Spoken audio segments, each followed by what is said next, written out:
Johnny Dollar. Jack Price. Well, how come, Jackson? What do you mean? Things getting slow down there in Corpus Christi? I haven't heard from you in nearly a month. Well, that makes you mad? Sure it does, because you're one of the few insurance agents in this country who's sucker enough to pile a nice extra fee on top of my expense account whenever I handle a case for you. Oh, I am, huh? Sure, and I love you dearly for it. Not this time, Johnny. Oh? Why not? Well, brother, you don't need any extra fees. And speaking of brother... now, Jackson, you touched me to the quick. Speaking of brother, Johnny... Yes? Doug Johnstone. Doug Johnstone? Kid brother of the man who writes up those cases you handle for CBS Radio. Oh, sure. What about him? Well, it seems he has a little problem. Of course, if you won't come down here unless you can pick up some ridiculous extra fee, even though Doug has suffered considerable loss already. Jackson, what's it all about? Just don't worry about it, Johnny. We'll somehow... Jackson? Somehow, I'll get hold of somebody who really cares about the misfortunes of his old friends. I'll find somebody. You do, and I'll break your neck. And my faith in human nature is restored. What's the problem? I'll be waiting for you at the airport. Jackson! Now, according to this timetable on my desk, you can pull in here about noon. Hey, I asked a question. See you later, Johnny. Look, I said what's... Hello. Hello. Oh, okay, Stinky. I'll be there.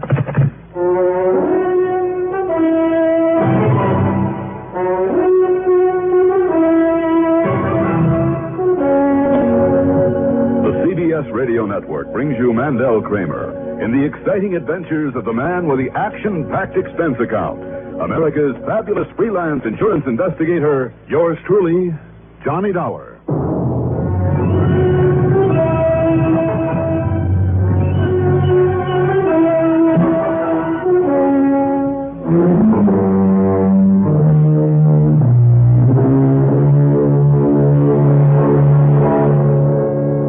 Account submitted by Special Investigator Johnny Dollar to the Tri-Western Life Insurance Company Corpus Christi office.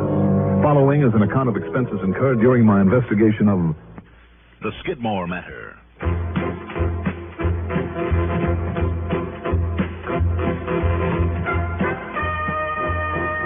Expense account item 1, $10.12, plane fare to New York. Item 2, $114.02 for the rest of the trip. As promised, Jack Price was waiting at the Corpus Christi Municipal Airport.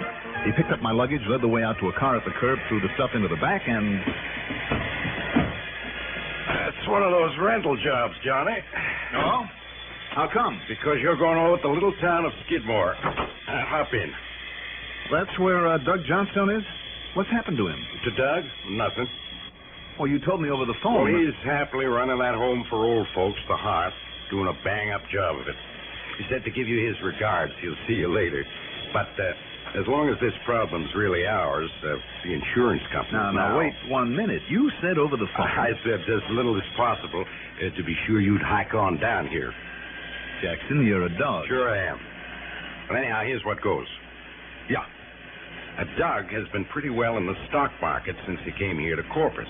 And some other investments. Didn't he go for some oil properties, too, somewhere in these parts? Yeah, and a lot of other things, including a smart buy of heavy machinery and parts for it, mostly tractors, bulldozers, graders, that kind of equipment. Mm-hmm. You know, stuff that's used around the oil fields and for road building. No, good for him. It was. What?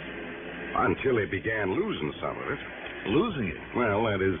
I heard of a man losing a bass drum once, but isn't losing a bulldozer a little ridiculous? Oh, you know what I mean. Somebody's been stealing a lot of those big parts from out of the big, warehouse, I guess you'd call it, that he rents over by the little town of Skidmore. And because of the insurance, every piece of equipment gets taken, we have to pay for it. Where is Skidmore? North and west of here, about 60 miles. There's a map with the route marked out for you there on the seat. So if you want to hire yourself over to Skidmore... Jackson? Yeah? Well, tell me, hasn't Doug some kind of a guard or a watchman, looking over the stuff? He has now. What about the police? Have you any idea how big a place Skidmore is? Or I should say, isn't? No. Just follow the route on this map, and you can't miss it. Okay. And the old watchman will be glad to help, I'm sure. What's his name, by the way? Joe Hernandez. All right, Jackson. I'll be in touch.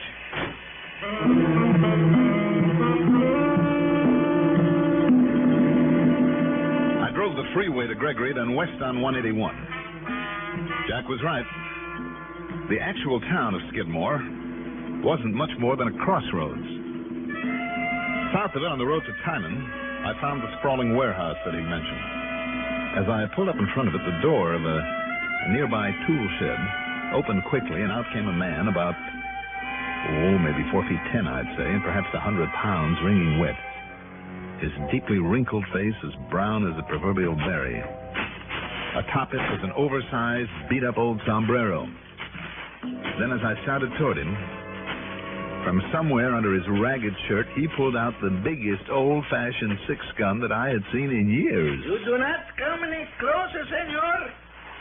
I guess not, if you're going to wave that thing in my face. Who are you? What do you want? I'm looking for a man by the name of Joe Hernandez. Huh? My name is Dollar. Juanito Dollar? The famous, what you call the investigator?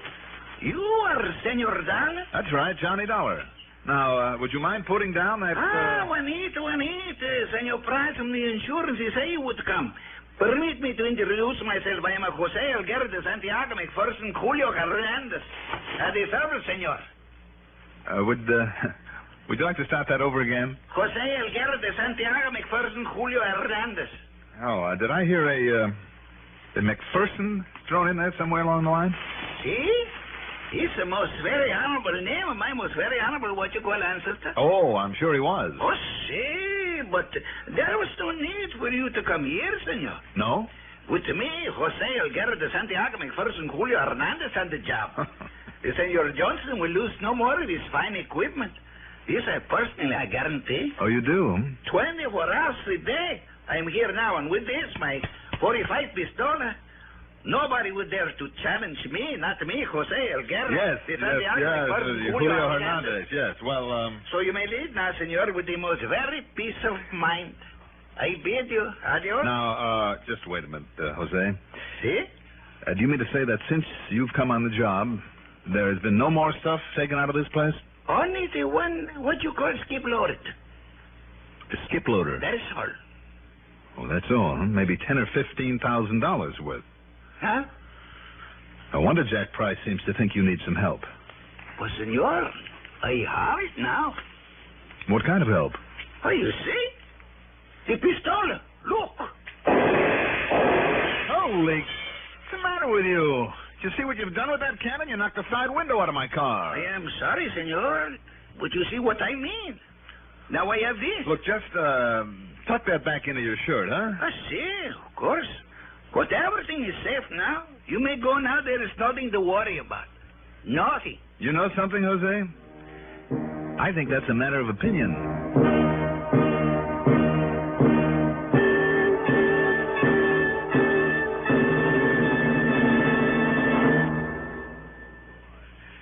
Can you provide skilled assistance on a farm cooperative? Teach reading and writing to people who want to learn? Assist in industry management or nurse the sick? These are a few of the many jobs open to members of the Peace Corps. Dozens more countries in Asia, Africa, and Latin America are asking for help from the Peace Corps. To find out if you can qualify for this exciting work, write to Peace Corps, Washington 25, D.C.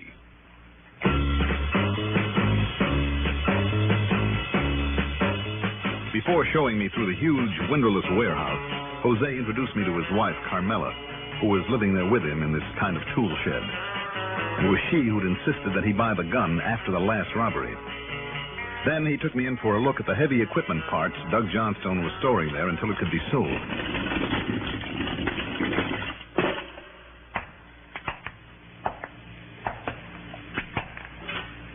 Can't you wait, senor, while I turn on the light? Buena. You see? Wow. I don't blame Doug for wanting this stuff protected. See? And that is why he select me, Jose Elguera de Santiago. I'm sure. Not only tractors, graders, bulldozers, power shovels, skip loaders. Enough spare parts here to sink a ship. See, and I, Jose Elguera de Santiago. A couple of $100,000 worth. And like I say, that is the reason Senor Johnson has selected me, Jose Elguera de Santiago. Yes, okay. All right, Jose. Now, tell me, when did you say the last robbery was? The night before last, right after the day of the wedding, senor. What wedding? Fernando Ignacio Porfirio Ortiz. My 32nd, what do you call it, cousin? Cousin? And the party I make here in the Vina. Oh, the Vina. Ah, Senor Dollar, Juanita, you should have been here. Ah, so that's it. Huh? By the time you and your wife got to bed that night, Jose, you were boiled to the ears. Senor? How else could you have slept through somebody moving this kind of stuff out here? Look, Jose, I don't know who picked you for this job or why. This cousin I tell you about, Fernando Ortiz, he gave me what you call the recommend to the Senor Johnston. No, he didn't. Because he know all about these things, his equipment. This 32nd cousin of yours? See? What's he do for a living? He's operate this kind of machine. What? And sometimes he's fix it up in his shop in the town of Tres Rios. What you call Three Rivers. You mean that he operates and repairs this kind of stuff? In his own shop? He's a very smart hombre. My 32nd cousin. I'll bet he is. No wonder he recommended you for the job. Senor? So why Doug Johnstone would fall for anything so obvious. Okay, Jose. See? I'm going back to Corpus Christi to see Mr. Johnstone at the hearth. Bueno. And you said to him that I, Jose... Huh? You and your wife had better pack up to leave. To leave? Senor? Because after I talk with him, I suspect there'll be some changes made around here. Juanito, you mean... I'm sorry, Jose. I'll see you later.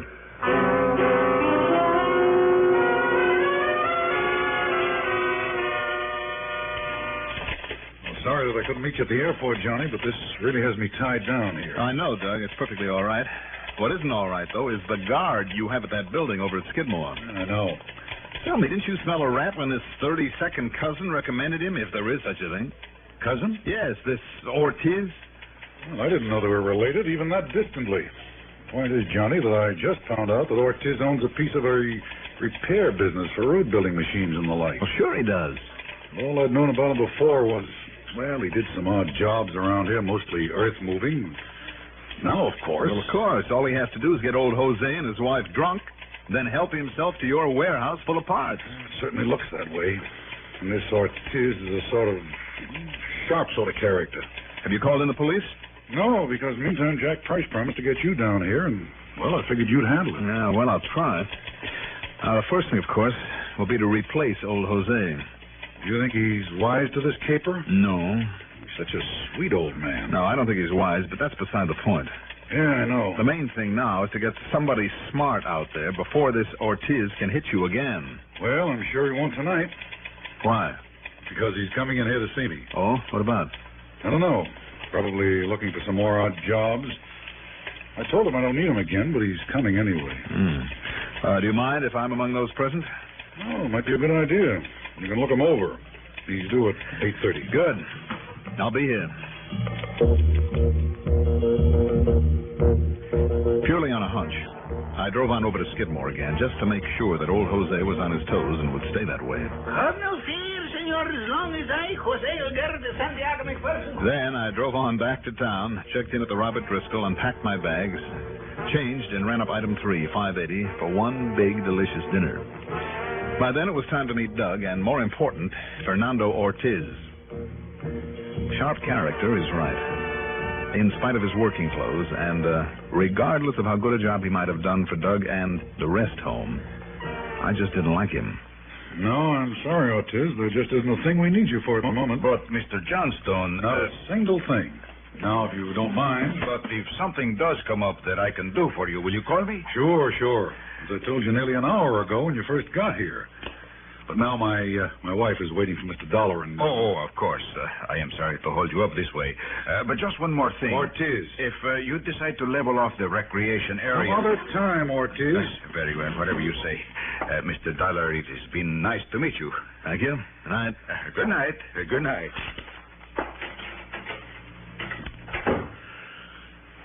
Well, Johnny, what do you think?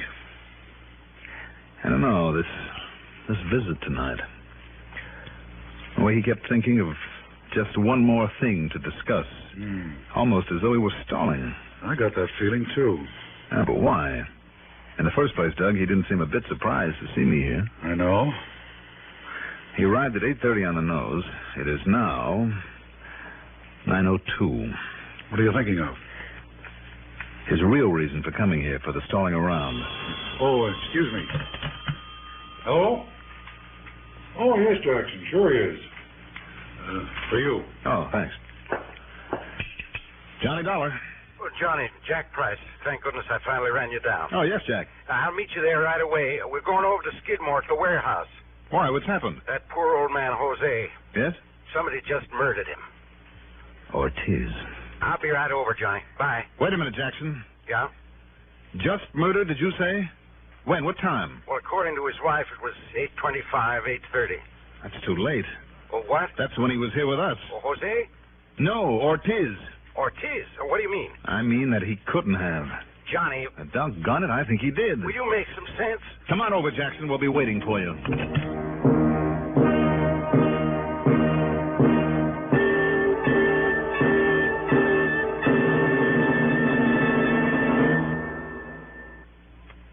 Newport filtered cigarettes, Newport menthol cigarettes, a hint of mint makes the difference.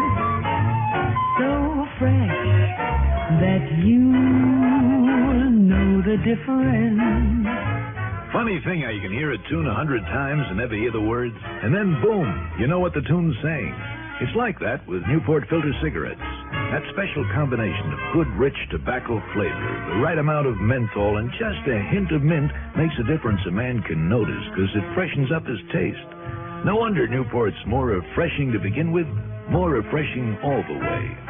It's so refreshing while you're smoking Newport filtered cigarettes, Newport filtered cigarettes, Newport.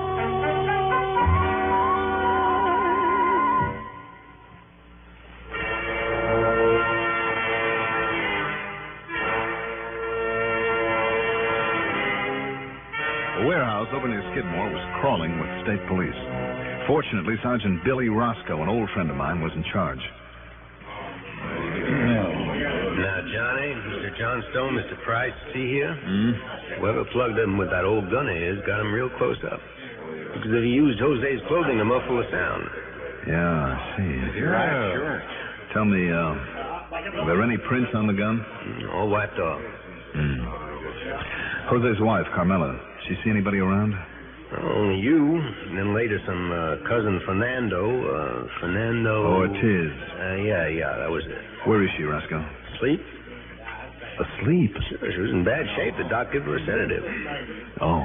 One of my boys who understands Mexican got the whole story from her. Oh?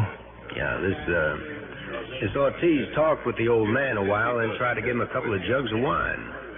But Jose wouldn't have it, chased him away. What time was that, do you know? Around 5 o'clock, she said, just before supper. But now about this Ortiz. Tell me just what happened, Roscoe. Well, when they had supper, then the old man said he was going to the house. He was a watchman. Yes, I know. And after a while, she got a phone call from Ortiz. What time was that? Exactly 8:25.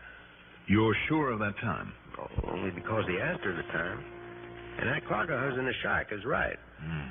You happen to know what he said to her? Said to get Jose to the phone. She told him Jose was out around the warehouse, but she'd come out and get him. 8:25. Yeah, so she came on over here to the big sliding door, the one Mr. Price is looking at. Jose always came in by it. Yeah? And she started pushing it open. Bang, she heard the shot. Well, then, Johnny, Yes, Doug? it couldn't have been Ortiz. Well, why, Mr. Johnstone? Well, because he met us at my office in Corpus at exactly 8:30. He couldn't possibly have been over here only 5 minutes before. Yeah. Looks as though we were wrong about him. Well, you suspected Ortiz of this, Johnny? Or else he's a lot smarter than we think. Anyway, what happened then, Roscoe? She came in and found the body, and put in the call to us. No sign of anyone else in here? Well, of course, the man could have hidden away in all his junk. Yeah. Listen, if he was heisting these machine parts, if he knew that Jose had been talking to me, that I might get on his trail... Well, sure, he'd have reason to kill off Jose. Yeah, but he couldn't, Sergeant, because he was in Corpus at 8:30 with us. Now, where was he when Jose was killed? Well, like I said, on the telephone. He must have been in Corpus waiting for Jose to get on this end. Was he still on the phone when she got back to call you fellows? Well, now, I don't know. No, I'm betting he wasn't. If he talked to Jose after I was here, he knew I told Jose to keep an eye on this place tonight, to be here inside this warehouse. Okay. Then why did he make that call? Well, I'm sure that I don't know. So that she would come out here and find the body? At about the time he'd be walking into Doug's office? No, wait, Johnny. You sound as though he's the only possible killer. I think he is. Suppose he'd killed him earlier. Oh, Carmela heard the shot, a great big bang as she touched the sliding door. Even so, Wait a minute. You can't lick it, Johnny. Did you say a great big bang? Yeah, like it was just inside of the door. But look, his body's over here. And the way that gun was shoved into his clothing, it should have been it should only have been kind of a muffled sort of a thug. Well, now, say, you're right. That shot must have been here at the door, Johnny. What's that, Jackson? Look, this funny mark on the door, kind of burned. Yes. And the smell, you smell it? Like iodine. Yes. Yes, you're right. What is it, Johnny? The answer, Doug. I'm sure of it. The answer to what? How Ortiz killed him. Sometime after I left, as soon as Jose came out here to this warehouse, Ortiz killed him and then went to keep the date with you, Doug. Yeah, with the shot at 8:30. Sounded like a shot. It would to an untrained ear. And she set it off when she pushed against this door about the same time that he walked into your office, Doug, for an alibi. I don't get it, Johnny. A crazy kid caper. High school chemistry class. What? You remember, Doug? Like making stink bombs, carbon disulfide, but this one was the best one of all. Wait now. Nitrogen iodide. You remember you made a kind of a soup real carefully out of iodine crystals and ammonium something? Of course I remember. Sure, then we'd filter it then, get a sort of a paste out of it and spread it around. Sure, on the door hinges, on the seat hinges in the assembly hall, under a book on somebody's desk, and we'd let it dry. And when it was disturbed, even the least little bit, the stuff went off with a bang. Yeah, and the girls all squealed, and we boys had a ball. But in this case, Ortiz's alibi. If, that is. Roscoe, you want to scrape off some of that and have a lab man see if it's the residue of nitrogen iodide? Well, I sure do. That's really all there is to the case. It was nitrogen iodide, all right. And a rundown on Fernando Ortiz brought out the fact that he'd been quite a prankster in his high school days. But you know what gave me a big surprise? The way that he made a full confession after I told him exactly how he'd set up his alibi. Expense account total? $276.28. Yours truly, Johnny Dollar.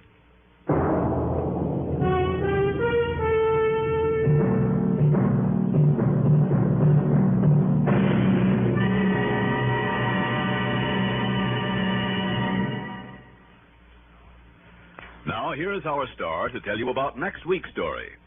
Next week, one of the most beautiful spots on Earth that really shouldn't be the site for a murder.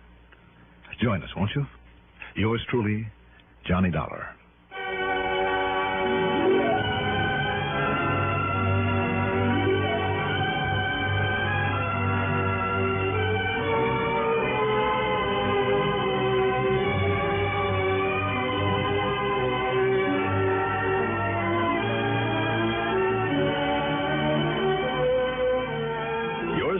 Johnny Dollar is written by Jack Johnstone, produced and directed by Bruno Zerato Jr., music supervision by Ethel Huber, sound patterns by Joseph Cabibbo. Johnny Dollar is played by Mandel Kramer. Featured in our cast were Santos Ortega as Jose Hernandez, Maurice Tarplin as Jack Price, Richard Keith as Doug Johnstone, Ralph Camargo as Ortiz, and also heard were Bill Lipton and Sam Raskin. Be sure to join us next week, same time, same station, for another exciting story of yours truly, Johnny Dollar. This is Gaylord Avery.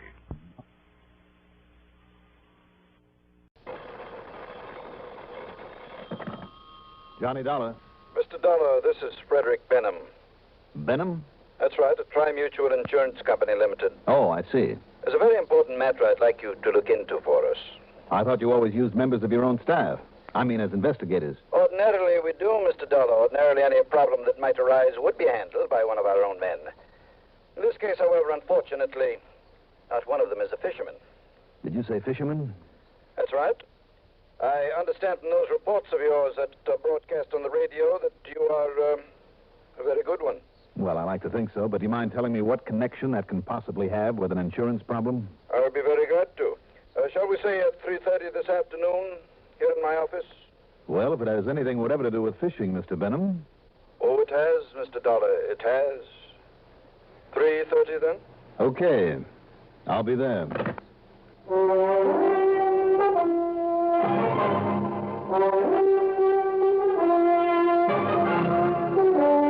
The CBS Radio Network brings you Mandel Kramer in the exciting adventures of the man with the action-packed expense account. America's fabulous freelance insurance investigator, Yours truly, Johnny Dollar.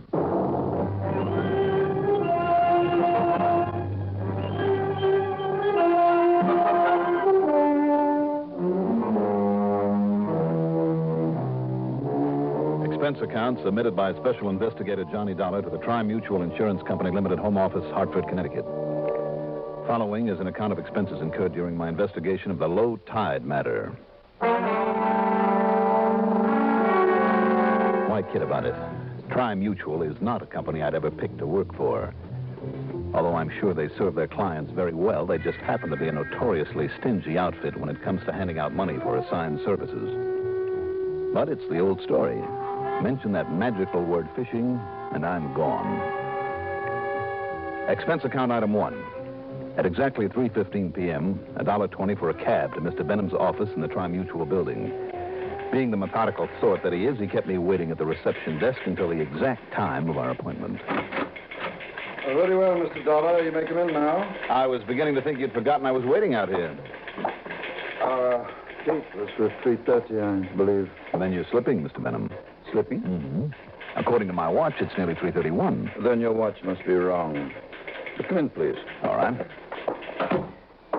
Now, let's get one thing straight. Yeah? I'm freelance.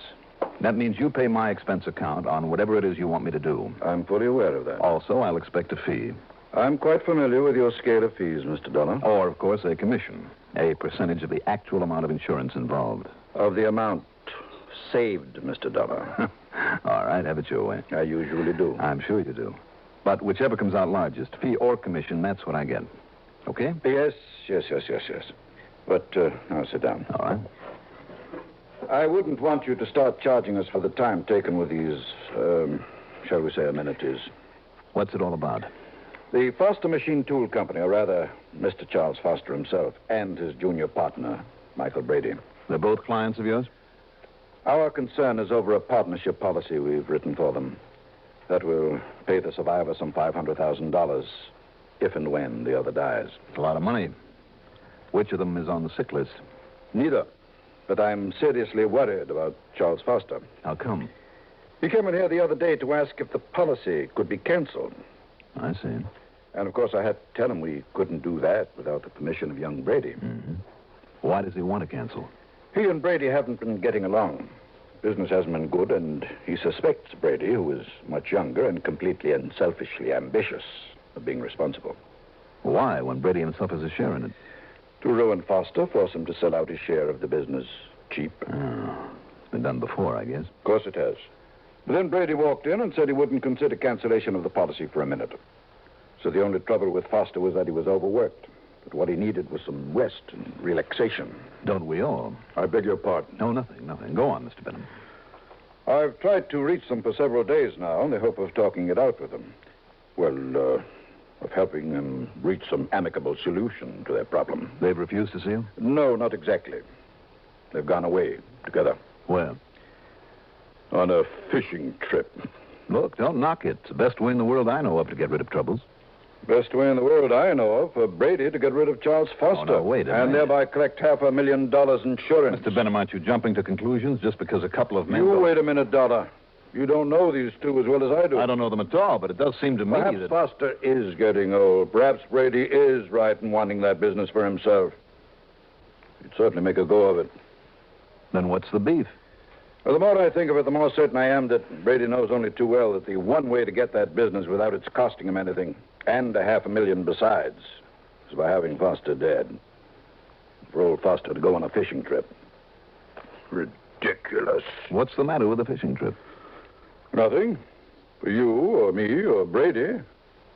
But for old Charles Foster, ridiculous. Yes, you said that. And when Brady wouldn't inform me or Foster's wife or anyone else where he was taking him. Well, Dolly, you've just got to find them. Make sure that Foster gets back here safely. Now, Mr. Benham. Or if it's too late, that Brady has already done him in. That Brady is brought to justice. Well, you sure can build a mountain out of a molehill. And I tell you that if you knew those men as well as I do, Dada, you've got to find them. And don't forget there's a possibility of a commission on $500,000. Yes, but not much probability. I think you're going off half-cocked. Would you rather not take on this potentially highly lucrative assignment? Okay, as long as you're paying the bill, I'll go out and look for them. Good. Now, what's your first move? Well, you know something, Mr. Benham? Yes? I haven't the vaguest idea.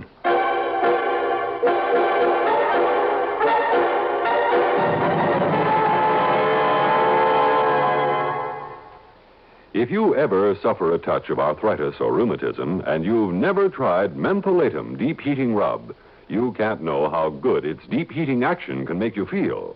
As you massage it into painful areas, you feel its deep heating action. You know relief is on its way. Mentholatum Deep Heating Rub is an extra strong combination of active ingredients for safe, temporary relief of minor arthritic, rheumatic pain. Use greaseless, stainless Mentholatum Deep Heating Rub often.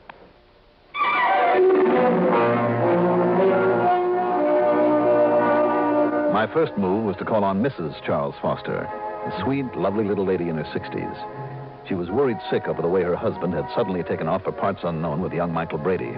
She didn't trust Brady. She was afraid of him, of what he might do to get his hands on the business. By the time she got through talking, I began to wonder if maybe Fred Benham's fears weren't justified after all. Then I called on Mrs. Mike Brady. This was something else again. Kathy Brady was a living doll, and not one bit worried about the way her husband had taken off. Why should she be? This girl had everything. I mean, besides looks and charm and all that goes with. He'd set her up in a home that must have cost a couple of $100,000 with a couple of expensive cars, clothing, jewelry, the whole bit. Whether business was bad or not, they were living high on the hog, no doubt of it. And while Mike's away, Johnny, I'm having a ball. A flock of big parties that are really the most... I don't doubt it, Mrs. Brady. But Oh, now what please, Johnny. Call me Kathy, hmm? Okay. Now, Kathy... And if you're on the loose, I mean, if you'd like to be included in on some of these brawls... I'm afraid that I have a job to do. I have to find your husband. And I would certainly appreciate your giving me any ideas of where I could start. Oh, now look, honey, don't worry about Mike. He'll be back. He always comes back. He kind of likes me. You said always?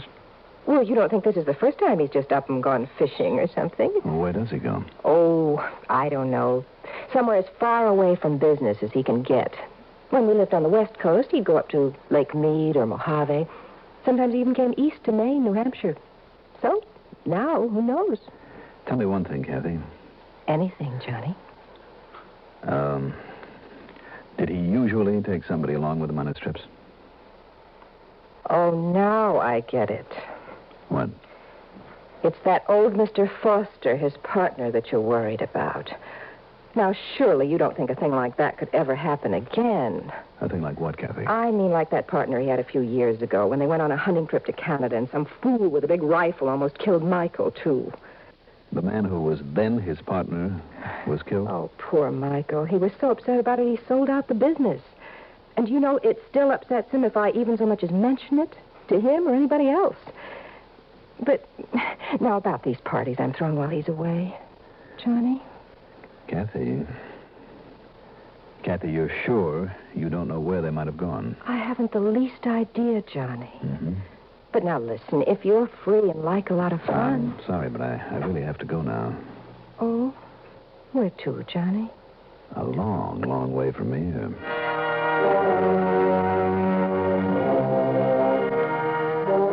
Sure, Mike Brady could use $500,000. Living it up the way they obviously did. And what a plum that machine tool business would be if, that is, he didn't have to share it with an old man. And what about his former partner? Hunting accident? I'll bet. But where to start? I took a cab back to my apartment. That's item 3, $1.50. Poured myself a drink, pulled a steak out of the refrigerator, and then something Kathy Brady had said clicked in my head. I fairly ran to the telephone and put in a long-distance call to my old pal, Ham Pratt. Johnny, good to talk to you. Coming out to Lake Mojave for a little fishing? I don't know, Ham. Depends on your answer to a question. Fire away, Johnny. Well, this is a real shot in the dark. Have you seen or heard anything of a guy named Charles Foster? Charles Foster? Yeah, Foster. You know anything? Boy, Johnny, your shots in the dark are getting better and luckier all the time. What do you mean? Well, the police from over in Kingman and the sheriff and the coroner seem to think that a guy named Charles Foster has been in some kind of accident or something. But, Johnny, if you ask me... Just hold everything, Ham. I'll ask you in person. I'm on my way.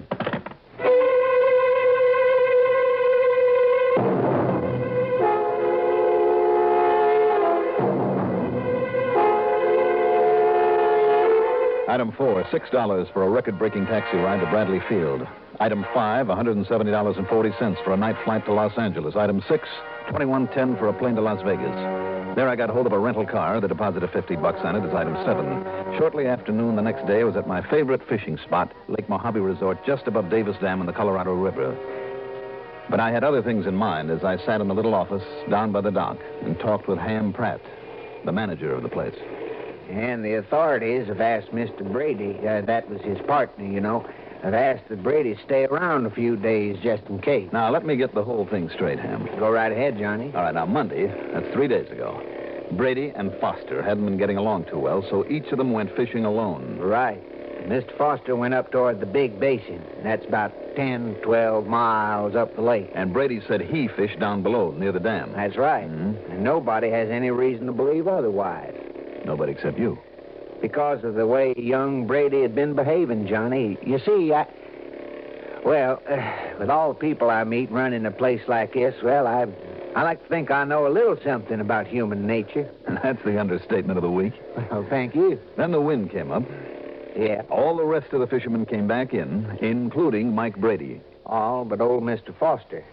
As soon as we dared, after the big blow let up a bit, we sent the launch out looking for him. But all we found was his boat. Where? Beached on the side of the big island. Mm. You know, the one about 7, 8 miles up over on the west, the Nevada side. Mm.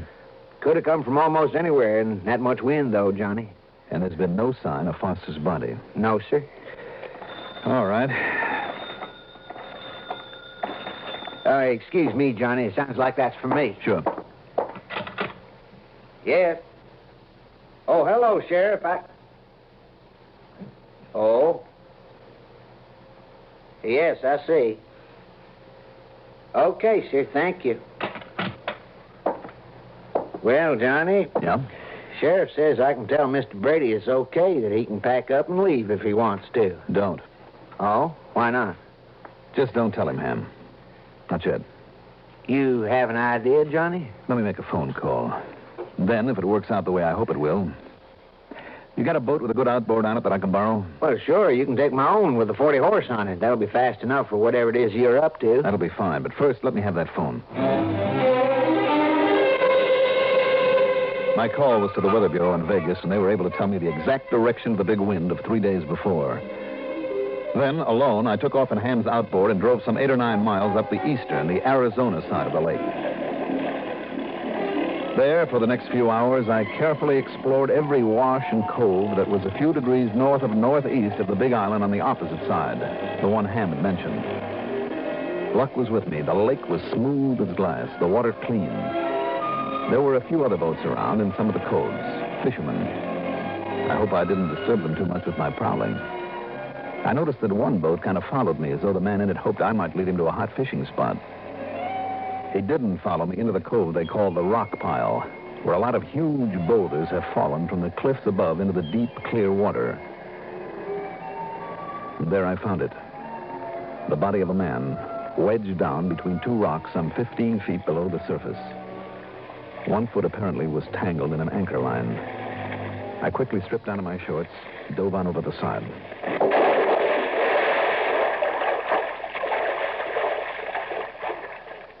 Two hours later, well after dark, I quietly took the body, what was left of it, back to the resort. The body of Charles Foster.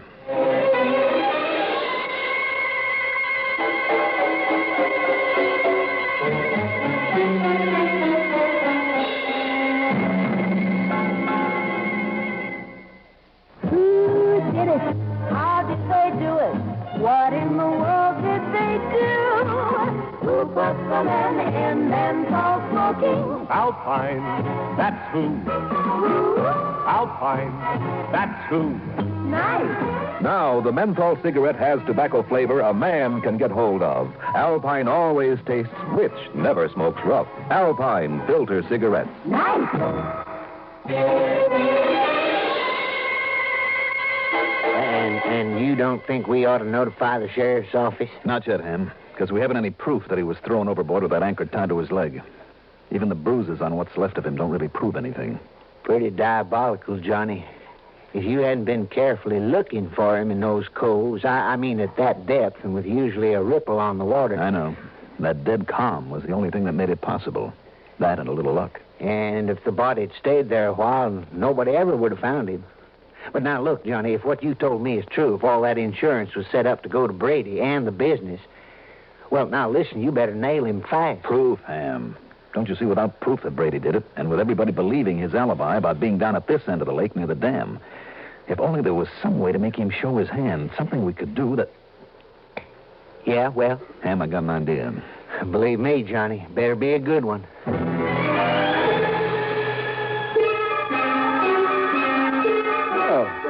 Now, don't tell me how you cooked this yourself, Mr. Pratt. Hardly.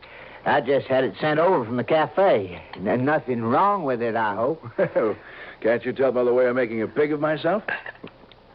It's fine. More coffee, Mr. Brady? Yes, thank you. But, you've aroused my curiosity. Oh? About what? Just why you asked me here to have breakfast with you. Well, with all you've been through these past few days, it seemed like the least I could do. I appreciate it. Oh, a cigarette? Oh, no, thanks. You go right ahead, though. Thank you.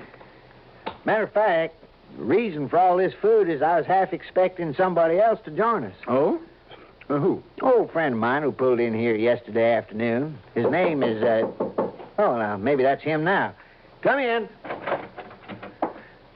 I thought you was going to have breakfast with us, too. Damn, I forgot all about it. Sorry. Well, sit down and have a cup of coffee with us anyhow. Why not? Meet Mr. Mike Brady, one of our new customers here. Hi. Mr. Brady, this is Mr. Johnny Harris. Oh? Harris? That's right. Why do you say it that way, Mr. Brady? Oh, I just thought there was something familiar about your voice, Mr. Harris. I don't believe we've ever met before. No. I guess we haven't. Coffee, Johnny? Sure.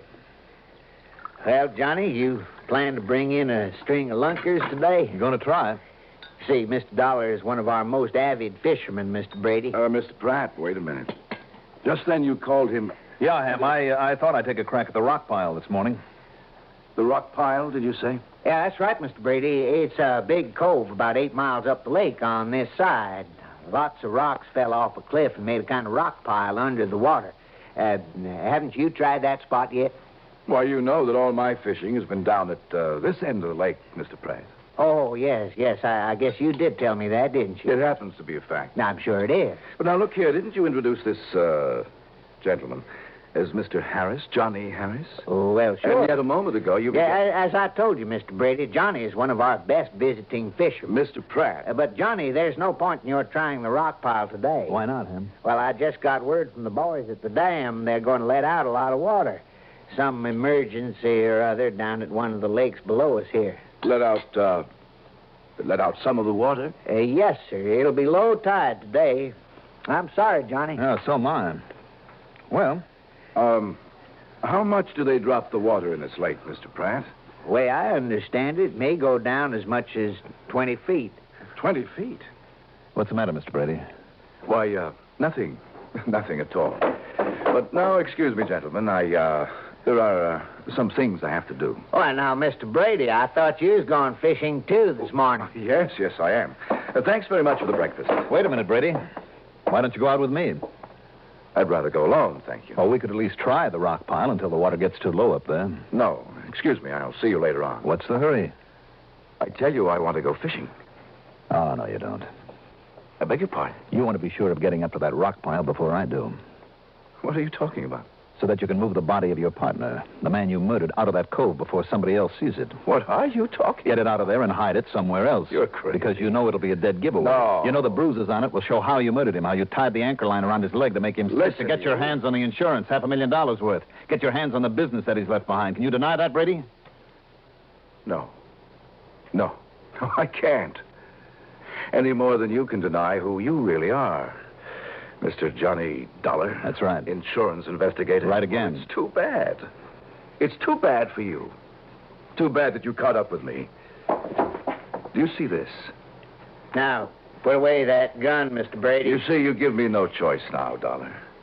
And I'm sorry, Mr. Pratt, but the same goes for you. Don't be ridiculous, Brady. Ridiculous or smart? Surely you don't think you can get off a shot with that thing before I can draw my own gun. Dollar? For instance, like this. Oh, no. Oh, Johnny, that took a lot of nerve. Nerve? Damn, I was scared to death. What? I guess I never qualify for a part on Gunsmoke.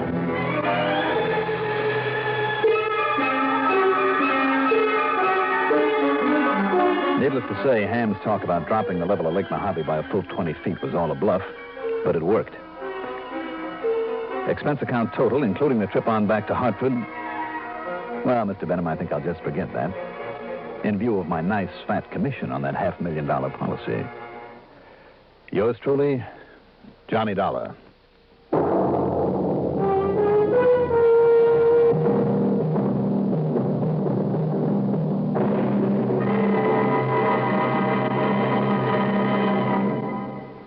Now, here is our star to tell you about next week's story.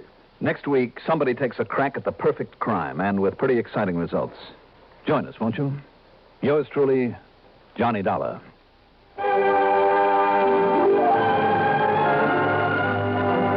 Yours truly, Johnny Dollar, is written by Jack Johnstone, produced and directed by Bruno Zerato, Jr., musical supervision by Ethel Huber.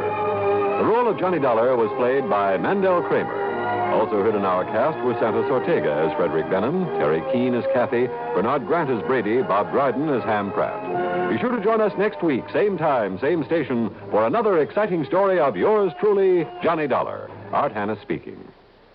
Hi, this is Arthur Godfrey, and I'll be back on Monday with tales like this one. They sparkle, they bubble, they're gonna get you in a whole lot of trouble. You're overworking them. There's danger lurking in their eyes. Let me hear you go, Richard. On Monday's Arthur Godfrey time with Richard Hayes, Dick Hyman and the orchestra, and yours truly, John Philip Sousa. That's right, Arthur Godfrey, every weekday on these stations of the CBS Radio Network.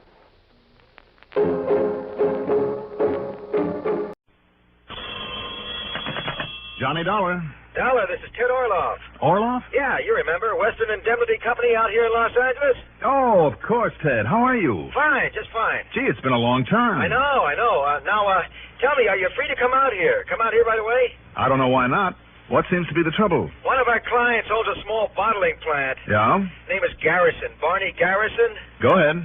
Called me and told me that somebody's pulled an embezzlement on him, taking nearly $170,000 from his till. Uh-oh. 170 grand, yeah. Well, can you make it? Can you come out here? I'll pick up a plane schedule and call you back, okay? Fine. Okay.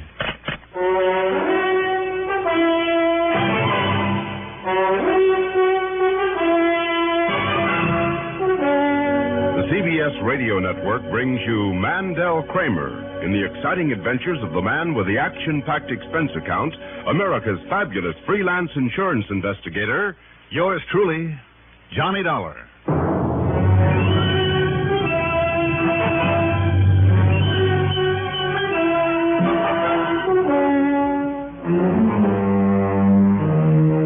Expense account submitted by Special Investigator Johnny Dollar to Western Indemnity Company, Home Office, Los Angeles, California. Following is an account of expenses incurred during my investigation of the Shadow of a Doubt matter.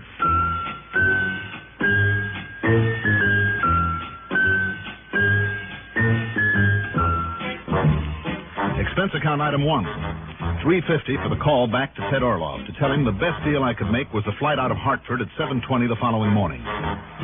Item 2, $185.70 for the plane ticket.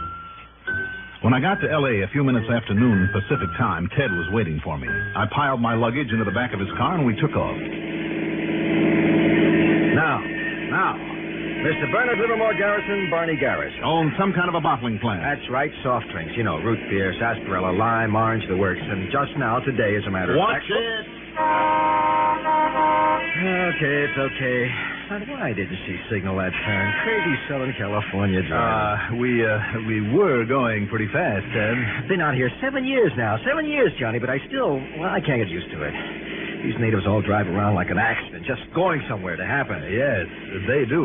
But like I started to say... Yeah, Ted. Somehow, somewhere, Barney Garrison raised himself a lot of money. And he set up this plant. Who is Ralph Betterly? He's vice president, and yikes. Crazy California. What's the matter with that guy? Hey, Ted, seriously, hadn't you better slow down a little? Now, stop worrying, Johnny. About Ralph Betterly. Vice president and business manager, I guess you'd call him, handles the bookkeeping department, that kind of stuff. It's almost a sort of partnership, Johnny. Kind of a partnership. But why those two would ever get together, I'll never know. Why do you say that? Well, about as opposite as any two people could ever be. Ralph is a quiet, little, ingrown old man. He isn't really old, probably not more than 2 or 3 years older than Barney. But he looks and acts it. Quiet, meek, responsible citizen. Mm-hmm. He and his wife have a nice little home on Pandora Avenue in Westwood. And Barney Garrison? Big, well-fed, back-slapping, hail fellow, well-met sort of a guy. Talks to anybody and everybody. A real salesman. He's a bachelor, has a big eye for the gals, and really lives it up. Gets along with anybody, drives an expensive car, has a showy home in Bel Air, has just bought one in Palm Springs, entertains like mad, and... Well, you know the type. I think I do. Just the opposite of Ralph Betterly, just the opposite. Well, opposites always attract, they say. Yeah, I guess they... Hey, what's the matter with you? You crazy or something? Did you see that stop sign? Jerk. You'd think he was the only one on the road. That was a little close, Ted. Oh, some of the crooks behind the wheel have absolutely no consideration for anyone else. As I was saying... Yes, let's get back to the embezzlement. Well, Barney called me yesterday, just before I called you. Said he'd been going through the books of the cash on hand. For some reason, they keep a lot of cash on hand. Mm-hmm. And as near as he can figure it, there's about $170,000 gone. I see. Well, what does this Ralph Betterly think about it? I don't know. I told him we'd call on him after we've seen Barney. So after you've talked to Barney, we'll come back here. Come back from where? Palm Springs. That's where Barney called me from, where he's waiting for us. Oh, I see. Hey, watch the stoplight ahead, will you? Huh? Oh. Now, instead of driving on down there, we'll cut over to Lockheed Airport in Burbank and take a plane. Take his plane. His plane? That's right. His own personal private plane. Well, isn't it just about as fast to drive down there? Yeah, sure it is, but this is the way he wants it. Okay. We'll do it the way Barney wants it.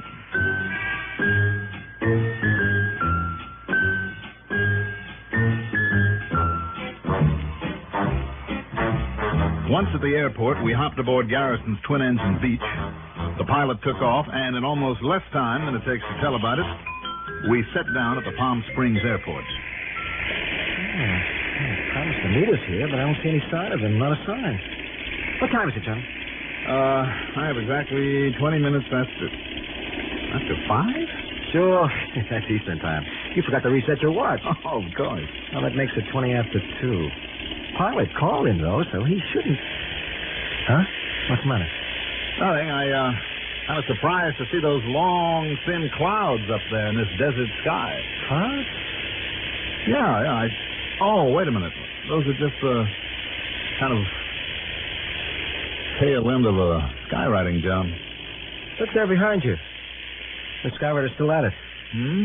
Oh, yeah. P-O-P-P-O.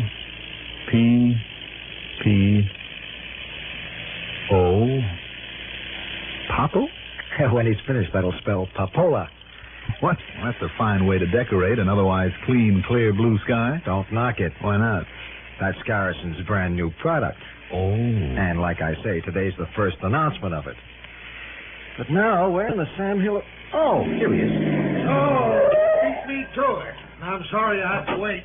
How are you, Ted boy? Fine, Barney, just fine. And you must be Johnny Dollar. That's right. How are you, Johnny? Welcome to Palm Springs. Thanks. Just wait till you see the new joint I have down here. Now, listen, Ted, I'm afraid you brought him down for nothing. Why do you say that, Barney? Well, I used the old noodle. I did some thinking about who might have embezzled 170 G's, and the more I thought, the more sure I got about who did it. Who?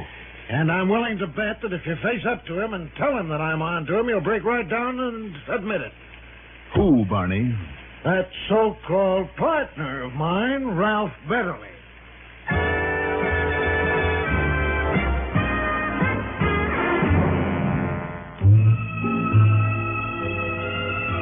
Barney Garrison refused to talk further about the embezzlement until he'd taken us out and showed us through his new home. It was U-shaped and built around the swimming pool, and just about as modern as an expensive resort home could possibly be. It was the kind you see written up in the movie fan magazines and only half believe is true until you see it. His penchant for entertaining on a big scale was shown by the fully equipped bars. There were 3 of them, one in the pantry, another in the den, and the third one poolside. Only one thing marred the attractiveness of that pool. A huge, gaudy, garish neon sign at one end with the words, "Now is the time to," and below it was an electric clock a couple of feet in diameter with the words, "Drink Papola" on the dial, where the numbers should have been. You get it, Johnny? Now is the time to... And when you look at the clock, well, sure, you can tell the time all right, but what you're really reading is, "Now is the time to drink Papola." Yeah, I see. Yeah, sure. I want to get photographers out here, take shots of the place for all the picture magazines. You know, publicity. So the word Papola's got to show up somewhere, and if they take a picture of me here at the pool, they can't miss it. I see what you mean. Well, just to make sure. Yeah, now, look here. Look at these snapshots I took this morning out here myself. Yeah, I used one of those 10-second cameras and rigged a long cable release so as I could get into the pictures, too. See here? Yeah, I see. Now, about this embezzlement... Yeah, and see this one? It shows me, shows the clock, shows it was 10:05 a.m., and you see up there in the background, up in the sky? Oh, yeah, that skywriter we saw, Johnny. Yeah. Today's the first day for that skywriting bit. So I understand. You know, just to announce Papola. Yes, I know. Now, Barney... But now, why don't you guys slip into some trunks and let me get some pictures of you out here by the pool? Well, why don't we get down to business instead? You said you think your partner, Ralph Betterly, took the money? Oh, yeah. Why do you think that, Barney? Well, it's an awful thing to say, Johnny, after working together on this bottling business, but... Well, there comes a time when a guy's got to face the facts. Well, suppose you give me some of the facts. Well, to begin with, Ralph isn't a full partner with me. The deal we have only cuts him in for about a quarter of the profits. I see. And they've been pretty low, Johnny, on account of the startup costs on Papola. Like I said, the skywriting's only started today, and all the rest of the advertising and promotion. Mighty expensive, too. I'm sure it is. Anyhow, with all the money that he's had to spend on hospitals, why? Did you know that she died a couple of days ago, Ted? No, I didn't, Barney. Yeah, too bad. Anyway, he's been having a real tough time of it.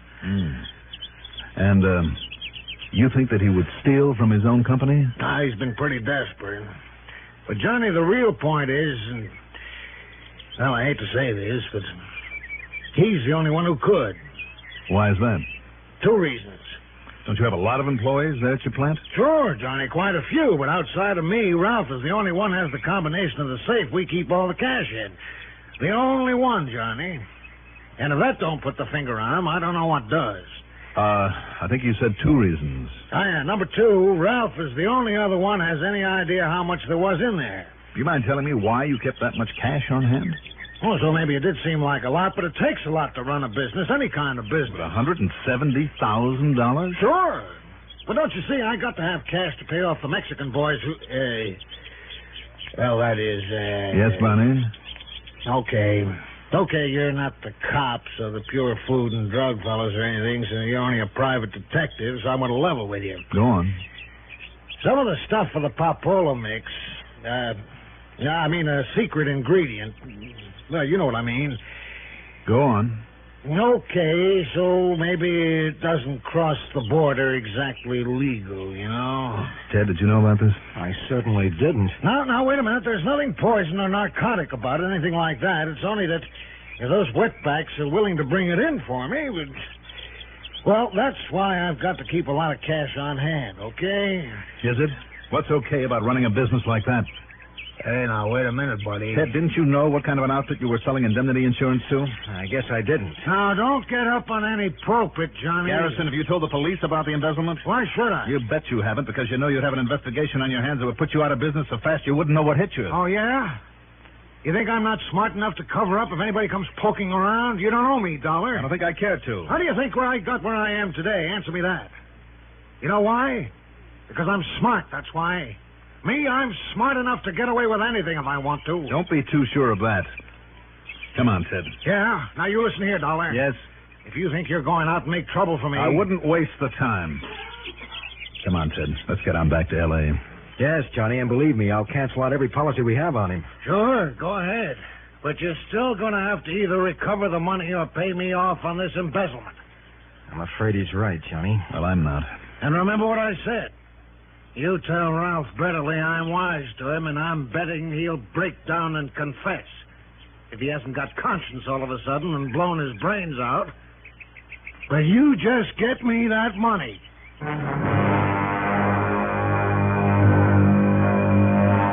Item 3 is $50 deposit on a rental car to get us back to Los Angeles, and just as quickly as possible. Because I was really worried now, and I don't mean over that $170,000. About what then, Johnny? You have Ralph Betterly's address, Ted? Sure. Like I told you, he lives in the Westwood section on Pandora Avenue. That's out beyond Beverly Hills. Yeah, I know. But look, until we get there... Yeah? You better do a little praying, Ted. Praying? That's right. That this hunch of mine is all wrong.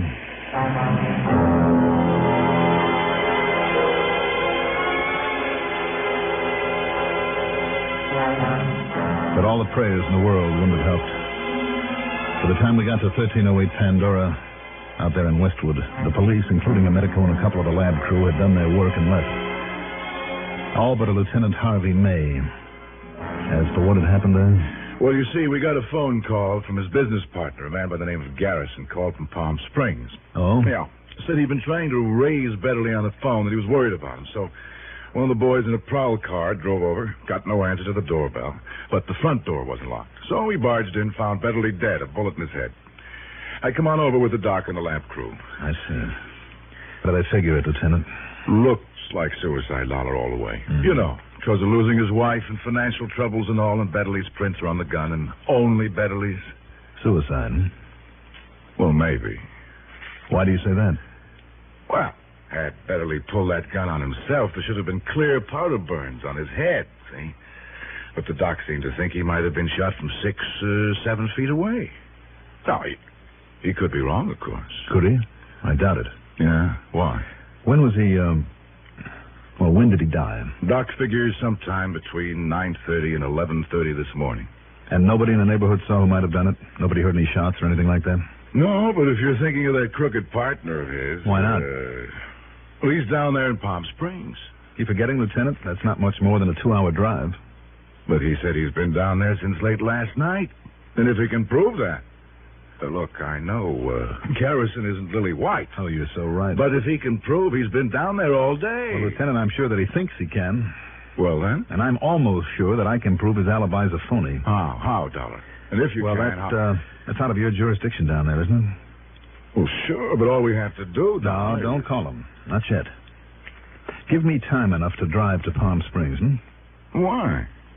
Well, you do. Maybe I'll bring you back a killer. Maybe. But if you tip him off by having the police bust in on him, you can bet your bottom dollar that Barney Garrison will think of some way to worm out of this murder. You seem pretty sure it was murder. I'm sure. And that Garrison did it, huh? I'm sure of that, too. Well?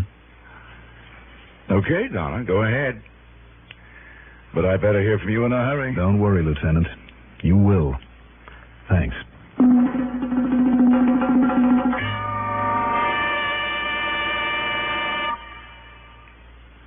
Can a girl from a small mining town find happiness with a civil service jazz musician from a big city?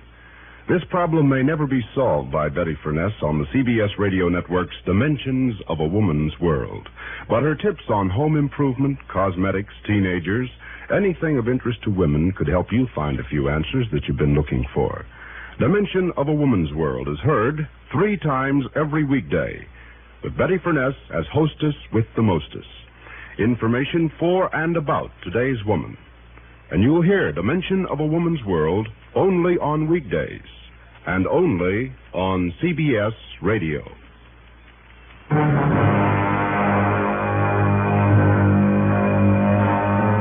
This trip I made alone. After all, why stick out Ted Orloff's neck, too, especially when I wasn't as sure of myself as I'd made the lieutenant think. But too many things added up. If what Ted had told me about Betterly was true, he was hardly the man to pull an embezzlement. But Garrison, if he thought he could get away with it, sure. And with a home in Bel Air, another in Palm Springs, he could certainly use the money. Then there were some other things, like his call to the police to say that he was worried about not being able to reach Betterly by phone. Really worried about him? Or just to make sure the body would be discovered and a time of death set by a lab crew? And as the lieutenant said, to take away any suspicion from himself. Time of death. That was the key of the whole thing. Garrison's alibi. And that's what got me suspicious. The fact that I'd be called on to back up his alibi. And how? Well, a little over 2 hours later, the door of his Palm Springs home opened. Hello, handsome. Come on in and have a drink. Well, not right now. Come on in, Dollar. Join the party. A little housewarming I'm throwing. Hello, Barney. I thought you went away mad this afternoon. A little noisy in here, isn't it? I decided I'd better come back. Yeah, attaboy. Incidentally... Yeah? I tried to call old Ralph after you left, but I got no answer. Oh, well, why call him, Barney? Well, like I said to you, if his conscience ever caught up with him... Yes, I know. You tried to plant the suicide idea with me pretty solidly this afternoon. Huh?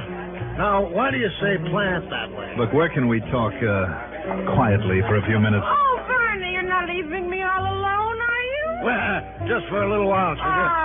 You know, just a little business. Come on, Dollar. In my den, right this way.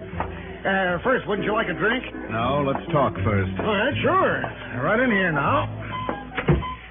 Well, sit down, Dollar. Sit down. Oh, that's better. Thanks. Now, what did you mean about trying to plant the suicide bit with you? Same as you were so careful to set your alibi with me. Alibi? What are you talking about? Now, look, I told you why I think Ralph embezzled that money, and I still think he did. Well, don't you? No. I think you did, Barney. Now, this is no time to joke, Dolly. I'm not joking. All right, then listen. Are you pretending you don't know what happened back there in Westwood this morning? You mean that Ralph... Are you pretending you don't know Ralph is dead? Oh, no. Oh, yes. Suicide, huh? That's too bad. He was murdered, Barney. And you were the first to know because you murdered him. Now, wait a minute. Look here, Dollar. Well? Now, listen. You know that isn't true. Because you know that I was right here in Palm Springs when it happened. Then you know when it happened. Well, you said this morning, didn't you? Yeah, I guess I did. Yeah, and I was right here. Now, I can prove it. Can you? Well, didn't I prove it to you this afternoon? Did you? Okay, when was he killed? Then you admit it wasn't suicide. Well, I don't admit anything because I haven't got anything to admit. I asked a question. When did he die? The medico said between 9:30 and 11 a.m. Hey, see? Well, I was right here at exactly 10:05 a.m. And you know it, and I know it, and I can prove it. So can you. How? By that picture I showed you. That's exactly what I want to see again. All right, then here. I got it right here in this desk here. Yeah. Now, look. You want to argue with this? You see the clock there in back of me? 10:05, it says. And that can be caught. Sure, and I could have taken that picture some other time, like last week, maybe. Except for just exactly one little thing, Dollar. Well, go on. Look. Look at it. I'm looking. You see, up there in the sky, in the background, you see that skywriting? Popola, that's what it says. And the whole population of Palm Springs Bible, that skywriting didn't start until today. Today, do you get it? All right. So you killed him, then tore on out here to reset that clock, take the picture, and have your alibi all ready by the time we arrived. You're crazy. Perfect alibi, Barney, except for exactly one little thing, as you put it. I say you're crazy. Now, you look at the picture. Your swimming pool runs north and south, doesn't it? So what? You face the south, into the camera. That's right. So what? So the morning sun coming from the east would have cast your shadow to the west. Over here. Instead, what little shadow there is east of you from the early afternoon sun. Because you reset the clock and took this picture just before we arrived. I see. Yes. Okay, Dollar. Now look, you see this? And it's loaded, baby. Complete with silencer, hmm? That's right. So, Dollar...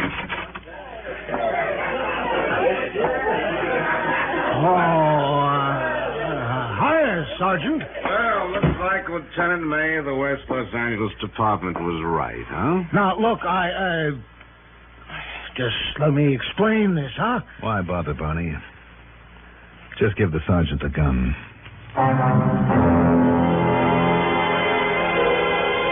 Once again, it's up to the courts. But when the West Los Angeles police run down the $170,000, wherever Garrison put it, and I'm sure they will, he won't have a leg to stand on. Expense account total, call it $450. Yours truly, Johnny Dollar.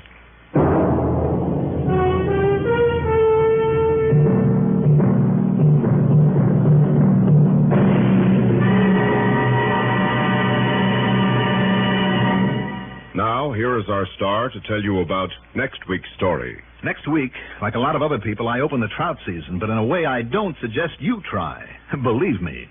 Join us, won't you? Yours truly, Johnny Dollar. Yours truly, Johnny Dollar, is written by Jack Johnstone, produced and directed by Bruno Zerato, Jr., music supervision by Ethel Huber. Johnny Dollar is played by Mandel Kramer.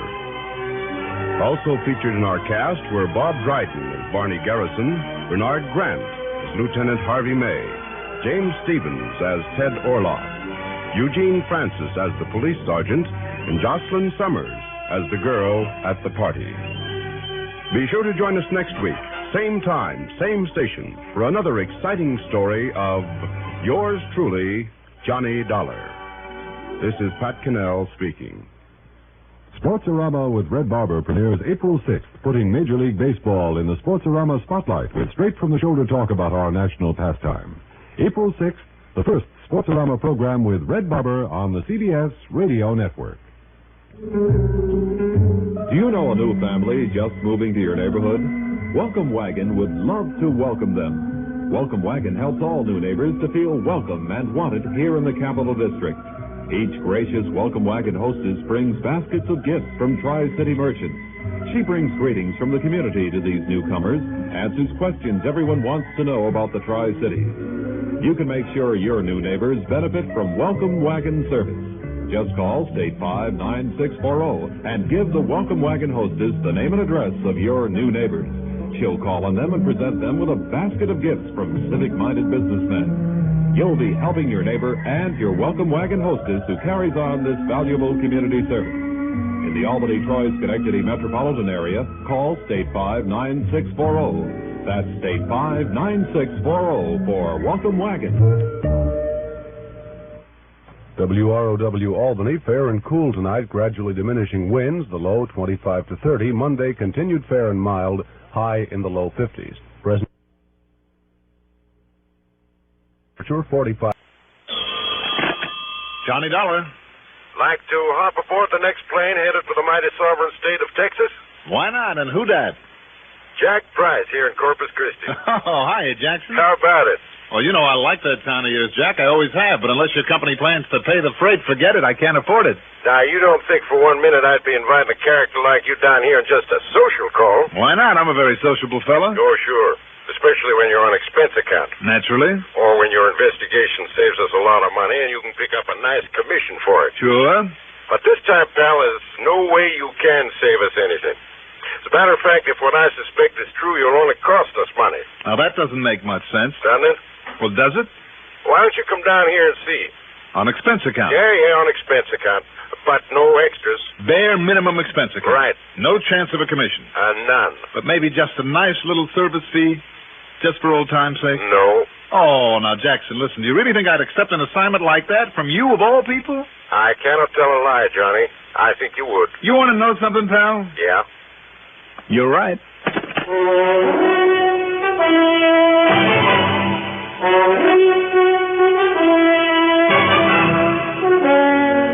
The CBS Radio Network brings you Mandel Kramer in the exciting adventures of the man with the action-packed expense account, America's fabulous freelance insurance investigator.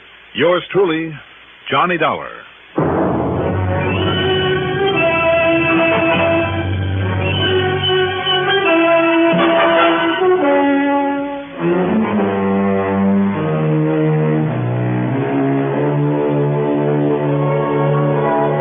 Expense account submitted by Special Investigator Johnny Dollar to Tri-Western Life Insurance Company, Corpus Christi office. Following is an account of expenses incurred during my investigation of the Ike and Mike matter.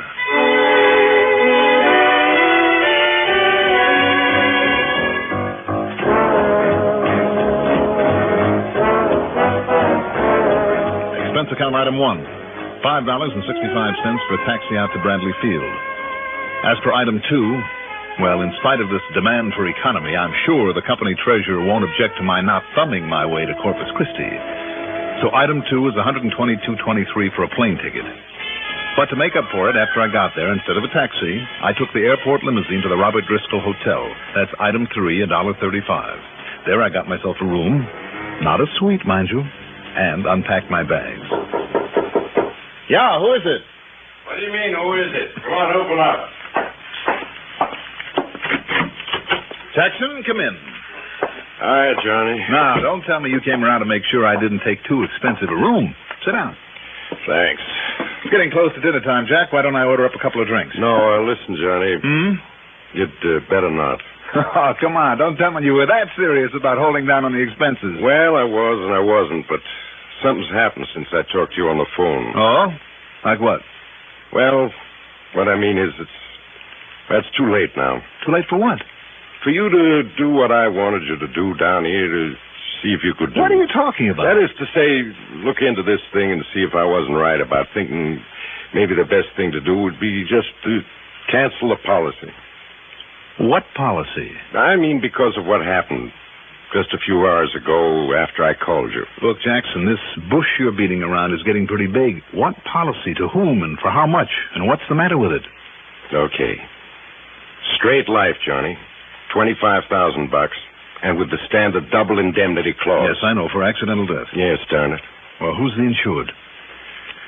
Well, Johnny, do you remember a character by the name of Lou Livercombe? No, I can't say that. Wait a minute. Little Louie Livercombe, that slippery old stock promoter I chased all over the country a couple of years ago? Yes. And finally caught up with only to have a fast-talking mouthpiece get him off scot-free? The same. Oh, Jackson, don't tell me you issued a policy to a crook like Little Louie. No, I didn't. At least give me credit for some sense. But one of the boys in the office, a new kid, sold this policy to a Mr. Isaac Prellinger, better known around the local pool halls as Smarty Ike. And that nickname is a pretty good description of him. No visible means of support, just a smart, fast-talking bum recently in from San Antone. $25,000 policy, Yeah. When I found out about it, I didn't like it, but, well, I let it go through. Then, this morning, in a routine checkup, I found out who he named as beneficiary. Livercombe? Livercombe. No kidding. No kidding. And when the wheels began to turn in this so-called brain of mine, I mean, the fact that Ike bought a policy that big, though he apparently didn't have much dough. So maybe Livercombe put up the money for it on condition that he be named beneficiary with the idea of having him knocked off. Yes. And it wouldn't be the first time a crook like Louie tried to caper like that. But until I could be sure it's the same Livercombe, and the address we have for him is out in Eugene, Oregon. Oregon? Yeah. Boy, then he did clear out of where he'd been working when I caught up with him. Well, anyhow, that's why I called you. I figured if it is the same Livercombe, if you could find some evidence that he was paying for Ike's policy and planning to pull a fast one on us. And on Ike Prellinger. Right. Then I'd have sufficient reason to cancel out the policy. Okay, Jackson. Let me get some dinner and a good night's sleep. No, Johnny. And I'll run out there to Oregon. Did you say no? It's too late. The dumpy little shack over on West Maple Street where he lived alone. Yeah, what about it? Just a few hours ago. Burned to the ground. Oh? And Ike Prellinger was in it. Oh. Yeah. They're sure? Firemen, authorities, they're sure it was Prellinger's body they found there in the remains of the fire? No question of it, Johnny. Who identified it, Jack? I did. And I checked against the description on his policy. Oh, well, that's a pretty complete description. Oh, Tri-Western really goes overboard on that, Johnny. Not only a complete physical and medical history, but pictures, x-rays, the works. I know. And then just to make doubly sure, I had the lad who sold him the policy go over and take a look. So there's no question of it. The man who died in that fire was Ike Prellinger. So now we'll have to pay off to this Louis Livercombe. Like I said, Johnny, you got here too late. Maybe. What can you do about it now? What started the fire? You remember Pete Frawley. The arson squad? Yeah, one of the best. Yeah, I know. Pete says it was accidental and typical. Ike got himself drunk, fell on the bed with a lighted cigarette. First went the mattress, then everything else, including him. And Pete is sure of that? He's already made out and signed his report. Oh, he should know. He does. Well, I think I'll talk to him anyhow. Well, by all means. And I know what you're thinking. If this beneficiary is the same Louis Livercombe... There almost has to be something fishy. Jack, how about if I rent a car and then meet you over at your office? You want me to have Pete Frawley over there? No, I'll dig him up at headquarters. But first, I'd like a look at the policy involved on this one. Okay? Okay, Johnny. Anything you say.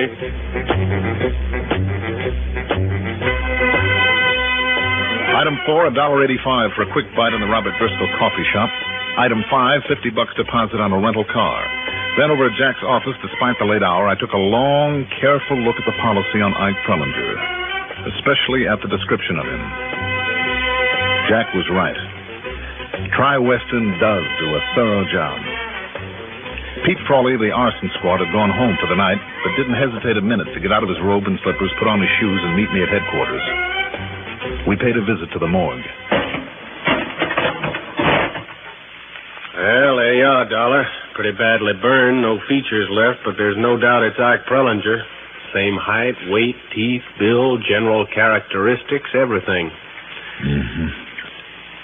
Including fingerprints? From this? No, impossible. Oh? But, Dollar, I checked him out against the description on the insurance policy, and so did Doc Wyman, the coroner. It's about as positive an ID as we could want. And that young fellow who sold him the policy was sure of it, too. Even he identified the finger ring and the watch. Even old Jerry Deeks was certain. Who's Jerry Deeks? He runs a pool parlor where Ike used to hang around. Well, you want me to fold down this sheet for a better look at him?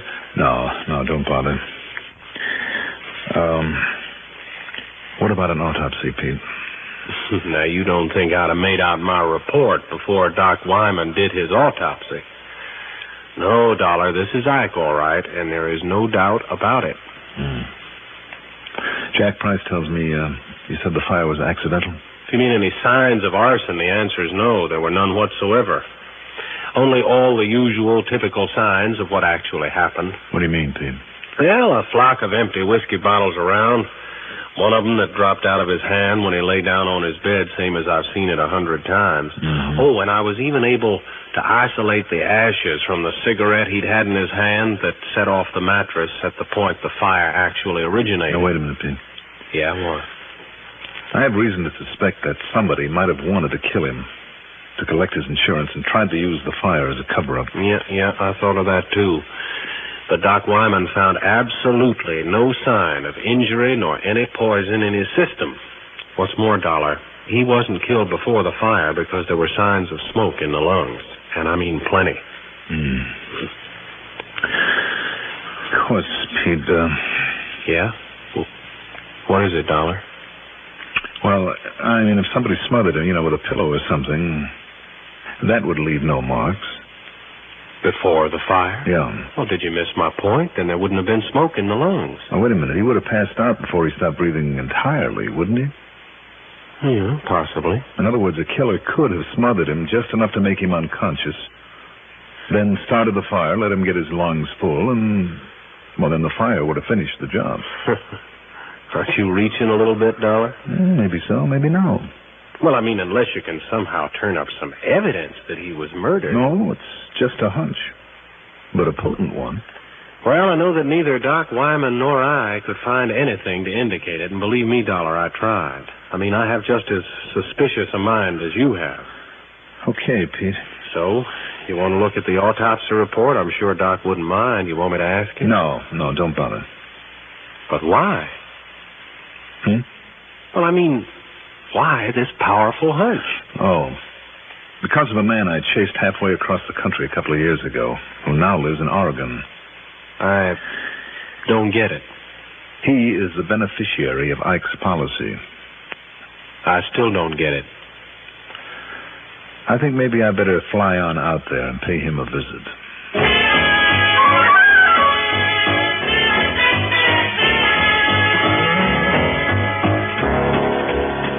First, though, I drove around to Jerry Deek's pool room. Just why, I'm not sure now that I stopped to think about it. But you know something? It was Jerry Deeks who convinced me beyond the shadow of a doubt that my hunch was right.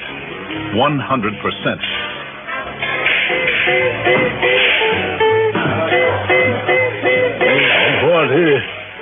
What he done for a living, Mr. Dollar?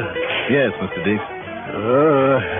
Anything Ike Perlinger made, he made right here. Yes, sir. You mean with a pool cue? One of the steadiest shots I ever see. Mm-hmm. Most consistent, too. Yes, sir.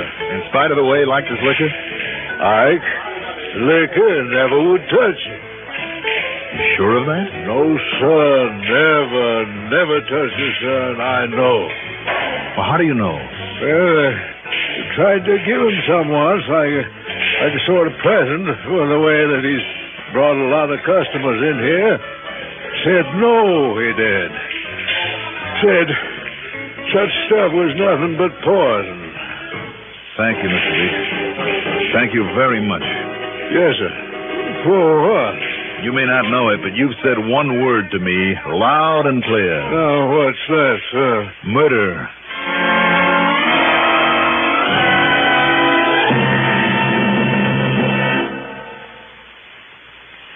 It's a welcome change sometimes to have neighbors drop in unexpectedly for a visit. Weekdays here on the CBS Radio Network, we have a group of friendly folks who like to drop in on you, cheer your day along, and never once get in the way. They're Arthur Godfrey, Art Linkletter, Gary Moore, Bing Crosby, and Rosemary Clooney, CBS Radio's daytime stars. Every weekday, they furnish fun and frolic mixed with music at this lilting location on your radio dial. Tune in the daytime stars. They're good company.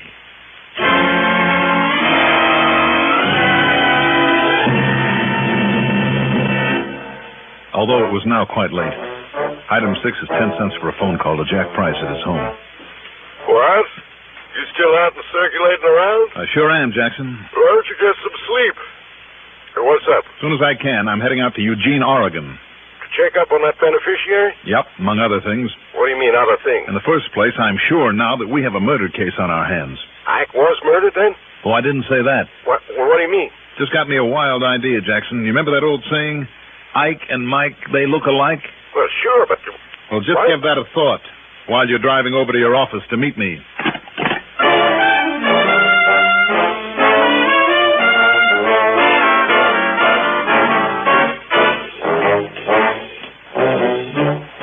Minutes later, in Jack's office, I took another look at Ike Pellinger's policy. I also went over the original application for it, and particularly the medical report and the x-rays. Well? Okay, Jackson. Now, if you don't mind, I'll use this phone. Sure, go ahead, Johnny. Have yourself. But you still haven't told me what you meant by the Ike and Mike bit. Just a hunch. But if it's a right one, there's a lot more to this case than meets the eye. Like what, for instance? Like the possibility, for instance. Hello? Hello? Johnny Dollar, Pete. Oh, what? Don't tell me you got on out there to Oregon already. No, but listen, I'll call you from there sometime in the morning. In the meantime... And you still think it was murder, huh? Now I'm sure of it. You found some bottles in the remains of that fire. And that made you think Ike had got drunk and made that typical mistake of setting off his mattress with a lighted cigarette. Well, I still think that's what happened. In spite of the fact he never touched the stuff? Yes, sir, in spite of the... What did you say? You heard me. Listen, I've just looked over the x-rays on Ike Prellinger. First thing in the morning, at the crack of dawn, get your Doc Wyman to do a further autopsy on that stiff. A further? Yes. Have him look for marks from an old fracture of the first metatarsal on the right foot. Oh, why? If he doesn't find any, then you get busy and phone a complete description of Ike to the Missing Persons Bureau up in San Antonio. That's where Ike lived one time before he came here. You think they might be looking for him? For him? No. Then I don't get it. But if that description ties in with somebody who is missing from up there... listen, Pete. Yeah? If it doesn't, then you'll have to try every other town in Texas if necessary until somebody does recognize that description. And if the name turns out to be Mike somebody or other... I still don't get it. Just do it, Pete. Call Missing Persons Bureau until you get a positive reaction to that description. I'll phone you tomorrow from Eugene, Oregon. All right, now, Jack. I got to get me on out to the airport and see what kind of connections I can make.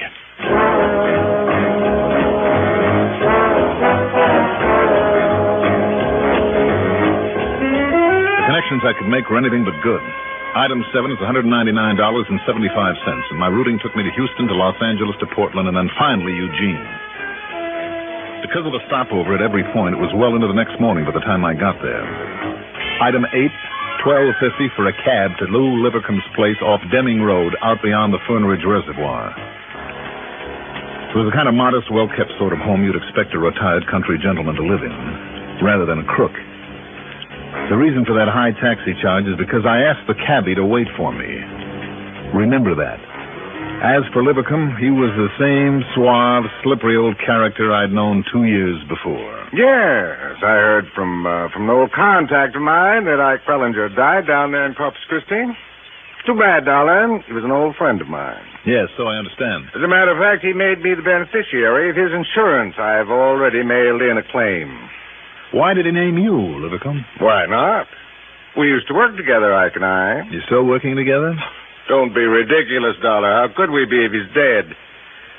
Tell me, where have you been the past couple of days? Right here. I haven't gone out beyond the mailbox for nearly a week. Mm-hmm. Can you prove that?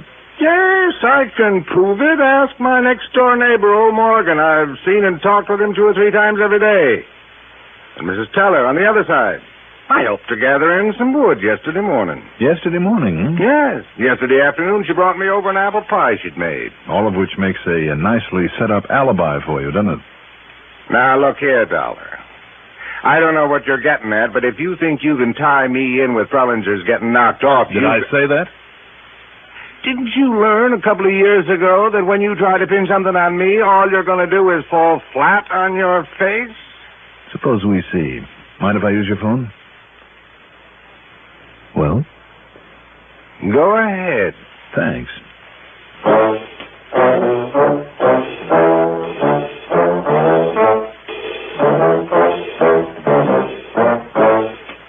The call was to Pete Frawley at police headquarters back in Corpus Christi. And the result of Dr. Wyman's further autopsy and Pete's call to San Antonio? Dollar, I don't know how you do it. Yeah, Pete. No broken bone in the foot of that stiff, so your hunch was right. It wasn't Ike Prellinger at all. It was somebody who was a dead ringer for him. Taken there, planted there by Ike? Well, that we can't be sure of. Anyway, not yet. I'm sure of it. But now listen. Like you suggested, I called the MPB in San Antone. Now, the missing man on their list fitted Ike's description perfectly. His name was Mike Ringler. So how you figured that one, I'll never know. All right. Now, do you see what it means, Pete? No, you tell me. When Ike found that he had a double there in San Antonio, it gave him an idea. So he moved down to Corpus to carry it out. What was it? He got in touch with and made a deal with his old colleague in crime, Lou Livercombe, out here in Eugene. If Lou would pay the premium on a nice hunk of insurance, then when he supposedly died, they could split it. In this case, with double indemnity, a total of $50,000. Well, I'm a son of a gun. It's an old one, but it's worked more than once. Now, wait. We still have to round up Ike Prellinger. Don't give that a second thought, Pete. I'll simply make the most of Lou's hospitality here in his home for a while. You'll what? For just as long as necessary. Oh, yeah, I see. Then when Ike arrives to pick up his cut of the insurance money, he thinks, well, Pete, I'll be right here and ready and waiting. Okay, buddy. Hang it up. Hang it up, I said. Johnny? You hear me? You see this? I'll, talk to you later, Pete. Well, Ike Prellinger, That's right. Who are you? Who is he, Lou? Don't you know him? That's Johnny Dollar, the insurance detective. Oh, it is, huh? Well, Dollar, you won't be talking to anybody. Not later, not any time. You see this? Haven't you made enough mistakes already, Ike? Plug him, Ike. Let him have it. All right, Lou. That's exactly what I'm going to do. Now listen, mister. Cabby! Hey, out of my way. Hey, what's going on? Look out, Cabby. Watch him. Oh, no, you do. Oh, yes, I do. Oh, Ike. And now you, Lou. Holy mother. Wow. Thanks, Cabby, for barging in the door that way and throwing him off balance. Wowee. What you done to him? Say, what goes anyhow? Plenty. I'll tell you all about it while we drive these babies into police headquarters.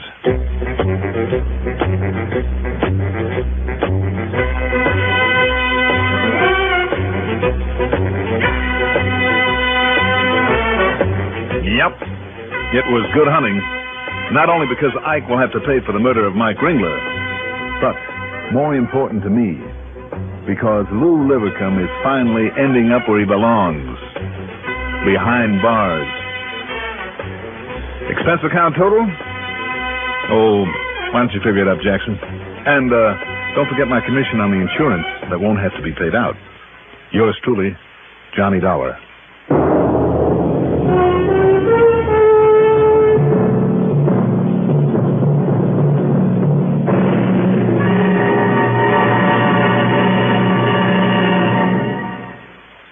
And now here is our star to tell you about next week's story. Next week, only the shadow of a doubt locks up the case for me. Join us, won't you? Yours truly, Johnny Dollar.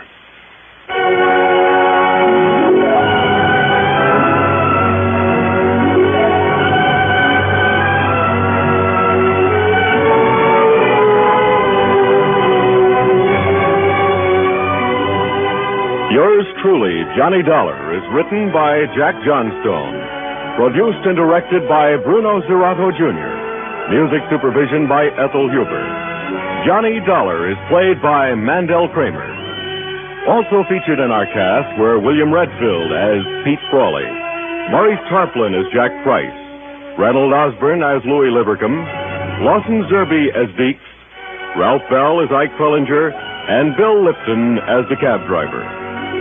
Be sure to join us next week, same time, same station, for another exciting story of yours truly, Johnny Dollar. This is Bill Gillian speaking. If someone you know has had an accident or an operation, the chances are he was given blood or blood plasma to prevent shock or to replace lost blood. Or perhaps one of your children came down with the measles and was given a shot of gamma globulin. That required blood for its manufacture. Whenever emergency arises in accidents, operations, or disasters, blood is urgently needed. And there's no time to get it after the emergency arises. It must be there, always ready for immediate use. The agency that collects the blood for our military and civilian hospitals and keeps blood banks all over the country well stocked is the Red Cross. This is only one of the countless invaluable services performed by this wonderful organization. One of the ways in which you can help the Red Cross is by giving blood regularly. There are many other ways you can help, too, doing various kinds of other useful volunteer jobs. Right now, during Red Cross Month, join and serve and help the Red Cross stay on the job for you. Johnny Dollar. This is Royal J. Harkins, Dollar, Greater Southwest Insurance in Los Angeles. Yes, Mr. Harkins. If you fly to New York, you can catch a midnight jet that will arrive here at 4:20 in the morning. Oh, I can. There'll be a room for you at the Beverly Hilton for whatever rest you may require, and I'll see you at my office promptly at 9 a.m. Well, I'm sorry, Mr. Harkins, but I'm tied up this evening, so I'll grab a morning flight and see you about noon. No, 9 a.m. here at my office. Why? What's the big emergency? A conspiracy, Dollar, to commit murder. Oh? Yes. All right, then. I'll see you first thing in the morning.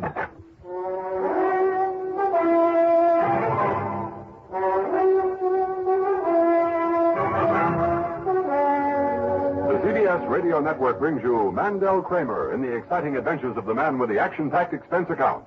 America's fabulous freelance insurance investigator, Yours truly, Johnny Dollar.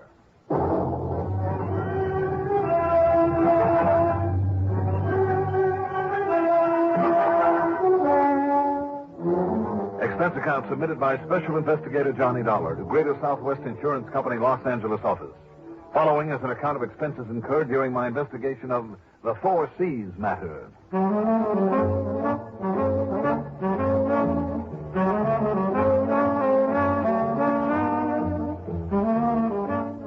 Item 1, and this does go on the expense account, a dime for a phone call to Betty Lewis, the one gal who really counts with yours truly. Oh, darn. Again, Johnny. I'm sorry, hon, but I've told you from the time I started chasing you until you caught me, this sort of thing would happen now and then. I know, dear. Oh, until I caught you. Well, didn't you? Look, I'll call you as soon as I get back. Okay. I could drive you up to the airport, I suppose. I'd love it. Now? Now.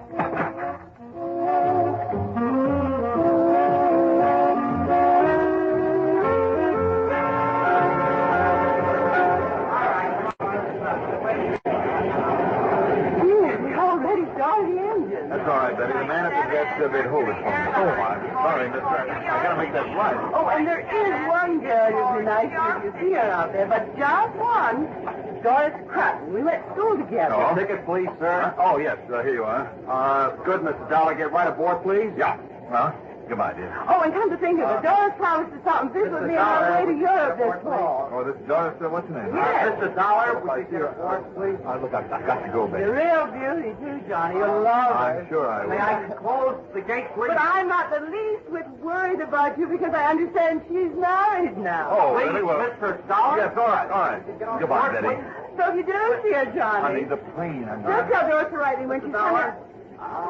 Look, will you please break it up? The plane is waiting. Please? All right, I'm coming.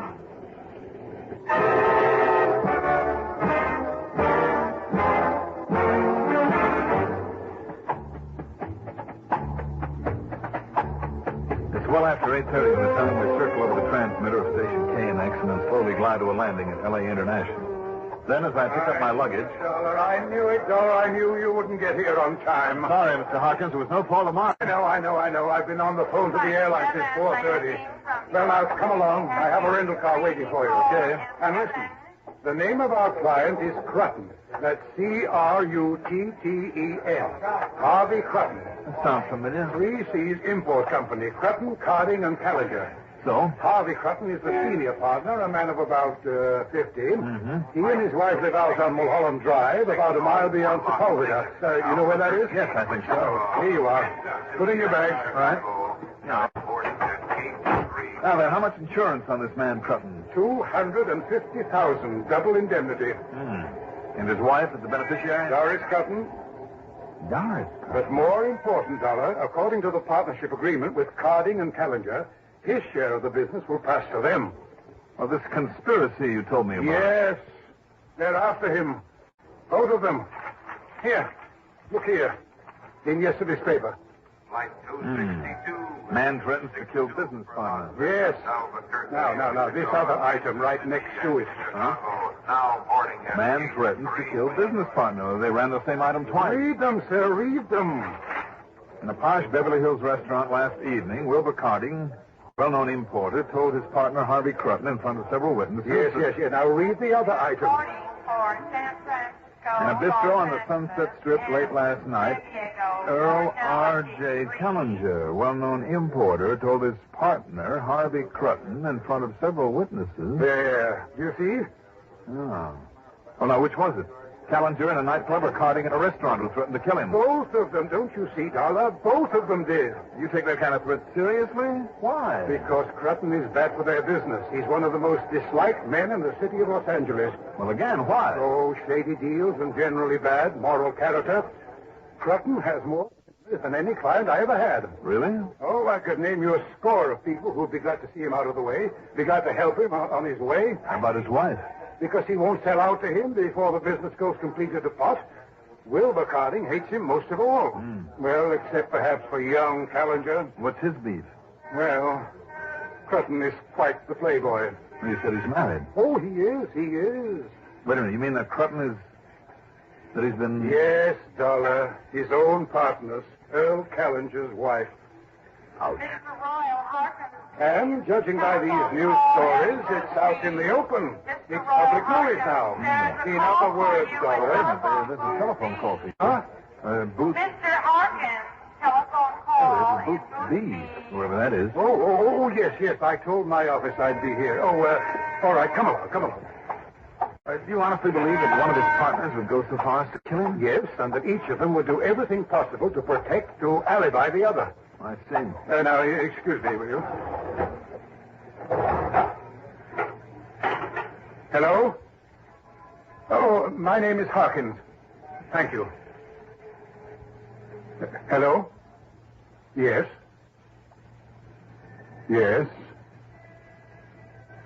Oh, I see.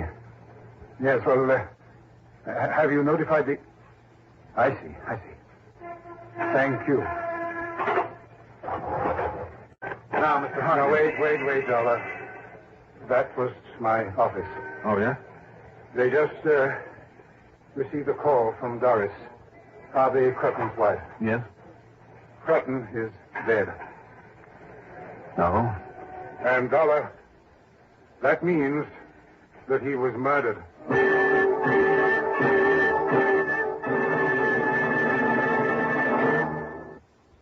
When you have to stay alert, don't let drowsiness slow you down. Perk up. Perk up with No-Dose. The safe way to stay alert without harmful stimulants. Remember, when you're driving, working, studying, and monotony makes you feel drowsy. Perk up. Perk up with No-Dose. No-Dose.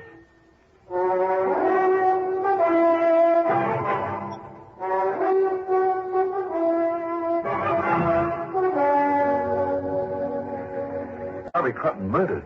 An auto accident, his wife said. The police notified her only a few moments ago. There was some trouble identifying the body. Where? He drove an imported sports car, a Minerva Pacini. Expensive. It would seem, from what little the police told her, that he lost control going around one of those tight curves up there on Mulholland Drive. Dead man's curve. I see. He tore on through the guardrail and dropped some 300 feet into the canyon. Tell me, was Crutton a pretty wild driver? No. Definitely not. In spite of owning that Minerva Pacini. That car was purely a matter of prestige for him because of its cost and exclusivity. I doubt if there are more than 3 of them in the whole state of California. I can believe that. In any event, they've finally done it. They've murdered him. In spite of the fact the police claim he simply lost control. I believe otherwise. That he was killed first. And he and his car were pushed into that canyon. Or that somebody sideswiped him or forced him off the road or something like that. That somehow he was murdered. You find out when it happened? Sometime after midnight. He didn't know exactly. Well, I guess I better get going. Yes, Dollar. Get him out there immediately. Right.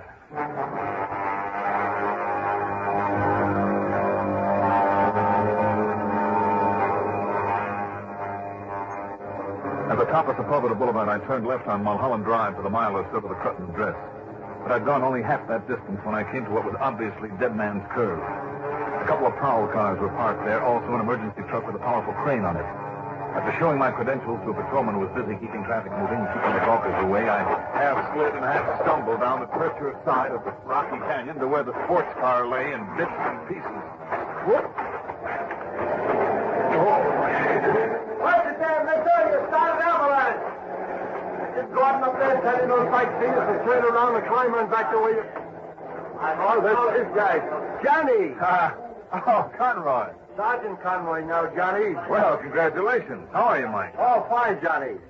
The corpse, Mike, where is it? Well, Doc Holmes was here and said it was the accident caused his death, so they hauled what's left of him off to the morgue. An accident, Suicide. Doc, of course, will do a post-mortem to look for alcohol or poison or whatever, but he found no sign of anything irregular here, and Doc's mighty thorough. Exactly what happened, Mike. I try to take that curve too fast. Just look at the way this thing is wrecked. And I'll tell you this, Johnny. Yeah? I checked with the man that did his service for him. And this car was in absolutely perfect condition. Well, even so, Mike. And I'll tell you something else, too. He must have had brakes when he left the house. I know where he lives. He couldn't have backed out of the steep driveway without him. But he didn't use them when he hit that curve. Nope. Or he couldn't. One more thing. Yeah? Nobody sideswiped him, but charged at him to make him swerve suddenly. You sure? Well, we're sure. Tell by the tracks, or rather lack of them. Have any idea how fast he was going, Mike, when he plowed through that guardrail? Lieutenant Ashley figures by where he first hit the side of this canyon on the way down, he must have been doing close to 90. Okay, Mike. Now, I'll grant you, Johnny, some of these guys who own these hot rods drive much too fast when they get out of city traffic. But they lose control because of too much speed. Happens all the time. So? But you know what this looks like to me? You know what I think? What do you think, Mike? Suicide. That I doubt. From what I hear about the man, he wasn't the type. Well, now why'd he leave us home around midnight then? Who set that time? Doc Holmby has to look at... Huh? What's the matter? Okay, Gordon, lower the sling whenever you're ready, and I'll tie it under the wreck. Okay. Where's it going to be taken, Mike? Back to headquarters. The lab crew will take another look. After that, it's up to Mrs. Crutton. Seen her yet? No, not yet. Oh, quite a dish. But a strange one. Oh, why do you say that? Well, in spite of all their money, she works like a handyman. And the way she dresses, and that old jalopy she drives, and, well, you'll see. Yeah, I think I will. Why not? Okay, Gordon, lower away.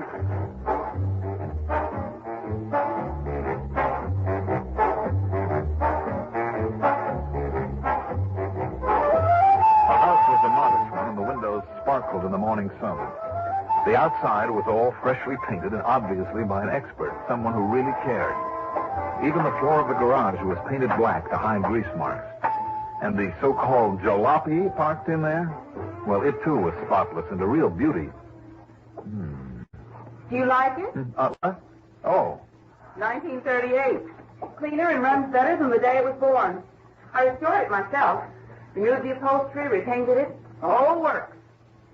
And it runs better than the day it was born. Oh. But come into the kitchen, will you?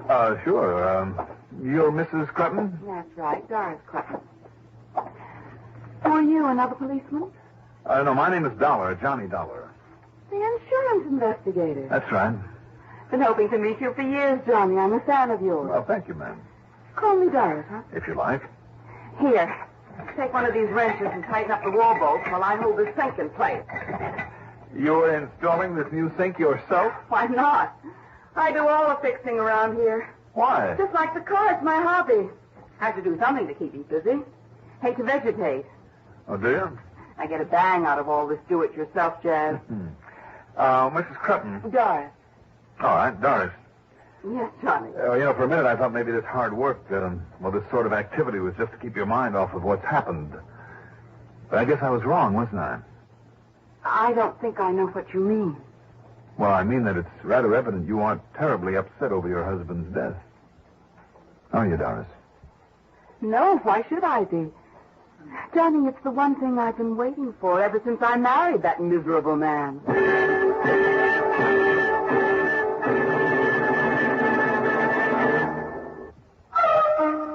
Want to give up strong-tasting cigarettes? Treat your taste kindly with Kent. Want to give up harsh-tasting cigarettes? Treat your taste kindly with Kent. Want to give up rough-tasting cigarettes? Treat your taste kindly with Kent. Smoke Kent, the micronite filter cigarette. Yes, Kent, the cigarette that made the filter famous, lets you get away from cigarettes that sometimes taste too strong, too harsh, too rough. Because Kent, with the micronite filter, refines away harsh flavor, refines away rough taste for the mildest taste of all. If you want to get away from strong, harsh-tasting cigarettes, change to Kent. Remember, the finer the filter, the milder the taste. Treat your taste kindly with Kent. Smoke Kent, the micronite filter cigarette.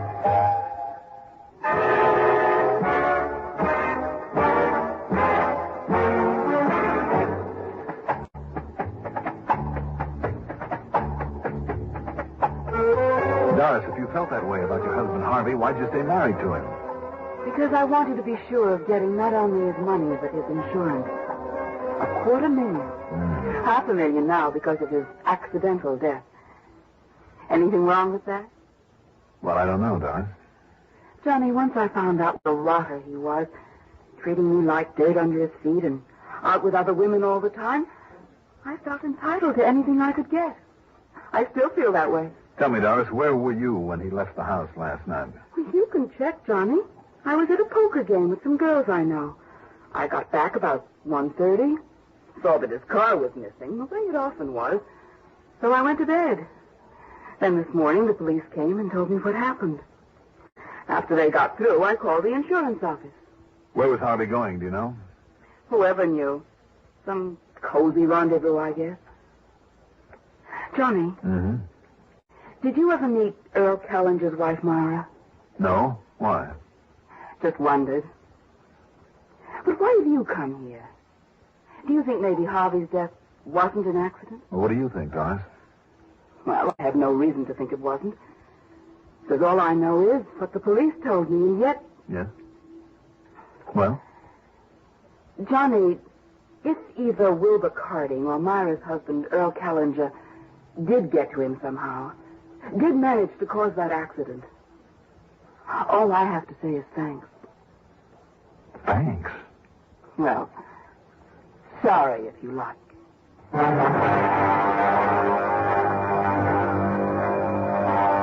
the end, I learned nothing of any importance except that Doris knew more than I did. So I left. Item 5, a dime for a phone call to headquarters to Sergeant Mike Conroy. No, Johnny. Doc didn't find a thing. No drugs or alcohol or anything in his general condition that would have made him lose control of that car. Uh-huh. Now, of course, if an ice bird or something crashed into the windshield... And he didn't apply the brakes? Mike, I'd like to look at that car. Well, sure. Good, I'll be right over.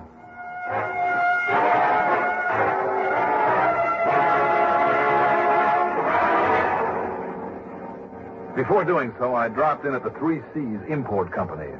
Earl Kellinger looked anything but sad over his erstwhile partner's death. Sure, I'm glad he's gone. Sure, I'm glad. Not only because of the business, but now it'll give Myra, that's my wife, it'll give her a chance to come back to her senses again, behave like a decent wife and mother again. And you'll forgive her, Kellinger? Ah, she's only a kid, Dollar, a naive kid. And if Harv had a chance to charm her with his phony manners and all his money, well, maybe it was partly my fault, because I was so tied up with his business. Just the same, you had a mighty powerful motive for wanting to kill him, didn't you? Oh, now, don't be ridiculous. Hey, wait a minute, Dollar. You mean that crash wasn't an accident? Where were you late last night? On a train. On the way back from San Francisco, a business trip. I got in here at 8 o'clock this morning. Can you back that up? Well, sure I can. Ask Wilbur Carding. He was with me. I was afraid of that. And 3 of our salesmen, too. Ask them. Ask the cops. They checked us out. Now, listen, Dollar. All right. Just keep your shirt on.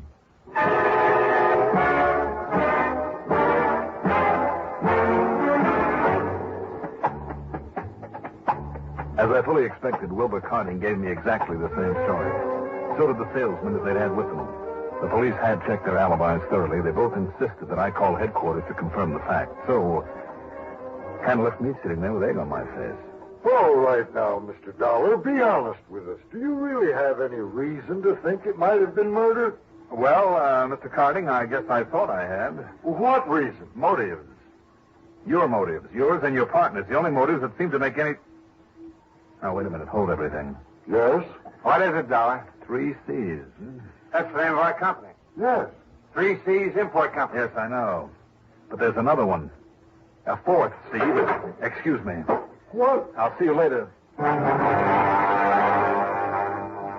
Hunch? Not by a long shot. Because of something Betty Lewis had said to me before I left Hartford.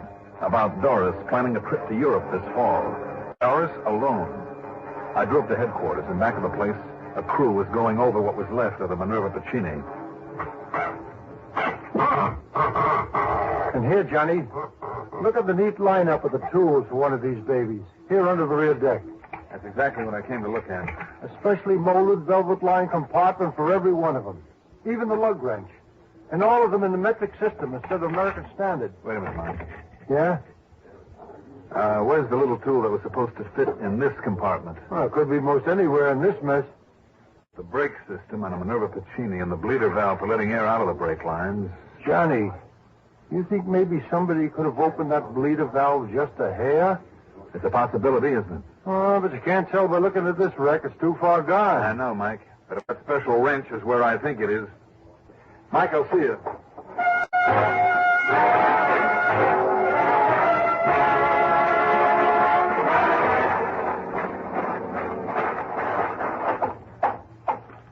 Now, let's see what this garage will yield.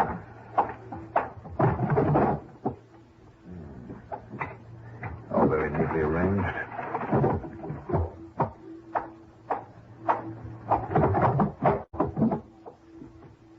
Oh, look.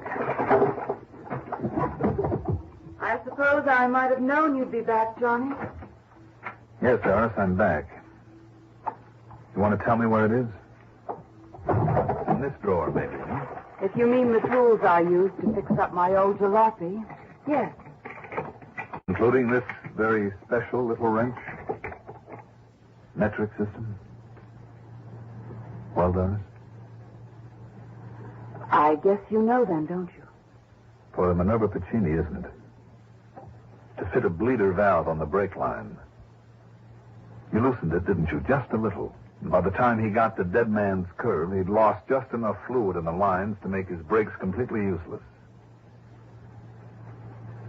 Why, Doris? Why you? Somebody had to do it, Johnny. I'd waited so long and nobody else would. So I had to kill him. I shouldn't have, I guess. No, Doris. You shouldn't have.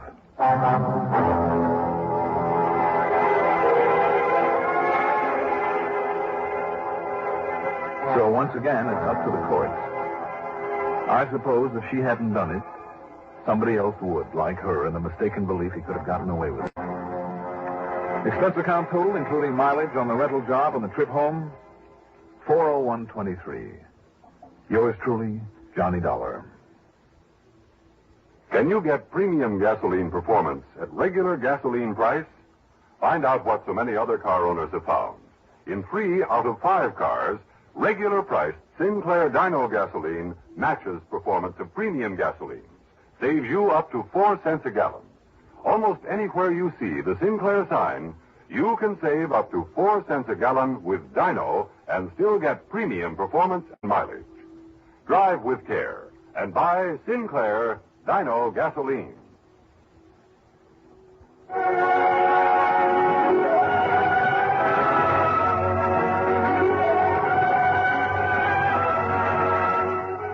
Yours truly, Johnny Dollar, is written by Jack Johnstone, produced and directed by Fred Hendrickson.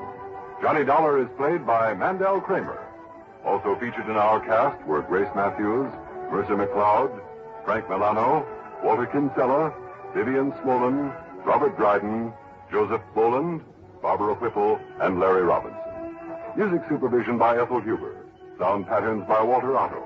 Technical supervision by Fred Turner. Be sure to join us next week, same time, same station, for another exciting story of yours truly, Johnny Dollar. Art Hanna speaking.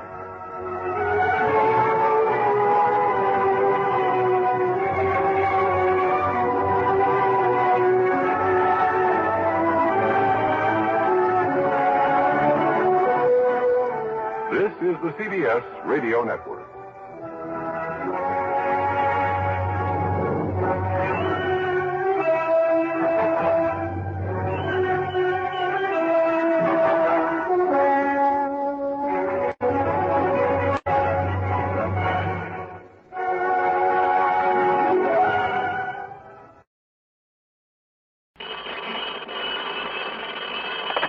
Johnny Dollar. Johnny, this is Len Walker at Surety Mutual Insurance. Out there in the wild and golden west? Yep. Still holding down a desk out here in San Francisco. How are you, Len? What goes these days? Goes off is more like it, Johnny. Oh, what's that supposed to mean? 3 neat, tidy little explosions that have cost us well over $1 million apiece. Wow. What kind of explosions, Len? Rocket fuel type of stuff. Oh? Yeah. Where? The Bascom Development Company. It's hidden away along the coast, a few miles south. Bascom, hmm? So if you want to grab your spacesuit and pop on out here, well, who knows? Maybe they'll oblige by sending you aloft on their next blow-up. You make it sound very attractive, Len. I'll tell you this, Johnny.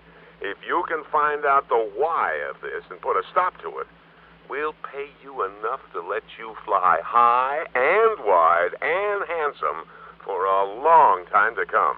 Now you do make it sound attractive. Well, then? Okay. I'll start practicing on the first plane I can get.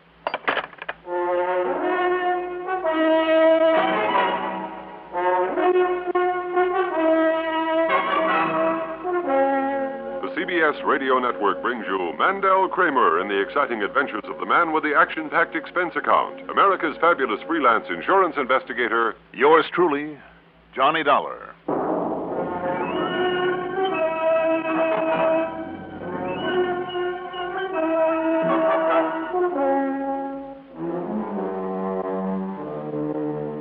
Expense account submitted by Special Investigator Johnny Dollar to Surety Mutual Insurance Company, San Francisco office.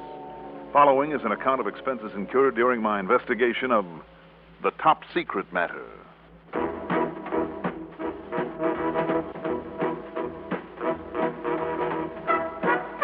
Expense account item 1, $199.27. That covers a taxi out to Bradley Field, the hop to New York, and from there a one-stop flight on out to the West Coast.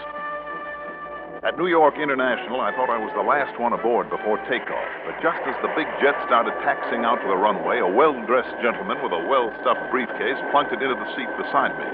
Wow, looks as though I just made it. By the skin of your teeth, and you better fasten your seatbelt because... Hey, George! What?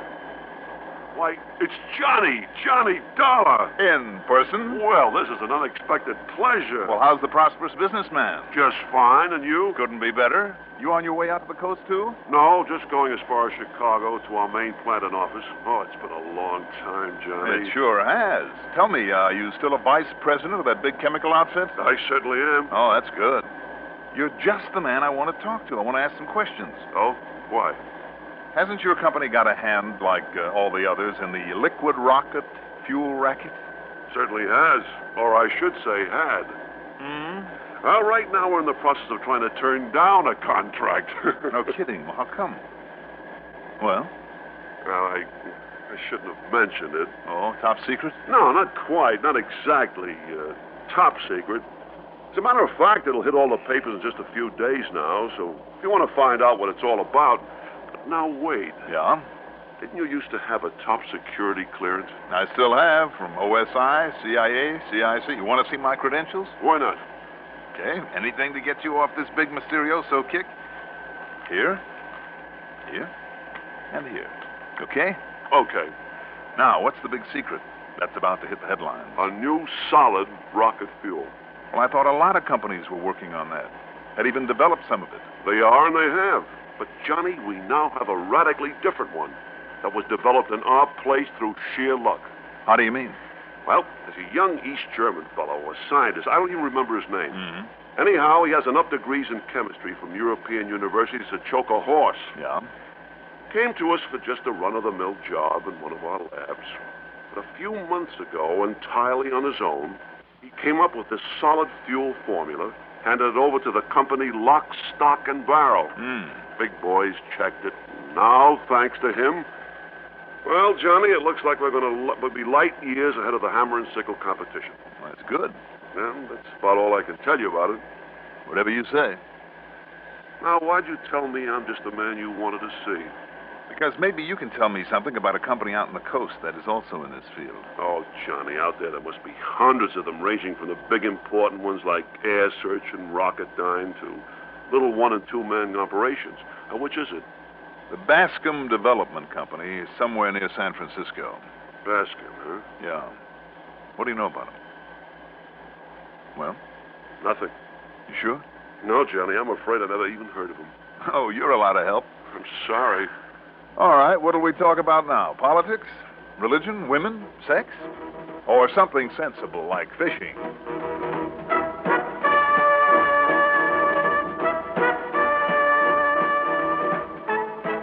The way those jets traveled, there wasn't time to talk about much of anything before George got off the plane in Chicago. By the time I had an afternoon snack and prepared to settle down for a nap, we circled and landed at San Francisco International. Item 2, $4.70 for a cab into Len Walker's office. That's across from the Sheraton Palace and my pals at KCBS.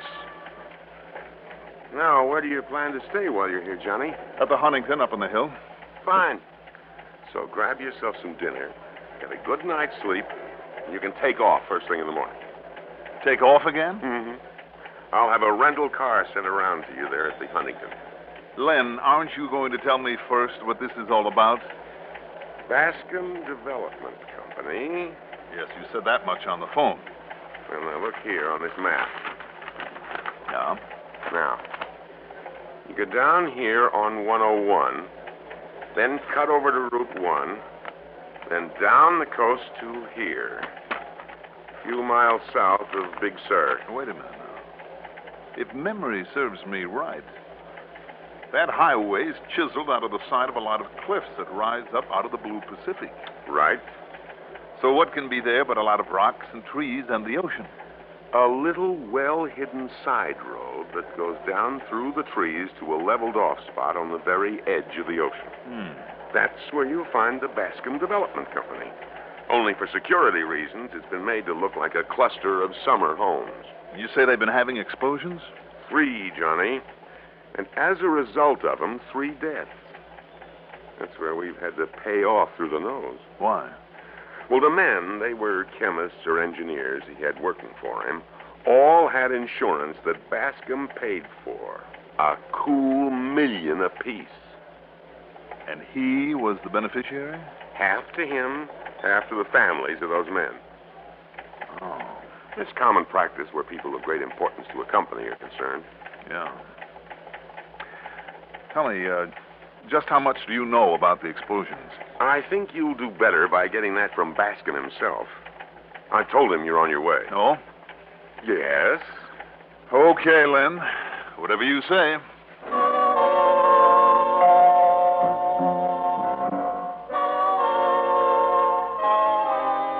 Item 3, $12.80 for cocktails and dinner at the Fleur-de-Lis. After all, I was on expense account. Why not live it up? After a good night's sleep at the Huntington, I took off. After passing through San Jose and Salinas, I cut over through Monterey and Carmel and hit California's wonderful 1, Highway number 1. It took me through beautiful wooded hills and forests and then along the edge of the sea. It's a narrow, tortuous road with nothing but high cliffs on the left and a sheer drop-off on the right, sometimes for several hundred feet to the ocean below. And it is a beautiful, beautiful drive. At Point Sur, that's S-U-R, means south, the cliffs are almost perpendicular, so the highway goes a bit inland for a stretch. And then I found the sharply slanting little side road that Len had indicated on the map. I had to make my way down it in low, low gear. And there at the ocean's edge was the group of... Well, Len was right. They did look like harmless summer cottages. But there was an armed guard at the entrance gate. I showed him my clearances. He made a phone call, then directed me to the second building down the road. However, as I started to pass the first one, a small, white clapboard sort of building it looked like, I heard a sharp, strange, crackling sound like timbers breaking. I looked up. The side of the building seemed to bulge out momentarily, and then...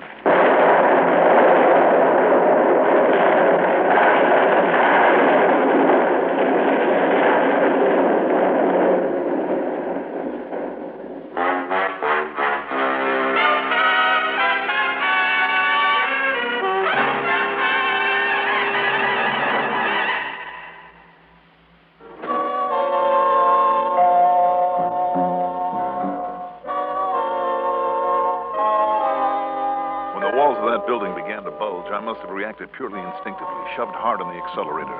But by the time that explosion really took hold, I was almost past it. Nonetheless, my rental car rolled completely over with me inside. Shook me up a little, but otherwise I was okay. From a building down the line, several intelligent but very angry-looking men came running over, hauled me out as roughly as possible, then shoved me unceremoniously into the next-door private office of Mr. Horace Alderworthy Bascom. Bascom, a slight, gray-haired man of about 60, sat quietly behind his desk. holding a gun on me in a way that indicated he could and wouldn't hesitate to use it if it became necessary. Until I produced my credentials and told him why I was there. Then he dismissed the others, shoved the gun back into the drawer of his desk, and said, I'm sorry, Mr. Dollar. We're always a bit on edge these days, and no doubt Doctors Harvey and Welcome and young Franklin thought that you had caused the explosion there in Unit 1. Doctors, Mr. Bascom? Of science, chemistry. Best I've been able to find. Oh, I'll tell you this about them. They not only have brains, but muscles. They're all experts in the field of explosives. Are they? The best. I wonder after what just happened. You were very fortunate, Mr. Dollar. Had that explosion occurred just a fraction of a second earlier, I wouldn't be sitting here, would I? Your body and the remains of your car would have toppled over the edge of that narrow spot beside Unit 1 and ended up on the rocks some 200 feet below. No question of it. I don't doubt it. But now, aren't you concerned about what's happened to that Unit 1? From this window, it looks like a shambles. Yes, like a few others that have gone before it. Do you want to take a look and see if you can figure why it blew up? I know I do. I'm afraid it would take far more scientifically knowledgeable minds than ours to determine the cause of this latest misfortune. And as you can see, Dr. Welcome and some of his aides are looking it over very carefully. Well, I still want to look. Of course. And I sincerely hope you can accomplish something. Thank heaven this time there was no one hurt. We've lost 3, Mr. Dollar. 3 of our finest chemists during the past 3 months. So I understand. And each of them, I'm convinced, just when he was on the threshold of a solution to this tremendously important project of ours. Just what is this project, Mr. Bascom? Creation of an uncommonly efficient semi-liquid rocket repellent that will, I am convinced... Semi-liquid? Yes. Yes, an almost unbelievably powerful gelatinous substance with all the energy of the complicated liquid fuels and the stability of a solid. If I can develop it, Mr. Dollar, it will be the greatest triumph in the history of space rocketry. And I will have made it. I alone will hold the secret of it. And yet you're not a scientist. Well, in the purely academic sense, no. But without my aims and my ideas, without my money to provide the means for their experimentation, these men I employ could accomplish nothing. And that means that... Well, what's the matter, Mr. Dollar? You are all right, aren't you? Oh, yes, sure. But as long as this last explosion just happened, I'd like to get out there and see if we, or maybe your Dr. Welcome, can pin down the cause of it. Oh, yes, of course. Believe me, if anyone can determine it, Welcome can.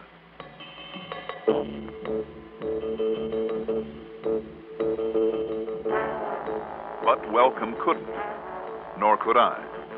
In spite of Mr. Bascom's help in combing through the ruins, and we really combed. A lot of theories got aired, but none that led to any definite conclusions. Then, early that evening in his quarters, I talked at some length with Dr. Welcome about not only this, but the 3 previous explosions. No, I don't think so, Mr. Dollar. It's simply that some of the materials, the components used, are so unstable, so highly volatile, and shock susceptible that... And yet every possible precaution is taken, not only in the handling, but in the storage of them. Mm-hmm. So unless someone were setting them off deliberately, as you suggest might be possible... An awful lot of people don't want to see our national rocketry program succeed. Don't you forget that, Doctor. Yes, but someone here in this closely knit organization, no, I can't believe it. Another thing, Mr. Dollar. Yeah? Williams, Thornbury, and Brenner. Are those the 3 who were killed? Yes. Now, certainly you don't suggest they deliberately caused the explosions that caused their own deaths. That's hardly likely, I guess. Not a bit likely. And, Mr. Dollar, each of them was entirely alone in the laboratory when the accident occurred. You sure of that, Dr. Welcome? Oh, absolutely. Tell me, was there anybody in Unit 1 this afternoon when it went off? Or anywhere near it? No, you were the only one near it. And you sure of that? Absolutely certain. Mm-hmm. Tell me something else, Doctor. If I can, yes. How close are you fellows to this rocket fuel? Well, Mr. Dollar, I believe that Williams and Thornbury and Brenner were very close to it, each in his turn. Mm-hmm. Mr. Bascom and a couple of the other chaps and I felt they had found it. But now, of course, we'll never know. So, all the rest of us can do is keep on trying. You don't sound very confident. Well, sometimes it's very discouraging. And with the cutbacks in salary we've been obliged to take. But it's a challenge, and challenges are what make a profession like ours worthwhile. They and the opportunity to serve this country. Who sparked this whole idea in the beginning? Oh, I understand it was a young German chap that Mr. Bascom found somewhere abroad. What? Yes. What was his name? Kellerholz. Hans Kellerholz. Kellerholz. I see. All right, Doctor, welcome. Gentlemen? Oh, Mr. Bascom. Well, have you found anything? Anything to indicate what might... No, it doesn't look as though we have, Mr. Bascom. Not a thing. Oh, What's more, I've suddenly remembered that I'm supposed to be back in San Francisco tonight, so I'll have to run. If, that is, my car is still usable. I understand it isn't. But if you'll wait a moment, I'll bring mine around. Oh, I appreciate that. But your investigation here... Oh, don't you worry. I'll be back. Well, I certainly hope so.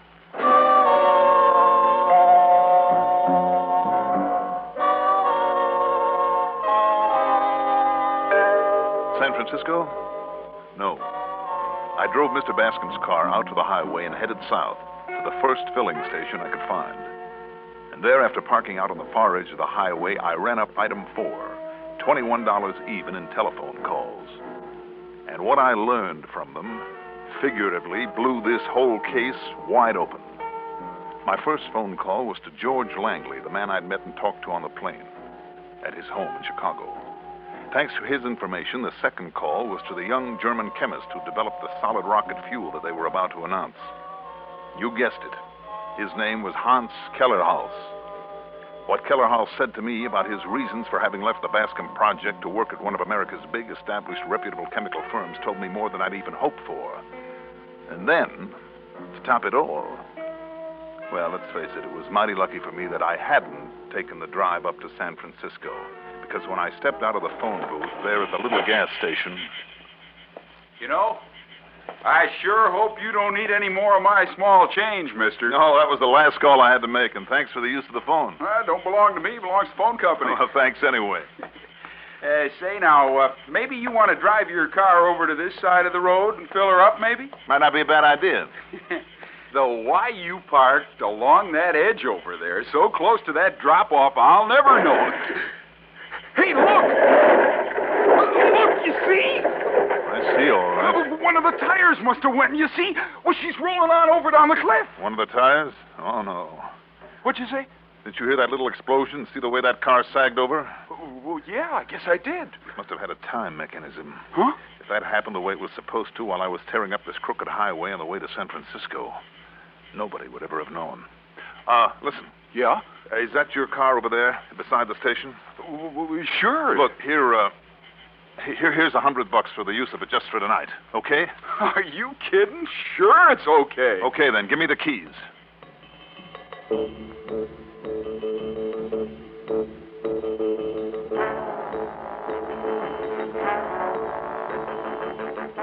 Luckily, the same guard was on duty, and he let me through the gate to Bascom's setup without question.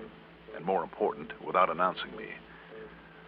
In the darkness, then, I slipped the lock on the door of Bascom's office, went inside, pulled down the shades, put on a light, and looked around.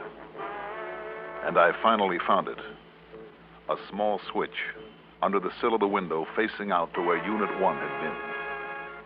And if those wires on it had led underground to some kind of a detonator there in Unit 1 this afternoon... Mr. Dollar. Better come in, Mr. Bascom. Yes, I certainly will. Just sit down there at your desk, anywhere. Well, of course, if you like. Did you break your way in here? You, want to tell me why, Mr. Bascom? Why? Why what? Afraid I don't understand. I want to know your reasons for the explosions. Why, you're implying that I was responsible for them, Mr. Dollar? Entirely. And you honestly think that you can prove a wild assertion like that? Yes, I honestly think I could. Otherwise, instead of sitting here talking with you, don't you think I'd be out and around investigating further? Yes, I suppose you would. Let's look at some facts. Like the explosion this afternoon that nearly killed me because you knew I was coming here. The switch I found under the windowsill. Well? Yes. And your help in combing through the ruins? Help? or careful misdirection, so I wouldn't find the detonator you'd rigged up, nor a trace of the wiring from that switch. Of course. Those cutbacks in salaries. You needed money, didn't you, Mr. Bascom, like all that insurance you collected? Yes, very true. And something you said this afternoon. I and I alone will hold the secret of this fuel. So when you thought that Williams and Thornbury and Brenner had it, to keep it for yourself, you killed them. Is that about it, Mr. Bascom? Just about, I guess. And all because of a young chemist I brought over here. Hans Kellerhaus. Yes. I was supposed to be over there in Germany on a vacation. Actually, it was only in order to establish contact with him and hope that I could capitalize on his knowledge of missile fuels. Took a lot of time, a lot of money. Most of it spent in bribes to East German authorities. But I finally got him over here. I see. He was so glad to be free for the first time in his life, so grateful for an opportunity to work in this country, that he was willing to agree to anything. Which means what, Mr. Bascom? I was to have complete control of anything he might create and develop here. And what happened? Did he find out you were in this thing only for personal gain? Yes. So he came in here one morning and told me that he was leaving. That he would keep his word, however, and relinquish claim to whatever he had developed here. My demand, he put that in writing. So I let him go. Like an idiot. Why do you say that? Well, I thought he'd completed the fuel, that I could go ahead and produce it and sell it and make millions. Millions, Mr. Dollar. And without having to share with him. But I was wrong. He hadn't finished. Mm-hmm. I hired other men, the best that I could find from all over, in the hope that they could carry on from where he'd left off. But all it did was cost me money. Money. And the only way I could think of to get enough to keep going was by collecting that insurance. By committing murder? Yes, I know. The first one was very difficult for me. But the second one, it meant another $500,000 to carry on with, and the third, because all the time I kept hoping to get that rocket fuel. I suppose I should have known. I never would. That my misdeeds would catch up with me.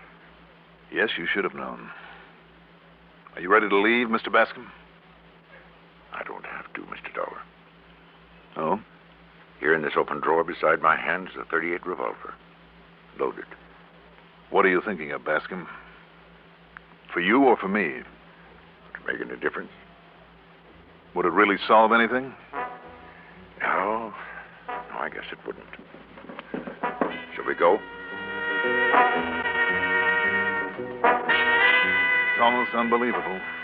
I mean, the length to which some people will go to promote their own selfish interests at the sacrifice of others. Don't they know that somehow, sometime, there has to be a showdown? Expense account total, including repair charges on the rental car and the trip back to Hartford, $993.70. Yours truly, Johnny Dollar.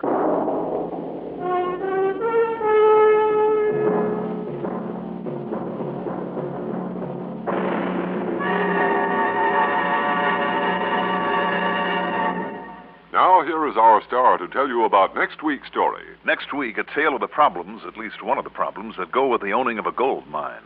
Join us, won't you? Yours truly, Johnny Dollar. Yours truly, Johnny Dollar, is written by Jack Johnstone, produced and directed by Bruno Zerato Jr., music supervision by Ethel Huber. Johnny Dollar is played by Mandel Kramer. Also featured in our cast were Melville Ruick as Bascom, Court Benson as Dr. Welcome, Frank Campanella as George Langley, and William Mason as the gas station attendant. Be sure to join us next week, same time, same station, for another exciting story of Yours truly, Johnny Dollar. Johnny Dollar. Hi, Johnny. This is Ted Newberry over here at good old Union States Casualty. Well, hi, Ted. What's this I hear about you going off the deep end a couple of weeks ago and getting yourself engaged to, what's her name, Mary Ann Hooper? Idle rumor, son. Just idle rumor. Oh, since when does an idle rumor hit the society pages of the Sunday paper? Oh, that. You mean this was just another false alarm? Just a sly bit of skullduggery by Mary Ann's mother. She figured if it hit the papers, then I'd have to pop the question to her darling daughter. But Johnny, my boy, it backfired on her. How do you mean? When Mary Ann saw that blurb, she got so mad she not only won't speak to her mother, she won't even see or talk to me. Instead of you having to worm your way out of a romance again. Right. Thanks to dear old Mama, and without having to go through any soppy farewell scenes, I'm back in circulation and ready to play the fielding. Well, just you wait, though, Ted. Huh? When you do fall, and I mean all the way, including the marriage route, you are going to fall so hard the crash will be heard halfway around the world.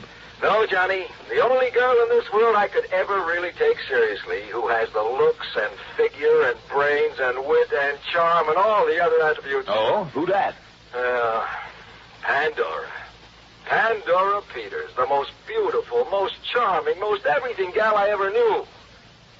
So when she does finally come to see and talk to me, okay, what happens? Oh, tell me. All she wants to know is how and where and when she can see and talk to you. Well, you can't win them all, you know. What was that? You heard me, so it looks like you're the lucky one. And, she's really everything you say she is? Everything. So I smothered my feelings and set up a date for you, subject, of course, to your confirmation. When? Today, okay? Why not? What time? 2:30. That's about a half an hour from now. Great. Now, let's think about the place. It's all set. Oh, it is, hmm? Where? In this cozy, quiet little office of mine. Oh, now, wait a minute, Ted. That's what I suggested. That's what she agreed to, so that's the way it'll have to be. Oh, Teddy, you're a bum. Take it or leave it, Johnny. Well? I'll be there.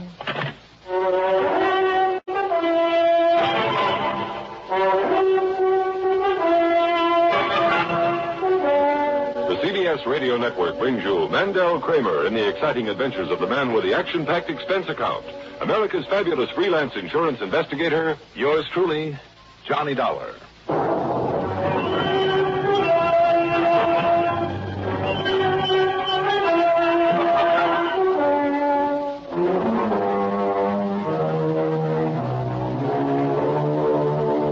Expense account submitted by Special Investigator Johnny Dollar to the Union States Casualty Insurance Company, Hartford, Connecticut. Following is an account of expenses incurred during my investigation of the Nugget of Truth matter.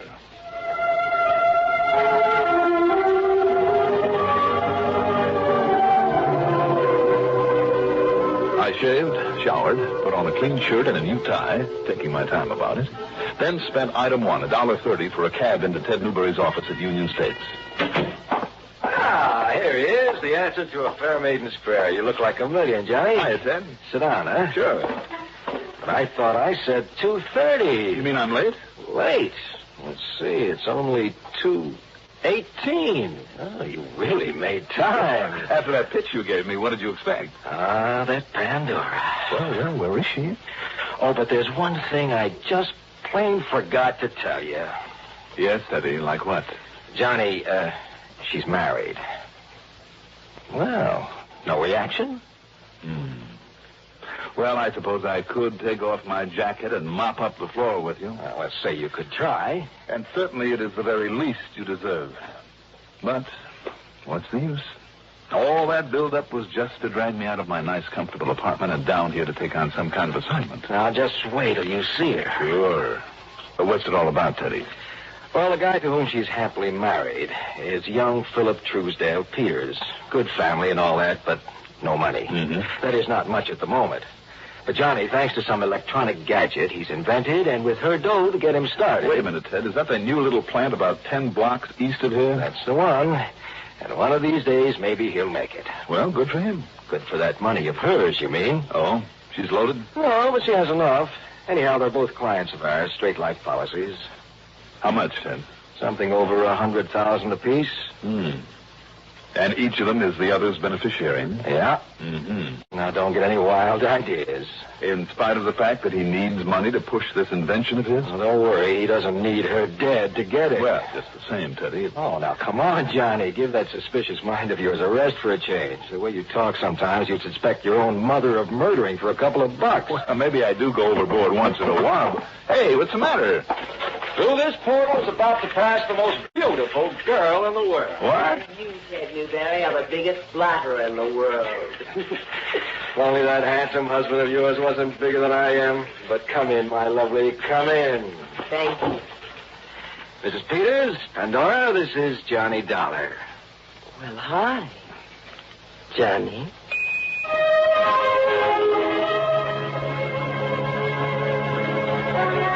I'll say this. What I stood there staring at was worth staring at. 25 or 26, maybe. Tall, willowy, blonde. A faultless complexion with just enough makeup to enhance her natural beauty. Eyes a kind of gray-green, with little smile wrinkles at the corners. A cute little tilt to her nose and soft, full lips. And a darned attractive figure in a dress that didn't hurt it one bit. But there was something missing. Or maybe it was the other way around. Something there that shouldn't have been there. In her voice, in her eyes, I'm not sure. But there was a subtle coldness there that wasn't quite right. Not with all that beauty. The calm, calculating female that's invariably more deadly than the male. I wondered. I said hi, Johnny. Oh, I'm sorry. And did I lie to you, Johnny, about this gorgeous, glamorous creature? Oh, now, Teddy. What, so help me, how anybody like you could ever have any problems? Pandora, But I do have one. And I'm afraid it's a pretty serious one. That's why I wanted to see you, Johnny. What is it, Pandora? Johnny, somebody is threatening to murder me. Really? Here, Pan, you better sit down and tell us what this is all about. Yes, thank you. Oh, I'm sorry. That's all right. I am. Just the key to the Peters family car. Yeah. Thank you. Oh, wait a minute. What? Little charm on this keychain. How about that? Little golden skull. Very unique. Looks hand-carved. Well, it is, Johnny. From a single nugget that my grandfather found out in California back in the 1800s. Oh? It's my good luck talisman. Well, if you're being threatened, honey, you'd better hang on to it. Don't you worry, I will. But now, let me tell you. Yes, I think you'd better. Well, it started about 2 months ago. Little notes stuffed into the mailbox. We live out on Barclay Drive, you know. Better put that down, Johnny. It's 128 Barclay Drive. Oh, I'll remember it. Go on, Pandora. It was right after Phil got the final patent on his invention. Just what is that invention, by the way? Oh, it's some kind of an electronic battery, I guess you'd call it. Just a tiny little thing that might be used in rockets or something. I see. And Philip hopes to make a lot of money with it. You don't sound too enthusiastic about it. Well, I wasn't. At first, Johnny. It looked to me and my lawyer like just a waste of time and money for him to work on it. But when those notes started, well, I told Philip to go ahead with it. At least until the money ran out.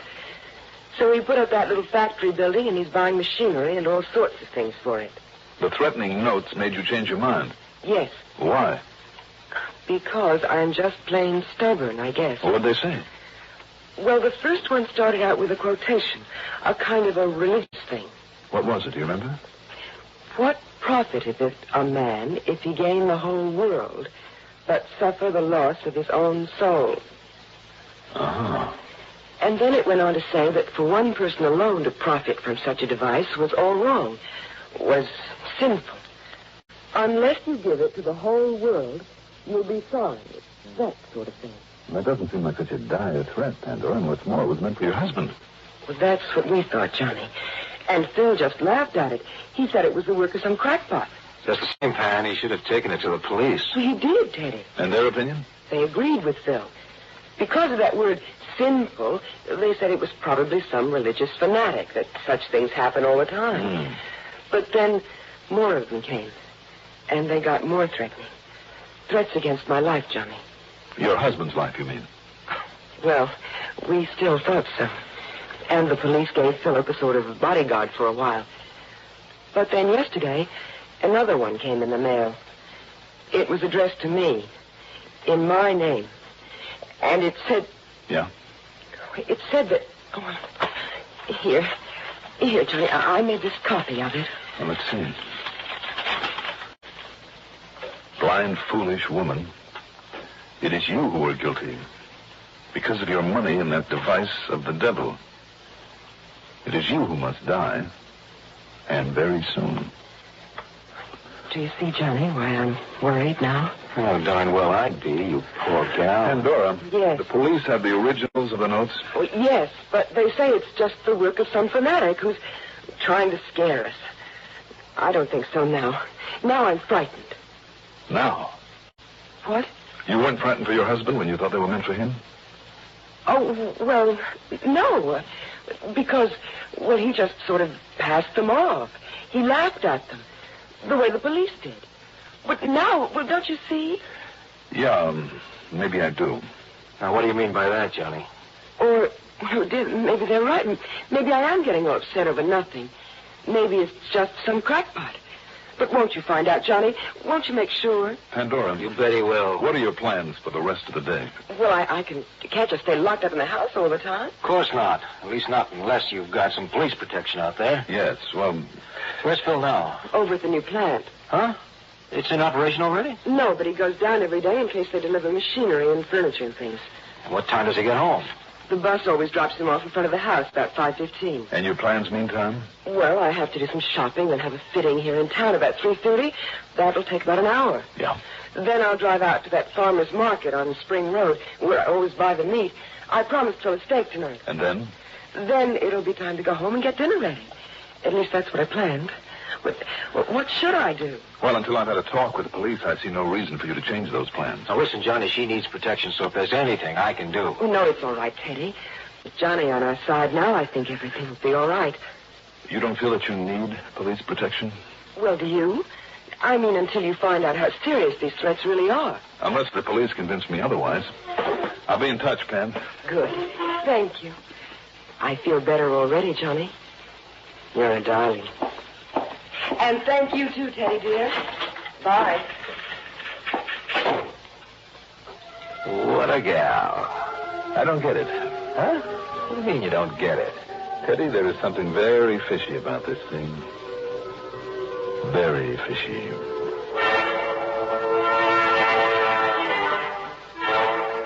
Expense account item 2, $1.20 for a cab back to my apartment where I picked up my own car, then headed out in the direction of the Peters home, way out on Barclay Drive. But after driving all of half a dozen blocks, the car suddenly conked out on me. By the time I got a tow from the auto club to a service station, then a repair job on my carburetor by the slowest mechanic I ever saw, it was after 5 o'clock.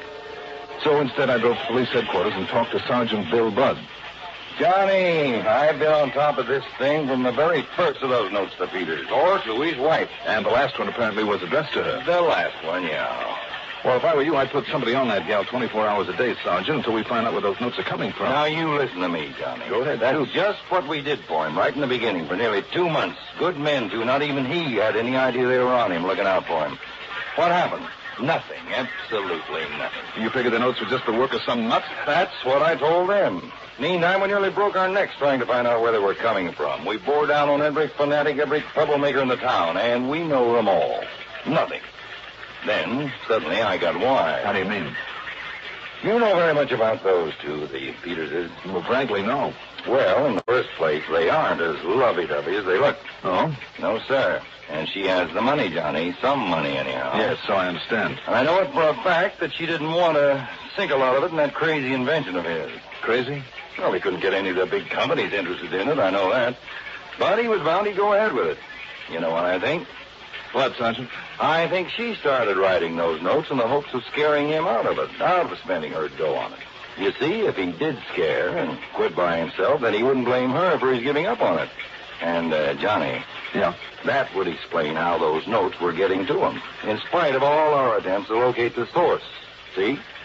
Yeah, it's a possibility, I suppose. But what about the one addressed to her? She hoped that would be the clincher, that's all. Of course, your little theory might explain why she didn't jump at the chance to have a bodyguard. You suggested that to her? Yeah. But there is still another possibility, Sergeant. You mean that he's been writing them? Mm-hmm. So nobody suspect him if he knocked her off to collect all her nice insurance money? Right. In other words, until we can clear this thing up. Wait a minute, Johnny. You think I'm going to put tails on both of them, on their house, on that plant for 24 hours a day? No. Sergeant Budd. Mr. Peters. Sergeant, I knew it. I told you something like this would happen. And don't you see, after that last threatening letter, it was Pandora. It was she this killer was after. Now, wait a minute. Because it's been her money going into my invention, into the plant, and... Oh, this is terrible, terrible. Now, Wait a minute. What do you want, Conroy? I'm sorry, Sergeant. I try to keep him from barging in this way. What's the matter with you? Aren't you going to do something about this terrible thing that's happened? Well, what terrible thing? You know what he's talking about, Conroy. Yes, sir, Sergeant. You see, I'm the one that found the body. The what did you say? The body? Yes, don't you understand? Don't you understand? My wife, Pandora, she's been murdered.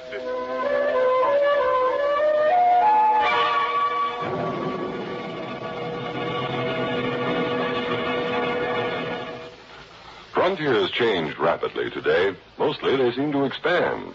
Lately, they show even promise of expanding right into outer space. CBS News is presently covering the effort to break into space, and when the time comes to report news out in space, CBS newsmen will be looking for space helmets with room for microphones. Through the facilities of the CBS Radio Network, expanded CBS News, brought into your home hourly, combines with this station's local reports to give you up-to-the-minute accounts of events that change the world. Listen to expanded CBS News every hour on the hour weekdays here.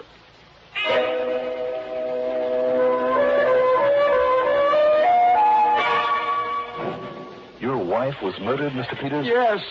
Pandora, somebody killed her. When, Mr. Peters? Where? How should I know? I'll ask this policeman. He's the one who found her. You didn't see her? No, ask him. He's the one who knows about this horrible, terrible, awful thing. Conroy? If only you'd taken those letters seriously, we could have prevented this. Mr. Peters, if you want our help, you've got to calm down and pull yourself together. Here now. Maybe you better take a slug of it. No. Take a drink of this brandy. Now, go on. Go ahead. All right. Thank you. I'm sorry. Please, officer, tell them what you found. Yes, go ahead, Conroy. Well, I was out in my prowl car, you see, in the Spring Road section, my regular beat. Yeah. Well, somebody reported there was a car blocking that little side road into the woods about half a mile this side of the Spring Road shopping section, you know? Where, Pandora went to the meat market. Yes, she always bought the meat at the same place out there. And she said that for dinner tonight... Okay. I can't... All right, now, wait. Go ahead, Tom. Yes, sir. Well, I investigated, and I found this car parked there with nobody inside of it, and the motor was still running, you know? Go on. So, well, I decided maybe I'd better look around, so I did. And that's when I found her. Over at the side of that little pond that's out there. Her head all bashed in. No. Terrible way. Can't you say some other way? Now, come on, please. Go on, Conroy. Well, I went on back to her car, cut off the engine, and then went back to the prowl car. Got on the horn to headquarters to Lieutenant Briggs. He's in homicide, you know? Yes, I know. Well, him and Doc Campbell arrived at the scene a few minutes later, and I told them all I knew, and they took over. To the best of my knowledge, they're still out there. Well, did you find the weapon that was used on her, Conroy? Oh, no, sir. You asked me, Sergeant, it got thrown into that muddy little pond. You'll never find it in there. Yeah, it may be. No, sir. I mean, with all the mud in the bottom of that thing? Yeah, Must be a layer of it 10, 12 feet deep in the bottom, you know? Yeah, okay. I mean, with all the trees around it. Okay, Conroy. And I know. Account of some kids trying to swim in it last summer. Conroy. One of them got stuck. I had to haul him out. And if I hadn't have gotten there when I did... Conroy, where and when did you find Mr. Peters? Oh, I drove right out to his house, Mr. Dollar. I figured somebody ought to tell him. I see. You were home by then, Mr. Peters? Yes. I was worried sick when I found she wasn't there and had left no message. It wasn't like her. And, well, after those threatening letters, I knew something was wrong. I knew it. And when this officer came and told me what he'd found, Pandora. Yes, sir. That's when he insisted I bring him right here to see you, Sergeant. Yes. You didn't take him to the spot out there in the woods? No, sir. He had me bring him directly in here. And, Sergeant, if you don't do something about this, if you don't find this killer... Look, we're going to do everything we can now, Mr. Well, if Peters. you'd done something before instead of just talking about it, this wouldn't have happened. Mr. Peters. No, there's nothing to worry about. It's only some crackpot, some troublemaker. It was a killer. Don't you understand that? It was a killer. I'm telling you, we're going to do everything we can. Mr. Peters. Now, excuse me, I got to take this.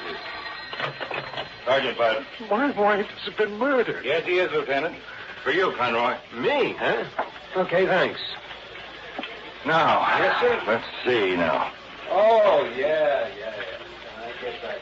Well, Well, gee, I'm sorry. Well, now what has he done? Yes, sir, Lieutenant. Sure, whatever you say. I'll be out there right away. Did you pull another boner, Conroy? Well, I stuck the keys to that car in my pocket after I turned off the engine. The lieutenant wants them. Well, go ahead then. Take them out to him. Wait a minute. Can I see those keys, Conroy? Oh, sure, Mr. Dollar. Yeah. What? Just an ordinary set of car keys, Dollar? What? Yeah. And that's why they give us the answer to this whole thing. Yes, sir. Oh, I hope so. You have a set of these, too, haven't you, Mr. Peters? Why, yes, of course. May I see him, please? Yes, of course. Here you are. Thanks. Hey, will you look at that, Sergeant? That's some gold nugget carved to look like a skull. It's a sort of a good luck talisman. Good luck? Yes. I'm afraid, Mr. Peters, not for you. What? These are the keys your wife had early this afternoon when I talked to her. That means that to get hold of them, you had to be with her. Between the time I saw her and the time her body was found. Dollar. That also means, Mr. Peters, that... Well, do you want to tell us? Well, I had to. Don't you see, I had to kill her. Because of the money.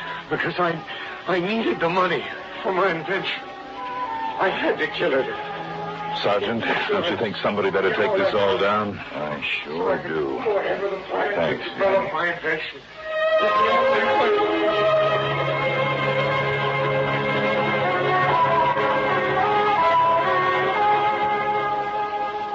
So, with that full confession, complete with signature, there'll be no problem.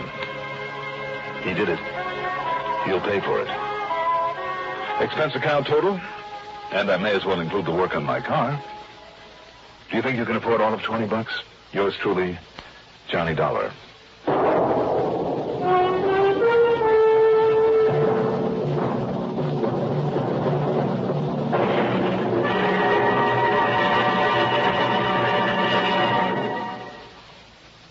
Now, here is our star to tell you about next week's story. Next week, the most unlikely crook I've met in a long, long time. Join us, won't you? Yours truly, Johnny Dollar.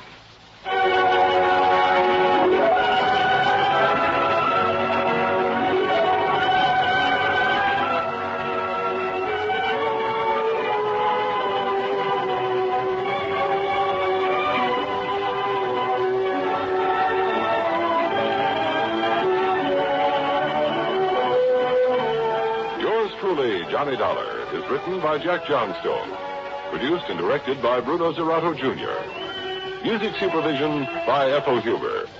Johnny Dollar is played by Mandel Kramer. Also featured in our cast were Rita Lloyd as Pandora Peters, Jim Stevens as Ted Newberry, Don McLaughlin as Sergeant Bud, Court Benson as Philip Peters, and Bill Lipton as Conroy. Be sure to join us next week. Same time, same station, for another exciting story of yours truly, Johnny Dollar. This is Art Hanna speaking.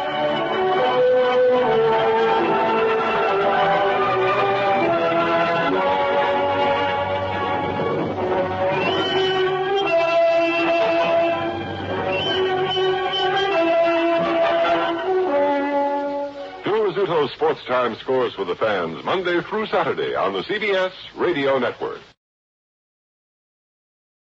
So try Western Life down here in Corpus Christi. Well, sure I know. How are you, Jackson? Pretty good, pretty good. You're all upset over some insurance problem. Well, no, not really. Well, don't tell me you called up just to pass the time of day and on the company's phone bill. No, not that either. Well, then?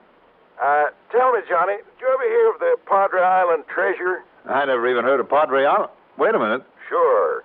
Are you talking about that long strip of sand and stuff out there in the Gulf? That's it. Runs down the coastline from Corpus almost all the way down to Mexico. That's Padre Island, all 115 miles of it. I didn't realize it was that long. It sure is. And like you said, that narrow finger of land, sometimes a couple, sometimes 10 or 12 miles off the coast, goes all the way from here down to the northeast corner of Mexico. Uh-huh. That's why it's going to be so hard to find that old Spanish ship, What remains of it.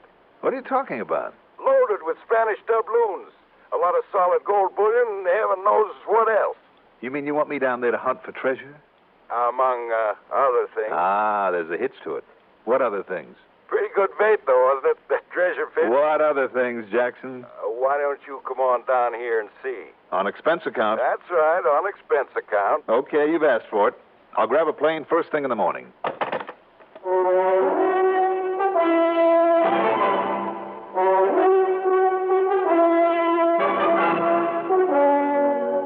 The CBS Radio Network brings you Mandel Kramer and the exciting adventures of the man with the action-packed expense account, America's fabulous freelance insurance investigator. Yours truly, Johnny Dollar.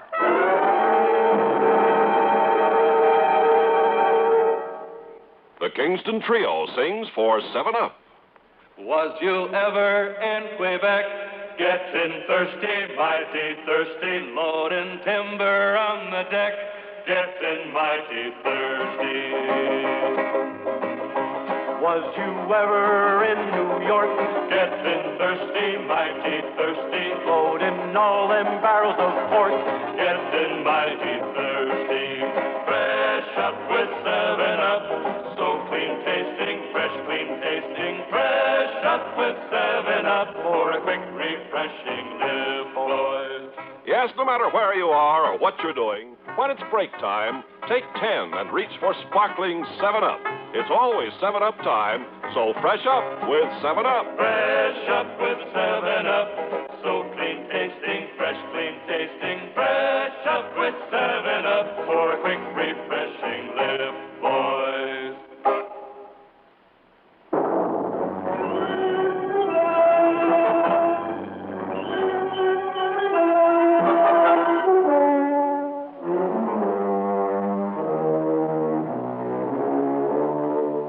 Expense account submitted by Special Investigator Johnny Dollar to the Tri-Western Life Insurance Company office in Corpus Christi.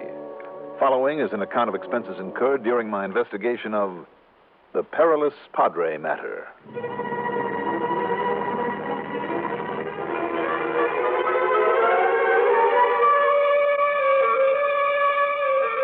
Expense account item 1, $128 even. Plane fare and incidentals to Corpus Christi, Texas. It was late the next morning when I got there. To my surprise, Jack Price wasn't at the municipal airport to meet me. So I grabbed a taxi, that's item 2, a couple of bucks and a half, to the Robert Driscoll Hotel at the corner of Antelope and North Broadway. Checked in, unpacked my bag, cleaned up, and then proceeded to walk over to Price's office in the Katz building.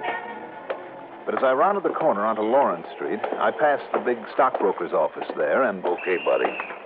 You feel this in the middle of your back? I feel it. Then eyes straight ahead and keep walking.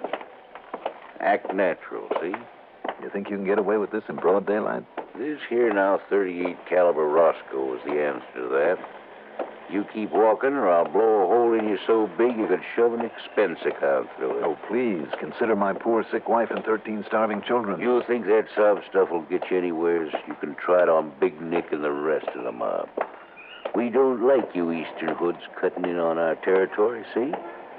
You try any fancy capers here in Corpus, and you're going to find out that you're the Corpus, see? Now, that's a funny, so you better laugh, see? Now, laugh. I'm sorry, Doug, but I'm weeping because you'll never make it. Oh, sir, you cut me to the quick. I thought that was a pretty good performance in the fine old Johnstone tradition. Johnstone tradition? And I'll tell you this, your brother Jack will never put it in the script when he writes up this case of mine for broadcast. I'm crushed. All kidding aside, Doug, I'm glad to see you. How are you? Fine, Johnny, fine. But why doesn't that brother of mine let me know in advance when you're coming down here? Doug, are you forgetting that he can't dramatize these insurance investigations for the air until after they're done and over with? Well, I guess you've got a point there. But how'd you find out so soon? Well, that's just the point, Doug. I didn't.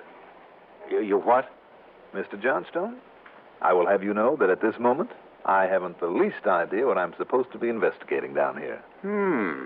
Well, then maybe I have. Oh? You were on your way to Jack Price's office? That's right. Tri-Western Life over in the... Why, what's the matter? You won't find him there. Well, where will I... Wait a minute, what goes?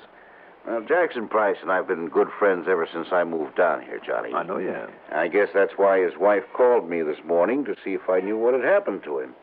Now, when she told me that he'd phoned to you last night, asked you to come down here, well, then I wondered if you and he had gone out there together. Gone where, Doug? But when I thought about it and realized you couldn't have got on down here soon enough for the two of you to have gone out there together last night... Doug, gone where? Which wouldn't have made any sense anyway. I mean, going out there at night. Doug. But then, last night was the last she saw of him. Doug, that bush you're beating around. Yeah. Oh, I know. Come on, Johnny. You and I had better round up some equipment and get out there without wasting any time. Get out where, Doug? Padre Island. Oh. Yes. And let's hope that... Well, let's hope we find Jackson still alive out there.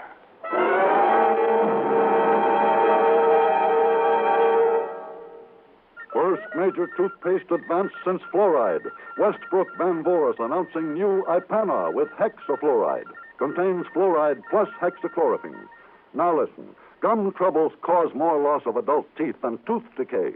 Gum trouble is often caused by tartar. Thorough cleansing with new Ipana helps prevent this gum trouble because it helps remove soft film on teeth before it hardens into tartar. Help protect your gums as you protect your teeth. Brush as directed with new hexafluoride Ipana.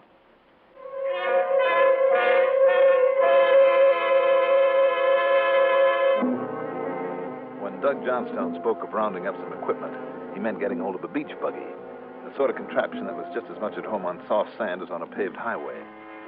Turned out to be a Jeep with a set of the biggest, fattest tires on it I'd ever seen. Doug borrowed it from a friend of his by the name of Obie O'Brien, who was very, very curious about where we were going and why. I thought I told you, Obie. Johnny here is absolutely nuts about fishing. Oh? Sure, Obie. Why else do you think I'd come all the way down here to Corpus Christi? Well, from what I've heard about you, Johnny... File in, Johnny. We'll see you later, Obie.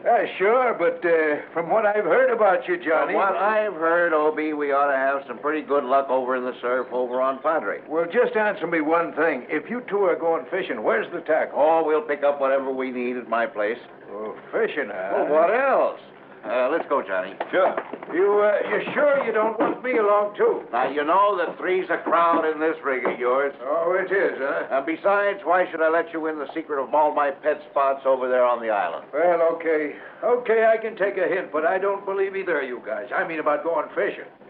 And I'd still like to know, Obie, if curiosity killed people like it's supposed to kill cats, you'd be dead 10 times over. So what's wrong with being curious? O'Brien, my boy, it'll only get you into trouble. So what's wrong with a little trouble now and then? We'll see you later, Obie.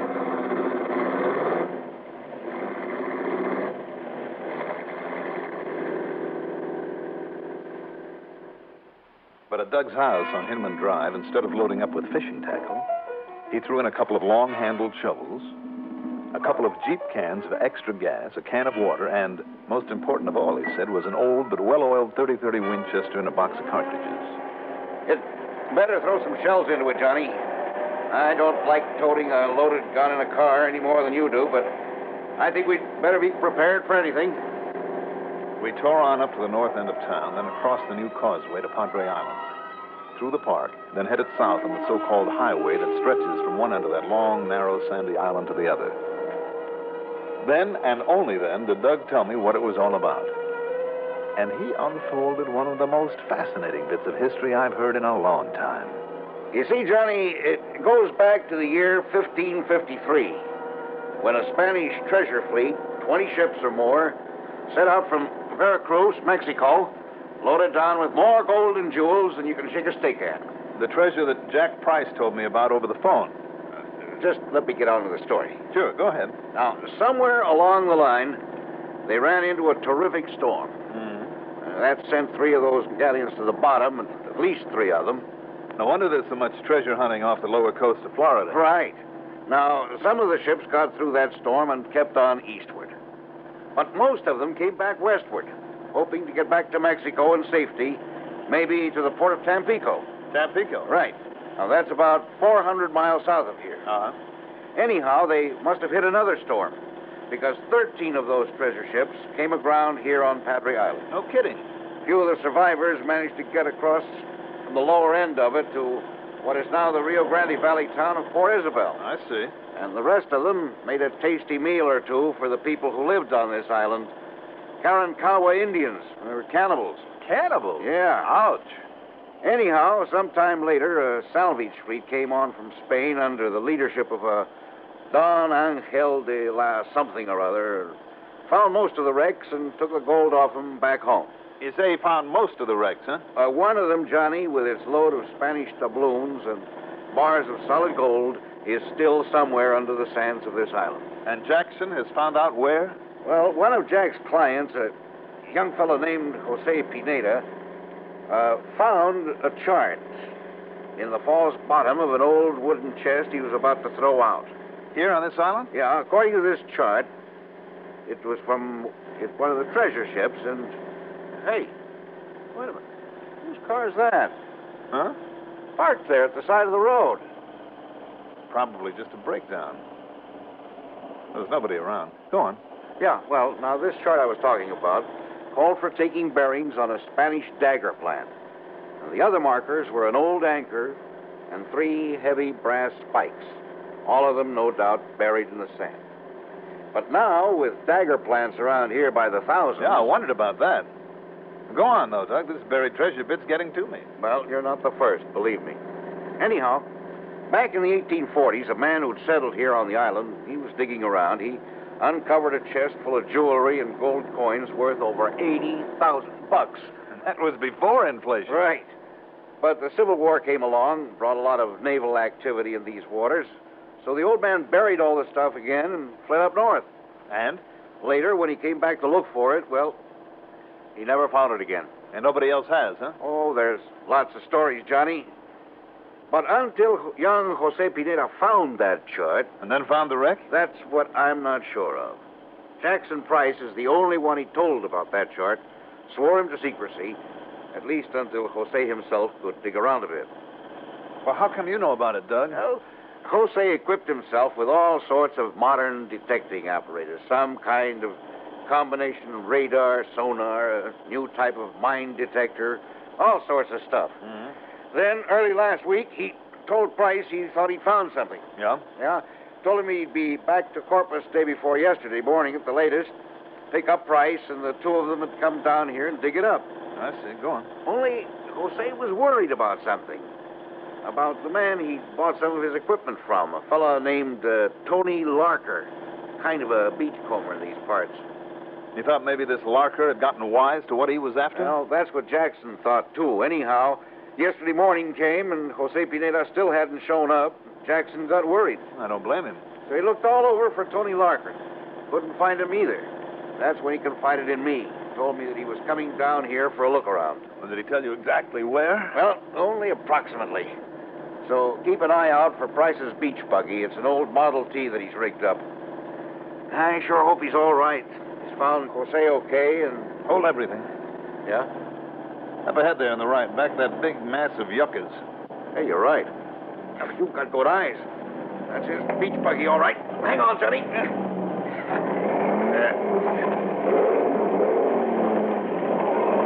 Kind of a deep hollow in that sand. Yeah, it's an old treasure hunting spot. Look, Doug. Somebody's working in it. I caught the flash of a shovel. Well, thank goodness. That means that Jackson's okay. Skirt around that big mound on the left. Right. It looks a little smoother over there. Yeah, no sooner said than done. Hang on. Hey, you were right. This is a lot better. It's a better approach to that hollowed-out spot, too. Only... What's happened to Jackson? Where is he now? Well, his buggy's still there. Slow down a minute, Doug. Shouldn't Jose Pineda's car be out here, too? Yeah, you're right. You sure it was Jackson in that hollow? Well, who else could it have been? Well, why did he duck out of sight when he saw us coming? I don't like the looks of this. He's shooting at us. Let's get out of this thing and around the back of it. I'm way ahead of you. Mister, that bullet through the windshield was too close for comfort. Wait a minute. I can just reach that old 30-30 in the back without making a target of myself. There it is. Be careful, will you? Stay down. Johnny, I don't get it. I'm afraid I do. That isn't Jackson pulling off those shots. Well, it certainly isn't Jose Pineda. I know that he wouldn't. Larker. Tony Larker. Sure. If there really is all that treasure out here, if Jose and Jackson found it, and if Larker found that out... Where are they then, Jose and Jackson? Let's just hope they're still alive.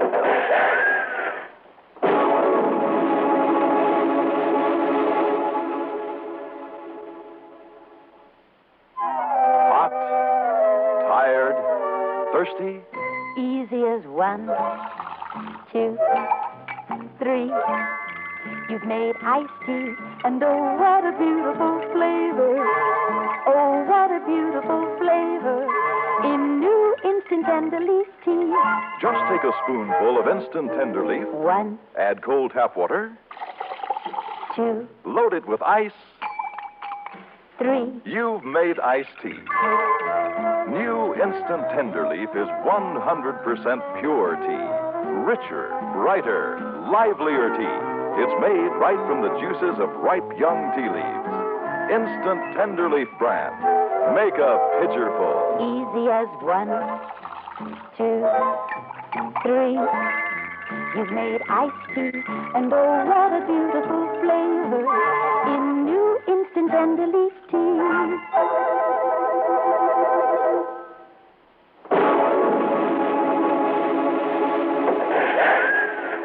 What we do, Johnny? With only a couple of sand dunes and a few Spanish dagger plants between us, we're like sitting ducks for Larker. As long as we don't get out from behind this Jeep. Hey, that one hit one of the tires. You hear it? Yeah. There's another one. All right, Doug, if he wants to play at war, we can too. You mean try to shoot it out with him? First of all, if I can reach one of these shovels in the back, we'll dig ourselves in. Huh? Then, sit here and wait for darkness, which isn't too far away now. Yeah, and then? Well, there are 2 of us, Doug. Maybe if we handle it right, we can surround him. You feeling brave, old boy? Johnny, I'm just as scared as you are. Okay, then. Let's map out our plan of action.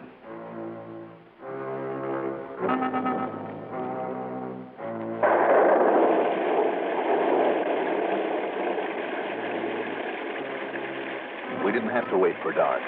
Old Mother Nature suddenly stepped in and gave us a hand with one of the quickest, windiest, wettest thunderstorms that ever came up out of the Gulf. Doug and I separated them. He with that 30-30 rifle, me with the only handgun that I always carry.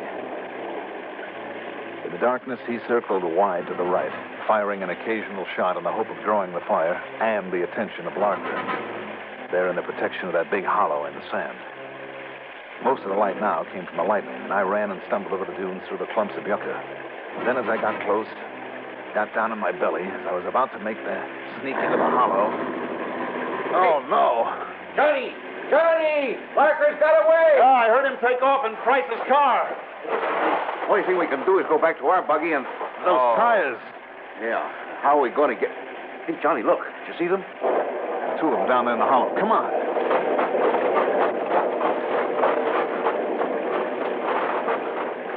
Jackson. Johnny. Jack. What happened here? That bullet crease on the top of your head. Larker. All right, Jackson, take it easy now. But Jose... Yes, I see. Judging by those bullet holes, one in the chest and one in the head. It was Larker. Yeah. Looks like a murder case now. But what happened, Jackson? I met Jose on the road. His car had broken down early this morning. That was the one we passed a couple of miles back, Johnny. Yeah. I should have recognized. Go on, Jackson. Well, he'd found the treasure. Was on his way back to get me and some shovels, and... He found the treasure here in this hollow? No. I don't know where he found it. But that's when we saw Larker prowling around, keeping an eye on us. So to throw Larker off the track, you and Jose started digging around here in this hollow. Yeah. Then Larker came up to us with a gun. He shot Jose, and I guess this one on my head knocked me out. I don't remember anything till you came. All right, Jackson. Now, one thing, Jackson, before we got out here. Do you know where Jose found the treasure? Well, that's something he's going to tell to me. What? Larker. I know. Watch it, boys. Just drop those guns in the sand. Johnny? You better do it, Doug. Well, okay. So I fooled you, huh? Taking that buggy away from here and then coming back on foot? So you fooled us. Well? Too bad, boys. For both of you. So now I got to kill you. The both of you. Mark, you're listening. You listen. Price is going to stay alive long enough to tell me where his pal Jose found the treasure. I know it ain't here because I dug down and looked for it. Larker, if you think for You'll 1 minute... tell me all right. After you've laid out here in the sun for a couple of days. Did I say that I know where it is? What, are you trying to bluff? Now, just shut up. But you two, the both of you, are going to die. You ready? Now, wait a minute. Wait a minute. Oh, no. You want it first, huh? Okay, you're going to get it right now. Obi! What? Stay away, Obi. Who are you? What are you doing? Try this. Oh, and this. Grab the gun, Doug. You bet I will. Oh, Obi. Thanks a lot. It's a pleasure, Johnny. Whatever brought you sneaking up on us in the rain this way? Well, doggone, I told you guys you should have let me come out here with you. Had a terrible time tailing along in my other car without you seeing me. Oh, Obi, you did all right. Yeah, but what do I get for all my trouble? Soaked to the skin and a handful of sore knuckles. Oh, that locker's tough, Johnny. Well, he's not nearly as tough as the sentence he's going to serve.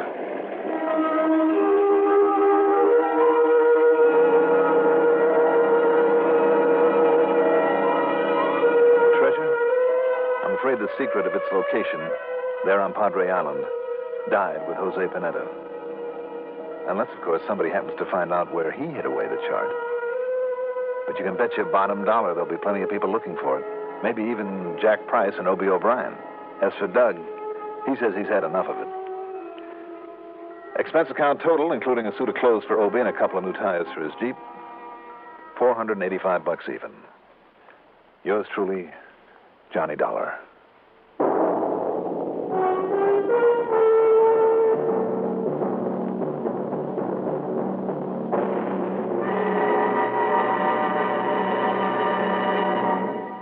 If you ever suffer a touch of arthritis or rheumatism, and you've never tried mentholatum deep heating rub, you can't know how good its deep heating action can make you feel. As you massage it into painful areas, you feel its deep heating action. You know relief is on its way. Mentholatum deep heating rub is an extra strong combination of active ingredients for safe, temporary relief of minor arthritic rheumatic pain. Use greaseless, stainless mentholatum deep heating rub often. Now here's our star to tell you about next week's story. Next week, one of the dirtiest rackets I've ever had to deal with. To say nothing of the man behind it. Join us, won't you? Yours truly, Johnny Dollar.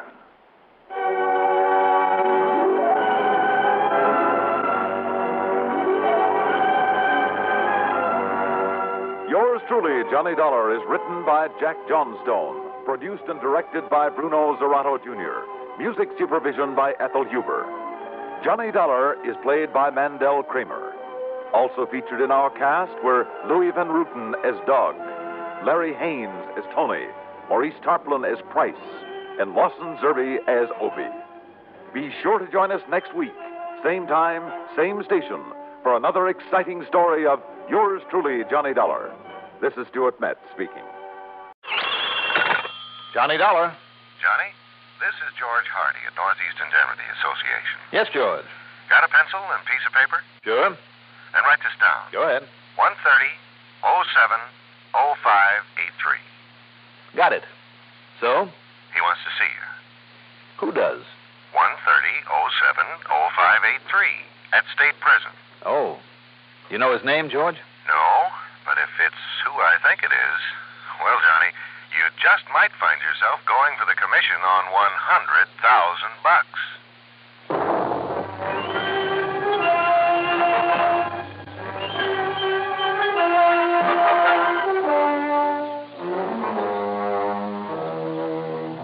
The CBS Radio Network brings you Mandel Kramer in the exciting adventures of the man with the action-packed expense account, America's fabulous freelance insurance investigator, yours truly, Johnny Dollar.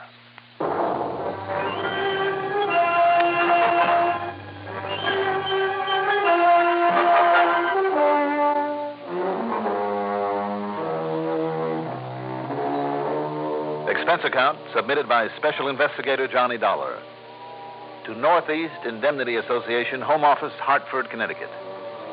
Following is an account of expenses incurred during my investigation of the tip-off matter.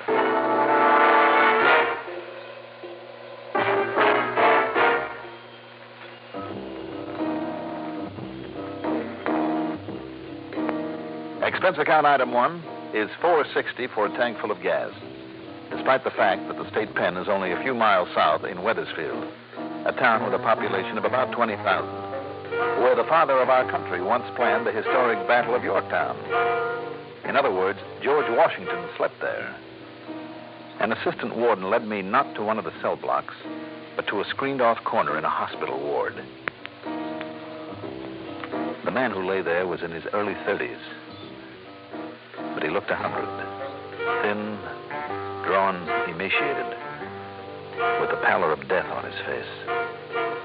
It was a full minute before I recognized him as Turner McGackie, up for safecracking, whom I hadn't seen since the day the judge handed out his term some 10 years before. Pretty funny, huh, Dollar?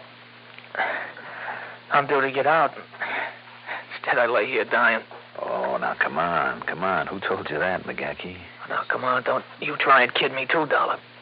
I ain't got long, and I know it. That's why I had him send for you, see. Maybe you can stop a killing, Dollar. A killing? From that safe job that got me in here. Well, that was 10 years ago. Only they never found the loot from it, did they? Oh, I see. And you know where it is, Mac? Look, this ain't easy, Dollar, me telling this, but you're the only one I got any respect for. Respect for me? Mac, I was partly responsible for putting you here. Yeah, sure, Dollar. I hated your guts. Then I did. Only yesterday, the warden, he told me about what you've done for Tommy, my kid brother, about the home and foster folks you got for him, about you seeing he'd get educated, like the way that I never did. He was a nice kid, McGackie. It's all because of you that kid has a chance to play it straight, get somewhere. I think he will, too. He doesn't know about me. He didn't know I was there, Mac. There? Yeah. I stood in the crowd and I watched him graduate from high school. With honors. You'd have been proud of him, Mac. Yeah. Proud. And all on account of you give him what I couldn't never give him. Tommy deserved a chance like any other kid. That's all. Yeah, but the way you done it. You're letting them think I'd been killed. Some kind of an accident. You're never letting them know about my record. What I really was. And now he's got no spots on him. He's got nothing to live down to make him ashamed. And all this time I didn't know about what you've done for him. I just kept hating you. But I didn't know. Look, Mac, that's all water under the bridge now. So now I'm going to make up to you, Dollar. There's no need to, Mac. Look, you're getting tired. I better leave you but now. The loot from that safe job, 100 G's. Oh? So, listen. While I can... Listen. Real careful. Real careful, Dollar.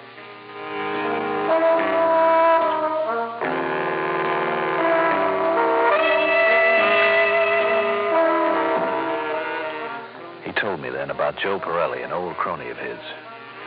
Pirelli, now posing as a fisherman, living in Mac's old cottage on Peconic Bay, Long Island, near the town of Cutchogue.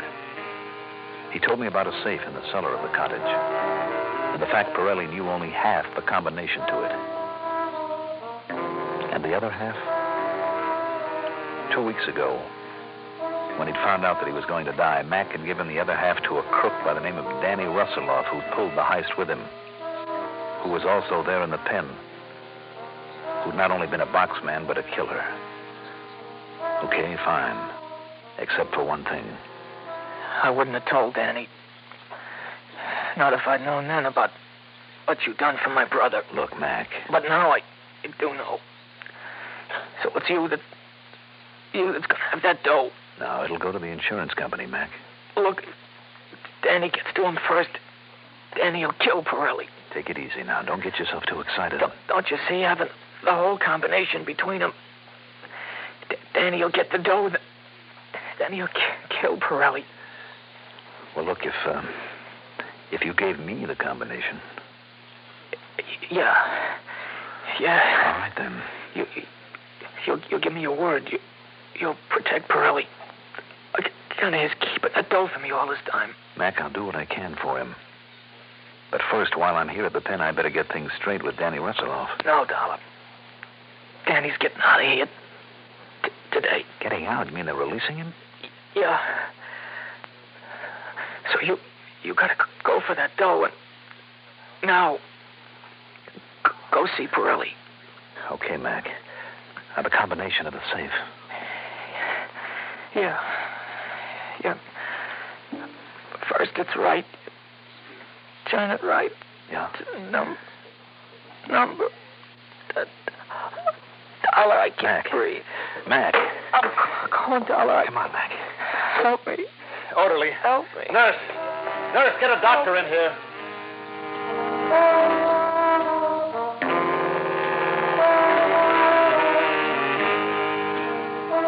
By the time the doctor got there, McGackie was dead. I asked the warden about Danny Russelloff then. Yes, Mr. Dollar, we sent him on his way about an hour ago. And all I can say is good riddance. Okay. Expense account item 2, $150 for a plane, a charter job. We took off and headed south. How Dick Spidell, the pilot, ever managed to sit down among the sand dunes near Cutchogue in semi-darkness, I'll never know. But after a walk of about a mile, I found the gas station. Item 3, $20 to the gas jockey for the use of his stripped-down vintage car. Sure, man. You just negotiate that next turn left. You see it down there? And then you swing another left on the sandy road you come to, and you stop when you make the bay. It's a beat-up old shack with a wore-out old pier in front of it. Okay. Oh, and if you don't see him around or he don't answer when you knock, go on in anyhow. It's probably because old Pirelli's liquored up like he mostly is and has fell asleep. All right, thanks. Oh, and just be sure to get my car back here by midnight when I close up, huh? Right.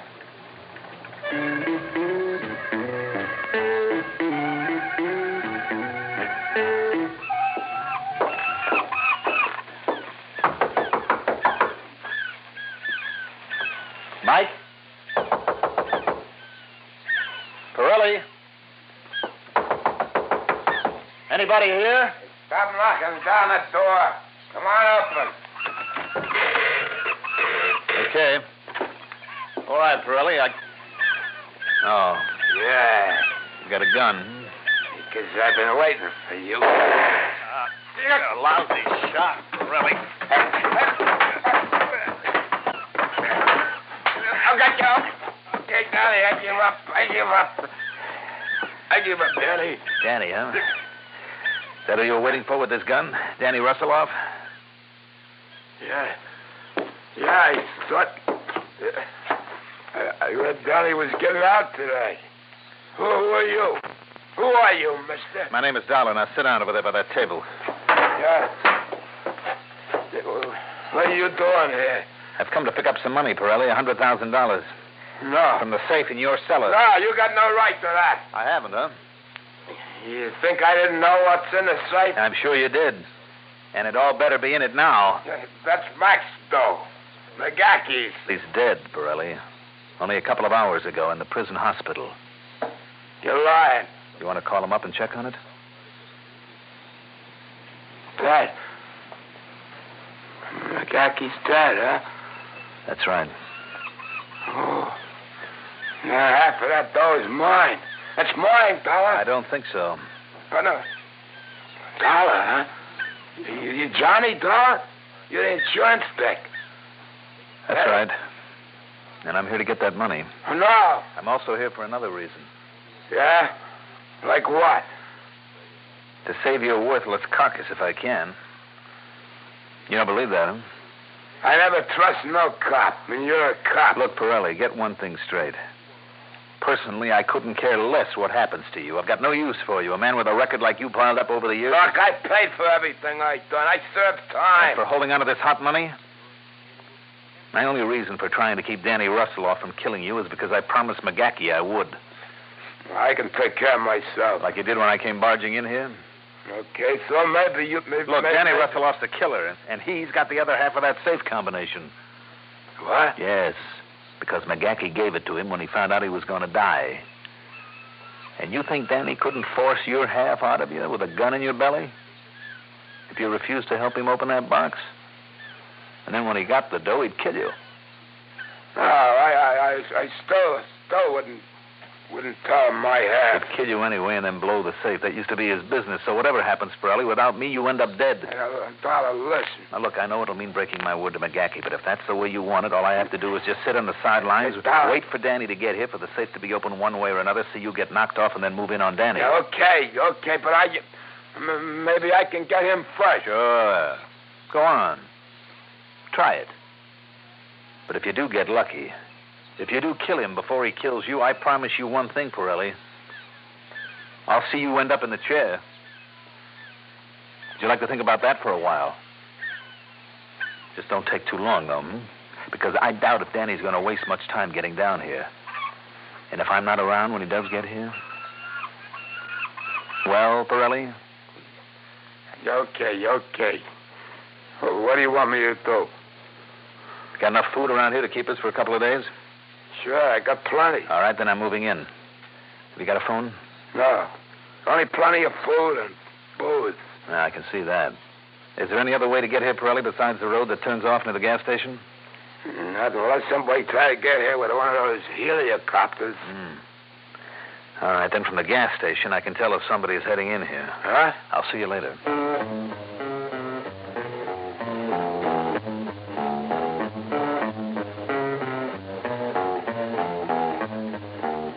Item 4, back at the gas station, out on the highway, $100 even. $100? Oh, for that, man, I'll ride a bicycle or borrow my sister's car, and you can keep the old crate. No, Jimmy, I'll only need it for a day or two, I hope. All the time you want. And is there anything else I can do, Mr. Dollar? Just let me have a handful of change to throw at this payphone of yours.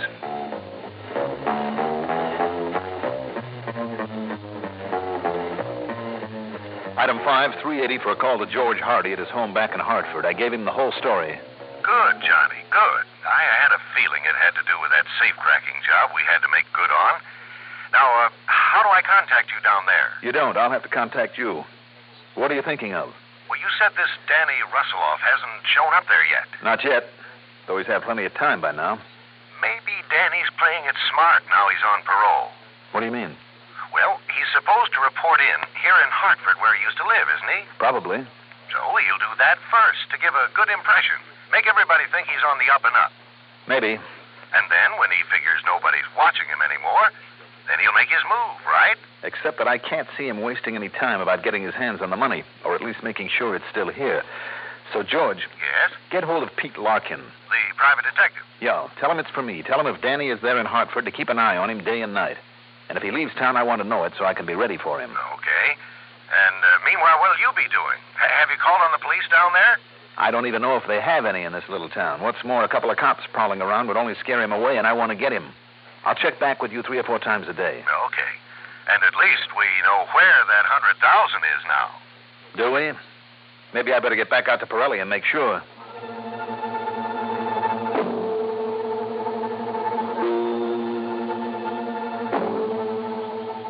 The safe was still there in Mike Pirelli's cellar, intact. And Mike himself, in the process of getting very, very drunk.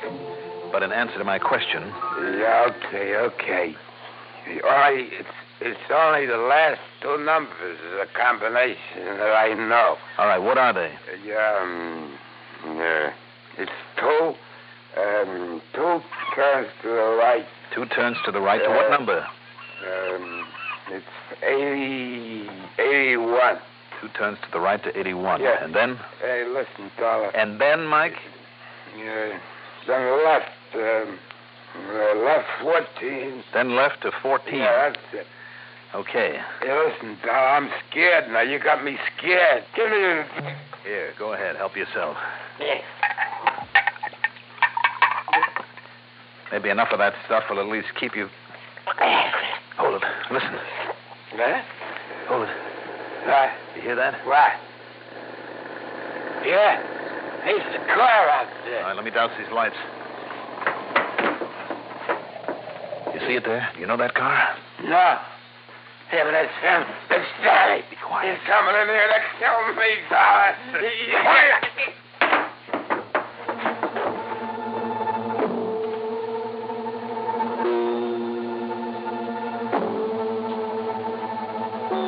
As the car pulled to a stop, I quietly slipped over to one side of the door and grabbed the knob. I drew my gun and waited. For a long moment, there was no sound out there. Then a car door opening and closing quietly. Then footsteps on the wooden sidewalk. Then as I felt him touch the doorknob, I turned it and swung open the door. Say, what's the matter, man? What's going on here? Why are you palming that cannon? Sorry, Jimmy. I was expecting somebody else. Man, I hope so. Hey, what happened to him, to old Pirelli? Oh, well, he... Oh, yeah. Yeah, I see the jug now. Mm-hmm. Falling down drunk again, huh? Oh, but, here, Mr. Dollar. The reason I stopped by is I forgot to give you this key to the trunk of my car in case you need it. Oh, okay, Jimmy, thanks. And, listen, I've been thinking. Mm-hmm. Your name is Dollar, huh? Johnny Dollar, that investigator? Man, I think you're the most. Look, Jimmy, if Johnny Dollar was around here, if he was setting a trap for some crook... Yeah? And if anybody blabbed about it to anyone, Johnny Dollar might end up very dead. You understand that? Don't worry. Don't you worry. Just let me know how you make out, will you? I'll let you know. Yeah. And thanks. Thanks, Johnny.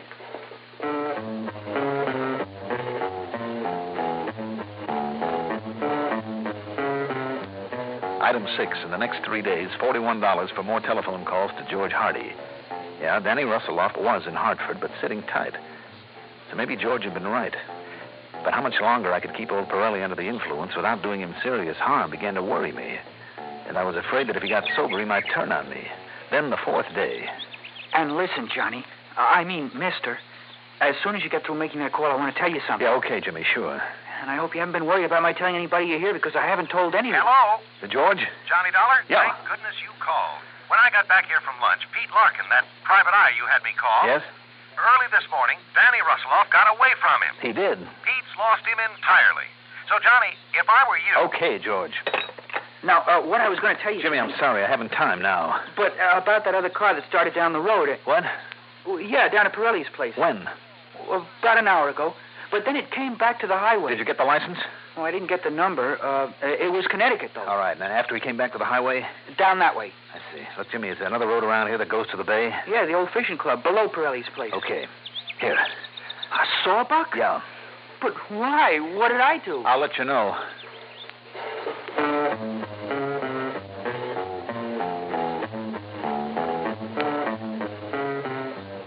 I started down the road to Pirelli's. But no. Because if it had been Danny, the reason he turned around to come back to the highway was because he'd seen my car there. So instead, I took the road to the fishing club. And there it was, beside the abandoned clubhouse, a rental job with Connecticut plates. Leading away from it were footprints in the sand, leading toward Pirelli's. As I got close to the cottage by crawling on my belly behind the sand dunes, I managed to work my way around to one of the windows. I waited and listened. Not a sound inside. A trap? Maybe so. Maybe Pirelli's still hoping for a crack at the $100,000 had taken a chance had gone over to Danny's side. Well, there's only one way to find out. I raised up just enough to look into the room. There on the floor lay Mike Pirelli, dead, a bullet hole in his forehead. So he hadn't told his half of the combination. That meant there was only one way Danny could get the dough out of that safe now. And the door to the cellar was wide open. Yet if I tried to lift the noisy old window and climb in without some other sound to cover... But Danny himself gave me that. By the time the noise of his nitro job on the safe had died away, I was inside the house and halfway down the cellar steps. All right, Danny, raise them up over your head. Huh? Don't move. Get those hands up high. Oh, yeah? Oh, yeah, mister? Well, look. You reach for a gun, Danny, now pull the trigger. Oh, no, you don't. You see this? This bottle, mister? Nitro. It's nitro, and I can throw it even with a slug in me, and you're dead. If I can hit that bottle from here. Now, back up. Drop the gun. You try throwing that bottle of nitro, Danny. Yeah, at you. Set it down now, gently. Set it down. No, I'm throwing it now.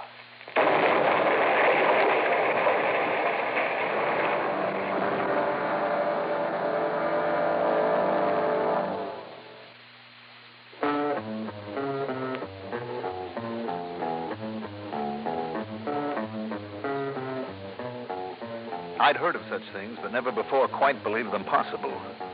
But so help me, when I picked myself up on the edge of the wreckage of that cottage, most of my clothes were blown completely off. And yet, by some miracle, I suffered no more than a couple of bruises and a slight headache.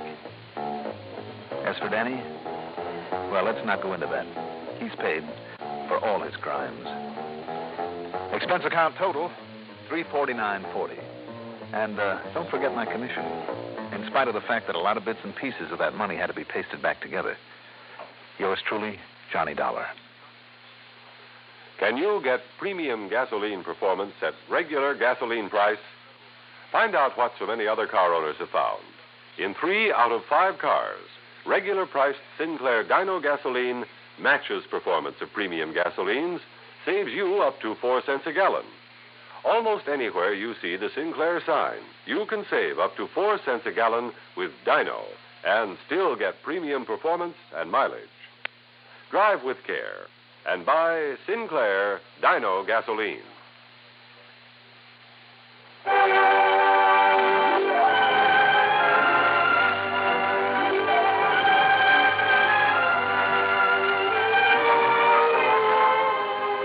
Yours truly, Johnny Dollar, is written by Jack Johnstone, produced and directed by Fred Hendrickson.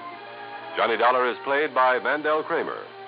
Also featured in our cast were Jackson Beck, Joseph Julian, Jack Grimes, Bob Maxwell, and Peter Fernandez.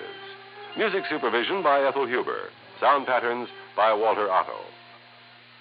Tomorrow begins a new week's hilarity with Arthur Godfrey Time on the CBS Radio.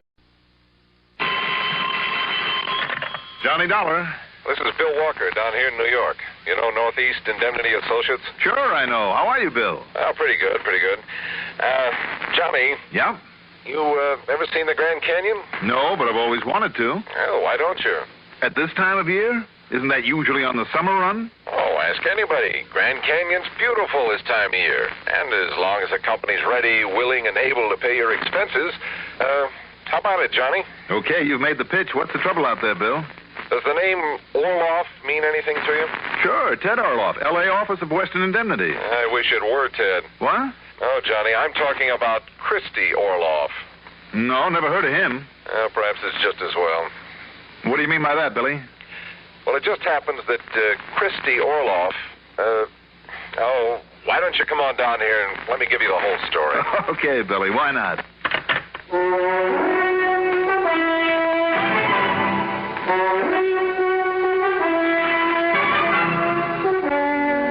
The CBS Radio Network brings you Mandel Kramer in the exciting adventures of the man with the action-packed expense account. America's fabulous freelance insurance investigator. Yours truly, Johnny Dollar.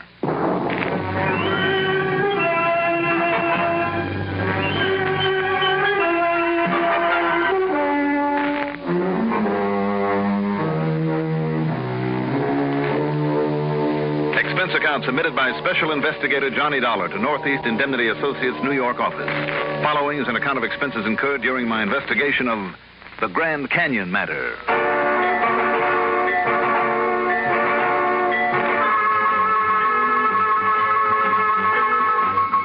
Expense account item 1, $10.12 for a mid-afternoon flight to New York. Item 2, $3.50 for a cab in to Billy Walker's office in the Salmon Tower building at that well-known corner of 5th Avenue and 42nd Street. And Bill didn't waste any time getting to the point. I've arranged a room for you at the Waldorf, Johnny. Oh? And a seat on the plane to Phoenix a few minutes after 8 tomorrow morning. Mm-hmm. Meantime, cocktails and dinner, and the show tonight will be on me. Of course, unless you have other plans. Oh, no plans at all. But why the royal treatment, Bill? Oh, it's the least we can do, considering what's at stake on this one. Which is what? I mentioned Christy Orloff. Yeah, and I told you I never heard of him. A lot of people haven't. But do you remember the summit meeting back in November '57? Summit meeting? Yep. Let's see. That was before Khrushchev grabbed his top spot, wasn't it? Well, Nicky had nothing to do with this one. I'm talking about a meeting that took place in the little town of Appalachian, New York. Oh. Yes. That gathering of 60 or 65 alleged top men of the underworld. Mm-hmm. And among those present was our little old friend, Christy Orloff. Not one of the big shots, I'm sure. Maybe there is a bodyguard or something, but he was there. So when you find him, Johnny, just remember that. Why should I find him, Bill? Because I am convinced that he has the Otera's necklace. Wait a minute. Are you talking about that ruby and emerald thing that some countess brought over here? Got written up in all the picture magazines a couple of years ago? That's right. Was sold to Winkler & Winkler, the big jewelry outfit? And has since been quietly, cleverly stolen. No kidding? Yep. It's been kept out of the papers. But, Johnny, we wrote the insurance on it. For how much? Just under $1 million. Wow. If I remember the pictures of it, that thing could have been broken up by a fence with no trouble at all. Right. Now, the police are doing everything they can. And as you know, I have a lot of faith in our New York police. So have I. Who's your contact? Man at the 18th Precinct. Randy Singer? Yep, Lieutenant Randolph A. Singer. One of the best, Bill. If he can't run it down for you. Well, he's the one who's so sure that Christy Orloff has the necklace. Has he arrested him? They held him on suspicion for a while, but apparently didn't mean a thing. I wonder. Anyhow, I told Singer I'd sent for you, and he wants to see you. Good. Well, wait a minute. Just what is the connection? Connection? Yeah, I mean, if it's all happened around here, why am I going to Grand Canyon tomorrow? I think you'd better get the story from Lieutenant Singer. Okay, Bill, whatever you say. And, Johnny? Yeah? If you do find Christy Orloff... Yes. Just remember what I told you about him and his background. Sure.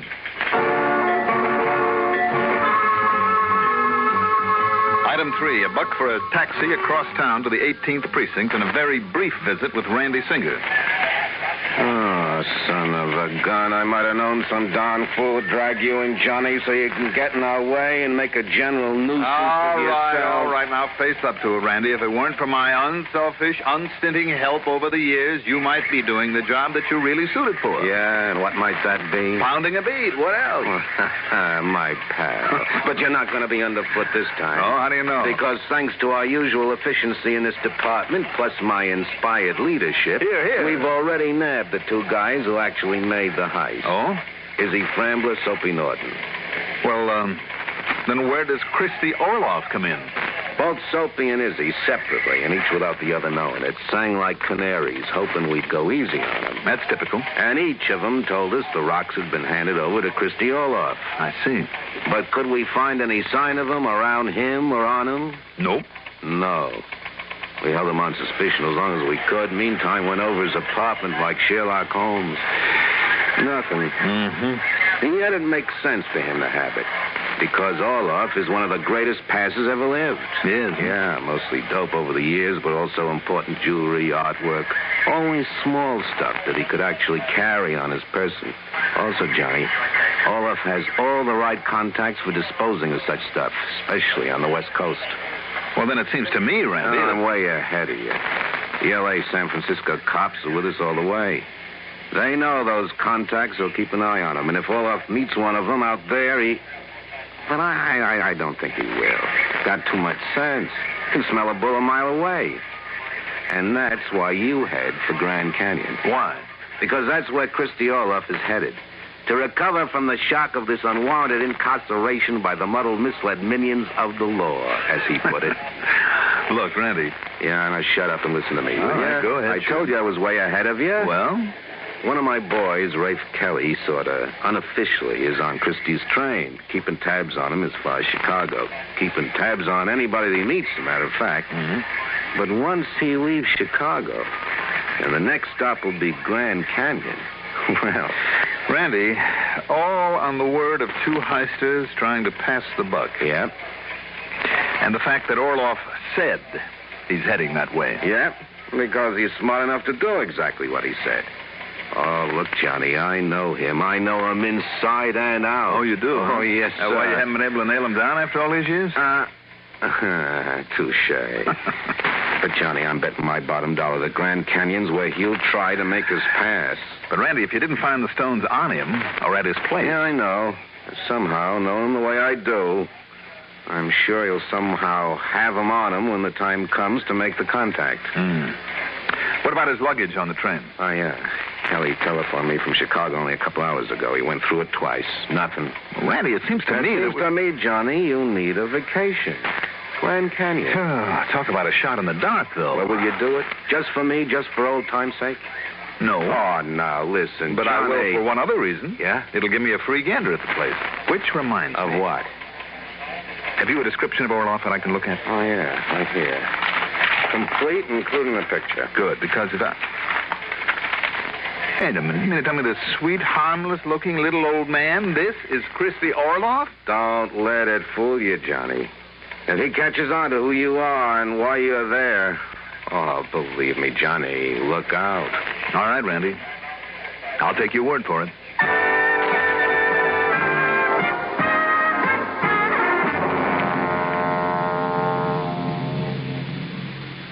Hey, everybody, lend an ear. The Rexall 1 cent sale is here. I am the penny you see on TV. Save lots of money. Listen to me. Get twice as much for a penny more at the 1 cent sale at your Rexall store.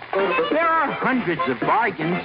Everything from aspirin to vitamins, hairspray to shave cream, and all at 2 for the regular price of 1 plus a penny. Get twice as much for a penny more at the 1 cent sale at your Rexall store. It's on now.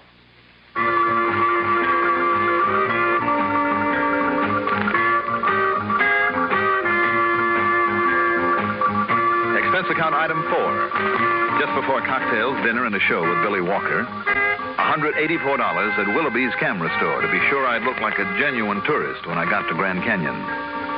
Item 5, the following morning, $176.22 for a jet to Phoenix, Arizona. Then, after we sat down there, item 6, $50 deposit on a rental car. The next 235 miles were mighty interesting driving through the colorful desert country around Wickenburg, Prescott, Ash Fork, and finally into the lower edge of the Kaibab National Forest. And then, Grand Canyon.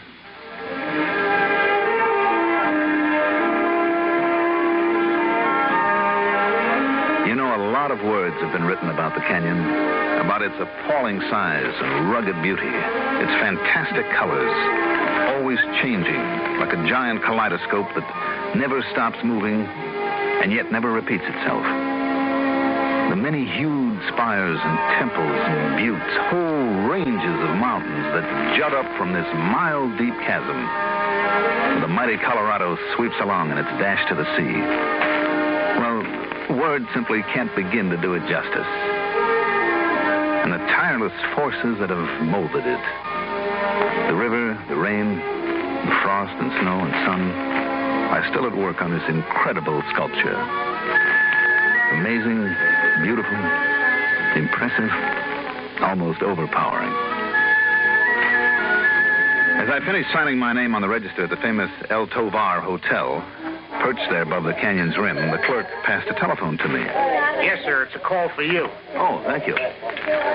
Johnny Dollar. I told you I was right, Sunshine. Randy. Now, listen. Go ahead. I got another call from Kelly. Yeah? Your little friend Orloff will arrive there by train sometime tomorrow morning. Good. Though I don't know whether I can stand your having been right for once. I'm always right. Oh, sure. Go on. Now, listen. I'm listening. I also got a call from the cops out in L.A. about Ricky Fortino. Remember that hood? Narcotics, wasn't it? Uh-huh. Narcotics, jewelry, artwork, the black market in Europe, gold smuggling in Hong Kong. Just about anything big time you can think of. I'll try to phone you an ID on him later. All right, but what about him, Randy? He's taking a train out of L.A. to guess where? Here? Uh-huh. Now, why those guys travel by train when something's on the fly, I don't know. Maybe it doesn't attract as much attention as a plane flight. Anyhow, that means Fortino's going to be the receiver for that necklace. Certainly looks that way. And being here, he's clear of the L.A. police. Sure. When's he get here? I don't know. Probably not until after Orloff does. But what's the difference? Those two will take their time about making the pass anyway. So until they're certain they're in the clear, no tails on them. Right. So, there it is, Johnny. Go to it. But be careful, boy. Be careful. And all for the sake of building up that half-baked reputation of yours. Sure. Why not? You're a bum. Of course I am. All right, Randy, I'll be in touch.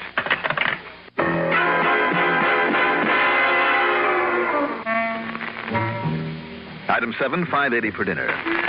Then I noticed that a lot of the guests wandered outside. And no wonder. The moon, low in the sky, was bright and full. And the canyon took on a completely new and almost mysterious beauty. The myriad colors gone, of course, but in their place, the jagged spires and peaks stood out in bold relief, casting bleak black shadows in weird and exciting patterns onto the canyon floor. And from where I finally stood against the railing on the edge of a promontory, I could look back at the Alto Bar and see it silhouetted starkly against a silvery, moonlit cloud. Okay. I brought along the camera purely as a prop. But here, if the lens and film were fast enough, was a chance to shoot a masterpiece.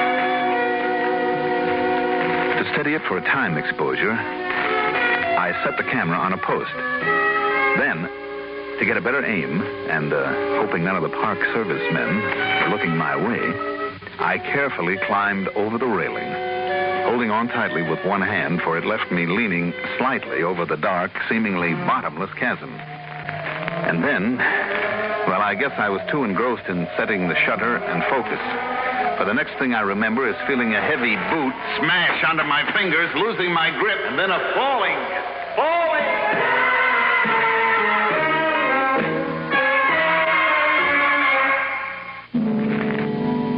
When I came to my senses, a little while later, I was tangled up in a bush beside a little trail not 20 feet below the spot from which I'd fallen. Believe me, I muttered a prayer of thanks. As I lay there, I suddenly realized that Randy was all wrong. That Orloff's contact from the coast, Ricky Fortino, had already arrived. And somehow had recognized me. So what if he didn't know my reason for being there? He might well suspect it. And it was obvious that he didn't like the idea of my being around. If only Randy had been able to give me a description of him. Anything, so I'd know who to look out for now. Wait a minute. If he thought I could recognize him, perhaps he'd stay out of my way. Until I could find out if Orloff was bringing the necklace.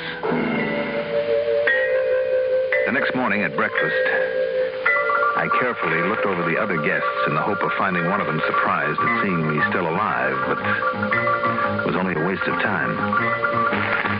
All right, then. There was only one thing I could do. Stay as close to Christy Orloff when he got there as I possibly could. So from the time his train pulled in until dinner that evening, I was either watching the door of his room for a possible caller, or within 50 feet of the gentle-looking little old man. On a guided bus tour run by the Park Service, I even sat right next to him. As a matter of fact, as the two busiest shutterbugs of the lot, we were quite friendly. There you can see the 70-foot-high Indian watchtower, a faithful reproduction of the strange buildings put up here many centuries ago. Boy, I've never seen it. Fascinating, isn't it? Oh, it certainly is. Yes. Boys, there on the brink of the canyon, it is built entirely of native stones. At the base there is a kiva. That is to say, a reproduction of an ancient ceremonial chamber once used by the Pueblo Indian. How about that? Beautiful, beautiful. On the walls of both the kiva and the tower, you'll find numerous actual specimens of Indian pictographs, drawings and carvings Well, many centuries. I see that you're as busy with your camera as I am with mine, young man. Yeah, I've used up about 2 rolls of film on this bus trip alone, Mr. Orloff, did you say it was? Yes, quite right. And your name is... Well, don't you know? I'm afraid you forgive me, old man, but I've forgotten your name already. That's all right, it's Burns, Jerry Burns. Oh, of course. Jerry, I just love to take pictures. I'm never without my camera. Out of that brick Look, that Indian boy walking by. Far below, if you look carefully. Fine. Got him. Good. Tell me, are you taking a mule trip down to the Bright Angel Trail in the morning? Well, I'm certain that I shall. Oh? Well, good, then I will too. Excellent. Oh, and Jerry, why don't you share my table at dinner this evening? I don't know why not. Excellent. But look there is a wonderful picture. See? Right there.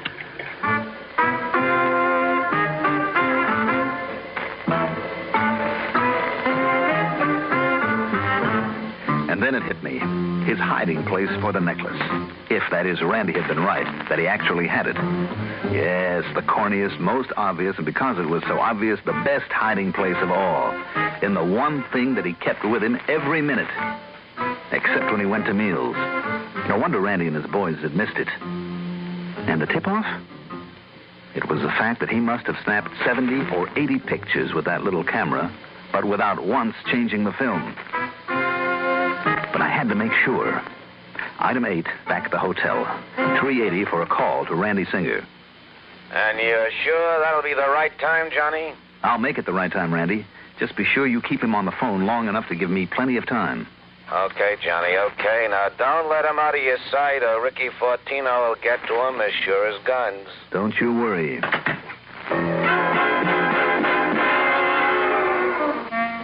Again, the vigil. Until at dinner time, I knocked on the door of his first-floor room, then together we went to the dining room, sat down, and ordered the meal. An appetizer, then the soup course, the entree. Then finally, the maitre d' came over and told Orloff there was a New York call for him at the desk. He looked puzzled for a moment, then politely excused himself. As soon as he was gone, I ducked down the corridor to his room, slipped the lock, closed the door behind me, and frantically looked around through his things for the camera. I found it at the bottom of a suitcase, opened the back, and there, sure enough, was the necklace. I stuffed it into my pocket, closed the camera, and put it back. But there was another matter to take care of. Or rather, another man, the one who tried to push me into the canyon. So when I heard steps, 2 pairs of them, coming down the hallway, I made a quiet but hasty exit through an open window. I stood there behind a bush and watched as Orloff and a short, dark, wiry-looking man walked in and headed for the suitcase. I tell you, Orloff, I don't hang around here any longer than I got to.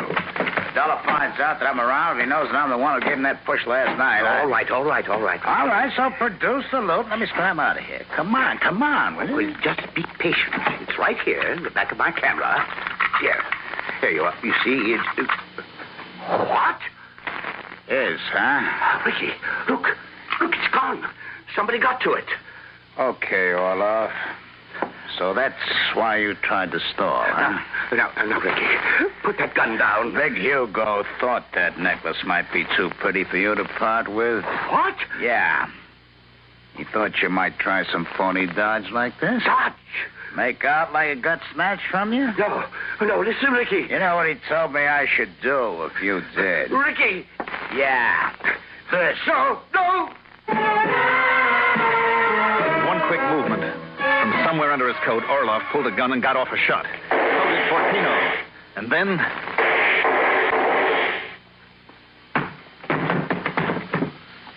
By the time it was over, the 2 of them lay on the floor. Both very dead. Come to think of it, there's an extra dividend on this case. Fortino's mention of Big Hugo, whoever he is. So now the police know of another big shot to gun for. Expense account total, including a couple of extra days there at Grand Canyon. Oh, call it 5.5 bills. Yours truly, Johnny Dollar.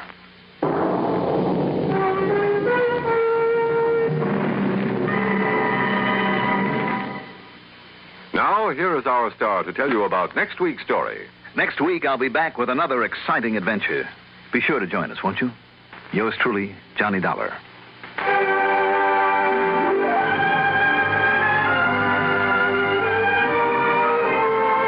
Yours truly, Johnny Dollar, is written by Jack Johnstone. Produced and directed by Bruno Zerato Jr. Music supervision by Ethel Huber. Sound patterns by Joseph Cabibbo. Johnny Dollar is played by Mandel Kramer. Also featured in our cast were Eugene Francis as Lieutenant Randy Singer, Casey Allen as Bill Walker, Arthur Cole as Christy Orloff, Ralph Bell as Ricky Fortino, Guy Rep as the Park Service guide, and Sam Ruskin as the hotel clerk. Be sure to join us next week, same time, same station, for another exciting story of yours truly, Johnny Dollar. This is Art Hanna speaking. NC. It's 6:10. Johnny Dollar. Hi, Johnny. This is Earl Poorman. Earl, how are you? How are things in Los Angeles? Why, didn't you know we moved back here to Sarasota in Florida? No kidding. Yep, but now we think we'll make another move. Where to this time? Oh, back to California. Why don't you make up your mind? It's more fun this way. Say, why don't you come down here and see us? At whose expense? Company's? Another investigation? Yes. What this time, Earl? Of a murder, Johnny. A murder? That hasn't happened yet. But believe me, if I'm reading the signs right, there's certainly one in the making. Okay, Earl. I'll grab the first plane I can get.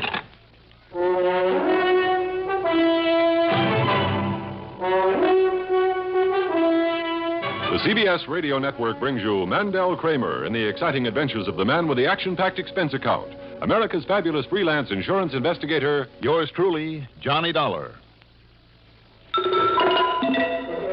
It never fails. Whether it's a party evening or an ordinary weekday, people always drink more light, bracing, clean-tasting Pepsi-Cola than you expect. That's why the smartest Pepsi you buy is the extra carton. Buy extra carton of the drink that lets you drink young as you think.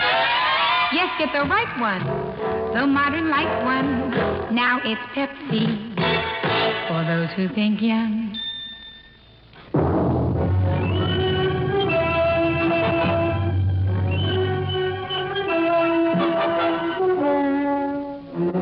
Expense account submitted by Special Investigator Johnny Dollar to Tri-State Life and Casualty Insurance Company office in Sarasota, Florida.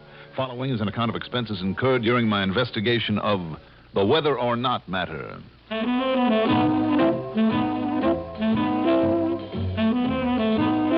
Expense account item 1, $6 for a taxi out to the airport.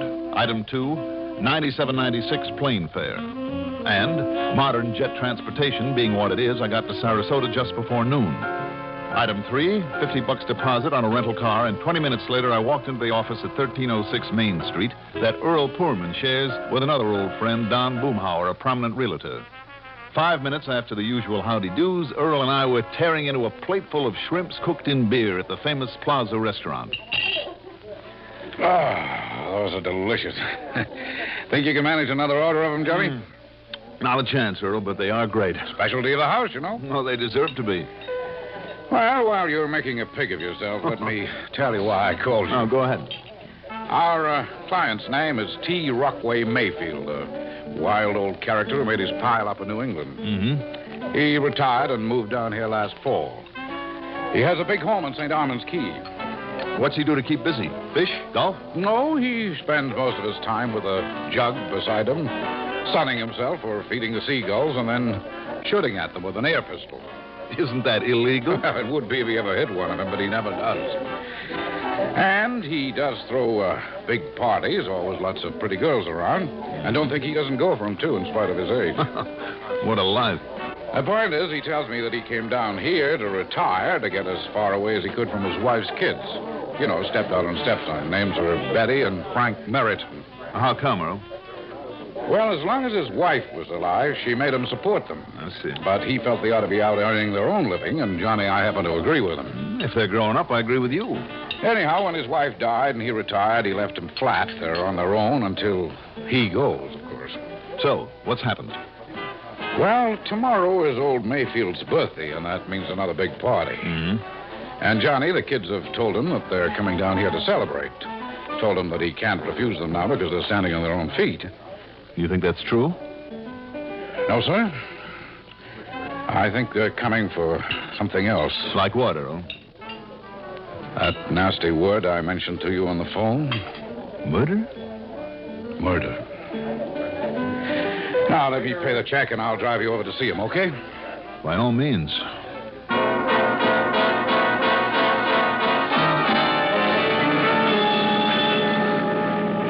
Tell me, Earl, have Betty and Frank arrived here in Sarasota yet? I don't think so. I hope not.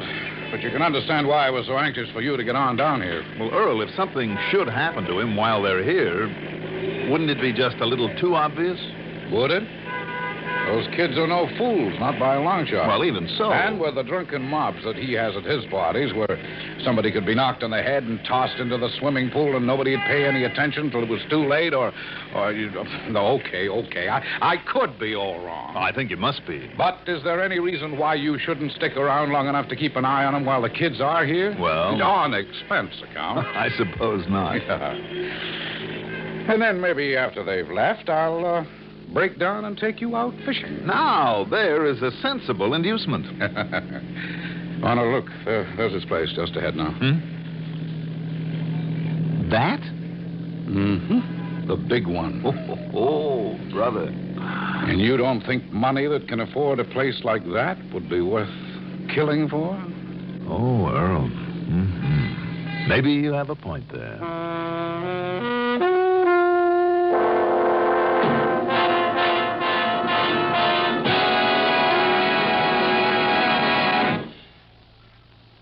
This ever happened to you?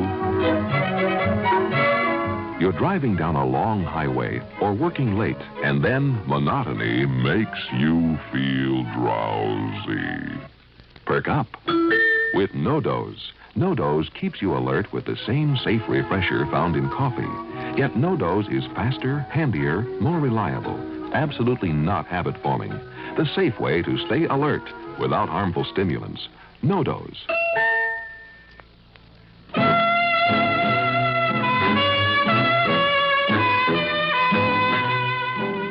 Old Mayfield's home there on the Gulf of Mexico side of fashionable St. Armand's Key was quite a place. To ensure privacy, all three of the landward sides were protected by a high wall. The big house of concrete, stucco, aluminum, and glass was surrounded by a broad patio full of plants, tables, chairs, and lounges, and, more important, with a large, fully equipped bar complete with bartender even at this time of day. Beyond the patio, a swimming pool, and then a clean, white stretch of beach. It was obvious Mayfield did plenty of entertaining. As for the man himself... Dollar, did you say?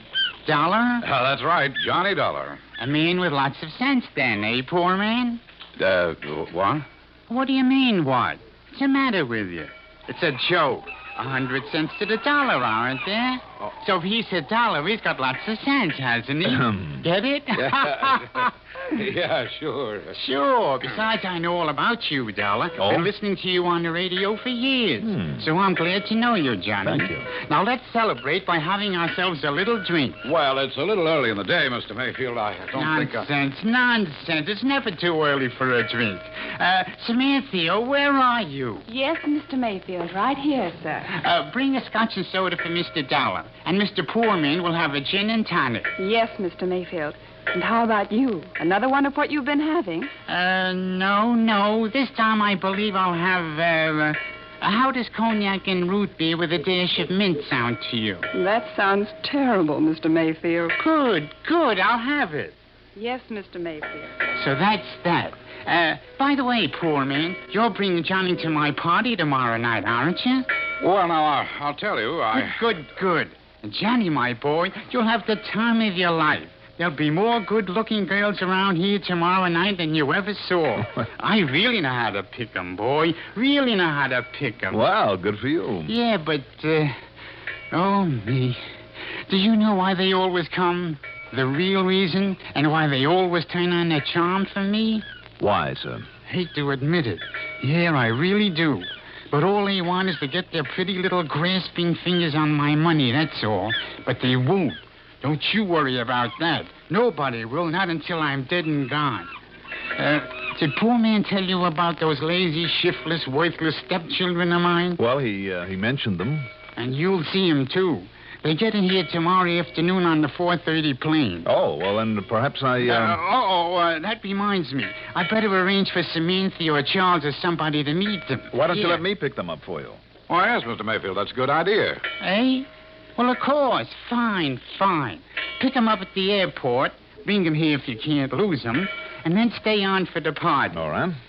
And now, Johnny, now let me show you my pride and joy. You see it there on the far side of the swimming pool?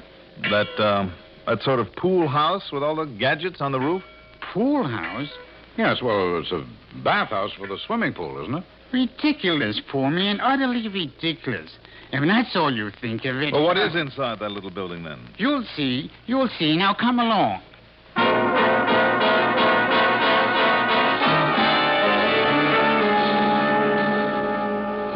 I'll be doggone. Yes, sir, a weather station. How about that? Certainly fooled me. Complete one, too. You see, Johnny? Rain gauges, electronic weather vanes, anemometers, barometers, barographs, charts with isobars, snow gauge. Snow gauge? Maps, everything. Everything a regular weather bureau would have. Everything. Even a correspondence school course in forecasting. Anything you want to know? Here's the answer. Well, it is interesting, to say the least. Why not, eh? How could I ever plan a party unless I know what the weather's going to be like, hey?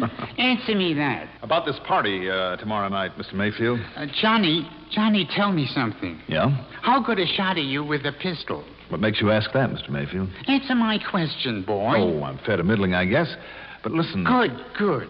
Then maybe you can hit some of them the way I never seem to be able to. Hit what, sir? You'll see. Samantha? Yes, Mr. Mayfield? What? Now, why the devil did you bring me another drink?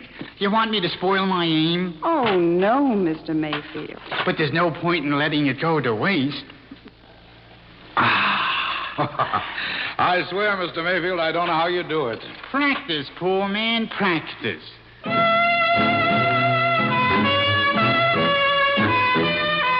So, for the next hour, in spite of a very uneasy feeling I was beginning to have about this whole assignment, Mayfield and I tossed chunks of bread to the seagulls, then blasted away in a general direction with a couple of air pistols. Knowing the law about such things, I deliberately avoided making any hits. And old Mayfield, although he handled that little gun like a pro, didn't make any hits either. Then, just as abruptly as he dragged me into it... That's all, gentlemen. That is all. Oh. Have to get to work now in my weather lab and make out the latest report for myself. Can't be disturbed. So off you go. Oh, yeah, sure. Anything you say. Come on, Johnny. Right, Earl. I'll see you tomorrow night, poor man. And, Johnny, I'll see you when you bring my stepchildren, Betty and Frankie Meriton, here. And you ought to stay when they get here. I want you to get to know them. I want very much to. Now, go on with you. Go on. I got work to do.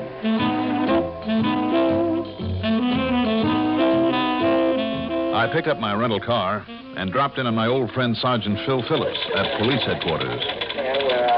I know, Johnny, I know. It just doesn't seem to make sense. I mean, Earl Poorman's worry about the old coot.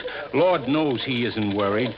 And yet, if what he says about those stepkids happens to be true... Have you ever met Frank or Betty Meriton? All I know about him is what he's told me. And if it's true, he really should have protection while they're here. But doggone it, he says no. If we so much as show ourselves, he'll not only throw us out, but stop the party and get everybody down on us. I'll tell you what you better do then, just in case. Yeah? If you were to sneak a prowl car up to the outside of the wall around this place, you'd have no trouble getting over the wall if need be. Good. In the meantime, you'd be looking after him inside. Right. Well, Johnny, he is just a crazy old coot, all at loose ends. Does a lot of crazy things. I know, Phil. I know what you mean. That's why I'm really concerned about this case. On the surface, it looks like a waste of time, my coming all the way down here just to attend a party. And yet... Yeah. Yeah.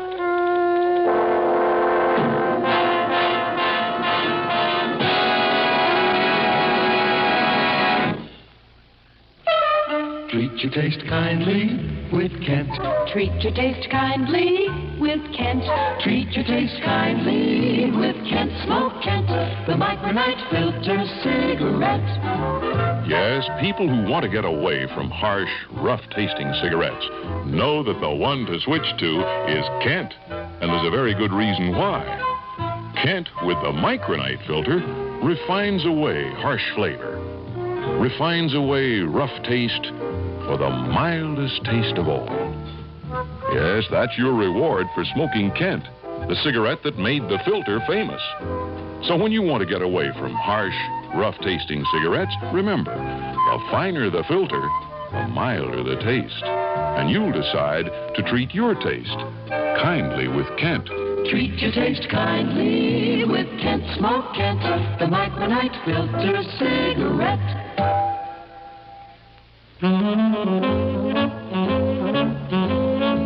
Cocktails and dinner with the Poormans, a good night's sleep, and for most of the next day, I had little to do but kill time. I went out and hit some golf balls at a nearby driving range, paid a visit to the colorful Jungle Gardens, saw the famous Ringling Circus Museum, and ended up chewing the fat with some of the boys at station WSPB. Then I met the plane, picked up Frank and Betty Meriton, piled them into my rental car, and started back to St. Armand's Key. The differences between the two of them were pretty striking. Betty was a beautiful girl with a head on her shoulders. Frank was a weak, wishy-washy, well-spoken nothing with a capital N. Don't tell me, dear girl. I think it's utterly ridiculous that he should expect me to sweat and slave and work my fingers to the bone when he has all that money that he doesn't know what to do with. I mean that. Utterly ridiculous. And I tell you that when Daddy finds out that you lied to him, Frank, that you don't have a job, that you've been chiseling off your friends and for me all these months, he'll probably throw you out. Well, he won't find out. Not unless you tell him. And if you do, dear girl, I shall be very angry with you. Just because you choose to work 8 hours a day in a stuffy library 5 days a week. Well, why not? I like it. Well, it doesn't mean that I have to. Frankie, all I hope is he gives you enough to get you off my back. Oh, he will, my dear. He will. I've figured out a sob story that would melt the heart of a statue. Good luck. You'll need it. Will I? You'll see. Just don't you interfere. I'm sorry, Johnny. Oh, that's all right, Betty. This silly squabble has been going on ever since we left the Boston airport. That's okay. I understand that some of the parties Daddy throws down here are Lulu's. So I've heard. There'll be a big one tonight, you know. Good. I love parties. But, well, come to think of it, I won't know a soul who'll be there. But don't you worry, Betty. You'll have no problem in that department. Well, I hope not. But, Johnny. Yes? Will you dance with me now and then? Just in case. Are you kidding?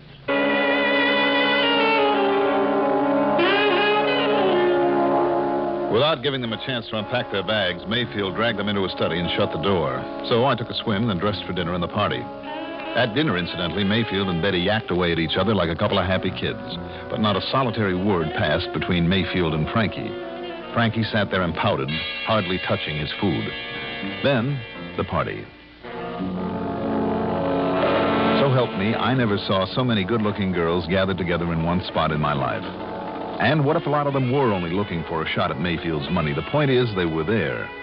As for Betty, we not only danced like fools, but made plans for getting to know each other much better up north after this whole thing was over. Meantime, needless to say, I kept a weather eye on Frankie, who spent most of his time at the bar looking very unhappy. Then about 11 p.m., between dances, Mayfield came over my way. Not drinking, Johnny? You're missing half the fun. Oh, don't you worry a bit, Mr. Mayfield. I'm having a fine... Hey, wait a minute. The lights. What happened to the lights? Just a gag, Johnny. Just a gag. A gag? They'll be back on in a minute.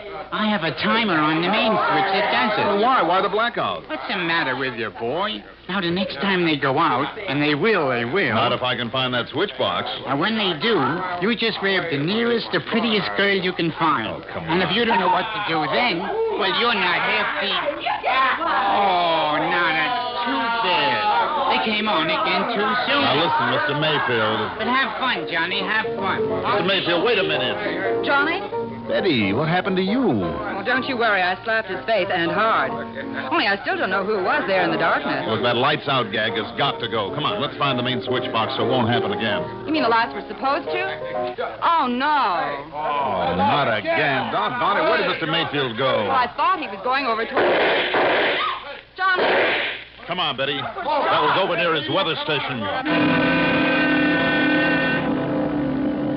By the time we fought our way over there through the crowd, the lights came on again. And there, just in front of the door of the little weather station, lay a body. Johnny? Is he... Yes, Betty. Let me through. What is it? What happened? I was over there getting a drink, and I heard a couple of... It's Frankie. That's right, Mr. Mayfield. Is he dead? Yes, sir.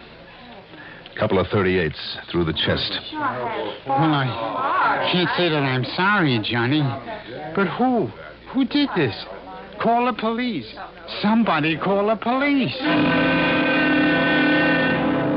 Sergeant Phillips and his men were already over the wall, and they really did a job. In the next 2 hours, they, plus a dozen more he called in, made as thorough a search of that place as I've seen. But the result? Johnny, the gun that killed young Meriton has to be around here somewhere. Has to be, but we simply can't find it. You must find it, Sergeant. You must. And the killer, too. How about raking through the sand over there on the beach? No, it was all smoothed over before the party, and there still isn't a break in it. To haul every one of this mob down to headquarters so the boys in the lab... Wait. Yeah? Wait a minute.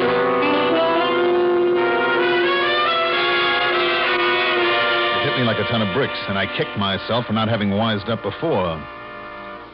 Well, if what Mayfield told me about them is true, Johnny... What Mayfield told him. Yeah, Johnny. If what he says about those stepkids is true. Mayfield, of course. And that crazy drink of his yesterday. But I'd watched Samantha mix it out of the corner of my eye. She hadn't really put a single drop of liquor in it. And tonight, the same thing, probably. So actually, Mayfield was just as sober as a judge. And the one important piece of evidence, the gun... Now go on with it. Go on. I've got work to do.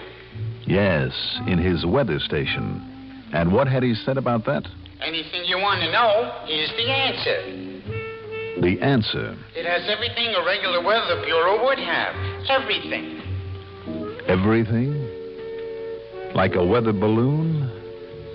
A balloon big enough to carry a pistol far out over the Gulf, never to be seen again? Well, if so, if he pulled that trigger... All right, Mr. Mayfield. Let's go down to headquarters where the lab crew can make a paraffin test of your shooting hand. Well?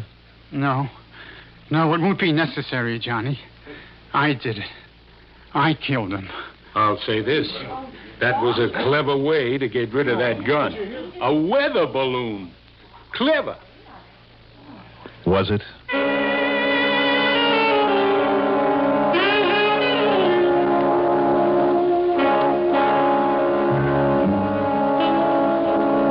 So, the Mayfield fortune will go to Betty. And I can't think of a more deserving girl. Or, come to think of it, a prettier one. Expense account total, including the trip back to Hartford, $247.92. Yours truly, Johnny Dollar.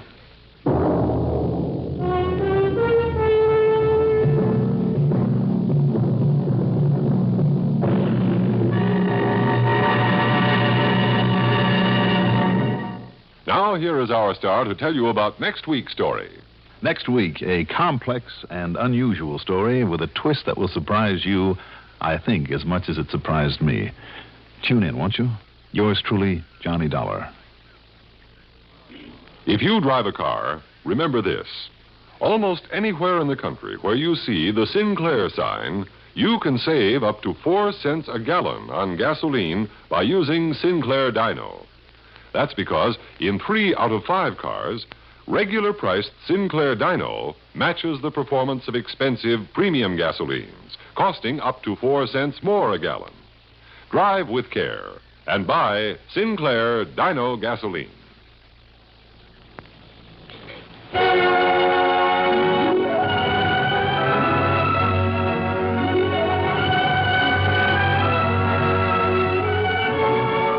Yours truly, Johnny Dollar, is written by Jack Johnstone.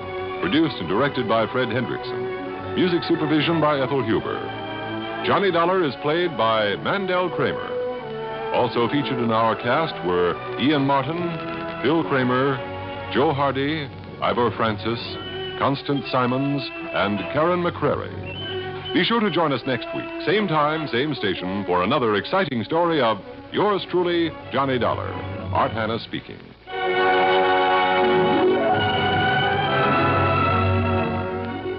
Worldwide Sports with Chris Schenkel is heard weeknights on the CBS.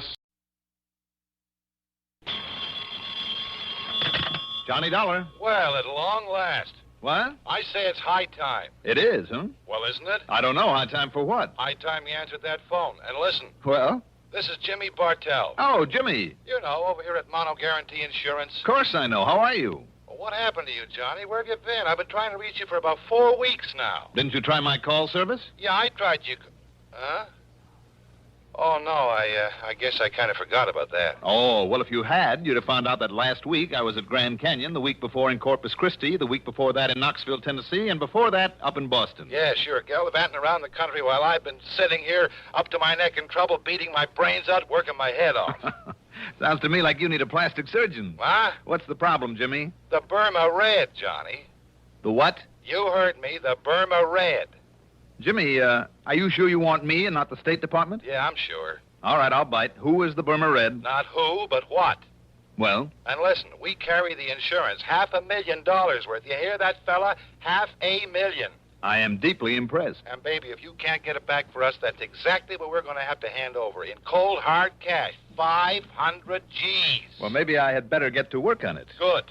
And I don't need to tell you what your commission will be if you do recover it. What else do you think I'm thinking of? Then the job is yours, Johnny. And, brother, I sure hope that you can find it and get it back. The Burma Red? Right.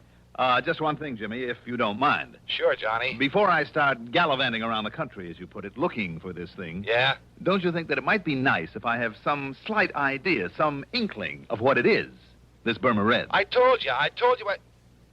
Oh, yeah. Yes.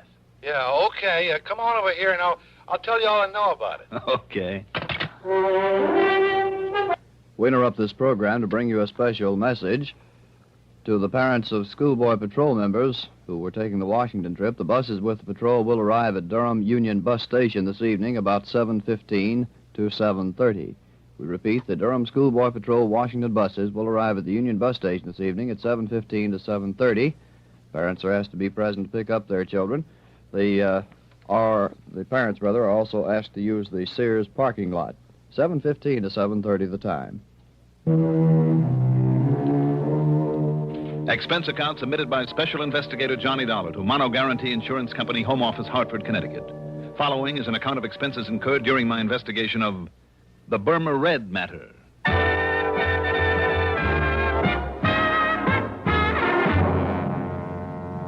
Expense account item 1. $1.20 for a cab from my apartment to Jimmy Bartell's office in the Spear Building down on the square. Jimmy's specialty, incidentally, is property insurance, especially where fine artwork is concerned. And in this case... Yeah, Johnny, 4 solid weeks I buzzed that phone of yours, and what I thought of you for not being there to answer it wouldn't be fit to print. All right, I'm here now, so stop bellyaching. But maybe you're too late, fella. He's already gotten into the country with it. The Burma Red. That's right, the Burma Red. Which is what? I told you, Johnny, it's... Oh, yeah, that's right, I didn't. Now, listen. I'm listening. It was brought over here a couple of years ago as part of a collection by some countess or other. Got written up in all the picture magazines. Do I hear a slight echo? Echo? Yes, from the case I had on my hands last week. I don't know, because I don't know what you had a case of. But listen. Go on. Having been a part originally of the Buckingham collection, over there in England, you know, well, as you might expect, it was picked up here by Winkler and Winkler. The big jewelry outfit down in New York. The same? Oh, then I do hear an echo. So it's a piece of jewelry and it's been stolen from them. No.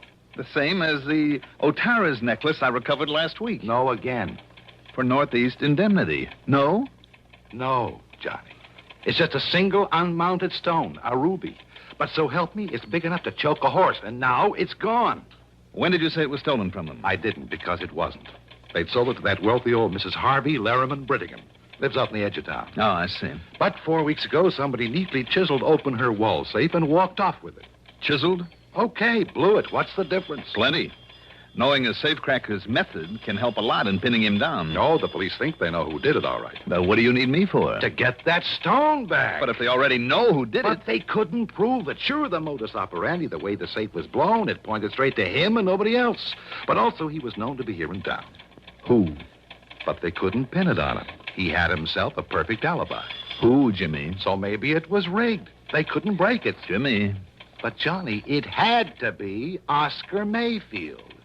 Mayfield? They held him as long as they could, went through everything he owns, checked out every contact he made while he was here in Hartford. And all that got him was nothing, and not very much of that. I'll say this.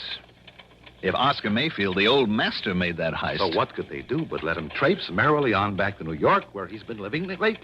Look, Jimmy... But I figure, despite the police report and all the work they did, I figure that somehow Mayfield got away with that ruby. Jimmy, I'm inclined to think you may be right. I know Oscar Mayfield. He's clever. I've tangled with him before. And, come to think of it, he made a promise to me once. Mayfield made a promise? Mm-hmm. What was it, Johnny? That if I ever tried to interfere with him again... Yeah? Well? He'd see to it that I had a very nice funeral.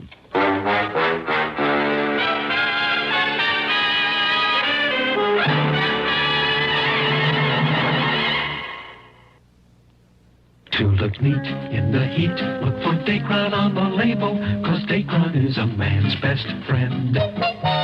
Right, men, Dacron is your best friend when it comes to staying wrinkle-free and neat all summer. Look for Dacron in lightweight suits, handsome slacks, good-looking sport coats, too. You'll stay well-pressed and well-dressed thanks to Dacron by DuPont. There's just no denying in the clothes he'll be buying, Dacron is a man's best friend.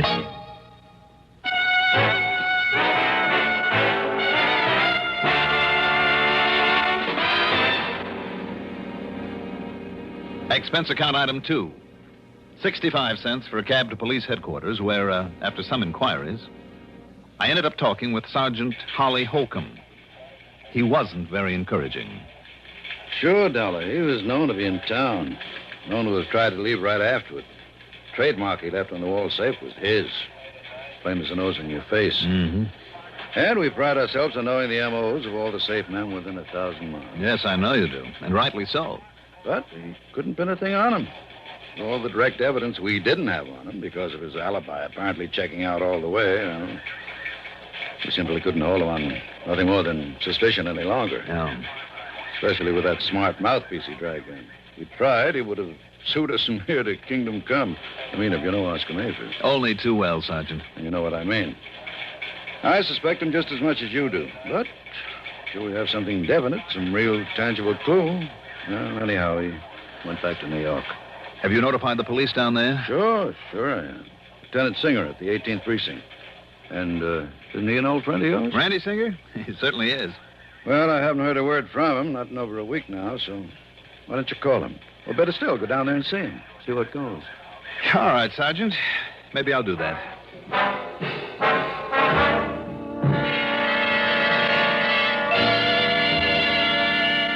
There was some more talk between us, and Sergeant Holcomb gave me every detail of the job. Told me what they'd found and what they'd done about it. And yes, all the completely unconfirmed evidence pointed straight to Oscar Mayfield. Unconfirmed and unconfirmable evidence because of the man's unshakable alibi. Item 3, 85 cents for a phone call to Lieutenant Randy Singer, 18th Precinct, New York Police Department. You mean to say you just now found out about that heist? That's right, Randy. I just found out.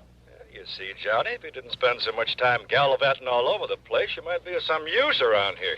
You didn't get a promotion for all the gallivanting I did for you last week. Oh, darn it, I guess I should have worked that case myself. Well, how about this Mayfield? You've kept an eye on him? I've done everything but tap his phone line. And? Nothing, Johnny, absolutely nothing. You just didn't get on this one soon enough. I know what you mean.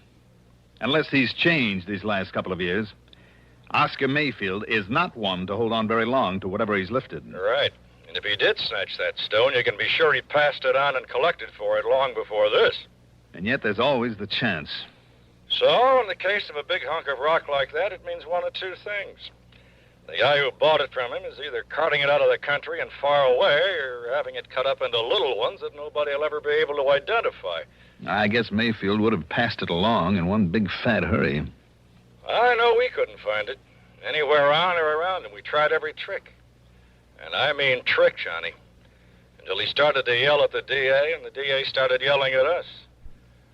Johnny, I understand. I've just heard this, mind you. Yeah?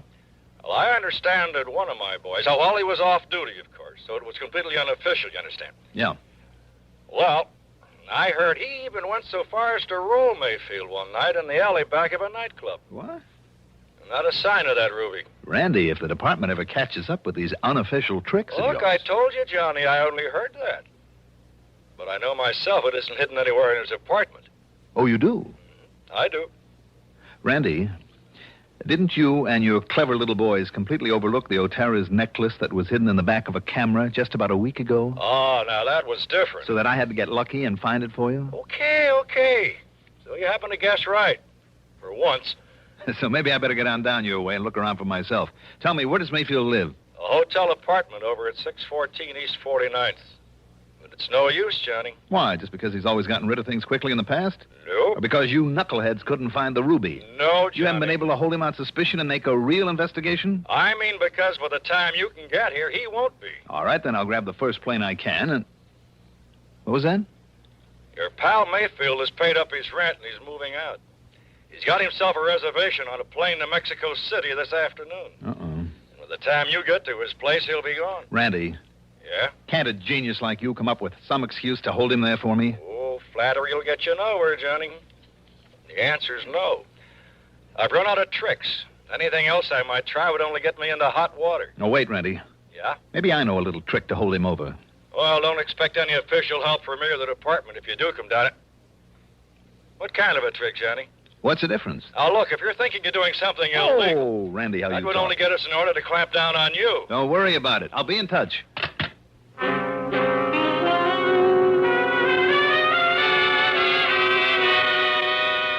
Illegal? I don't know why, but I'd suddenly remember that during my run-in with Mayfield a couple of years ago, there'd been talk about a man who was fencing his stuff. A man who had been only vaguely identified as Hugo. The last name had never come to light. Okay, maybe that name still meant something to him. If so, it justified item 4. $1.26 for a telegram to Mayfield. It read as follows. Urgent, that before you make any deal, you call me immediately at Plaza 3, 9970. And I signed it, Hugo.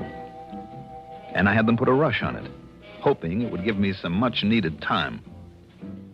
Item 5, $6 for a cab to Bradley Field. Item 6, $10.12 for a plane to New York. And when I got there, item 7 is $5.80 for a taxi to 614 East 49th Street. It was a smart, good-looking apartment hotel, which is more than I can say for the stuffy uniformed doorman. Mr. Mayfield, did you say? That's right. Mr. Oscar Mayfield. Is he still here? Is he in? Whom shall I say is calling, sir? Don't. Don't? Just give me his apartment number. Your name, please? Now, don't worry about it. I'm sorry, but I must have your name, sir. It's Dollar. Now, what's the apartment number? Dollar. Very well. No, you don't. Just put the phone down. I beg your pardon. It's granted. Now, the number of his apartment. Not unless I announce you, sir. Now, look, I am a special investigator. Oh, you are? Yes, and if you'd like to call the police and check on me, only I haven't time. Look here. These are my credentials. And I tell you, sir, that unless I... Oh, I see. Mr. Johnny Dollar. That's right. The insurance investigator. Yes. I didn't know. Well, you do now. Well, nonetheless, Mr. Dollar... Just give me Mayfield's apartment number, please. Now, what is it? Well, it's 7G. Okay, thank you. And I'll phone that you're on your way up, sir. You do, and I'll break your neck. 7G, Just in case he remembers what he once promised, I better make sure that this thing is working properly.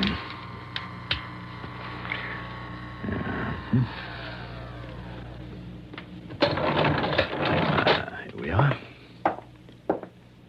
Now, let's see. Oh, yes, 7A. 7... Oh, there. 7E, 7F, and 7G. Well, Mr. Mayfield, I hope you are still here. Mr. Mayfield? Mayfield? Doggone it, if he's already flown the coop. He left it wide open. Mr. Mayfield?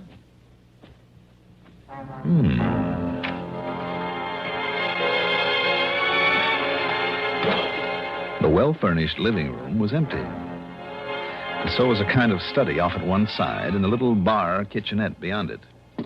As for the bedroom in the back, well, as I started through the door, I caught sight of a couple of handbags in front of a chest of drawers. So he was still here. What I didn't catch sight of, though, was the gun shoved around the side of the door into my back. Just lift them up slowly, Dollar. Slowly. While I see whether you're armed. Yes, here it is. Thank you. Okay, Mayfield. Now, over there, next to the bed. Go on. Sure. Sure, why not? Are you happy now? Dollar, I made you a promise once.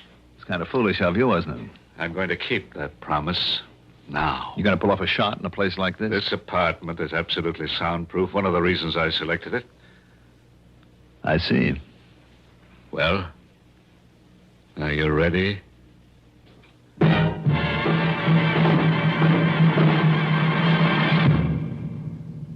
Have you tried the mild, kind taste of Kent? You should, because You'll feel better about smoking with the taste of Kent. Kent with the micronite filter refines away harsh flavor, refines away hot taste. It makes the taste of a cigarette mild as a balmy day in the month of May. Kent is the best for the flavor you like. Kent is the best for the flavor you like. yes, Kent is the best for a mild, kind taste. Smoke a carton of Kent without switching. Discover the kind taste of Kent's blend of the world's finest quality tobaccos. Then try your old brand. What a difference in taste. Kent with the micronite, Kent with the micronite, Kent with the micronite filter refines away harsh flavor, refines away hot taste. You'll enjoy the mild, kind taste of Kent with the micronite filter.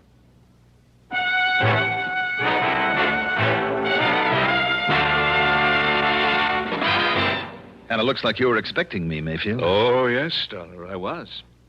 You see, I figured right from the beginning that you might be called in on this case. Then you do have the Burma Red, the ruby. Now? Oh, of course not.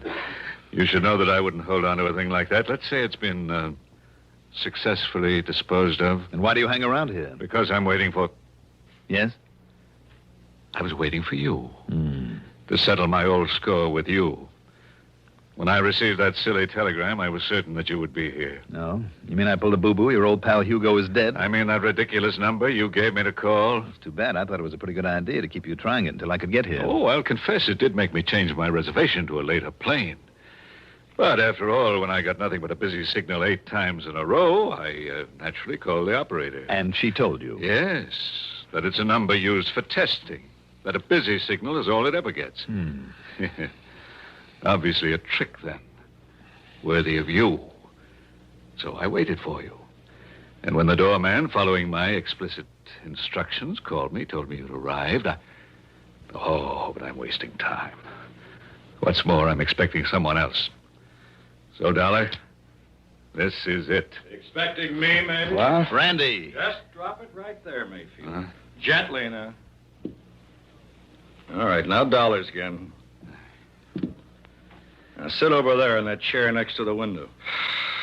All right, anything you say, Lieutenant. Oh, Randy, you're like the U.S. Marines. Here, you better keep this gun of his. You know, I'm just glad you got careless and left that front door open out there. I thought I heard a door close just before you made your dramatic entrance. But how come, Randy? What do you mean, how come? Well, from what you said on the phone... So what? I'm off duty. Any reason I shouldn't just kind of drop around for a visit? Oh, I'm glad you did. You know something, Johnny? What? So am I. And I'll probably hate myself in the morning for saying this, but I've waited a long time for a chance to return some of the favors you've done me over the years. That I've done you. Well, Mayfield? I'm afraid your so-called visit is completely pointless, Lieutenant. You must know very well that you won't find the ruby around here or anything to even remotely connect me with it. Do I need to, after the little party I walked in on? Yeah, that's right. Huh? You can stop smiling now. Oh, very well. Very well, if you insist on booking me for an alleged attack on Johnny Dollar with a, quote, deadly weapon, unquote. Let us go down to your station house and have done with it. This Grand Central Station? Shall we? Shall we go, Lieutenant? You just stay in that chair, Mayfield, while I... No, Randy. While I answer the door. Okay, but leave this one open so I can hear. Right. Yes? Yeesh, what a fancy layout this is. Who are you? You ask her, Mayfield. Well, who did you expect to find here? Santa Claus? Yeah, well, no. Look, Mr. Mayfield, you mind putting down a gun, huh? Not till I'm sure you're okay. Come inside. Yeah, sure. All right, now what's your name? Yeah, Rosie Gilliam. Look, you can frisk me. I'm clean. And that package? Well, it's from the boss. It's from Hugo. It's what you've been waiting for. Oh, it's from Hugo, huh? Yeah, sure, honestly. He said I should deliver it and get a receipt, then maybe you'd hand me a fin or a tenner. Oh, he did, huh? Yeah. Maybe I better make sure that it's, whatever he was supposed to send over to me. Well, do you think I'd meddle with it and maybe do myself out of these delivery jobs he gives me and pays me so good? You're on the level? Yeah, honestly, if you hit it. Now, this contains, and I think it does. By the way, where does Hugo hang out? Well, how should I know? All I know is he calls me now and then, meets me at some place, and gives me something I should deliver. I guess you're okay, then. Sit down there while I take a look at this. Yeah, sure. We'll just see now. You're the first gent to ever open one of those deliveries in front of me. Am I? Yeah, you're the very first. Holy jumping, look at that loot. Where is he waiting to pick up the receipt, Rosie? Yeah, I don't know. He only hunts me up when he's ready. Look at all that dough. What kind of a receipt, Rosie? He said you'd know what kind. Oh, man, would you look at that? Would you look at it? All right, I'll write you one. Yeah, maybe I could have a 20 for bringing it. I'll give you a receipt to Mr. Hugo. Let's see, how is it now that he spells his last name? You don't know, Mr. Mayfield? Well, don't you know? I should know how to spell Hemperschlag. Hemperschlag. So that's it. Hey, now, wait a minute. Listen, you are Mayfield, ain't you? All right, Randy. Randy who? Lieutenant Singer of the police. Come in, Randy. The police? Oh, no, I've been took. Mr. Hugo will kill me. No, Rosie, I don't think he'll ever get the chance. Just take it easy, Rosie. Oh, no, listen, cop, We'll give you all the protection you need after we sign you in at headquarters. Rosie, whatever your name is, you hair-brained idiot. Just take it easy, Mayfield, and sit down. You too, Rosie. Well, now, look at all this beautiful money. Randy, unless I'm awfully wrong, it's payment to Mayfield for the ruby. And if you can locate a Hugo with the unlikely name of Hemperschlag, or maybe you'll save us the trouble, Mayfield. After all, now that we have his name, and who knows, if you talk, maybe the judge won't throw the whole book at you. Well? Okay, Dollar. I know when I'm licked, I'll talk. Mr. Hugo Hemperschlag, believe it or not, turned out to be a gem setter for the famous jewelry house of Winkler & Winkler, where he couldn't help knowing about all the important stuff brought into this country, and with the know-how to break it up after he'd arranged to have it stolen. Expense account total? Well, in view of the commission I'll get on this one, forget it. Yours truly, Johnny Dollar.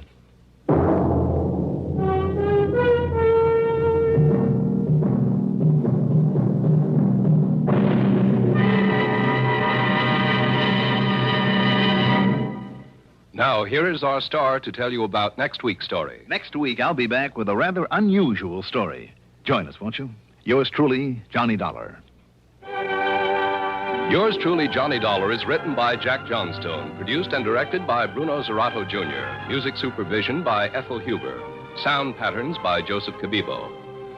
Johnny Dollar is played by Mandel Kramer. Also featured in our cast were Paul McGrath as Oscar Mayfield, Al Hodge as Lieutenant Randy Singer, Ivor Francis as Jimmy Bartell, Jack Grimes as Rosie, Santos Ortega as the sergeant, Mercer McLeod as the doorman. Be sure to join us next week, same time, same station, for another exciting story of yours truly, Johnny Dollar. This is Roger Foster speaking. Durwood Kirby's favorite program, The Gary Moore Show, weekdays on the CBS Radio Network. CBS for Durham, Raleigh, WDN. Johnny Dollar. Pete Brenneman, Johnny, out here in Las Vegas. Brenneman? Western Maritime and Life? That's right. How are you, Pete? Busy, Johnny. Checking over a set of plane schedules. About to have yourself a spring vacation? Where are you headed for, Pete? I'm not. Oh, no? You are. I am? Yep. Well, thanks for telling me. Now, the way I figure it, if you pull out of Hartford about 9 p.m., your time, that's a couple of hours from now. Well, now, Pete, I take a jet out of New York at 11:15. Well, in spite of another change you'll have to make in Los Angeles, you ought to be here in Vegas in plenty of time for breakfast. I should, That's the way I figure it. You mind telling me what it's all about? Not a bit, Johnny, not a bit. Go ahead. One of our clients out here, a young fellow by the name of Harvey Skillman. Straight life policy for $62,000. Yeah, what's happened to him, Pete? Dead. Poison. I'll be there.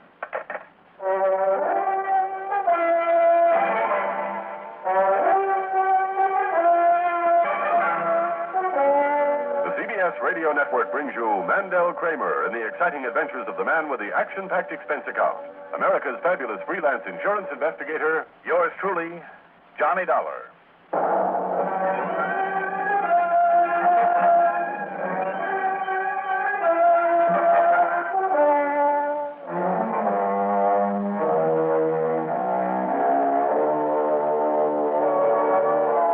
Account submitted by Special Investigator Johnny Dollar to the Western Maritime and Life Insurance Company, Las Vegas office. Following is an account of expenses incurred during my investigation of the 2 steps to murder matter.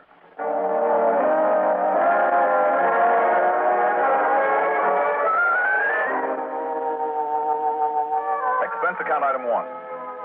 $6 for a cab to Bradley Field. Item 2.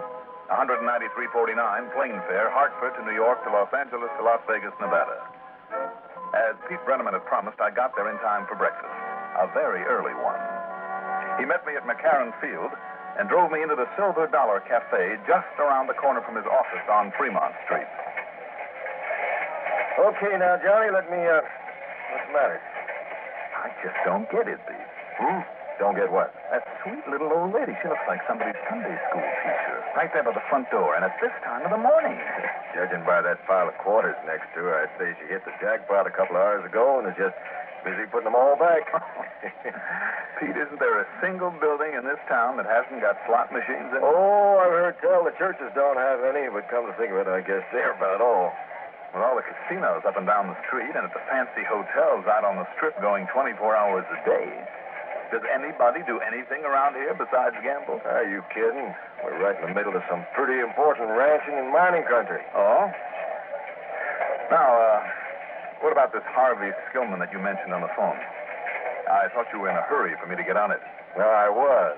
I am. But, Johnny, I just talked again to Sergeant Carley over at headquarters. He said you come out here for nothing. Oh? Why? Well, the minute Doc Porter, he's the police medical, found out Harvey'd been poisoned. What sort of poison, Pete? Oh, it's called penorphin alkylate. Oh, really? Yeah, real deadly stuff. Yes, I know. A teaspoonful of that would kill a man in seconds. But, Pete... And Doc found some of it, some residue, in the bottom of the coffee cup Harvey just used. He was a great coffee drinker. And, Pete? And then what did Sergeant Carley find in the sugar bowl? Loaded with the stuff, almost as much of those white crystals of it as there was sugar. So naturally, everybody shouted murder. Now, wait a minute, Pete. Yeah? From what I know of penorphin alkylate... Yeah, that's exactly what finally hit Doc Porter. Because the way he explained that stuff to me, the taste of it... Now, could this Harvey Skillman have been plastered to the gills when he drank the coffee containing it? No, sir. Harv never touched the stuff. Are you sure? I'm sure. Johnny, there isn't anybody in this town knew Harv Skillman as well as I did. And he used to work for me, selling insurance. I tell you, Johnny... Wait a minute. Now, we're getting away from the point. The penorphin alkylate. And I say that if you're thinking what Doc Porter thinks now, you're all wrong. Pete, listen to me. No, sir, Johnny. Don't you see, Pete? Enough in a cup of coffee would be so bitter that nobody in his right mind would ever swallow enough to kill him. He'd spit it out, throw the rest away. I know. That's what Doc Porter says. In other words, he must have taken that poison deliberately. Committed suicide.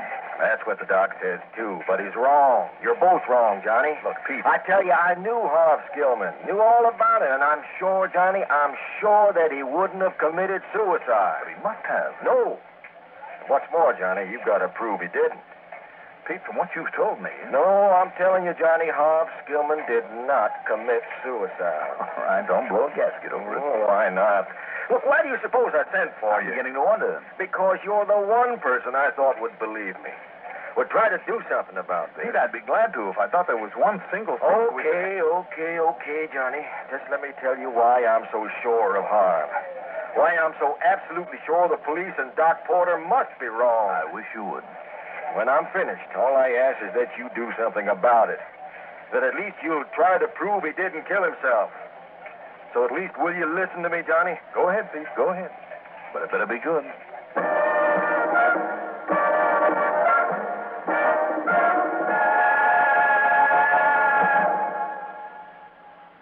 Douglas Edwards here, part of a continuing sound picture that includes many persons and personalities. This is Dimension in England. Alexander Kendrick reporting. It's Rose Night, Tony. I sing with Bing. I sing with Bing every weekday. This is Peter Kalisher in Tokyo for CBS News. This is Art Linkletter and our guests and our kids on the house party each weekday morning right here. This is Dimension on the lighter side of the news. Larry Lasser reporting with another edition of Quotes of the Week. This is CBS Radio's Jerry Coleman inviting you to be with me on this station throughout your weekend for Coleman on Sports. Oh, Gary Moore. Yes, Derwent Kirby. This is Dimension in Central Europe. Daniel Shaw reporting. This is Arthur Godfrey, and we're really going this year. Hello, everybody. This is Laurel Thomas. There's a sound difference when you're dialed to a CBS radio network station in news, in entertainment, in Dimension.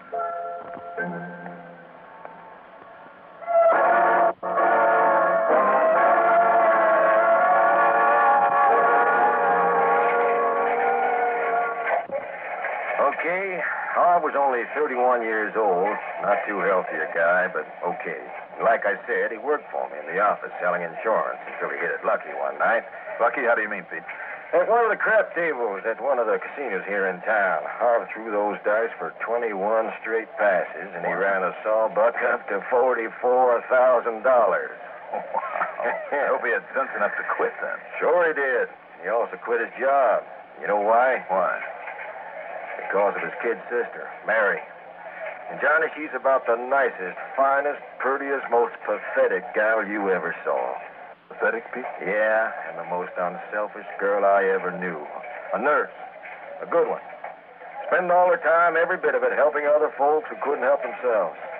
But then, Johnny, about a year and a half ago, she came down with some kind of a crippling bone disease that nobody thought she'd ever recover from. But the minute Harv got hold of that money, with that and all his savings, he took her straight to the Mayo Clinic back in Rochester, Minnesota. Can't think of a better place. And when they'd done all they could, he took her east to some high-priced man in New York. Good for him. And now she's going to recover, Johnny. She's going to be as good as new. Wonderful. It's going to take another year, maybe, in that expensive hospital and all, but she's going to be all right, thanks to Harv. I can see why you liked him, Pete. Sure. The only trouble was that, well, Harv began to run low on money, so he came on back here. Oh, no. Yeah, he thought he could run up another big killing. But all for her, mind you. Well, wouldn't the people that she'd been so good to help her financially? No, Johnny. Harv felt he had to do it all himself. But he promptly lost everything he'd had left, excepting his insurance. So if anything happened to him, he could be sure that she'd be taken care of. Couldn't he have borrowed against the insurance? Yeah, we would have reduced the principal too much, in case something did happen to him. Oh, that's true. Okay, so he came on back to work for me, and I helped him all I could. Kept giving him all my best prospects. And by living cheaply and all that, Harv managed to save a lot of money again. But that's when Lippy Lorenzo lowered the boom. Lippy Lorenzo? Yep. Used to be one of Capone's hoods out in Chicago. That's the one. He came out here and retired on a little ranch out north of town. Spends his time growing flowers in the cactus garden. Isn't he one of the people reputed to have muscled in on some of the big casinos around here? Let's say rumored. These casinos are pretty clean, Johnny. They have to be. Yeah, I guess so. Anyhow, Harv confided to me that Lippy had something on him. Enough to blackmail him for everything he had. Did he tell you what it was? Nope. Oh, Pete, if he was ever mixed up with Lippy Lorenzo, I'm afraid my sympathy for him has chilled slightly. Johnny Harv swore to me that he'd paid his debt to society and then some. And I believed him. I still do. What's more, it was his sister Mary that he was living and working for. And I mean working. But he knew he had to settle things once and for all with Lorenzo. Settle with him how? With a deck of cards. How do you mean, Pete? Lippy knew. Don't ask me how. Lippy knew that Harv had something over $10,000, so that's what he was demanding. But Harv knew what a gambler Lippy is, and if he could get Lippy into a double or nothing, trust the deck for high cards. Must have been crazy, Pete. I know. I tried to talk him out of it. I told him that if he won, Lippy would probably pay him off all right. But his life wouldn't be worth a nickel. Of course. But he went out to Lippy's place, went through with it. And Johnny, Harp did win the cut. And Lippy paid off. And then? Well, Harp stopped by the office to tell me about it, to say that he was going to pack up and take that money to New York for Mary. But you think Lippy got to him before he could? Police thought so, too, Johnny. When I called him over there, and they found he'd been poisoned. But then when Doc Porter came along and found it was from that penorphin alkylate in his coffee, something he couldn't have helped but notice. Anyhow, Doc said he must have taken it deliberately, and the police agreed with him. But why would he do that? You know what they said? What? To make it look as though Lippy had done it to him. So his insurance would have to be paid, and there'd be all that money for his sister. Much more than he'd won from Lippy. He was living his whole life for Mary, so they claimed he was willing to die for her. But Harv, an insurance man? What? Pete, if he was half as smart as you seem to think, he knew darned well that even a suspicion of suicide might keep his sister from getting a penny. Right, Johnny. And thank goodness you're coming around to my way of thinking now. Just the same, Pete.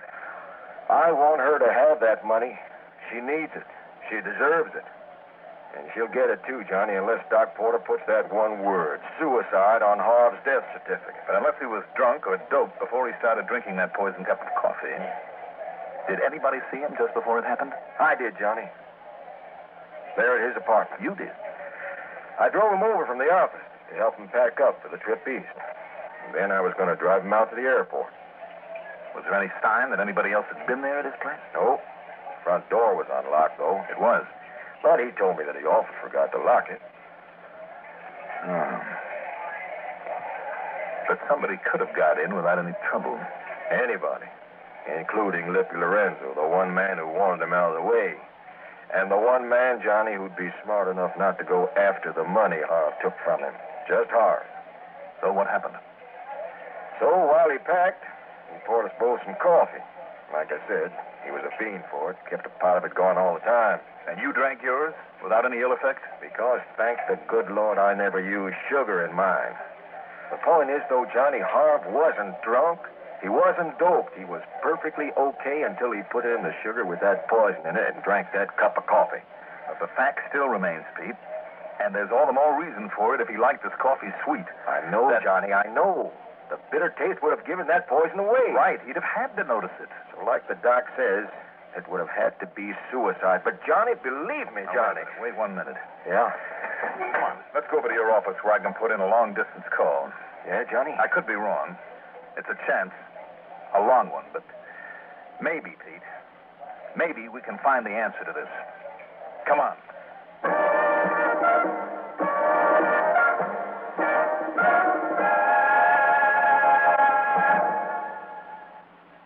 You feel better about smoking with the taste of Kent. With the micronite filter. Refines away harsh flavor. Refines away hot taste. It makes the taste of a cigarette mild as a balmy day in the month of May. Kent is the best for the flavor you like. Kent is the best for the flavor you like. Refines away harsh flavor. Refines away hot taste. For the flavor you like. It makes the taste of a cigarette mild as a balmy day in the month of May.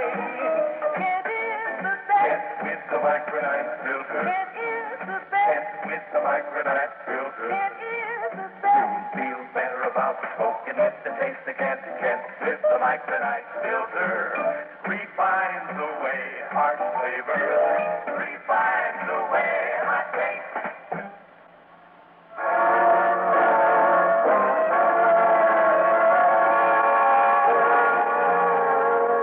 A real professional.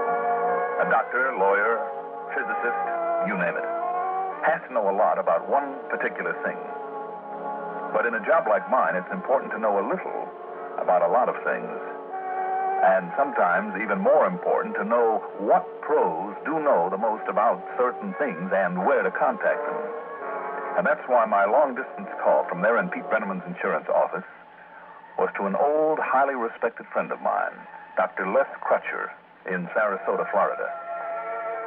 Not only because of Doc's deep interest in forensic medicine, but the fact that he'd spent many years in the study of strange and exotic plants and herbs.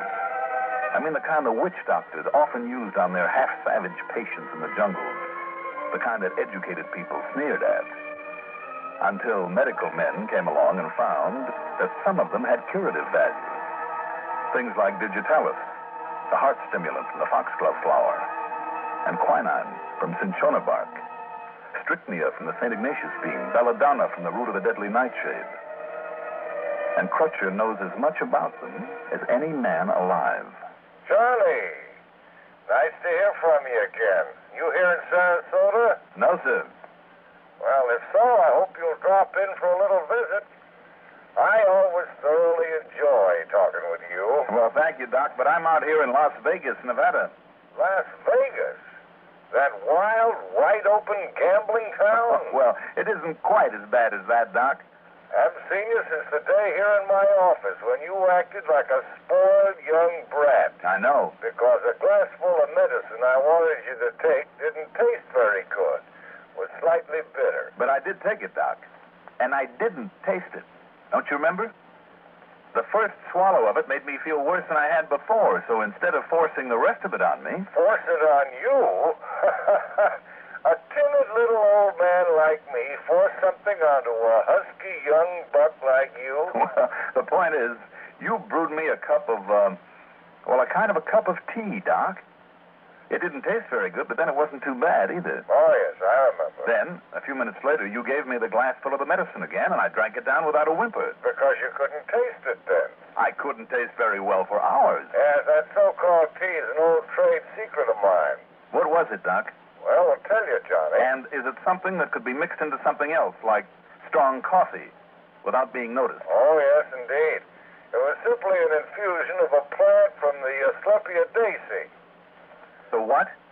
Same family as the milkweed. The specific plant is called Gymnema sylvestra. Gymnema? Sylvestra. Okay.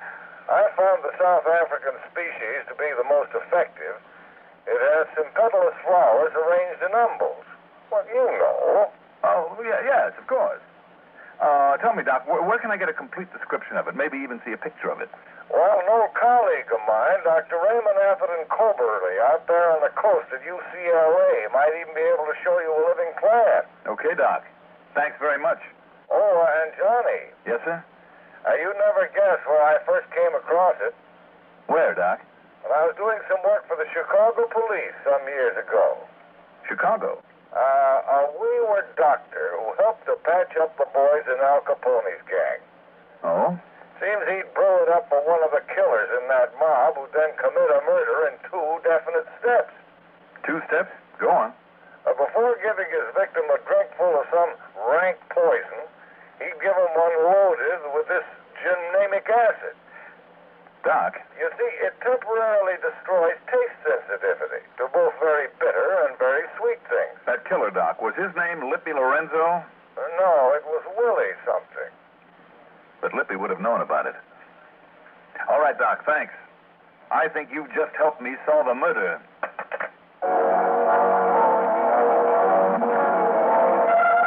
Item 3 is 3140 and covers a plane to Los Angeles and a cab to UCLA's medical center. And there, Crutcher's friend, Dr. Coberly, proudly presented me with a specimen of the Gymnema sylvestra plant. Yes, it's one of the most successful in my exotic collection, Mr. Dollar. I'm glad you had it, sir. But whether it can be grown out in the dry air of the desert, Mr. Dollar... Well, wouldn't the dried-up leaves of it be just as potent as fresh ones, Dr. Coberly? Possibly. In which form do you plan to use it, huh? Oh, I don't. Huh? But I think somebody else did. Oh, you do? You do? Yes, sir. But who besides a man like Crutcher would know about it? A killer. Item 4, another 3140 for the trip back to Vegas. Item 5, the usual $50 deposit on a rental car.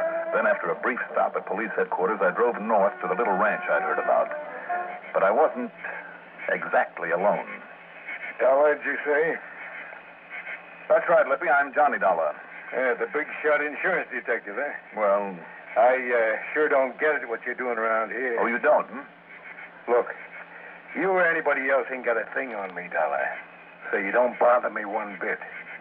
So come on in, let's have a drink, and you can tell me what's on your mind, eh? Why not? Just don't try to make no trouble, is all. Because all I'm doing out here is, well, didn't you see that pretty cactus garden I got out front? Oh, I saw that, all right. What I didn't see, though, is... Well. Yeah, what's well? Right here in this vase, this kind of a dried-up milkweed. Yeah? Only it isn't. What do you mean it isn't? But it's pretty, ain't it? Pretty? Or a good idea for covering a murder? What are you talking about, eh? When Harvey Skillman came out here to settle up with you... Now, what's that to you? You gave him a drink. A good, strong cup of coffee, maybe. So what? He practically lives on coffee.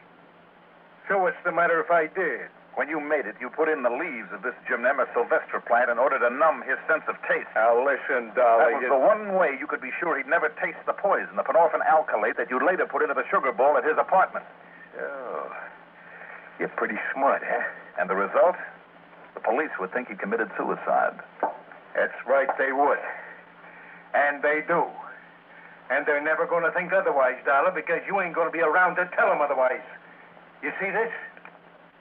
Complete with an old-fashioned silencer, All right, you better come in and take a look at this, that old gag, Is it? So's I'll turn around to look and you'll have a chance to jump me. Well, it won't work, Dollar, and I'm drilling you right now. Don't bother, Libby. Hey, it is a cop. That's right. Now, drop the gun gently. Or shall I pull this trigger? Did you hear enough, Sergeant Kiley? Plenty, Mr. Dollar. All right, then while you take care of Lippy, I'll call your Dr. Porter about how to fill out the death certificate on Harvey Skillman. So, it's just the way you want it, Pete. The company will have to pay the insurance to Mary Skillman, $62,000. Expense account total, $511.80. Yours truly, Johnny Dollar.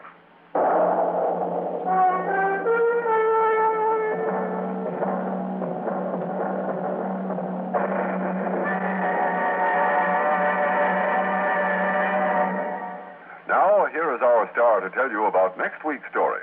Next week, one of the most clever devices for murder that I ever saw. Join us, won't you? Yours truly, Johnny Dollar.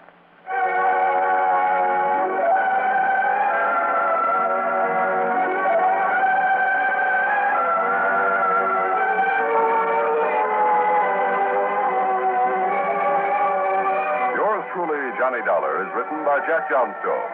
Produced and directed by Bruno Zerato, Jr. Music supervision by Ethel Huber. Sound patterns by Joseph Cabibbo.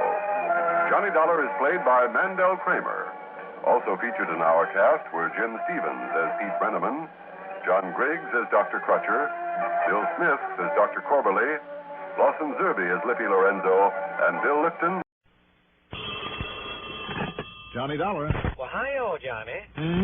This is your old cousin Luther. Cousin Luther? Luther Pennaroll, Nashville. Oh, sure. Four State Insurance Company. How are you, Lou? Tolerable, Johnny, tolerable. But, have I got me a problem. What kind of problem? A Henry Sweetwater problem on account of the accident policy we sold him. Well, if you sold him a policy and he's had an accident, I'm afraid you're stuck with it. Yeah? Even if that accident was on purpose? Oh? Yes, sir. I think that old man Sweetwater is trying to take us, that's what. And if you can come on down here and prove it, Johnny, well, that's fraud, you know? Okay, Luther. I'm on my way.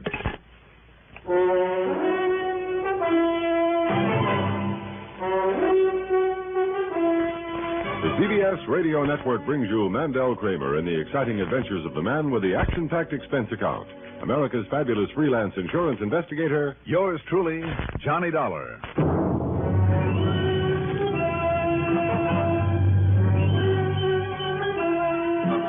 Expense account submitted by Special Investigator Johnny Dollar to Four State Insurance Company, Nashville, Tennessee office. Following is an account of expenses incurred during my investigation of the Hood of Death matter.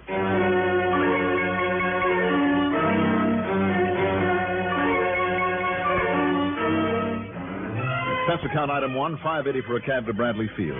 Item 2, $58.36 plane fare. Thanks to a good air connection from New York, it was only a few minutes after noon when we circled in over Nashville, passing the tower of station WLAC. Nashville is a beautiful city, set in a bowl-shaped valley surrounded by lush, wooded hills. It straddles the Cumberland River, retaining its quiet Old South charm. We landed at Berry Field Airport. Item 3, $1.70 for a cab into the Dinkler Andrew Jackson Hotel, where I parked my luggage. Then a couple of minutes later, met Luther Pennyroyal in front of his office.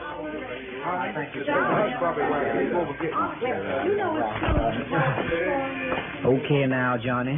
This cheap, chiseling, conniving client of ours is an old crook by the name of Mr. Henry Sweetwater. Don't let that name fool you. Why a crook, Lou? Well, he made himself a pile of money with a lot of snide property deals. Used to say that if you could outsmart Sweetwater, you could outsmart the devil himself. And it's true. Oh, I see. And knowing how he'd try and cheat us, maybe I was wrong in writing up an accident policy with all the special clauses he demanded. Oh, wait a minute. What kind of an accident he had? Well, he said he was hit by a car down to where he lives. I take it you don't believe it. No, sir. I think he faked it, just to get his hand back in again and outsmart somebody. And you had a doctor look him over? Yes, sure. And on account of he carried his little act too far, he did get a busted arm. Well, just the same, Lou, Johnny, I just don't believe it was any accident. And Doc Carraway don't neither. And all the extra stuff that he's claiming, and when you see him and talk to him and see what a conniving old fox he is, you won't think so neither. All right, then why don't we go see him? We are, Johnny. Here's my car. Get in.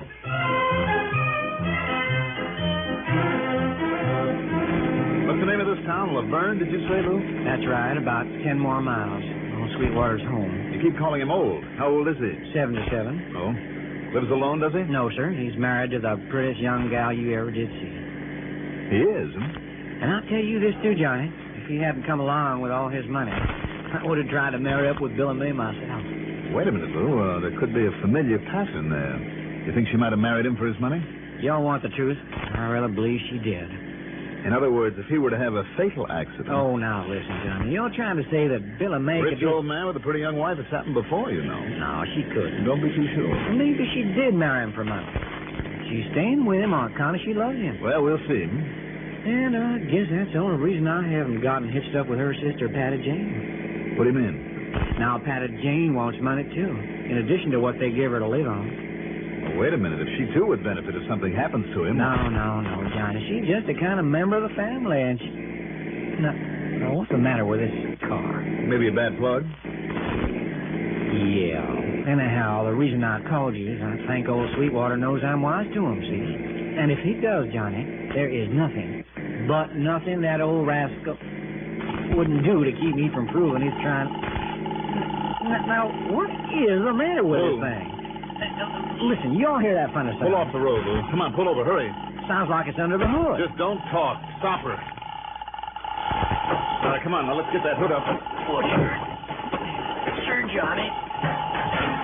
If you like. All right, now, let's see here. Well, what's all the excitement about? There it is. Here, now. I got it. Right through this bar. Bomb. That was a bomb? Yeah. Neatly wired up to your ignition. Come on, Lou. Let's get down there and see him.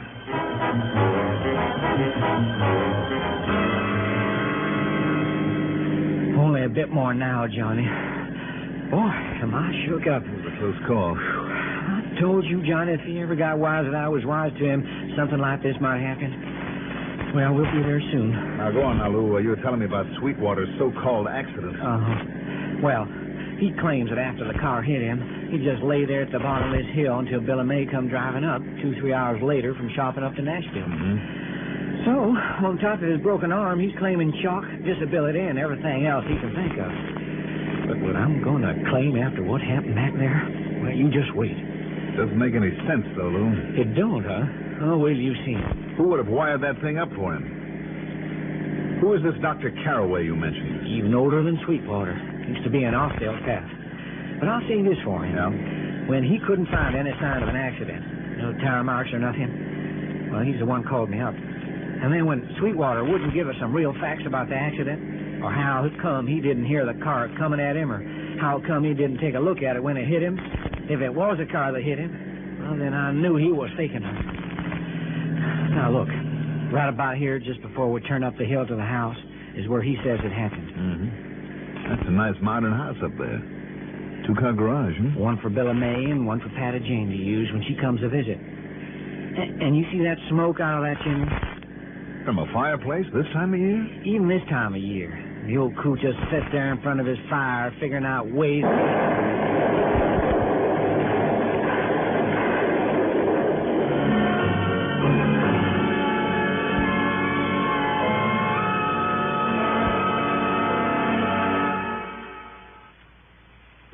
This ever happened to you? You're driving down a long highway or working late, and then monotony makes you feel drowsy. Perk up with No-Dose. No-Dose keeps you alert with the same safe refresher found in coffee. Yet No-Dose is faster, handier, more reliable. Absolutely not habit-forming. The safe way to stay alert without harmful stimulants. No-Dose.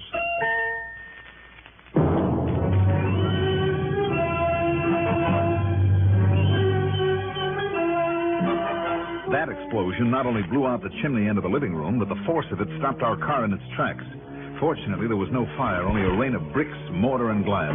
Then as we jumped out of the car, we saw him tottering through what was left of the front door. Johnny, look. That's him, old Henry Sweetwater. He's still on his feet. Uh-oh, not anymore. Come on.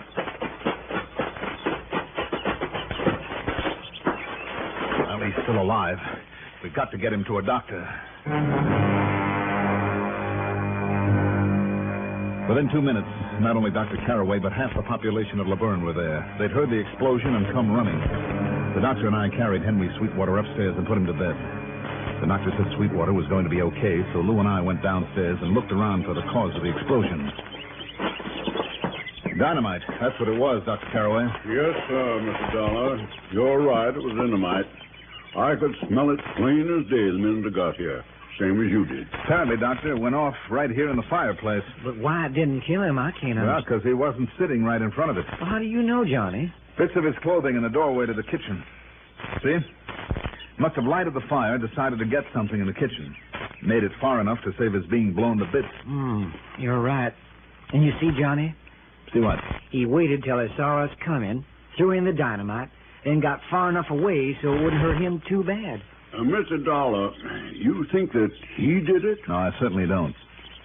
Lou, that cockeyed theory about his trying to hurt himself is just exactly that, completely cockeyed. Somebody is out to get him. Looks that way now. But why, Johnny? I don't know yet. Do you? Oh, you, Doctor? No, sir. And if that same person planted the bomb that we found in Lou's car... Bomb, yes, sir? Apparently to keep Lou and me from getting here. Or maybe it was meant for you, Johnny. Well, that's a possibility, I guess. Anyhow, as soon as Mr. Sweetwater comes to, I want to ask him a few things. Well, now, that may not be for quite a while now. Why not, Doctor? Well, you see, I gave him a little sedative, but just a weak one on account of his heart. Oh, he has a heart condition? No, not really, not bad, but a man of his age. Not good, neither. You all ask me if the shock of all this don't bring on another heart attack. Well, I just hope it don't kill him. But now, Johnny. Yeah? I still don't get it. If he himself didn't set off that dynamite, being all locked up alone in here, who did? That's a good question, Lou. And he had been locked inside that house. It was the first thing I checked on. Doors, windows, everything. And there were dead latches on the doors that had to have been locked from the inside. Unless, of course, there was somebody with a key who might... Yes, somebody with a key. Only one got a key is Miss Billy May, his own wife, and her sister, Miss Padre. Tell me this, Doctor. Did he always lock himself in when he was alone here? You mean all them dead latch locks he put on when he first come here? Yes. No, sir. After he got to know the place and the neighbor folk, why, Henry was always hoping they'd drop in and keep him company. Mm-hmm. The place was always wide open. In other words, he was afraid of something today, or someone. Someone that come here and actually try to kill him? Didn't somebody try it with a car? But Johnny, like I say, with him alone here and the only one who could plant that dynamite. Oh, wait now. You all suppose somebody could have called on him before and put in a device? A timer, you mean, to set it off? No, Doctor. There'd have been traces of it. But don't you see what you're doing there, Johnny? You're saying that he himself had to throw that stick of dynamite in there. Wait a minute. Maybe he did. And try to kill himself? No, I'm thinking of an old trick of the 49ers, Doctor, during the gold rush days in California, where dynamite was plentiful. What? A common trick to get rid of a claim jumper was... Come on, Lou. We're going to take a look at the woodpile. Woodpile? That's right. Come on. We found them. Half a dozen logs that somebody had gone to work on with a brace and bit, bored a hole in each one, lengthwise, pushed in a stick of dynamite, then plugged up the end. Hey, you just look there, Johnny. They're all right here together, where somebody could sneak them out without disturbing the rest of the pile. And then plant them on top so the old man would pick them up and take them inside. All right, then, Lou. All we have to find out now is who. Because if he's tried to murder the old man twice, he'll try it again. He, Johnny? He, she, whoever it is.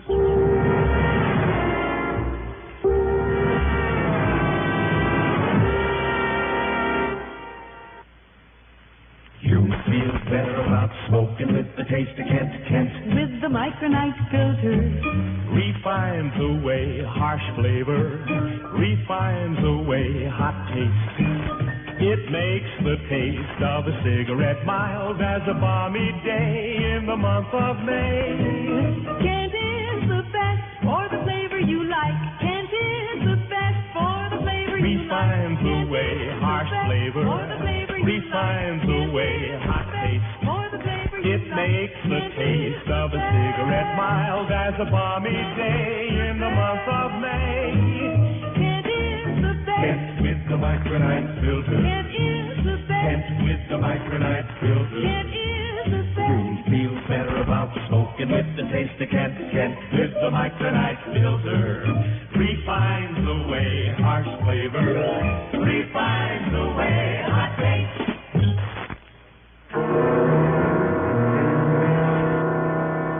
By the time Lou and I got back in from the woodpile, Billy May had come home. And I make no bones about it. Up till then, she'd been my number one suspect. But as I watched her there, caring for him with a gentleness and devotion that you couldn't fake, and then talked with her later. And I've telephoned my sister, Padre Jane, Mr. Dollar, to come on up here. Oh? Yes, sir. You see, Patty's done some nursing. Between us, we can watch over Henry every single minute until he's all well again. Well, that's a good idea, Mrs. Sweetwater. Oh, just call me Billy May, please. All right, Billy May. Oh, and I sure am glad that Dr. Carraway got here so soon. Half the town was here within minutes. Well, if he isn't much of a doctor anymore, he's a sweet old man, and I think it's just fine of him to let bygones be bygones and take care of Henry this way. Bygones be... Only now I better go on up again and make sure he's comfortable. Oh, and Johnny? Yes? With Dr. Carraway gone home for supper, and with Luther Pennerall gone back to Nashville, though I don't know why, with Padre Jane coming... Well, after what's happened, if maybe you'd stay around a while, even after Patty gets here. Sure, I'll be glad to. Oh, thank you.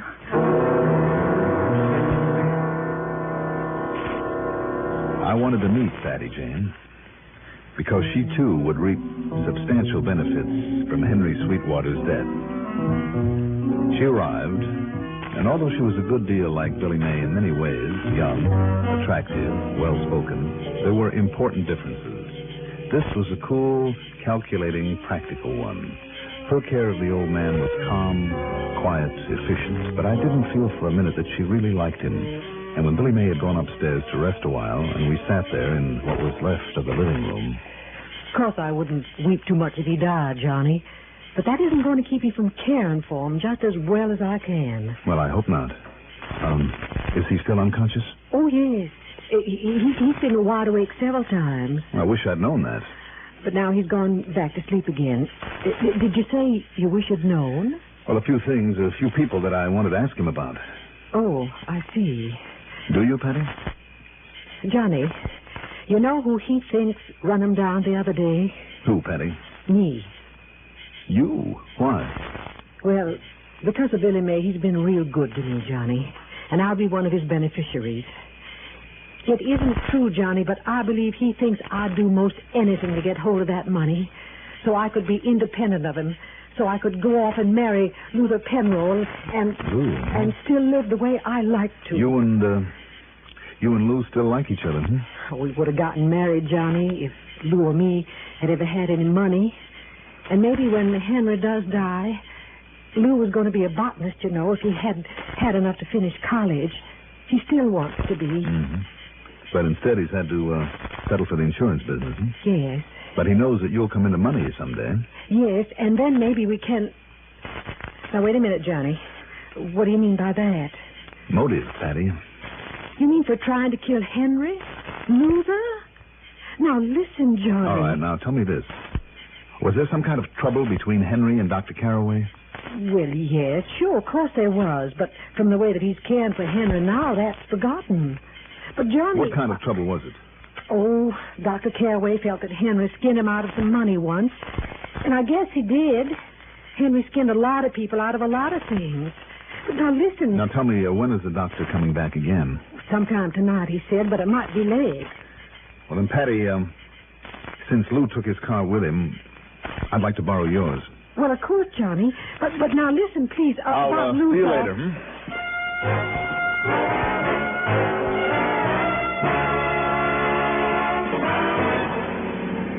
I did a lot of thinking during that drive back to Nashville. Suspects, all of them had a motive. Patty and Billy May would inherit a fortune. Lou, then married to Patty, would be set up for life. And old Doc Carraway, regardless of how well he was behaving now, he had a score to settle with Henry because of money. Wait, though. Could one of the girls have run him down with a car? Well, maybe so. But then rig the dynamite in that firewood? Hardly. But young Lou? Or an old osteopath with strong hands? Maybe again. As for the bomb in the car, though, well, let's see. My first step was to stop at Lou's apartment. He wasn't in. All the better. I slipped the lock, went over the place inch by inch. No sign of dynamite or anything even remotely connected with it. But I did learn that Lou was keeping up his interest in botany. Some exotic plants that he kept there under glass. And one of them, familiar. All too familiar. I grabbed the phone book and finally got hold of a doctor who was willing to drive down to Laverne with me despite the late hour. I only hope it doesn't embarrass Dr. Carraway for me to look in on his patient, Mr. Dollar. Well, as I told you, Dr. Bradley, Carraway is quite old and semi-retired. Well, that's the only reason I've come. The thing I'm most worried about, Doctor, is the effect of this whole thing on Mr. Sweetwater's heart, because I understand... Yes, Mr. Dollar? Yes, it was Lou Pennyroyal who planted that idea. What? No, never mind. Here we are. And that's the house, right up there. Look, not only Dr. Carraway's, but Lou's car is there again. Come on, Dr. Bradley, let's get in there. Since that dynamite didn't work, let's hope there hasn't been time for something else.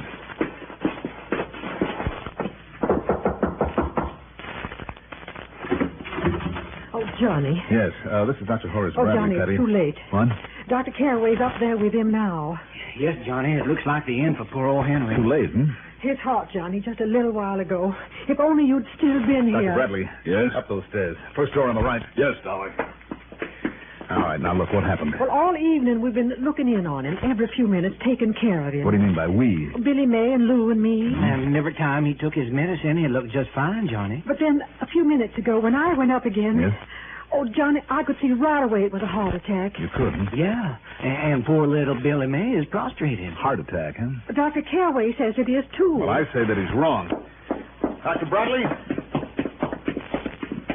Dr. Bradley, listen to me, Doctor. I know it looks like a heart attack, Dr. Carraway, but we'd better be sure. Well, I am absolutely sure. Well, I'm not. Mr. Dollar. Dr. Bradley, listen to me, please. Yes? If you've an antidote, any kind of treatment for aconite poison, use it immediately. Aconite? Yes. Aconitum napellus? That's right, the stuff that's made out of the monkshood plant. Did you say monkshood? Of course. I should have thought of it. That red face, the protuberant veins, impaired vision, the trouble in breathing. Then it isn't a heart attack? No, not if Mr. Dollar's hunch is right.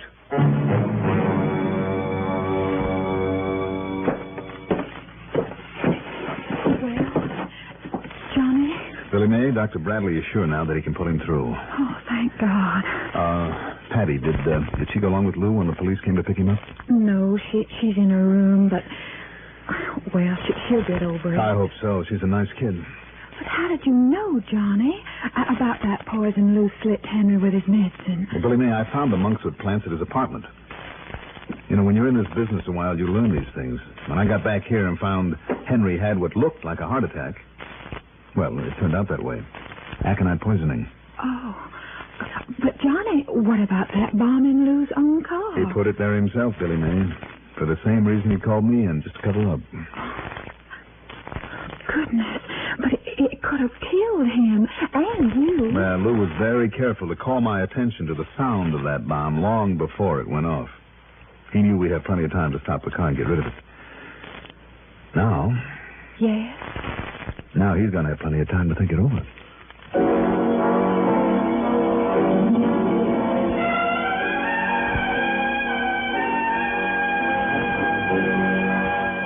So, here's another one for the courts.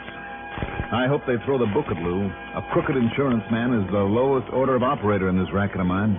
Thank goodness they come few and far between. Expense account total, including incidentals, let's make it 200 even. Yours truly, Johnny Dollar.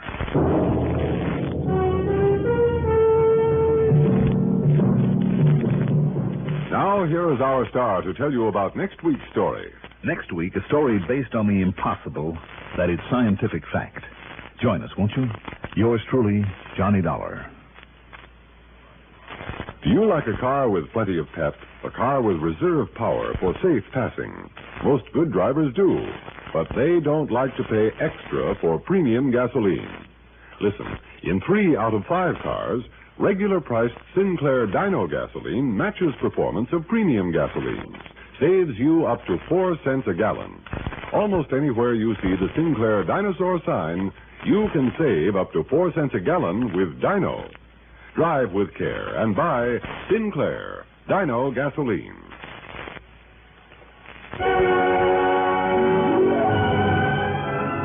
Yours truly, Johnny Dollar, is written by Jack Johnstone, produced and directed by Fred Hendrickson, music supervision by Ethel Huber. Johnny Dollar is played by Mandel Kramer. Also featured in our cast were Herb Duncan, Bill Adams, Madeline Sherwood, Vicky Bola, and Jackson Beck.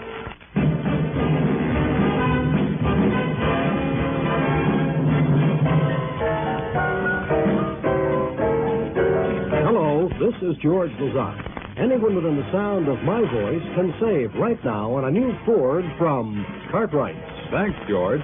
Cartwright Sales and Service, 108th Street and 5th Avenue in Troy, has pledged the sale of 300 additional new Fords over and above their big standard quota already in stock.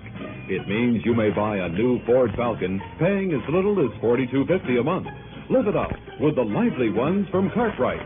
Cartwright Sales and Service, 108th Street and 5th Avenue in Troy. Here's the weather forecast for the Capital District. Warm and humid tonight and Monday with scattered showers and thunder showers and some chance of a severe thunderstorm or tornado with large hail and damaging winds this evening until about 9 p.m. Low temperatures tonight in the 60s, the highest Monday in the 80s. At 6 o'clock, the temperature at the Albany Airport was 75, having dropped considerably since then with a slender shower in the area. Humidity 85%. At row 59 on your Tri-Cities dial, this is WROW Music, serving the Capital District of Albany, Troy, and Schenectady.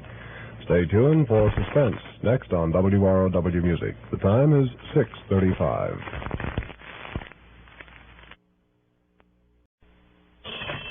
Johnny Dollar. Hi there, Johnny. This is Jake Hessler, out here in Kingman, Arizona. Well, hi, Jake. How are you? And how's Worldwide Mutual doing these days? Me and Worldwide Mutual just fine. But it's one of my greater Southwest clients got me worried. Well, I wish you'd make up your mind which one of these insurance companies you're really working for, Jake. You want to know the truth, Johnny? Let's have it. Neither one of them, really. I'm trying so hard to retire and take it easy out here in God's country that I just don't. Why, do you know I myself haven't bothered to get out and sell a single policy in over 6 months now? No kidding. But as long as those two companies are willing to pay me good money just to head up an office for them and to kind of keep an eye on the boys they do have out selling for them, well, why not, huh? Why not? Only one trouble. What's that, Jake? Any problems come along, you just guess who gets them dumped right spang in their lap. Well, what's the matter with that? Huh? Well, what do you mean? Well, all you do is turn around and dump them in my lap. Oh, well, now, Johnny. Well, it's the truth, you old reprobate, and you know it. What is it this time, Jake? Young fellow that was insured by the San Francisco office. Yeah? Old mine. One of those old ones over toward Lake Mojave. Uh-huh. Yeah, and he's up and disappeared. So maybe you can come on out here and see if you can find him. Okay? Well, as long as it means a chance to warm some of this winter chill out of my bones, and as long as I always manage to get in some good bass fishing out your way, and since you're willing to pay all my expenses while I do it... Huh? For while you're fishing over at that Lake Mojave resort? Why, as an old friend of mine by the name of Jake Hessler said just a minute ago, why not? Well, you come out here and we'll see. Okay, Jake. I'll fly out to Las Vegas, rent me a car, and see you sometime in the morning. The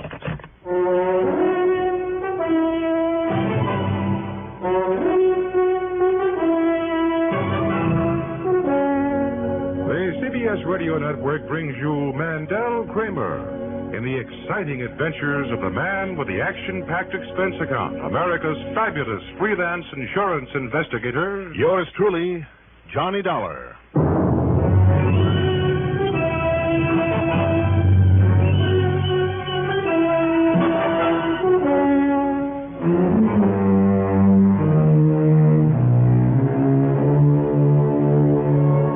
Expense account submitted by Special Investigator Johnny Dollar to the Greater Southwest Insurance Company branch office in Kingman, Arizona. Following is an account of expenses incurred during my investigation of the Golden Dream matter.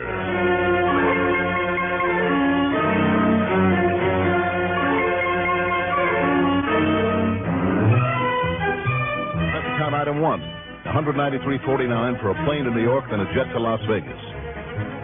Item 2, $23 even.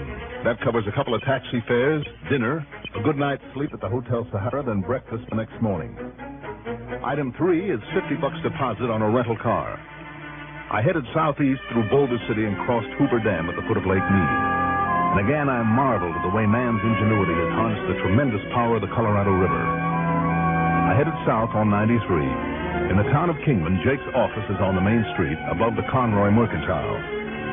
Tall, lean, lanky, and well-tanned as always, he was wearing a white Stetson cowboy shirt, blue jeans, and fancy boots. Well, now, maybe you will have a chance to get in some fishing over there to Lake Mojave, Johnny. Nothing suit me better, Jake. You know it. You see, the one man who can help you get on the trail of young Kingsley... Kingsley? Myron Kingsley, that young mining engineer I told you about that's disappeared. Oh, I see. And the man who's going to be the most help to you finding out what's happened to him is the manager of that Lake Mojave resort, Mr. H.R. Pratt. Ham Pratt, I know him well, very well. Yes, I know you do. And the old mine that Kingsley come to investigate the Golden Dream is right close by there. Investigate how, Jake? To see if somebody isn't being took, but royally. How do you mean? Well, some old coot name of Marty Spiller has been selling a lot of stock in the Golden Dream. Uh-oh. Mostly to people who live way back east. Mm-hmm. And who aren't in a very good position to see just what they've bought into. Right. Account of most of them, the suckers who fall for that kind of stock promotion, are too poor to come out and have a look. I know what you mean. Go on, Jake. Well, there's one stockholder evidently got suspicious and could afford to do something about it. I mean, he hired young Kingsley to run down from Frisco to have a look-see and then make him a report. Uh-huh. Being a client of our company, Kingsley come around to me for directions. I sent him over there, told him to stay at the Lake Mojave place, and, that's the last I saw or heard of him. When was that, Jake? Been a week now. I see. But only 3 days since Ham Pratt phoned me that he hadn't showed up in his motel unit there. Mm-hmm. Okay, then. As long as Ham is the one who can put me on Kingsley's trail. And I told Ham you'd be over. Good. Then I'll hit the highway again. Excuse me. Hessler? Well, we were just talking about... Huh? He sure is. For you. For me? It's Ham Pratt. Oh. Here. Thanks. Ham, how are you? Oh, pretty good. Only pretty good? It, looks like maybe you made this trip for nothing, Johnny. What do you mean by that? We found young Kingsley. Or, rather, what's left of him. Oh? In the water at the bottom of a deep, old, abandoned mine shaft. Must have slipped and fallen in. I see. Haven't been able to get down to him yet, but, well, I guess there's not much point in your coming over here now. Ham. Yes, Johnny? Did you say an abandoned mine shaft? Yes. One that's just been sitting there accumulating water in the bottom of it for years. Then it's not one of those that he went to investigate. Well, no, not exactly. Well, maybe I had better take a look.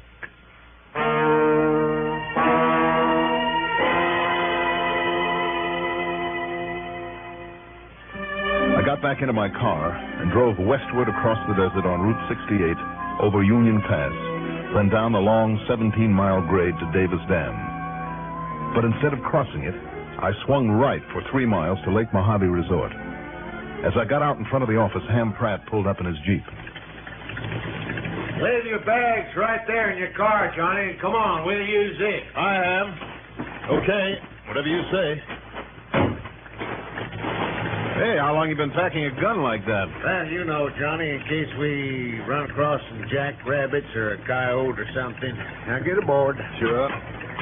Or something, did you say? All right. I'll be honest about it. Since I talked to you, I kind of got to thinking about it. Thinking about what, Ham? Oh, about possibilities. Like maybe in case young Kingsley didn't just fall into that old mine shaft. I know what you mean. After all, if Kingsley was a mining engineer... And he was, Johnny. And I mean a practical one, not just a student. He's a good one. He knew his business. Well, then he should have known enough to take care of himself and watch his step. Right. In other words...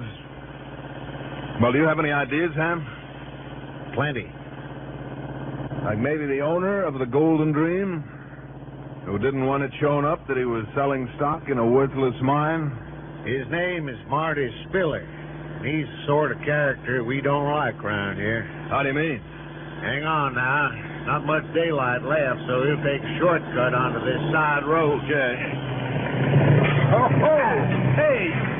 You call this a road? It's an old wagon trail they used to haul stuff in and out with a mule team. Don't worry.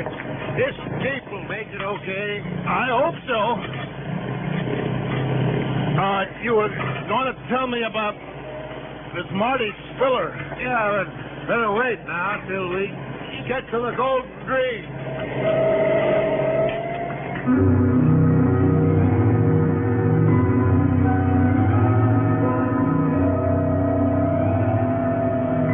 Have you ever ridden a Jeep?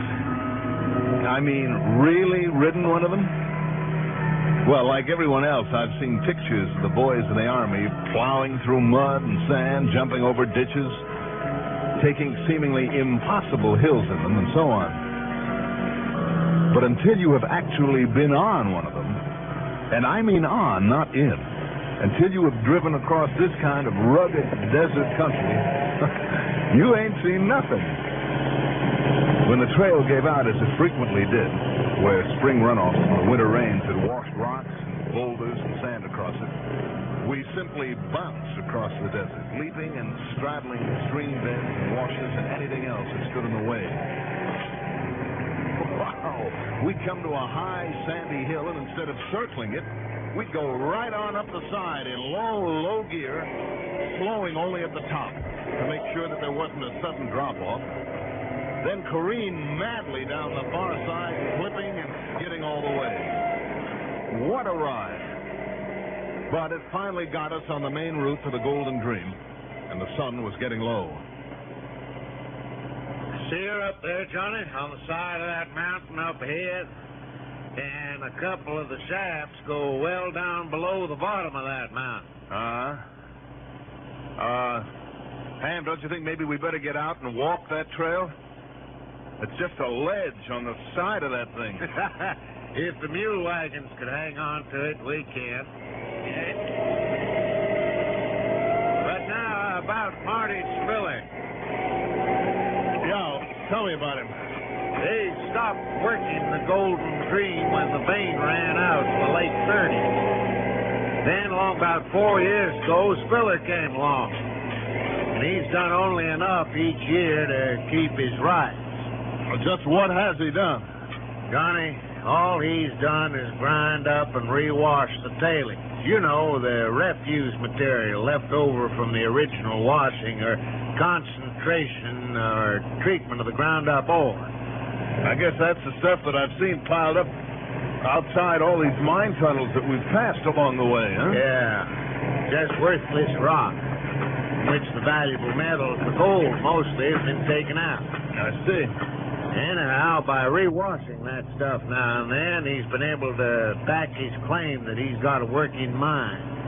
Well, tell me, Ham, has he ever got any worthwhile amount of gold out of those tailings? No, sir. But that hasn't kept him from selling a new issue of stock now and then. Oh, boy, what a racket. Yes, sir. No wonder he'd want to get rid of anybody who'd know and be willing to testify that his mine is worthless. Like young Kingsley. But until we can get his body up and prove that... now, wait, here we are. Oh, boy. My aching back. Now then, let's see. Wait a minute, Ham. Isn't that the Golden Dream still up ahead there? The main shaft and tunnels, yes. Grab one of those coils of rope and that big flashlight, will you? See a half mile away with that thing. Besides, it's getting dark. Okay. But the hole in this mound over here to the right, you see it with the timber rigging over it? Yeah? Come on now. We'll look over the edge. With that powerful flashlight, you'll be able to see the body down there for yourself. All right. Listen, Ham. Yeah? Where is Spiller? Where's he been all this time? Pretty good alibi, I'm afraid. The day after Kingsley got here, started poking around, Spiller apparently left. Apparently, you say? Yeah. Said he had to go over somewhere in California. Hadn't been seen around here since. Now, hang on to one of these timbers and lean over the edge of this hole and look down.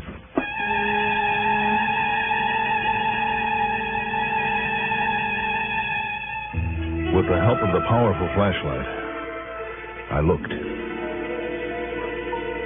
About 100 feet straight down in that jagged-sided hole, floating in the water that filled the bottom of the shaft, was the body. Ham was absolutely certain it was Kingsley. So, job number one was to bring it up. Only then could we determine whether he'd been killed before plunging down there, and if so, how. And, if possible, by whom. So if you'll lower me down there, Johnny, on one of these ropes, you can feed it around one of these timbers for a break, so you let me down easy. Just hold everything for a second, Ham. Huh? Look, you're the one with the big muscles, so I'm the one who's going down that shaft. Well, now, listen. No, I'd a lot sooner trust you to lower me properly than I'd trust myself to hold that heavy carcass of yours. Also, it'll give you the job of hauling up the body, and then me. There you say, Johnny. Only it'll serve you right if I make you climb back up.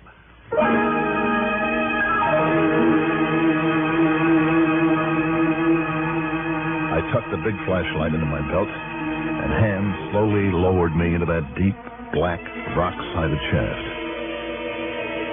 Hanging there on that rope, touching the sides only where there were juttings or ledges, was pretty exciting. I was glad the rope was a long one and that Ham was on the other end.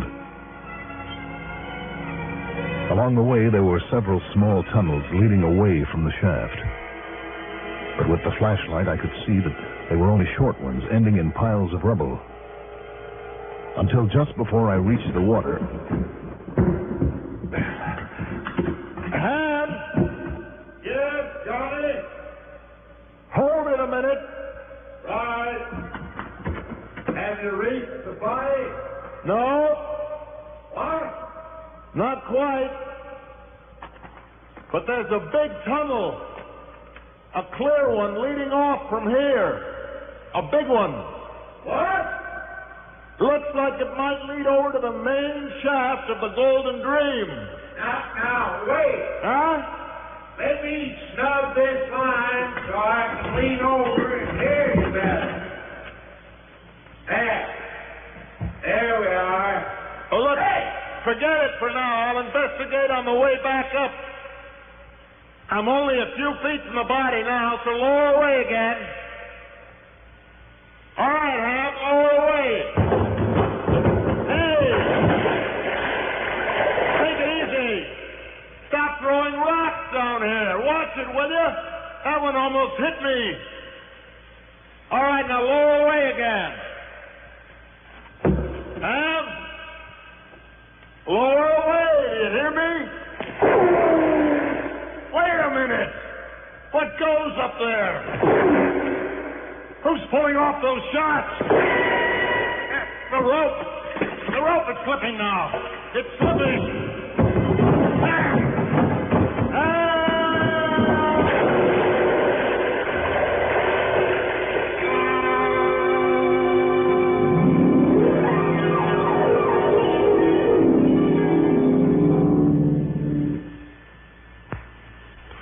No painless way has yet been discovered to extract money from your paycheck. Probably the nearest thing to it goes with the name of the payroll savings plan. Oh, you might notice a shrinkage in your check the first few paydays, but then something happens. You no longer expect to have that extra cash in hand. In effect, you forget all about it, except for those pleasant reminders that come your way periodically in the form of United States savings bonds. The payroll savings plan, the automatic, sure route to a secure future.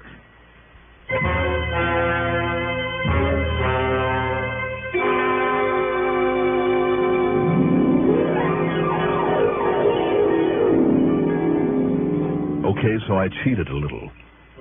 When the rope that had been holding me suddenly slackened, it wasn't I that splashed into the water at the bottom of that mine shaft.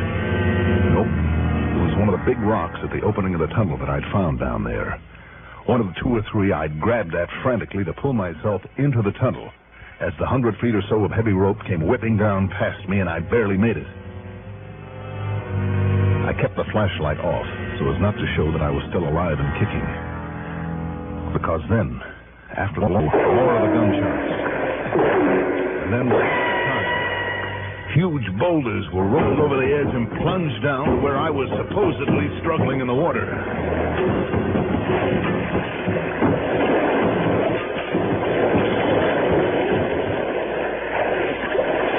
Hey, Dollar!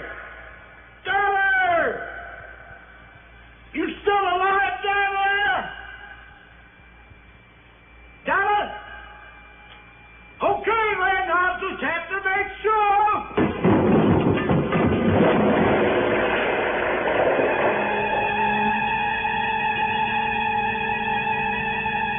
Several more huge boulders came crashing down into the shaft, and thank goodness passed harmlessly by the mouth of my tunnel.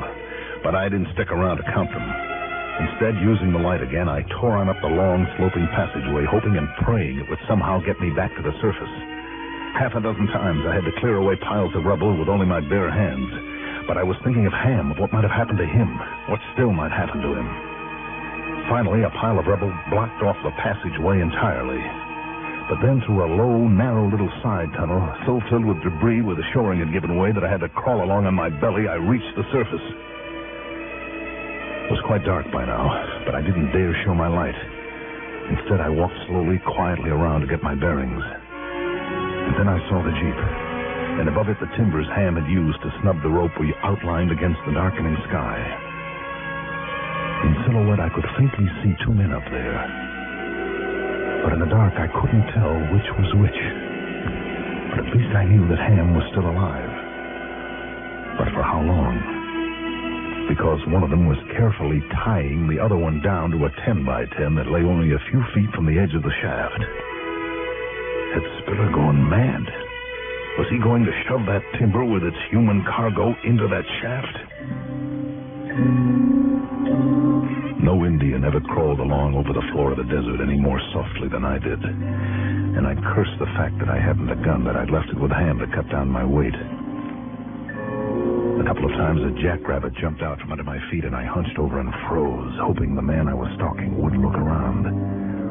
Or if he did, that he'd mistake me for one of the many boulders scattered about, or a clump of sage. But then I came to a clear space, nearly 20 feet of it, that I had to cross to reach him. To reach him before he could shove that timber into the pit.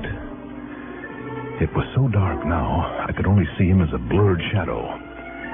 But all he needed was to hear me. Whichever one had the gun. I stopped. Took a deep breath. Then rose up to make the dash across the open space. It's okay, Tony. What? Just take it easy. Ham. So that tunnel you found down there did bring you up and out, huh? Thank heaven you're okay, Johnny. Ham, the main thing is that you're all right. Except for a bump on the head from the butt of his pistol. Marty Spiller, Marty Spiller. Sneaked up behind me when I was letting you down there and really laid one on to me. When I came to, I saw him throwing rocks down there at you, so, well, I figured I'd better get up and stop him. I was tying him up just now, then fastening the line so I could work my way down and help you to get back up. Ham, whatever gave you the idea that I was still alive? Johnny, if a lousy punk like Spiller could kill off a man like you, well, this I gotta see. I hope you never do. We brought up Kingsley's body the next morning. The bullet that had killed him before he'd been dropped from the mine shaft had come from Spiller's gun. A simple ballistics test proved that conclusively. So, again, it's up to the courts. Expense account total, $451.80. Yours truly, Johnny Dollar.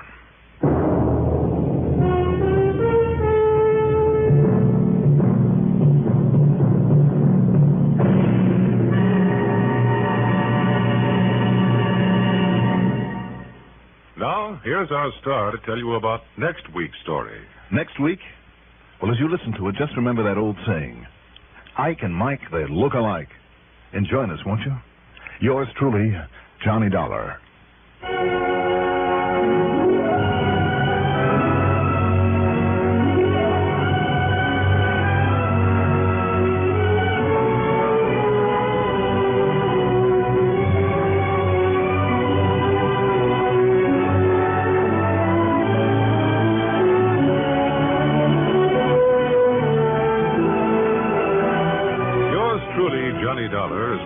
Jack Johnstone, produced and directed by Bruno Zerato Jr. Music supervision by Ethel Huber. Johnny Dollar is played by Mandel Kramer.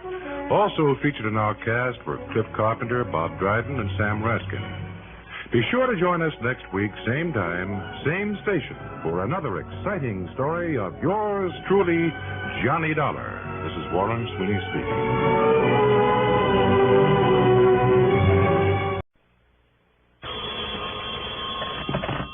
Johnny Dollar. Fred Larkin, Johnny, at New Jersey Fire and Casualty. Fred. I hope I didn't get you out of bed. Well, you certainly did, but don't give it a second thought. How are you, Freddie? Pretty good. How's things in the grand old historical city of Trenton? Here in Trenton, fine. A little farther south, though, I'm not so sure. Like where, for instance? Like just outside of a little town called Woodbine. Remember it? Woodbine. Yeah, you handled a case for us down there 3 or 4 years ago. Oh, sure, I remember. Some crook with a mattress factory pulled the old stunt of billing his clients more than they actually paid for the stuff he sold them. Right. Not knowing about that little trick, we'd give them insurance for the amount shown on those phony bills. Double what they paid. And when something happened to the merchandise... Sure, they collected twice as much from us as they were entitled to. Real nice people down there. Well, what goes this time? A couple of fires. Oh? Arson? That's what I hope you can find out. Any reason for suspicion? Yes, I think so. Like what? Well, why don't you run on down here and let me tell you all? And, Johnny... Yeah? If what I think is going on, if you can put a stop to it before we have to pay for any more losses, well, you can figure on not only your expense account, but a nice big fat commission to boot. Freddie, you speak the language I love to hear. I'm on the way.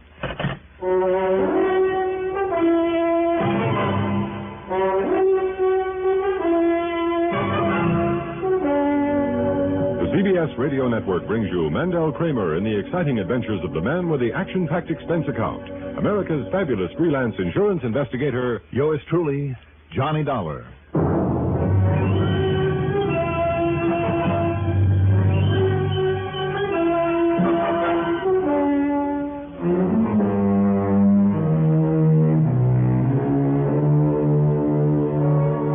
Account submitted by Special Investigator Johnny Dollar to the New Jersey Fire and Casualty Insurance Company, Home Office, Trenton, New Jersey. Following is an account of expenses incurred during my investigation of the terrible torch matter.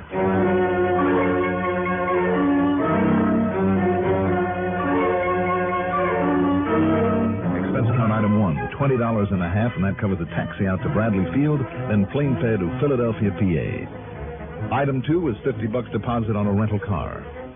I headed north on Lucky 13, crossed the Delaware at Morris, better than George Washington did, I might say, and landed in Trenton, the Jersey state capital, shortly after noon. Since Fred Larkin's office is right there on State Street, I made like a starving Armenian. He took the cue and hauled me over to Hildebrecht's for lunch. What makes me believe it was arson and there'll be more of it? Well, I'll tell you, Johnny. You think there'll be more of it, Freddie? Unless you can throw a monkey wrench in the works. How well do you remember Woodbine, Johnny? Oh, I don't know. It's mostly farm country down there, as I recall. That's right. And acres of sandy soil, scrub oak, and pine trees. But in the little town itself, there's a hat factory, a couple of dress factories, and the Golden Bedding Corporation, the plant you investigated before. And which one of them burned? No. The 2 fires that we've had to pay for so far. 2? 2. They occurred just outside of Woodbine, about halfway between Woodbine and Dennisville. Mm-hmm. Now, because those plants in town I mentioned seemed to have done pretty well, some promoter came along, bought up a couple of 100 acres, and promoted a little industrial section big enough for nearly being a factory. I see. Well, it's sort of a funny place for that kind of thing, though, isn't it, Freddie? Well, that's just the point, Johnny. It's a lousy place for such an operation. Too far from any of the regular supply sources, a long way to ship their finished goods.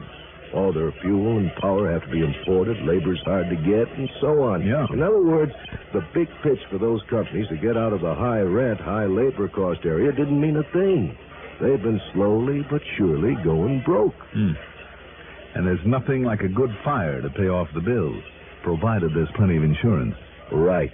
And like I said, there have been 2 of them so far. And I'm afraid there are going to be more. Why, Freddie? Well, simply because an idea like that, when it pays off so nicely, and when it can be gotten away with, can be very catching. You have a point there. When you say gotten away with, does that mean the police were able to find no signs of arson? Right.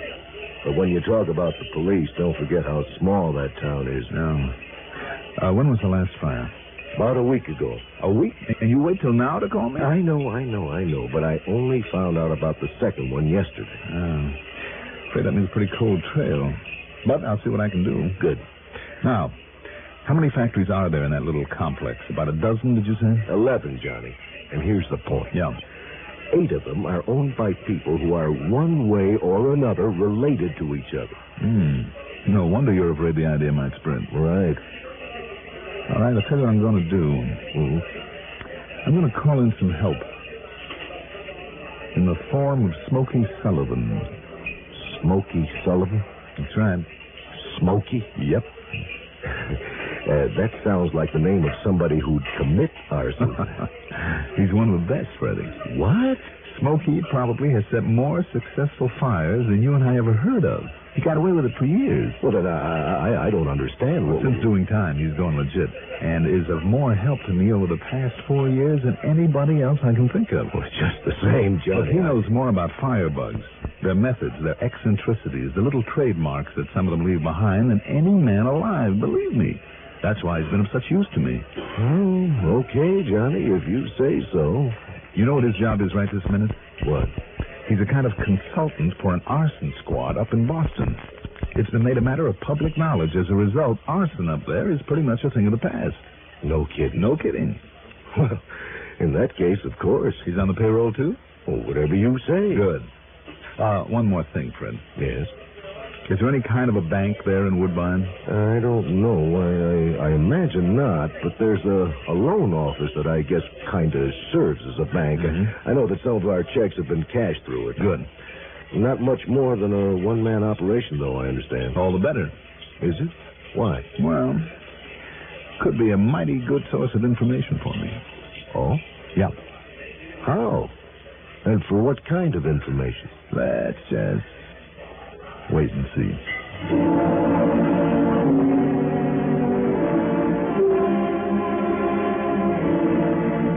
Item 3 is a total of $41.40. Covers a long-winded phone call to Boston, then Smokey Sullivan's plane fare, and finally dinner and hotel accommodations for the two of us there in Trenton. Yeah, but, Johnny, working that racket down there in South Jersey in such a little one-horse town like that? Well, why not, Smokey?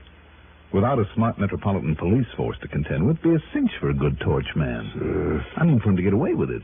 And certainly a whole string of factories, no matter how small, could promise enough loot to make it worthwhile for him. Another thing. Oh, yeah, Johnny. A lot of those plants are owned by people related to each other, who got suckered into setting up and operating in that unlikely place by some smart promoter. Now, if that family group all came from one place, from one big city, maybe that'll give us a key as to where they dug up their firebug. Who knows? Maybe that gang has used an arsonist before, or wherever they operated before. Maybe so, yeah. Smokey, the point is that if a couple of them have found out what they think is the answer to their financial troubles, the rest of them are liable to try it, right? Well, yeah, if it was arson, Johnny. That's what you've got to find out for me, okay? Yeah.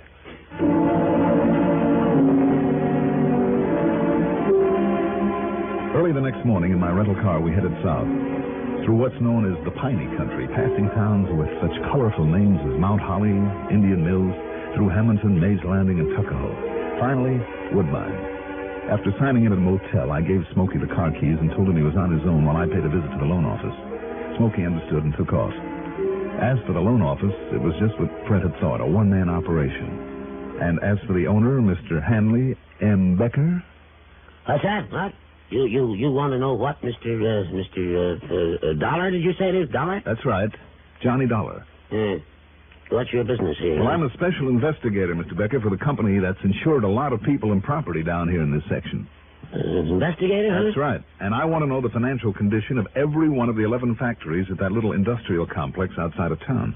Well, then, why come to me? Well, don't you function as a kind of a bank for some of these people? Well, of course I do, but... What's the matter with you, young man? Don't you realize that anything like that is completely confidential? Is nobody's business but the banks and the companies? Why, what kind of a banker do you think I am, eh? I'm beginning to wonder. Well, you can keep right on wondering. Besides, there aren't 11 of them out there anymore. There's only 9. Thanks to a couple of fires. Yes, blasted. And if the insurance company doesn't pay off on those fires, no, don't you worry, boy. I'll collect on those loans somehow. Then you have loaned those factory owners quite a bit of money, hmm? Well, of course I have. Of course I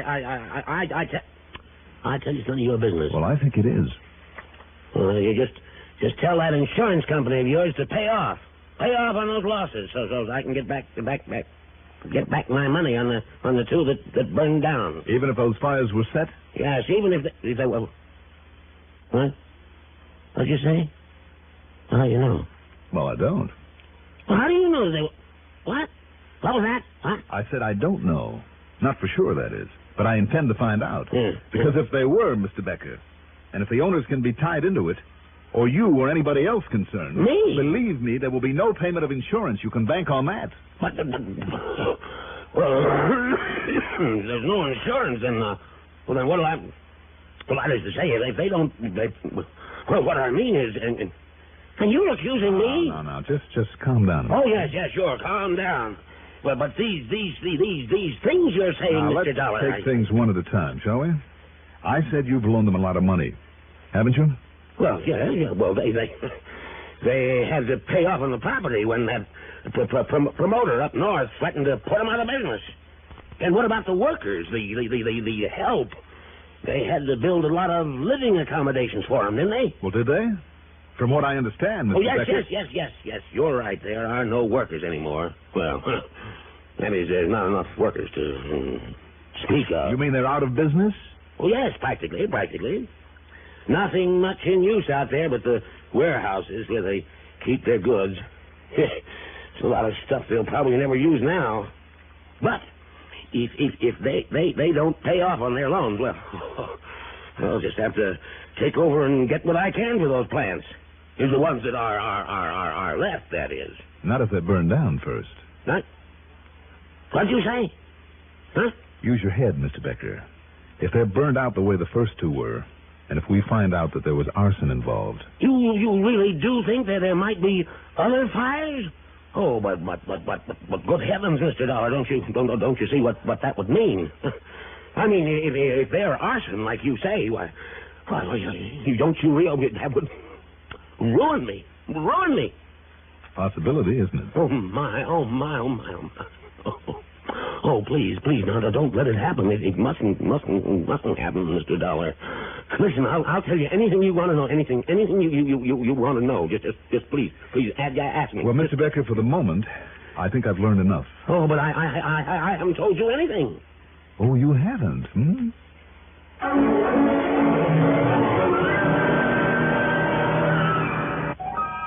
I went back to the motel and waited for Smokey to come in with a report on what he'd learned at the scene of the two fires. Noon came, and I went out for a bite of lunch. That's item 4, $1.10. At 2 p.m., he still hadn't returned. It's funny. He could usually take one good look at the remains of a fire and know almost immediately if it had been set. So perhaps he had found something to really get to work on. I hope so. But to go ahead without telling me? That wasn't like him. When he hadn't appeared by 5 o'clock, I left word where I'd be and went back to the loan office. Mr. Becker was just about to lock up for today. Oh, hold everything, Mr. Becker. Who's that? Oh, Mr. Dollar. Oh, it's quite all right, Mr. Dollar. Here, come in, please. Thanks. Yeah, I've been thinking about what you told me this morning, Mr. Dollar. Yes? And if you're right, why, come in. Oh, you are in, aren't you? Yes.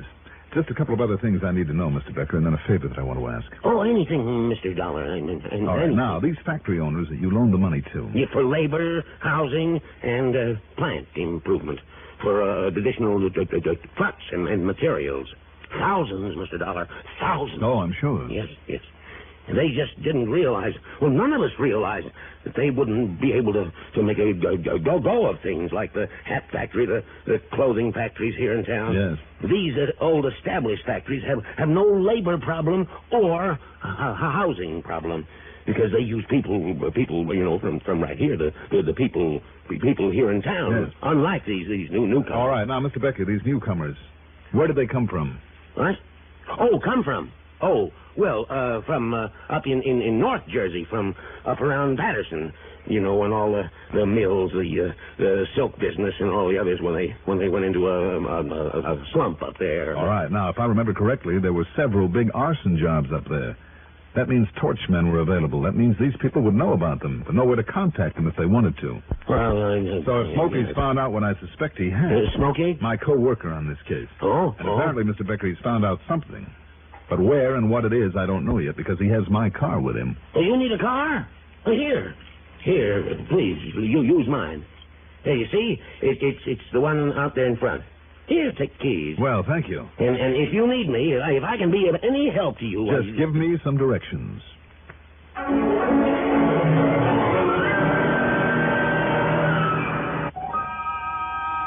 I wondered. But no, it didn't make sense. He was no actor, and his worry and excitement looked genuine.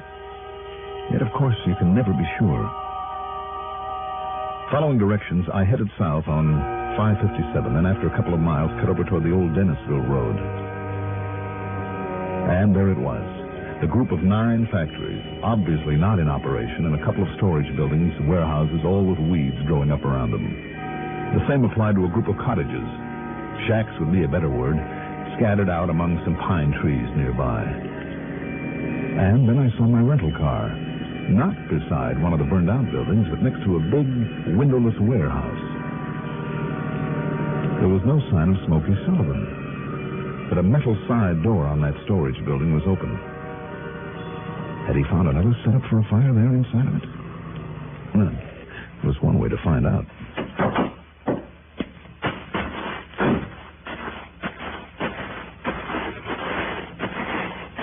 Smokey?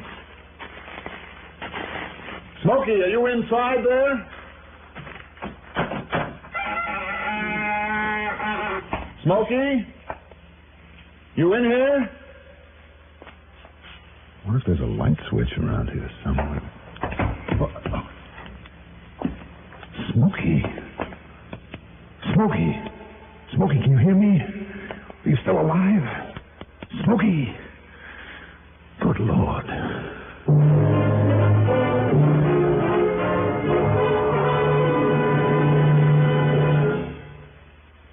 This year, the YMCA marks its 50th anniversary of its work with and for foreign students in this country. This is just one of the countless valuable services the Y performs in your community. Right now, during National YMCA Week, your local Y invites everyone, boys and girls, young men and women, and family groups of all races and creeds, to join in its activities. The Y also needs volunteer leaders. Get more out of life. Join and support your YMCA.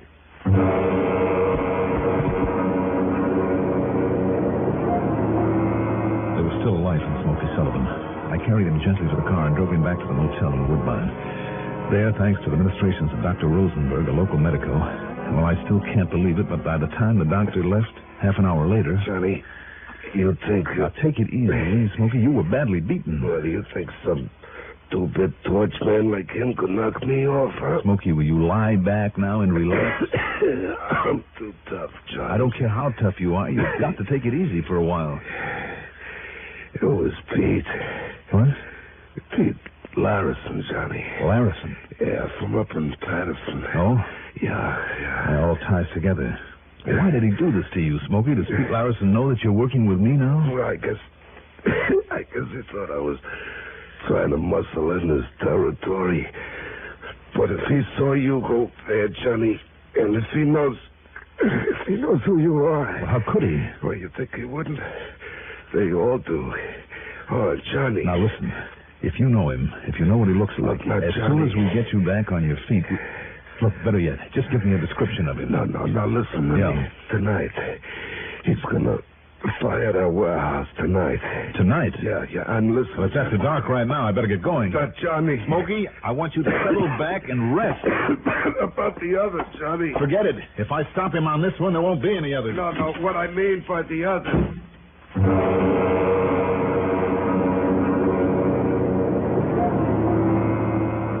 Back to the warehouse and with a flashlight now, there wasn't a soul around the place. I thought.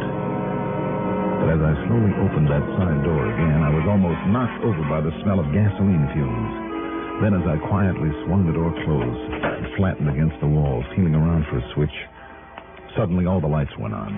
Don't reach for anything but the ceiling, Johnny Dollar. That's right. I see. You're Larison. That's right. Pete Larison. And you'd pull that trigger inside this gasoline-loaded place? Be a lot better than giving you a chance to draw and pull off a shot at me. Now, wouldn't it? Waller. Yeah, Pete? What? Right here in back of you, Dollar, so don't try nothing. You feel this? Oh, yeah, I feel it. Take his gun away, Waller. I'm sure he has one. Sure. Okay, I got it. Have you seen, Dollar, the elaborate preparations I've made for the little fire that we're to have here tonight? And because of all the heavy upholstery material that's stored in here, it'll look to the stupid police as though it all went up because of spontaneous combustion. Elaborate preparation was right. Long, narrow strips of heavy felt soaked with gasoline spread out from where he stood like the rays of a spider's web. And the strips led to various stacks of upholstery material and piles of cardboard cartons he'd also soaked with gasoline. Then, moving toward me, he unrolled another heavy strip of felt, the main fuse for his operation. And you see, Dollar, all I have to do now is set a short candle on the end of this fuse right here by the door. So, then after planting you in here, I light the candle.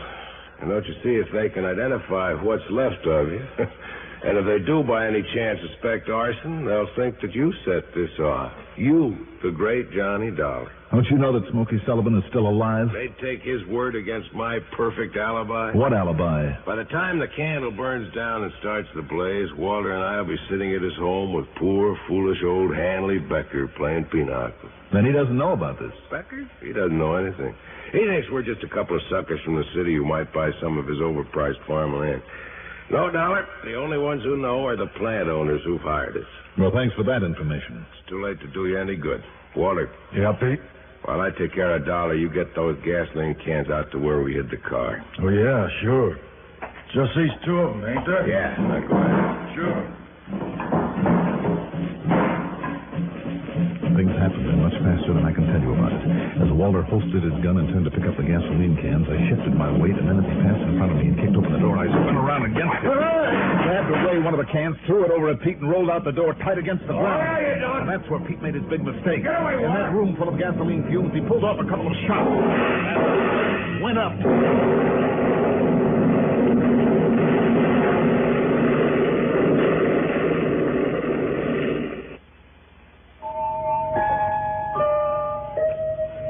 Me? I guess I was lucky. The blast rolled me 100 yards or so across that sandy ground, and I came to only a couple of minutes later.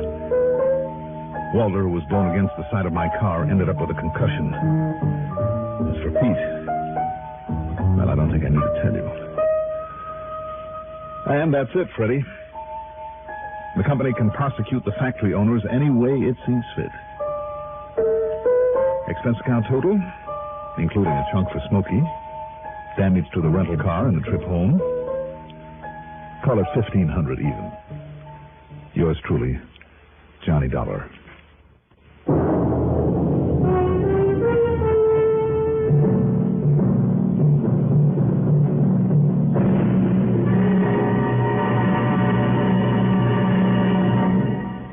Now, here is our star to tell you about next week's story. Next week, the biggest blunder that I've ever made.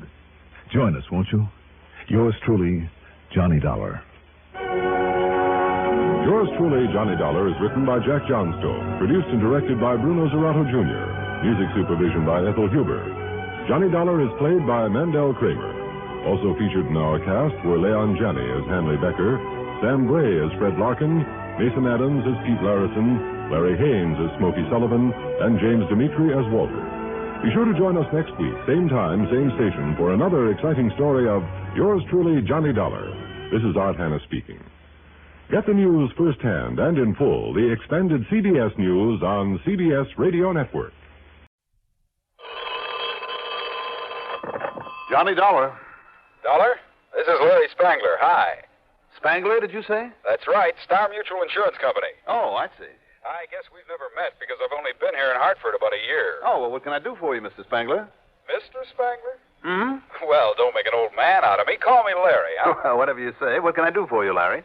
Johnny, does the name Briscom mean anything to you? Lloyd Briscom? Runs some kind of a factory on the edge of town, doesn't he? Yeah, he and his partner. Do you know him? No, but I've heard of him. Why? Well, he's one of my clients. Pretty important one. I'm on my way out to his place now. I'll be driving right by your apartment. I thought it might be a good idea to have you come along with me. Anything wrong with him? His business partner just called me up on the telephone. Mr. Briscom is dead. Oh, that's too bad. Sure is. You see, his housekeeper found him just a few minutes ago with a bullet in his head.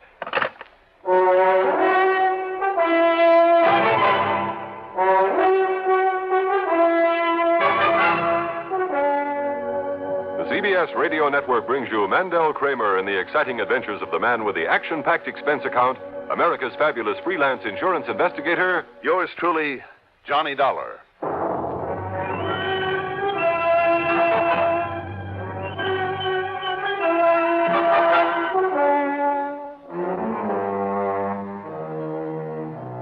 Expense account submitted by Special Investigator Johnny Dollar to the Star Mutual Insurance Company, Home Office, Hartford, Connecticut.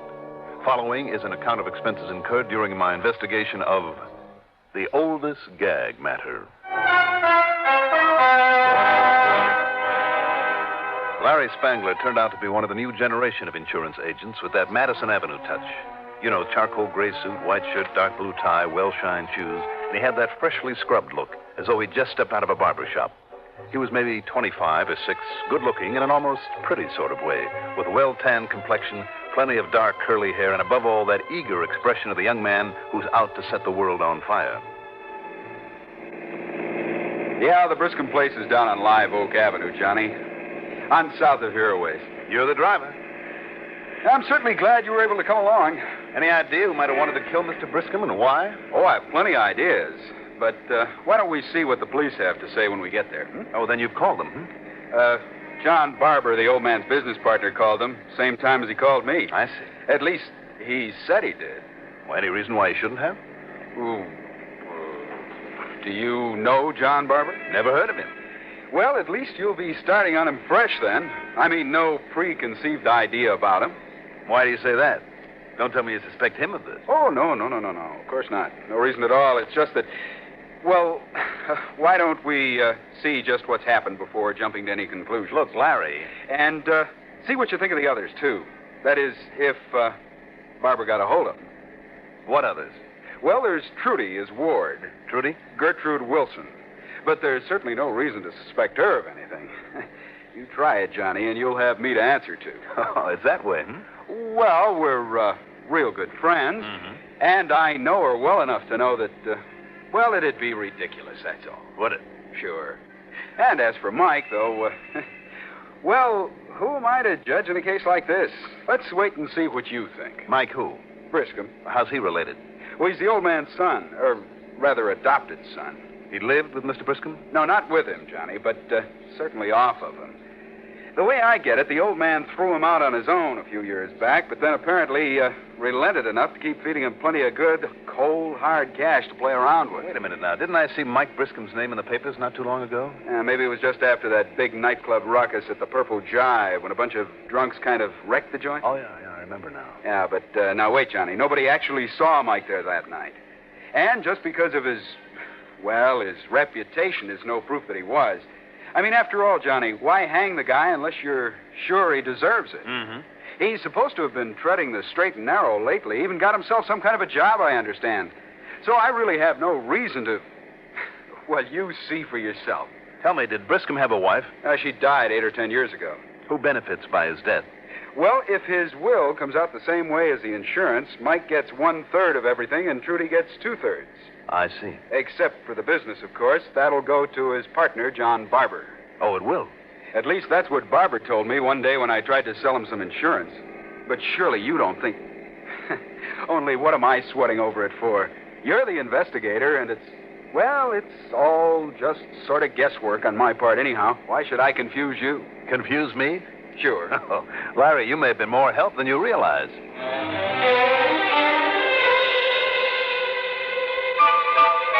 In charge at the Briscom place was Sergeant Danny Gilbert, not the homicide man I'd have picked for a case like this. He was always a bit too sure of his usually wrong spot judgment. He sent Larry into the living room where a sad-eyed but good-looking girl sat quietly talking to a couple of men, then led me directly into the study where Briscoe's body had been discovered earlier by the housekeeper. That's old Mrs. Haskell, Dollar. After I got all I could from her, I sent her up to her room to weep and wail it out all by herself. She was only in the way. I see. Well, there's the stiff, just the way she found him. Only, don't you touch anything until the doc gets here. The body was slumped forward over a big mahogany desk. The right hand, with obvious powder burns on it, still held the old battered .38 that apparently had done the job. There were powder burns in the forehead, too, where the bullet had entered at close range. There's no sign of a struggle or of anything in the room having been disturbed. Body's all so stiffened up, I figure it happened sometime late last night. Yes, very possibly. Who was here in the house with him? Only the housekeeper. You sure of that? That's what she says, Dollar. I've got no reason to doubt her. Mm-hmm. And she didn't hear the shot? Her room is away up on the third floor. Besides, she's kind of deaf.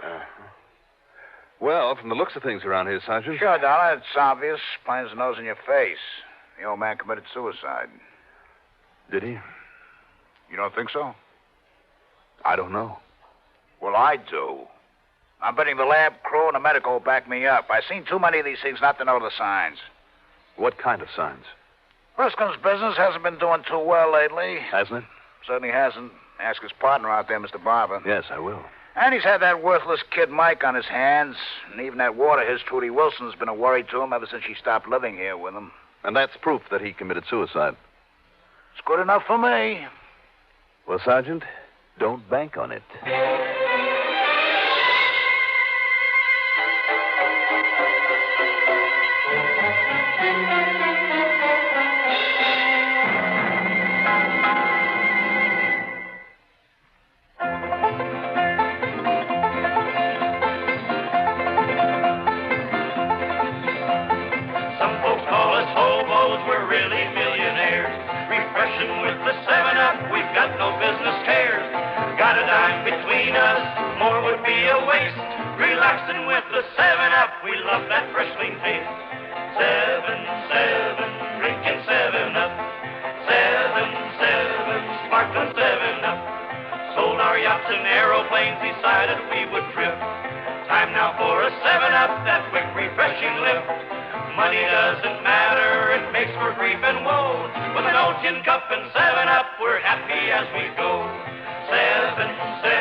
Suicide?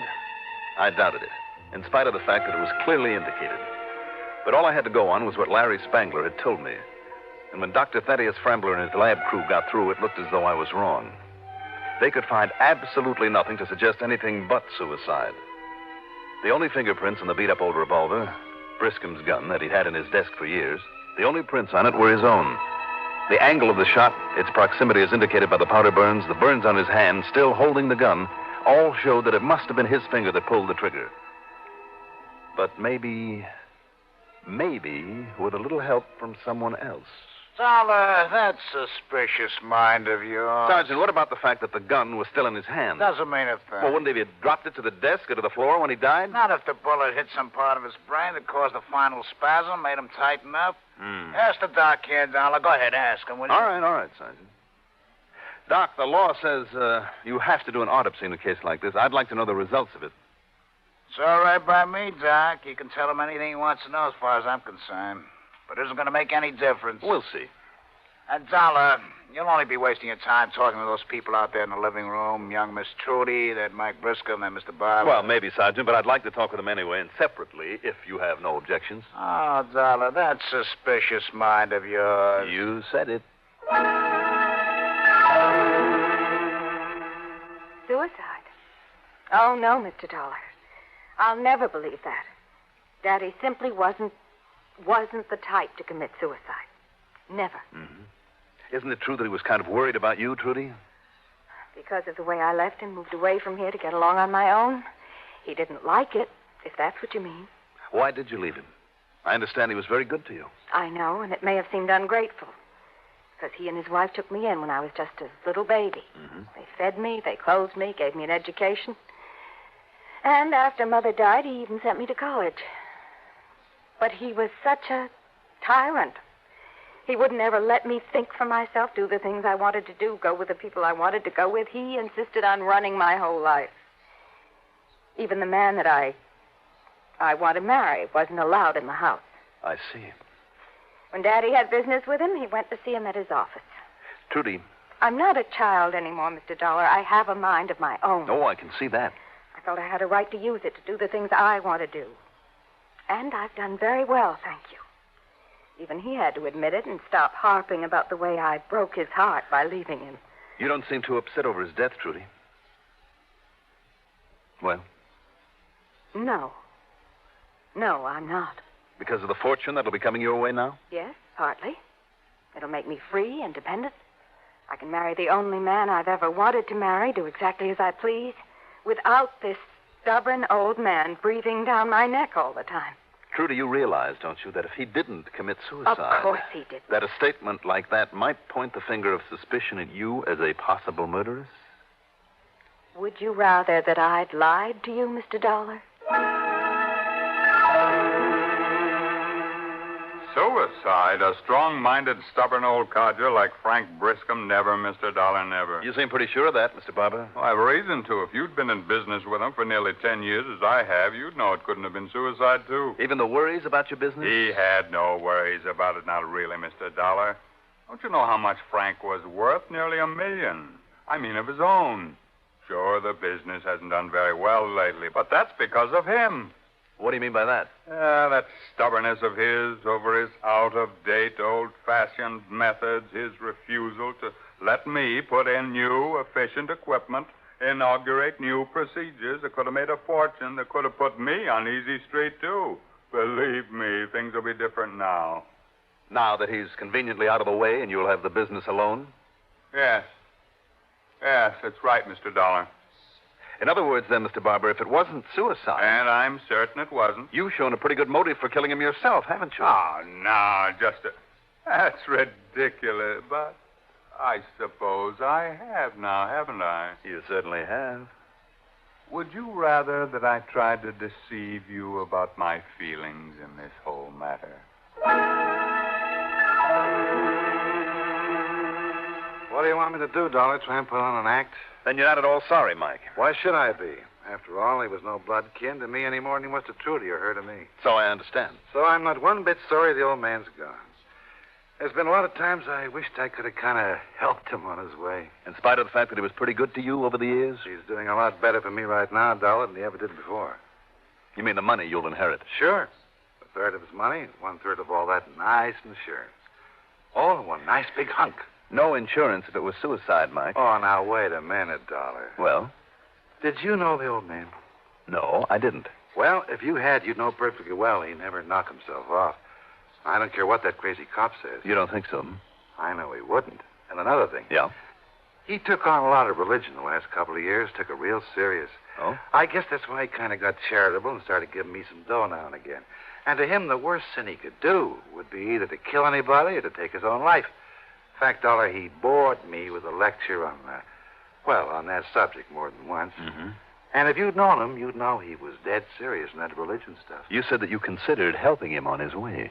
Well, I said I kind of wished I could, is all. That's all I said. And, that, and then I'm glad he's gone, yeah. Any idea who might have done it, Mike? Besides you? Almost anybody might have done it. I mean, that would have got something out of it. Like who? Well, how about Barber? That gets the business now. What about Trudy? You really think so? I don't know. I can't see either of them actually doing it. You know, my only gripe, Dollar. What's that? Trudy gets 2/3. I only get 1/3. Now, maybe if I was smart and I wasn't so lazy, I'd make a big play for her. You know? After all, we're not real relatives, so I'd marry her and then, I'd have my hands on it all.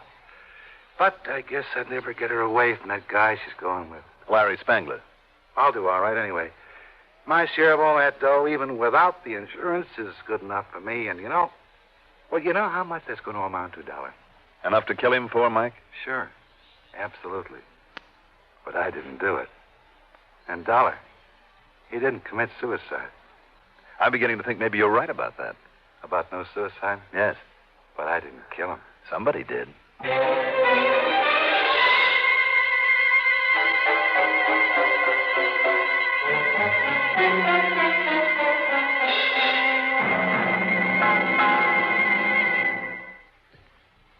If you ever suffer a touch of arthritis or rheumatism and you've never tried Mentholatum Deep Heating Rub, you can't know how good its deep heating action can make you feel.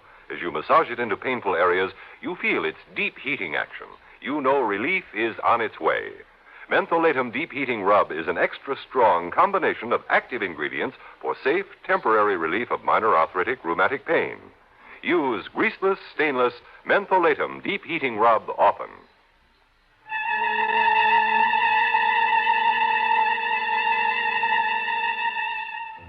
The body was taken to the morgue.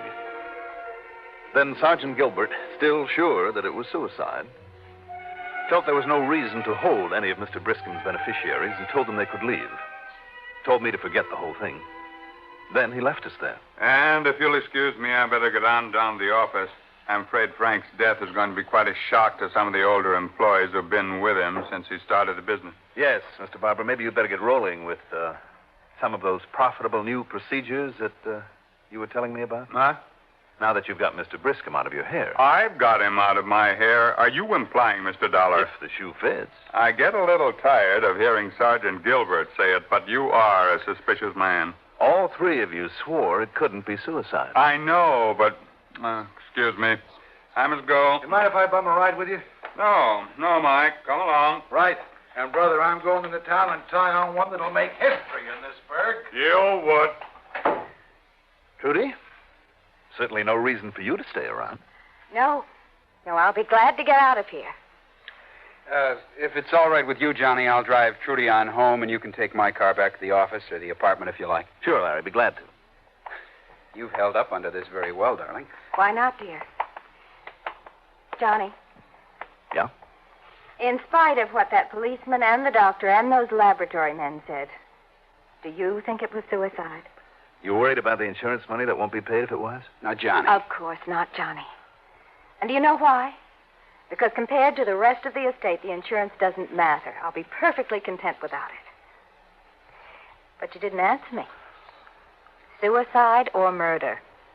Trudy? Yes. You know that's a very good question. If motive alone were the answer, I'd surely say murder. But considering the circumstances, what little evidence there is... Of course, Johnny, it has to have been suicide. Because it'll save your company having to pay off? Well, that is something to think about, you know. Come on, honey, I'll take you home. See you later, Johnny.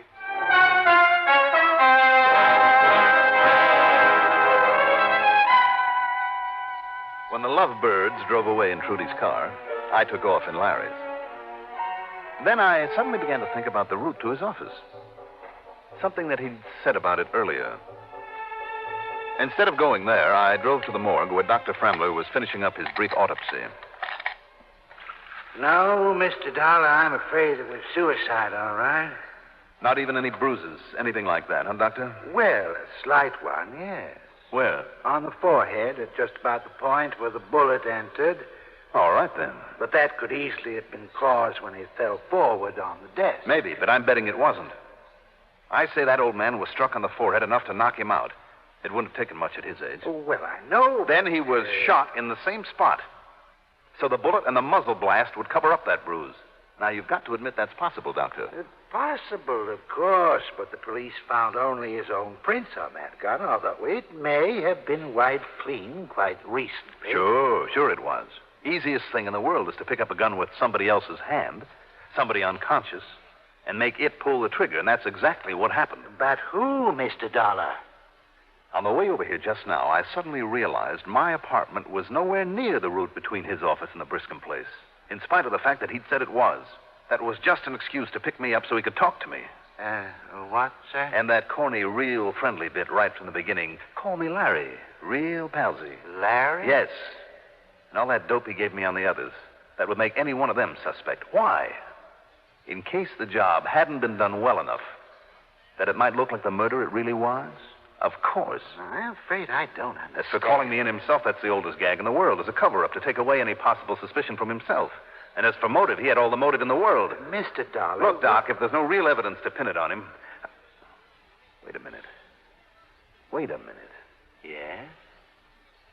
Maybe if I tear into him, act convincing enough, I can make him think there is.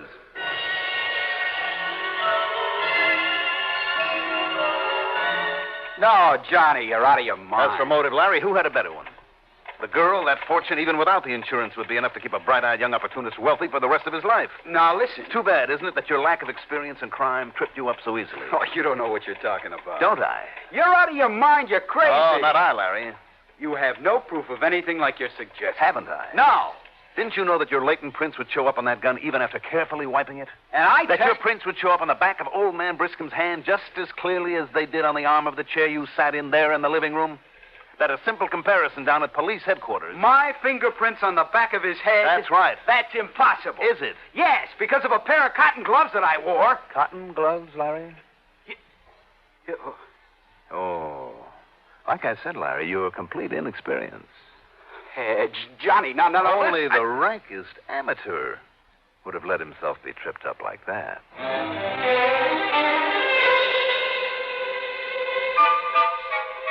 And only the rottenest kind of insurance man would have tried a thing like that. Thank heaven there aren't very many of them. Expense account total?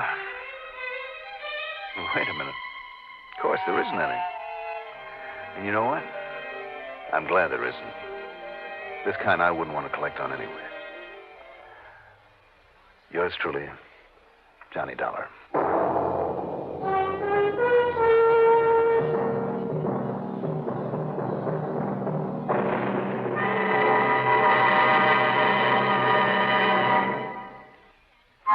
Hot, tired, thirsty? Easy as 1, 2, 3. You've made iced tea, and oh, what a beautiful flavor. New instant tender leaf tea. Instant tender leaf, cold water, lots of ice. You've got it made. Richer, brighter, livelier iced tea. 100% pure tea. New instant tender leaf tea. Now, here is our star to tell you about next week's story. Next week, do you remember who the Lorelei were? Look it up, Then join us, won't you? Yours truly, Johnny Dollar.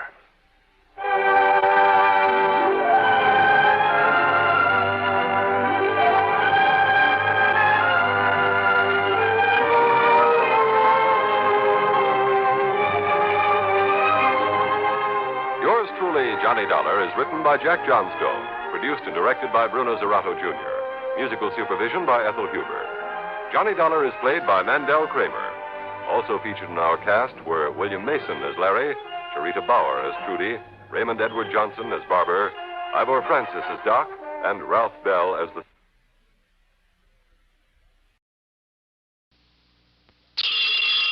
Johnny Dollar. Paul Keller, Johnny. Hi, Paul. Welcome to San Francisco. Unpacked your bags yet? Just about to. Well, don't. Hop over to Virginia City, Nevada. Wait a minute, Paul. I just got here. Virginia City, the ghost town that's no longer a ghost over on the other side of Reno. Our man there's Jake Walton. Well, what's the problem? The gold rush. That was 100 years ago. Yeah, there's a new one right now. You're kidding. And with all the same problems, including a couple of murders. So fly over there and see Jake Walton. All right.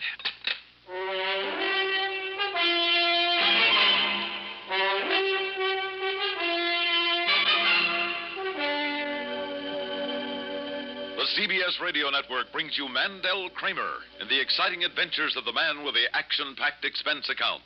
America's fabulous freelance insurance investigator. Yours truly, Johnny Dollar.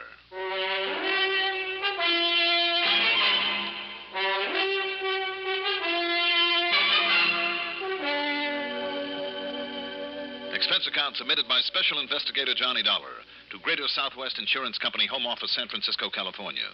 Following is an account of expenses incurred during my investigation of the gold rush matter.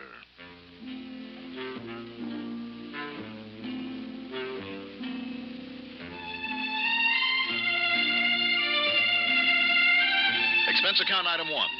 $216 even for the flight to San Francisco and the hotel room. Item 2, $18.15 for a plane to the busy, noisy town of Reno, one of the gambling and divorce capitals of the West, as well as a business center for the mining and cattle industries. Item 3, $50 deposit on a rental car.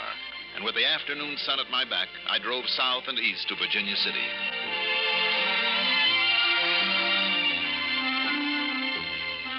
Virginia City. Colorful, fabulous monument to the rip-roaring days of the famous Comstock Lode, when a man's life all too often depended on how fast he could draw, on how well he could defend a rocky piece of desert land that he hoped would stretch out a vein worth millions of dollars in gold-bearing quartz or the heavy blue mud that was rich in silver. A lot of the old landmarks are still there for the tourist trade. Piper's Opera House. You pick up a key at the Bucket of Blood Saloon. The Crystal Bar.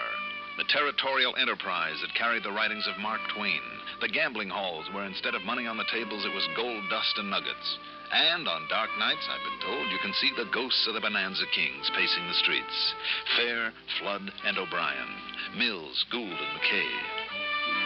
A grizzled old character sitting on a rocker in front of the Bucket of Blood didn't even look up when I asked him directions.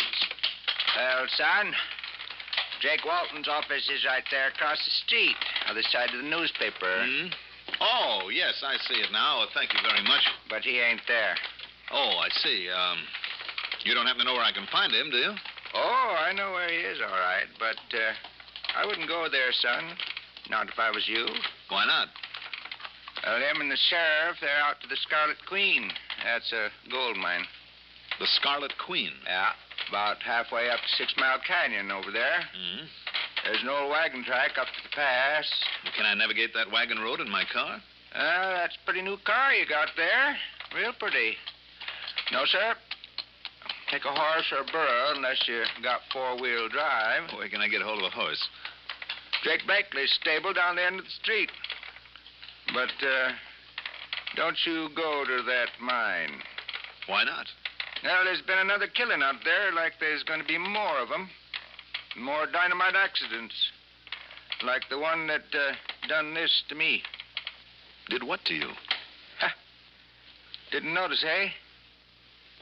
I'm blind.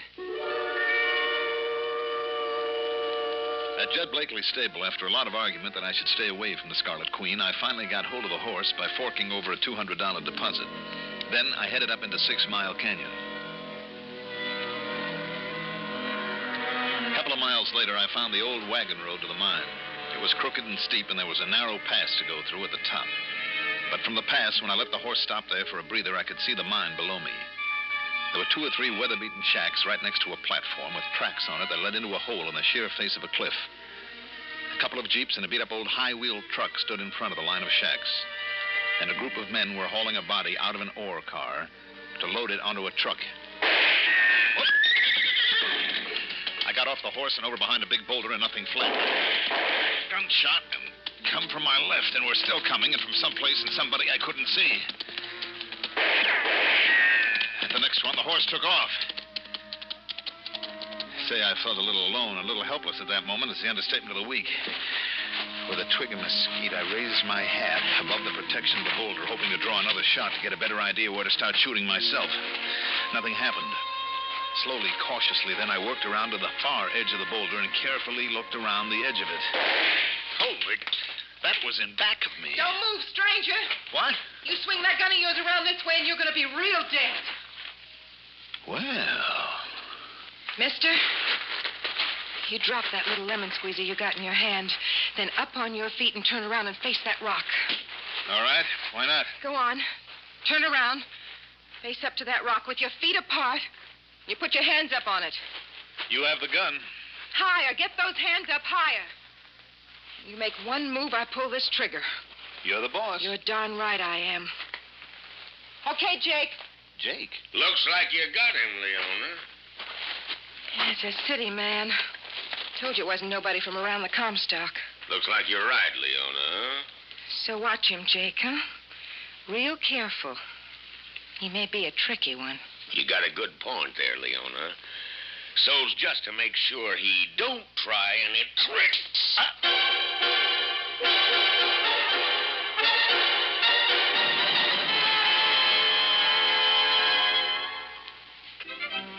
to stay alert. Don't let drowsiness slow you down. Perk up. Perk up with No-Dose. The safe way to stay alert without harmful stimulants. Remember, when you're driving, working, studying, and monotony makes you feel drowsy. Perk up. Perk up with No-Dose. No-Dose.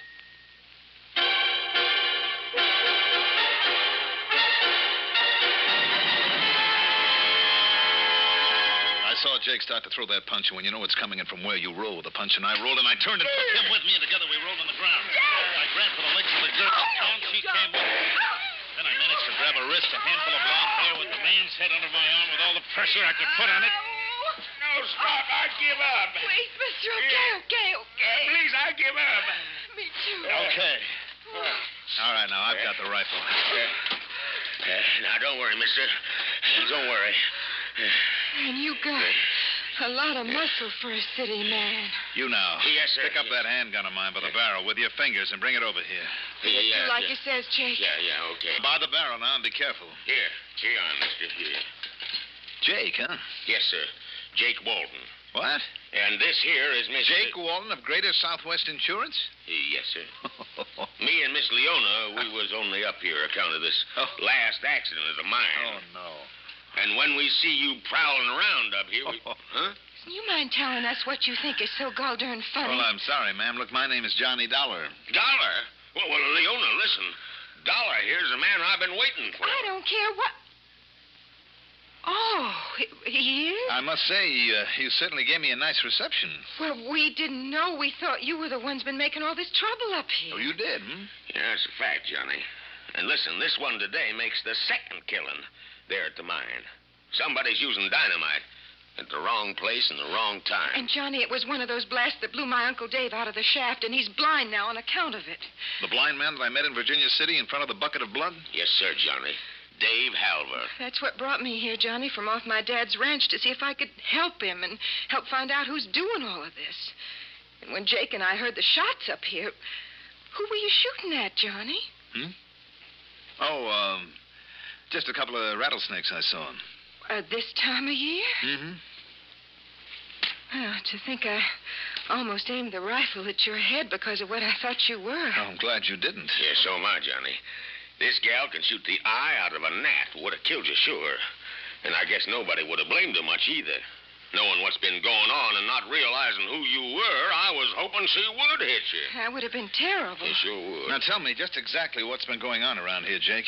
Yeah, well, look, I see the sheriff's leaving with Jerry's body now. So let's go down there to the mine, and I'll show you. All right, let's go.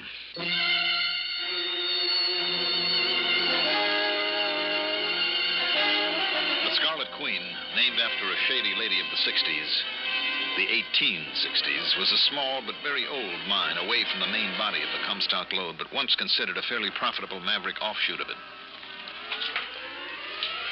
Now, watch your step, Johnny. There's a big vertical hole along here, and if you ever fell into it... See it there? Yes, I see it, Jake. Just keep that lamp of yours on the ceiling, and we'll be okay. Johnny, you want to kind of give me a hand? Sure, be glad to. Here you are. I'm still not exactly used to being around inside of these mines. They never did have any business opening up this one again. Oh, why not, Jake? It never will pay off. Well, Uncle Dave thinks it will, and he ought to know on account of it really ought to belong to him. Should it, Leona? Sure, if that crooked lawyer hadn't fixed it so now it belongs to Ski Lambert. Well, I'm not so sure that lawyer wasn't right, Leona. So Uncle Dave ends up working for him till that dynamite hits him down here and blinds him. Yeah, well, maybe it was like the New York Keystone mine, the other side of town, that started this latest gold rush now. How do you mean? Original shaft was sunk back in 70 by some fellas who didn't even own the property. So all the owners had to do was wait until the shaft was finished, then take over. Oh, easy now. Now we go down this ladder to the second level. You make it all right, Miss Leona? Sure I can. You two go on ahead. All right, now. What started this new gold rush, Jake? Oh, talk about maybe the government raising the price of gold, I guess. A lot of the old mines may be opened up again. The at least them as can mill out $30, $40 a ton or more. I see. Now, the last couple of rungs are missing now, so watch your step. I'm okay. I'm on solid ground again. Yeah, I sure be glad when they get the elevator working again in this darned old... What's it? Oh, what's the matter? Oh, thank goodness you were here to catch me, Johnny. Oh, anytime, Leona. Oh. I'm afraid I'm too heavy for you. You sure you didn't do that on purpose? If I had, would you mind? I was hoping you had. Oh, now set her down, Johnny, and let's get on with this. Would you mind your own business, Jake Walton?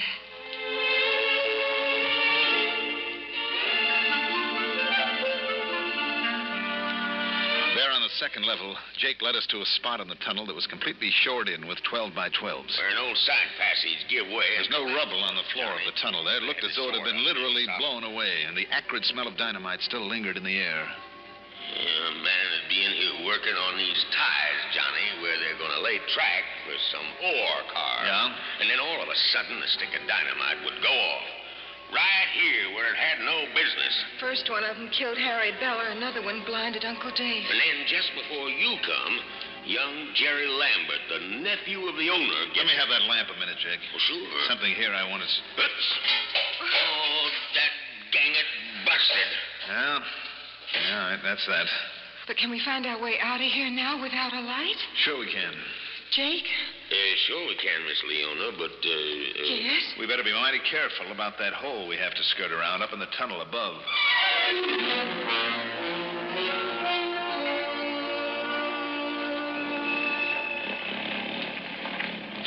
Sure, Johnny. This road back to Virginia is a lot shorter than the one you took. A lot smoother, too. You call this smooth? You never been aboard a bronc, Johnny. Well, if it's any worse than this... Look, there's the horse that I hired. Better stop and get him. He cost me a couple of $100. Don't you worry none. He'll go on back to the stable. And that reminds me. Where you going to have supper and staying overnight? We got an extra bedroom, Johnny. Well, so is Uncle Dave, Johnny, and I'm an awfully good cook. Huh, Johnny? Well, that's the kind of invitation I like, Leona. Good. Okay.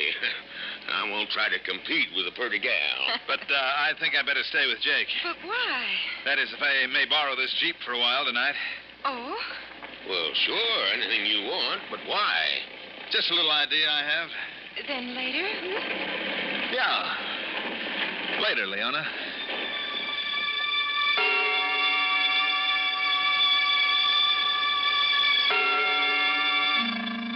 An idea? 2 or 3 of them. About who'd taken those pot shots at me out there at the pass just before Jake and Leona appeared on the scene. The shots had come from my left, the side nearest Virginia City. And that other tunnel Jake had mentioned, originally entering the mine where the dynamite had been set but now timbered off. Or was it really? That, too, was on the left, the Virginia City side. And more important, so was the shortcut. Yes, and using that shortcut this afternoon, somebody who'd seen me there in town could easily have beat me to the pass and been waiting for me. But who? And did Jake and Leona have some reason for not taking me down to the mine while the sheriff was still there? Best darn apple pie you ever made, Martha. Well, thank you, Jake. Have some more, Mr. Dollar? No, thank you. I've had plenty, but it was great. Well, then you men just run along and I'll wash up the dishes. Didn't you say you had to meet with somebody tonight, Jake? Oh, just some of the boys over at the Delta. If I can have the keys to your Jeep then, Jake? Oh, sure. Yeah. But wouldn't you rather use my sedan? After all, with a pretty girl like that, eh? Well, let's say the Jeep is more romantic.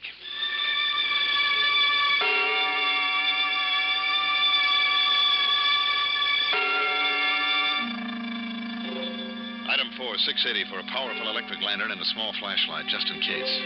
Then I took off in the Jeep. Just out of the north end of town, I heard shots off in the distance. But who would be using a gun this time of night? I took the shortcut to the Scarlet Queen this time, and there I found the entrance to the side tunnel cleverly hidden under a pile of discarded roofing. And that slanting shaft was perfectly clear as far as I could see in it. I went around to the main entrance, into the tunnel there, down the ladder to the second level, and this time I looked at those heavy shoring timbers carefully. Yes, in one spot where the side tunnel would be, instead of a 12 by 12, was a little square of 1 by 12, on a hinge. A door where somebody could throw in a stick of dynamite and kill whoever was working in there. I hung the lantern from the ceiling.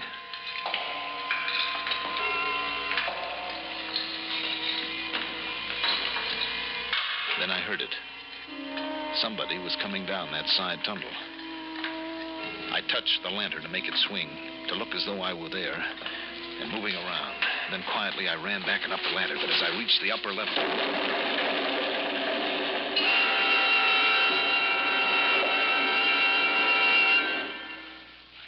Well, did it get him? Can't see yet. Not until the dust clears down here, but must have got him. Then come on. Let's get back to town. Let somebody find him there in the morning. Leona and the old man. That's all I need to know.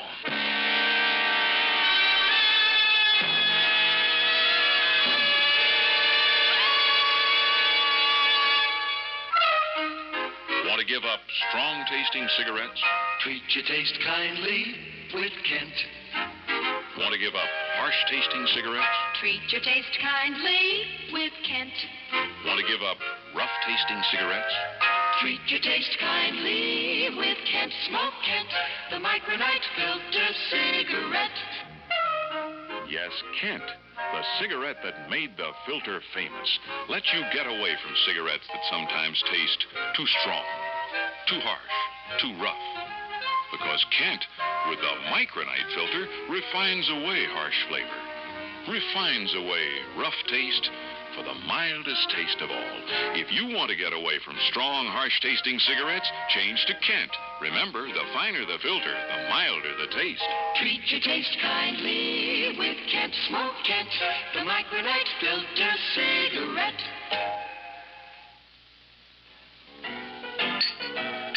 You just wait till they get all those lines working. This town will bust out all over again. You see, hear that word about the privilege here? Well, let me tell you. You know what I heard? I heard they're going to open up a line on D Street again. Whoop. You, Dominic, another couple of beers over here. Over to McBride's for dinner. Now, boys. Anybody seen King Johnny since he took off his whiskey? Don't look at it. Well, what are you doing here, Johnny? I thought you had a date tonight. Well, I did of a sort. I take it you've been here all evening, Jake. Sure have. Haven't I? I thought so. We'll have a beer? Nope. Come on, Jake. We have a job to do. A job? You borrow a length of rope and a gun from somebody? Got a piece of rope in the back of my car. And also a 30-30. All right, then, come on.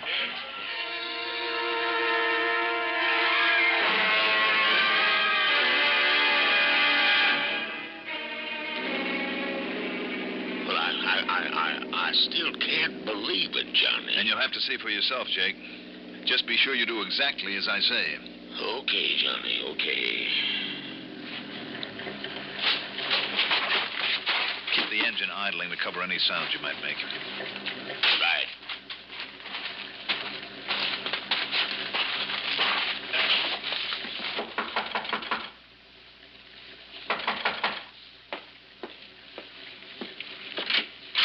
Yet, Johnny. Hi, Leona. Why, I was kind of hoping you'd drop around tonight. Well, come in. Who is it, Leona? A friend of mine, Johnny Dollar, Uncle Dave. Well,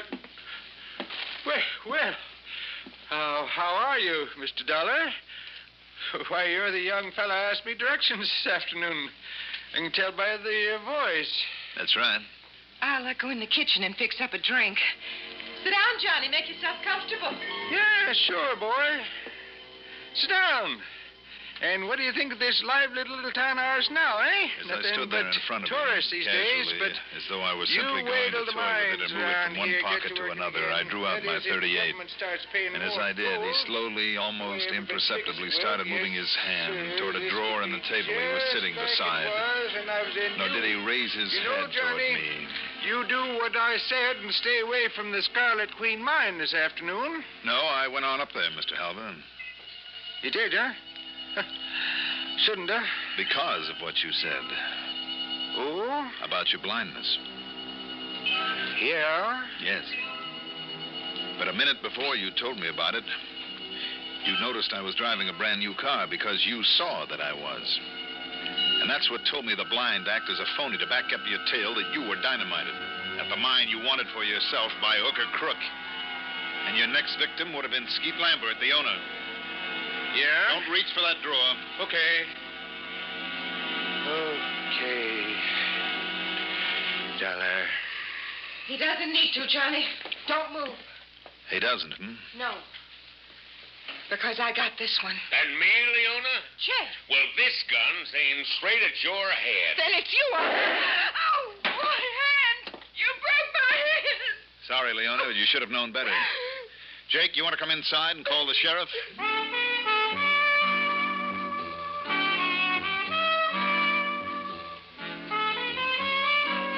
I don't know whether Leona was actually involved in the murders in the mine or not. I hope not, because she was a doll. Then, sometimes, they're the most dangerous kind. Anyhow, it'll be up to the courts again to figure it out. Expense account total, including the way back home to Hartford. Call it $700 even. Yours truly, Johnny Dollar. If you drive a car, remember this. Almost anywhere in the country where you see the Sinclair sign, you can save up to 4 cents a gallon on gasoline by using Sinclair Dyno. That's because in 3 out of 5 cars, regular price Sinclair Dyno matches the performance of expensive premium gasolines, costing up to 4 cents more a gallon. Drive with care and buy Sinclair Dyno gasoline.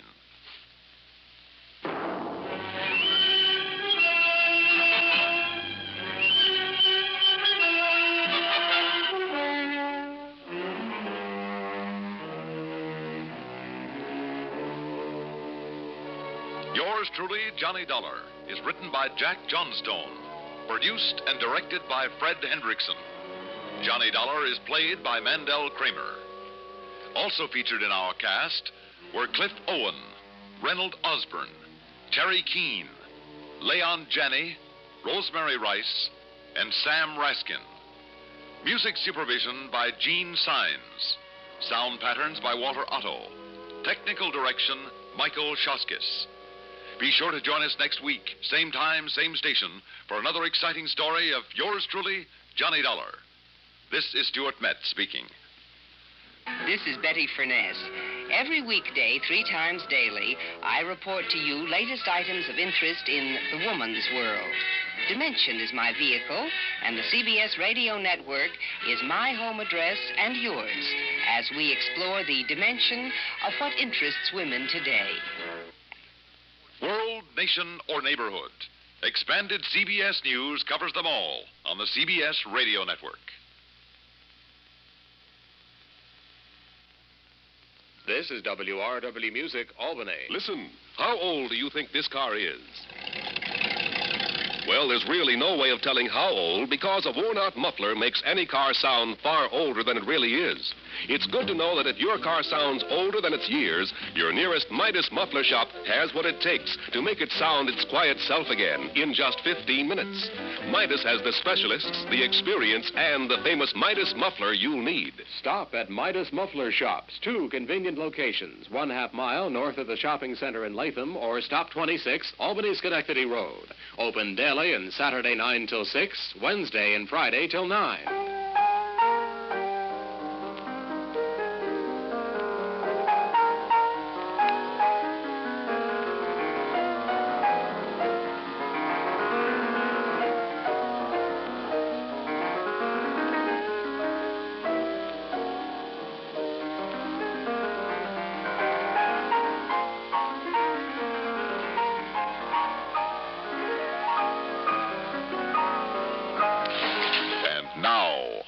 A tale well calculated to keep you in suspense. In a moment, Act 1 of The Lost Ship, written especially for suspense by Erwin Lewis, and brought to you by the makers of Marlboro cigarettes. Johnny Dollar. This is George Caldwell, Mr. Dollar. Caldwell? That's right. I'm in charge of the Office of Amalgamated Life Association here in Meridian, Mississippi. Oh, I see. Yes, sir. And I'm certainly glad I caught you. What can I do for you, Mr. Caldwell? Well, I understand that you've been given top security clearance. That's right, sir, I have. Good. Our client was certain you have, and that's why he asked that you be called in on this problem of his. Who is the client? His name is Dr. Emmett Melcher. Yes? Yes, he is head of the Melcher Laboratories here in Meridian. He does a great deal of work for the government. I see. And he's most anxious that you lose no time in getting down here to see him. Sounds pretty important. I'm certain it is. What's it all about, Mr. Caldwell? I don't know. What? The only thing I'm sure of is that whatever it is, it's top secret. All right. I'll get there as quickly as possible. The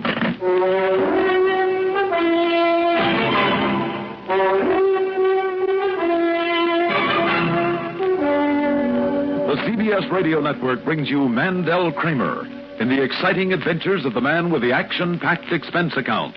America's fabulous freelance insurance investigator, yours truly, Johnny Dollar.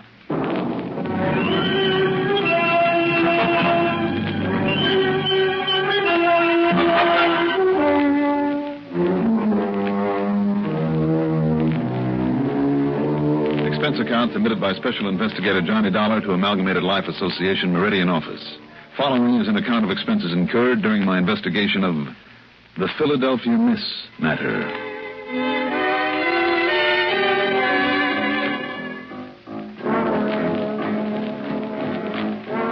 Expense account item 1, $81.60, cab to Bradley Field and plane fare to Meridian, Mississippi. Making connections wasn't as easy as I'd hoped. I had a stopover in New York, another in Atlanta, Georgia, so it was nearly 7 p.m. by the time I landed in the busy railroad and manufacturing center with its stockyards and business in cotton, tobacco, fruit, poultry, and lumber. In the hopes that Caldwell might still be waiting for me at his office, I grabbed a taxi. That's item 2, $1.85. Okay, buddy, where to, huh? You know the address of the Amalgamated Life building? Are you kidding, buddy? I know this town like the back of my hand. Where'd you say you want to go? Amalgamated Life Association. Say it again, just once more. Amalgamated Life. I knowed it the minute you open that yap of yours. Hiya, Johnny. Johnny? Sure. I don't get it. You mean you don't recognize me? I'm afraid not. You kidding? I drove you halfway all over New York City one night when I was working up there. Oh, I see. Yeah, it was a couple years ago. You was chasing some crook from all the way down to Pier 27 all the way up to the Bronx. That's my old hometown. Sure, you're Johnny Dollar. Remember how much help I was helping you run down that crook that time? My name is Bernard York, and just call me Bernie. All right, Bernie. Yeah, boy, I sure remember that big fat tip you gave me that night. Hey, kept me eating steak for a week. And now you listen, Johnny. Yes, Bernie. You need any more help, down here, you just give me the buzz. Now, you do that, Johnny. All right, sure. Yeah, I may not talk too good, Johnny, but when it comes to using the old noodle, a New York boy like me has it all over the yokels from any other part of the country, and that's a fact. So, what kind of case you got down here, huh? I haven't the least idea. Oh, now don't give me that, Johnny. No, it's a fact. Okay. You keep it a secret if you want. I don't blame you. I guess it's part of your business. But I'll try and keep an eye on you, Johnny. And when you need my help, you just let me know, okay? Okay, Bernie. Okay.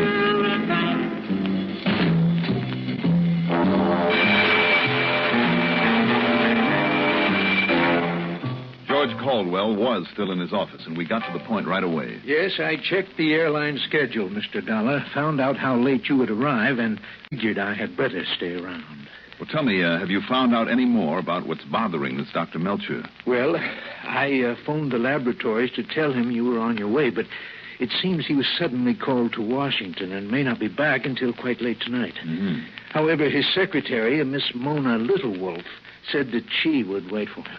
Littlewolf? Yes, she's a Philadelphia girl. Part Indian, I understand. Oh, I see. Well, I suppose I better grab a taxi and get on out to the laboratories. I would think it advisable. And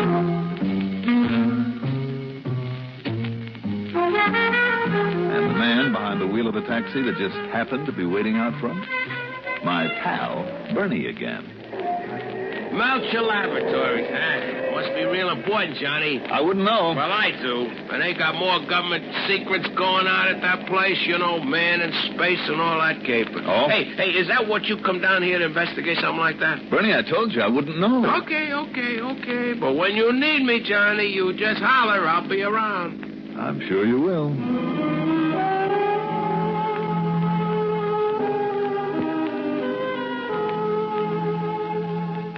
That secretary, Mona Littlewolf, it was worth the trip to Meridian.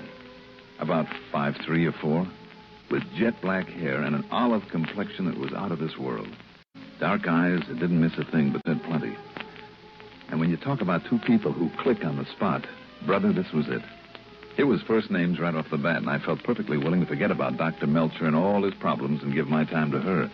And, she kind of gave me reason to think she felt the same. Oh, now, stop. Flatterer. Well, how do you keep that beautiful tan sitting around in an office all day? I told you. I'm part Indian. One of the few 1,000% Americans left around here. That explains the last name, Littlewolf. Mm-hmm. And you're sure your name isn't really Johnny Big Wolf? Oh, Mona, you cut me to the quick. Tell me, when will Dr. Melcher be back? His last wire, it came in about an hour ago, said not until morning. That I should tell you to wait for him. You know what it is that he wants to see me about? You know something? What? I am his own private, personal secretary. But I don't even know what goes on around this place. What he's developing or working on or anything. It's the eeriest thing, working here and not knowing what it's all about. Well, I'm sorry I had to keep you waiting then. I'm not. Johnny. You know something? I'm not either. Good. The only trouble is I'm going on a vacation tomorrow. Oh. I'm going to be tied down here with your boss. Oh, no. Look, as long as I have until morning before he gets back. While the cat's away? Why not? Must be all sorts of ways to spend a pleasant evening here in Meridian. With you along. Why not?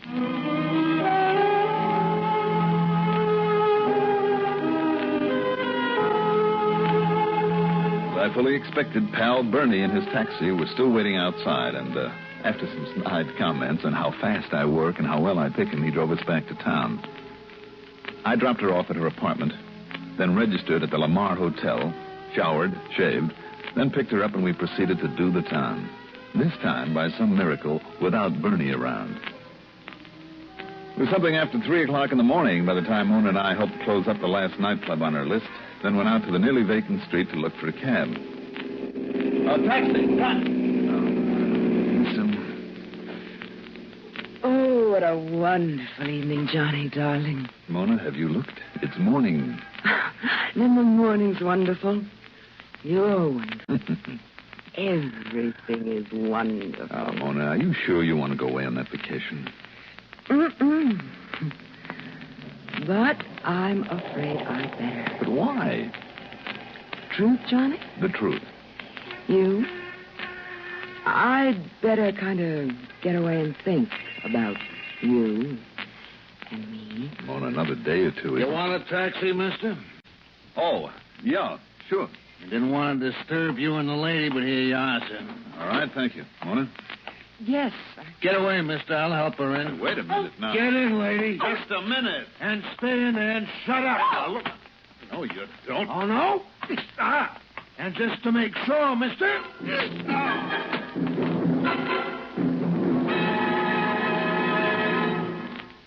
A number of years ago, it was said that, in spite of the large population of this planet, men and women remain the most inaccessible things on it. Today, we see this lack of understanding among peoples of the world reflected in headline stories. But it isn't because the people of the world are enemies. All people want to be friends. Long before the termination of World War II, Reverend Eugene Wood, a Methodist minister from Oceanside, California, went into a Scottsdale, Arizona camp where German prisoners of war were interned and offered his services to the imprisoned men.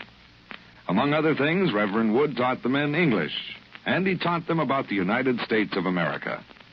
During the following years, after the men had been repatriated to their native Germany, Nearly half of the internees corresponded frequently with Reverend Wood. Those men expressed a unique understanding of the people and the country of the United States of America. This great feeling of friendship and understanding prompted the minister to make a pilgrimage to Europe to seek out the men he had befriended in the prisoner of war camp in Arizona. This gesture on Reverend Wood's part gained him a fantastic welcome everywhere he went. In all the places he visited, he spread the gospel of love and friendship and had it returned to him. There were no enemies, only men with the love of freedom, the right of all men, everywhere. I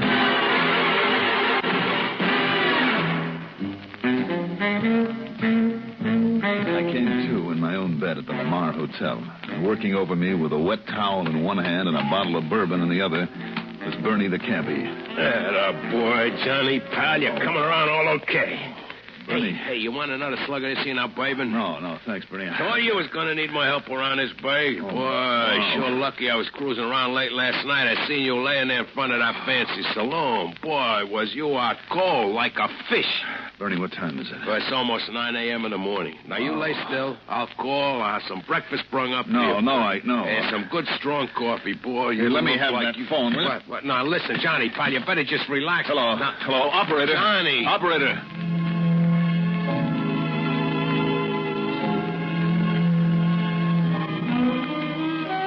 The call was to Mona's apartment. No answer. But why that attack on us? And the kidnapping of Mona? The few nice jewels she'd been wearing? Hardly. I asked Bernie if he'd seen the taxi. Well, I seen a car pulling away, Johnny, but no taxi. Well, now that you mention it, maybe it wasn't. You sure tore up the street getting away, too. And, Johnny, it looks to me like somebody got wise to your being here on whatever kind of a job you're working on, and they figured they better stop your clock. You may be right, but why carry off Mona? Well, because they maybe thought she was working with you. And now they know you don't dare make a move if you don't want her getting hurt. Well, that makes sense, I guess. So maybe I better call up the police. Wait a minute. Easy now, Johnny. You just lay there and let me open it. You got a gun? Yeah, right here. Okay, you keep me covered. You ready? Ready. Yeah. I beg your pardon. Inside, buddy. Start talking. Who are you? Start talking. Wait a minute, Bernie. Are you Mr. Dollar? That's right. Oh, thank goodness. I am Dr. Melcher. Oh, say, Doc, I'm sorry. But what is going on here? Well, that's exactly what I'd like to know, Doctor. And what has happened to you, Mr. Dollar? Bernie. Yeah, Johnny. Don't call in the police, not yet. Anything you say, Johnny. See if you can find somehow what happened to the girl, what happened to Mona. Mona? If anything really did. Check with all your driver pals all over town. If anybody's likely to have seen her, they are. You're right, Johnny. A hacky is better than all the cops in town when it comes to Right, checking. now go ahead. Circulate around, put it on your meter, and I'll pay the bill. And if I get a lead on her, should I bring her here? No. Don't even let her know. Just call me. If I'm not here, I'll be at the doctor's laboratory. Now go ahead. Yes, sir, Johnny. You leave it to me. All right now, Doctor. Tell me what it is that you wanted me down here for. Oh, but it is too late. It has already been stolen. Been stolen? What has? Well, I'll tell you what I can about it. You see, it is highly classified. I'll tell you in a moment. Whatever you say. The point is that for some days now, I've suspected that someone was trying to get hold of it. Yes? Yes, the vault, the temperature-controlled vault in which I've kept it. You see, no one else has worked on this formula but me. Formula for what, sir? I found the vault had been tampered with. I didn't dare to call the police because of the secrecy involved, but perhaps I should have called in the FBI, but I sent for you because I knew that you... Oh, but you are too late now, Mr. Dollar. When I got back from Washington, I got there this morning. It was gone. The formula? No. The product itself. And unless it is found within 2 or 3 days at the most... But now I suppose I'd better tell you what it is. Yes, Doctor. I think maybe you'd better.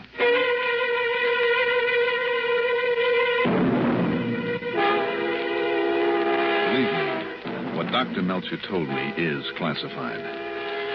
I can only tell you it has to do with... Well, a sort of experimental fuel he's been working on. What's more, Mr. Dollar, this substance is not only very powerful, but extremely unstable.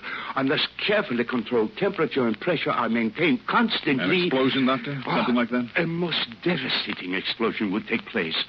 Not when it is perfected, you understand. That is what I am working on. But in its present form, the form in which it was stolen. Why would it be stolen? Full knowledge of it could be worth millions. You mean to a foreign power? To anyone working in this field. But don't you see, whoever stole it does not know the sample he took is incomplete, is imperfect, is terribly, terribly dangerous. Within a matter of a day or two... You've simply got to find it, Mr. Dollar. Listen, did you tell anyone that I was coming here? No one. Except, of course, Mr. Caldwell at the insurance company. But no one else? No one else. Absolutely no one. But she told me she had orders to wait around for me. She? Yes, Mona. But I... So, obviously, the attack on her was only a fake. A cover-up.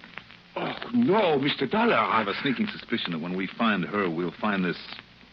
what we're looking for. But I can't believe it. Mona. You said it's worth $1 million, didn't you? Millions. All right, she knew I was coming because Caldwell phoned your office yesterday. And she must have figured out why. That girl's got a brain, Doctor. She knew then that she'd have to act fast, she and whoever's working with her, like the man who tried to kill me last night. Tried to kill you? Yes, it was her idea to go to that particular nightclub. It was a rendezvous with that goon. Now it all ties up. Hello? Here's the word on it, Johnny. Yes, Bernie. I got it from one of the drivers waits the depot in the bus station. Yes?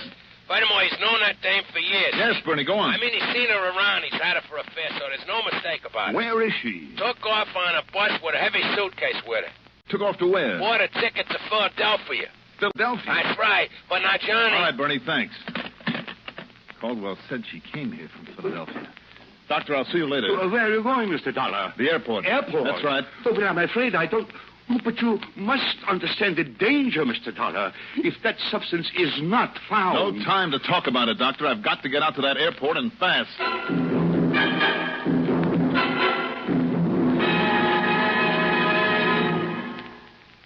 Democracy, that has always provided the greatest opportunity for every man to have an equal chance to work where he wishes, doing the kind of work he can do best. There is opportunity in a democracy for every man, if he wants to work hard enough, to advance professionally and socially in many facets of a complex and interesting life. There is also opportunity in a democracy for every man to worship his God in his own way. Democracy is opportunity, and free opportunity in a democracy gives mankind its greatest legacy of freedom.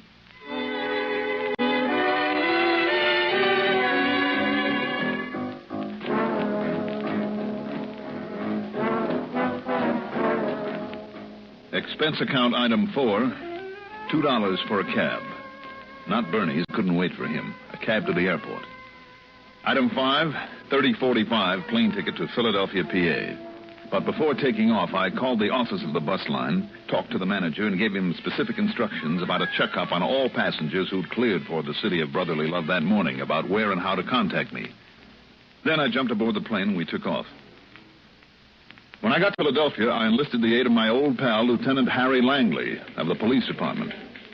He went to work immediately, but then, nearly 24 hours later... Nothing, Johnny, nothing.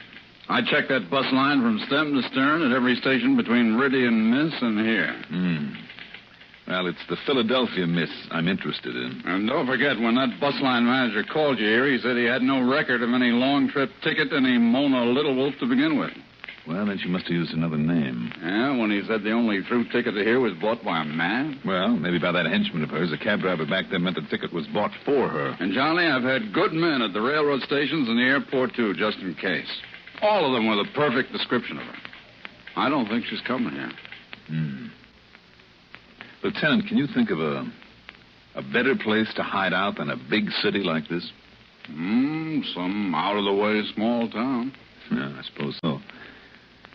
Of course, her ticket... Of course, Philadelphia was pretty small when I was born in it. You know, only a couple of hundred people. What's the gag? No gag. When I was born in Philadelphia, that's exactly what the population was, about 200. What? That was in Philadelphia, Indiana. What'd you say? Sure, my old hometown, Philly, Indiana. Wait a minute, Lieutenant. Wait a minute. You didn't think that right here in PA was the only Philadelphia, did you? Lieutenant, if there's one more Philadelphia, maybe there's more than one more. I wouldn't know. Come on, get me a handful of maps, an atlas, anything.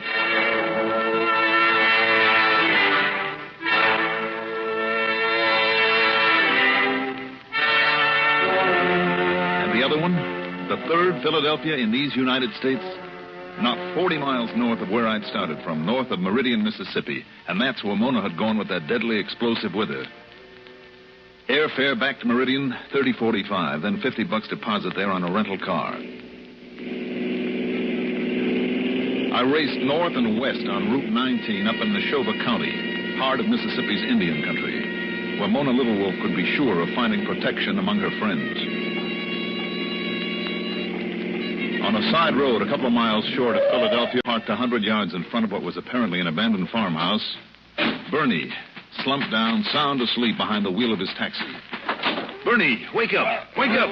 Oh. What goes on here? Johnny, holy mother, what took you so long? What are you doing here? I told you, didn't I? My pop seen her buy a bus ticket up here to Philadelphia. Where you been? Don't ask. But listen, when you didn't show, I come on up here myself. Good see? boy. And I found out that her and that goon, his name is Willie Bigtooth, he's a bad one. They're inside of this busted down old farmhouse. See it? They're inside. Yeah, and me, I've been sitting here watching it so they couldn't make a break until you got here.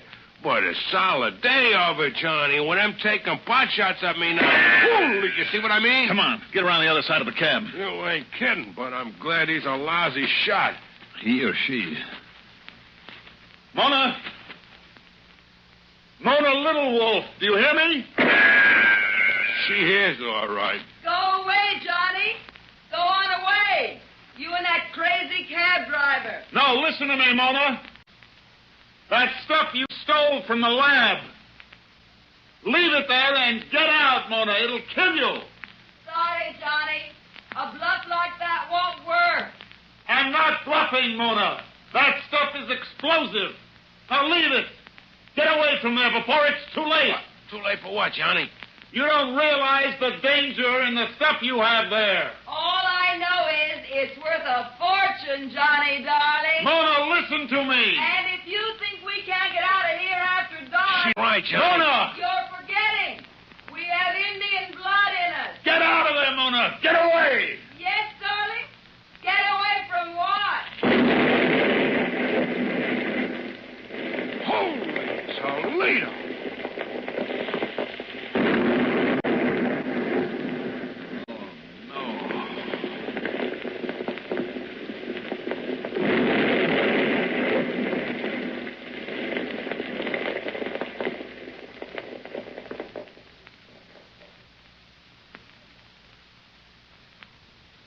Any comments on this case? Why bother? Expense account total, including a mitful for good old faithful Bernie, $485.75. Yours truly, Johnny Dollar.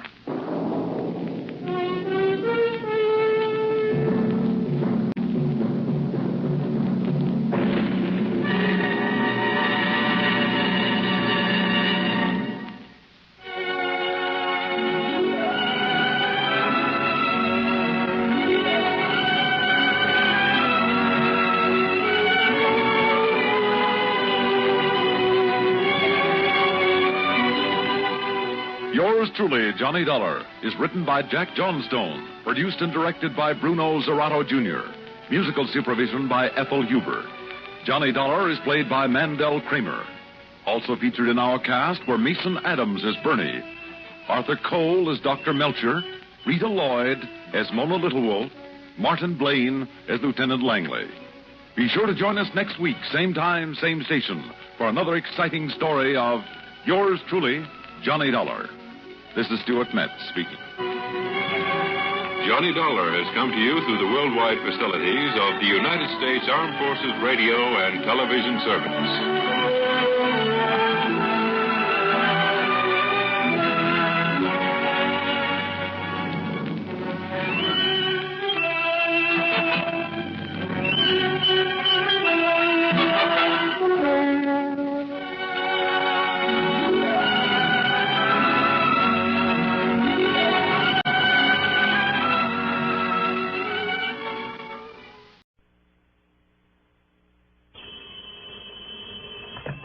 Johnny Dollar. Tell me, old boy, how's the weather? Cold, wet, and miserable, and who are you? Charlie Warren, Johnny, out here in warm, sunny Southern California. Oh, you lucky dog. Don't I know it. I spent too many long, cold winters at the home office there in Hartford not to know it. You're still with Worldwide Mutual? Sure am.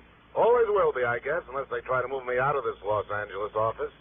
Boy, when I think how you must be suffering back there in New England with all that cold and snow and sleet. Okay, Charlie, don't rub it in. We can't all be as lucky as you are, and just think of all the beauty you're missing. Yeah? Like what? The clean, crisp, invigorating air, the sparkle of the sun on sleet-covered branches, the sound of sleigh bells, rolling fields drifted high with pure white snow. And all that mud and slush you have to plow through there in town, and don't tell me otherwise. Okay, you've made your point. I'm feeling even worse than I did before you called. Now, what's on your mind? Any good reason why you shouldn't be out here enjoying the sunshine, the warm breezes, the smell of orange blossoms, the palm trees, and beautiful broads barging around in bikinis, and all the other delights of this subtropical paradise, and I want a badge from the Chamber of Commerce? Yes. What? Money. Well, now, that's no problem. Oh, it isn't. Well, why should it be? When the company's going to pay the freight. Provided, of course, you keep that crazy expense account within reasonable bounds, but just once in your life. Oh, Charlie, you touched me to the quick. Have I ever done otherwise? Oh, no. I mean, except for an occasional nickel or dime here and there. Or an occasional C-note now and then. Well, after all, Charlie. Well, seriously, Johnny, I need you. I need your help. Are you free to fly out here? I don't know why not. Okay, now, according to my watch, it's a little after 4 p.m. And according to the clocks here in the wilds of Connecticut, it's a little after 7. Huh? Oh, yeah, that's right. Now, look, suppose I take a prop job that'll give me time for a little sleep along the way, and I'll see you first thing in the morning. Okay? I'll meet you at the airport. Okay.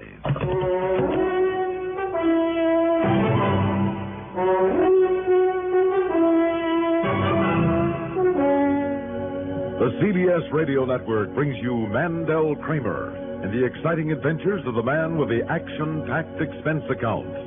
America's fabulous freelance insurance investigator, yours truly, Johnny Dollar.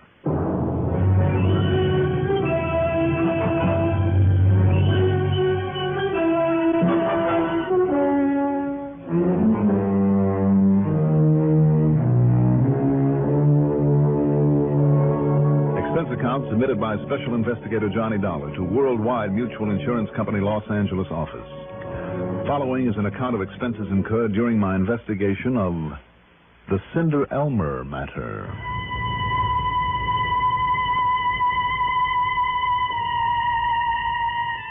Expense account item 1, $176.40, taxi to Bradley Field and a plane ticket.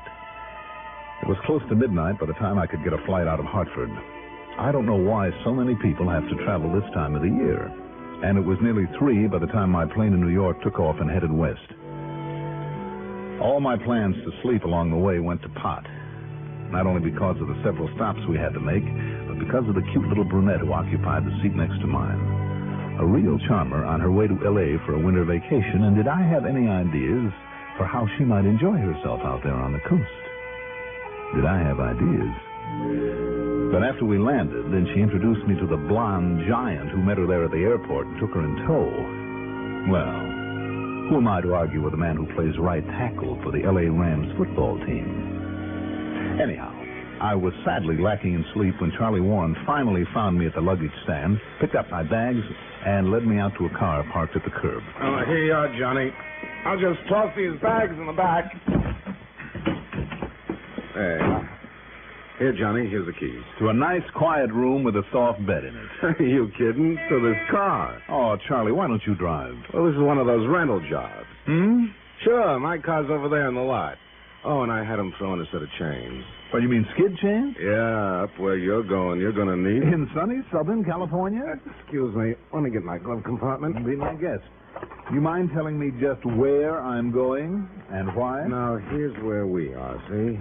L.A. International Airport, see it? I'd rather see a comfortable bed, Charlie. Now, you go north on Sepulveda Boulevard to Manchester. East to Harbor Freeway, turn north, then east on the San Bernardino Freeway. I do, Yeah.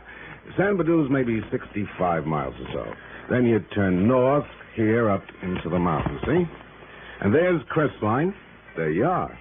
At least that's where you can get directions to Hillcrest Lodge.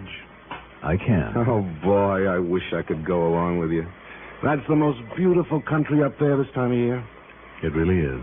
75 or 80 degrees of hot smog down here. And up there at 5,000 feet altitude, it's all covered with snow. Beautiful. Oh, Charlie, you're a dirty dog. What? Over the phone, you give me the Chamber of Commerce pitch to get me away from an eastern winter, and when I get out here... Yeah, but this is different, Johnny. You'll love it. Skiing, tobogganing, magnificent view of all the peaks up there on the rim of the World Drive. It's right near Lake Arrowhead, you know. No, I didn't know, and what's more, I don't care. Unless I can get a little sleep, Charlie, I can... Sleep? Johnny, up there in that clean, clear, crisp, cold air on that high altitude, you'll sleep like you've never slept before. You mean like sometime tonight? Sure. If I'm lucky. What do you mean by that? Well, you still haven't told me what kind of a case I'm supposed to be working on. Oh, yeah, that's right. Yeah, that's right. Disappearance, Johnny. Name is Bartley Harmon. Bartley Harmon? Uh-huh. He and his wife, Nora. Real good-looking doll, by the way. Mm-hmm. And his business partner, a man by the name of Elmer Wrightson. Yeah. Well, like they always do this time of year, they all went up to Crestline Hillcrest Lodge for a few days. So? Nora phoned me just before I put in that call to you. Seems the poor little shrimp took off. Poor little shrimp? Yeah, her old man, Bartley. Oh. Both he and his partner, Elmer Wrightson, stand about 5'3", about 115 pounds, wringing wet. Look almost like twins. I see. Go on. Well, not that Nora. Bartley's wife. She's a good 5'11", but Johnny boy, I mean good. She's built like an Olympic champion, blonde, beautiful, and wow. I'll take your word for it. Now, what happened to Bartley Harmon? Well, he took off for a tramp in the snow, and he suddenly and completely disappeared. Oh? Sheriff's Department put out an APB in the whole area, but nobody's seen hide nor hair of him. Go on. And, Johnny, that San Badu Sheriff's Department, well, they know their way around out in that country. If they haven't been able to find him, Bartley Harmon is really lost. And with the way it gets cold up in those mountains, well... Anyhow, sheriff's boys are expecting you. They'll cooperate. Just what is your stake in him, Charlie? Got him insured for $200,000. Accidental death, double indemnity. If he's fallen off a rock and busted his neck or into a chasm or something. Charlie. And on top of everything else, heart isn't too awfully good either. Of course, if somebody... Well, you know what I mean. No, I'm not sure I do. Does Bartley Harmon have a lot of enemies? Not that I know of. For that matter, I don't think he has any real friends either. Tell me, who would benefit by his death? Well, of course, the business will all go to his partner, Elmer Wrightson. Mm-hmm. How do they get along? Only because they have to, I guess. Keep the business going. I see. And the insurance goes to his wife? All goes to Nora. And how do they get along? Well, she's a beautiful dame. He has a lot of money, and, well, she's a lot younger than he is, you know. No, I didn't know. Now, wait a minute, Johnny. Somebody did murder him. Well, you mean... You think that maybe one of them? Charlie, I think I better get on up to Crestline.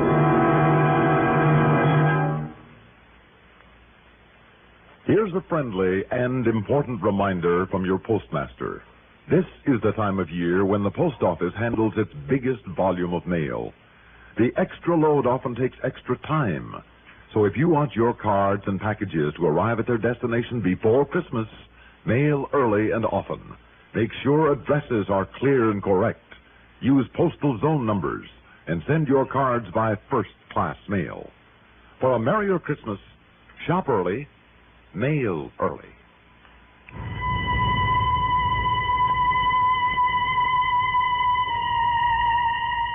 That long, hot drive through the valley to San Bernardino, San Bernardino as the natives call it, almost did me in. I really felt the lack of sleep.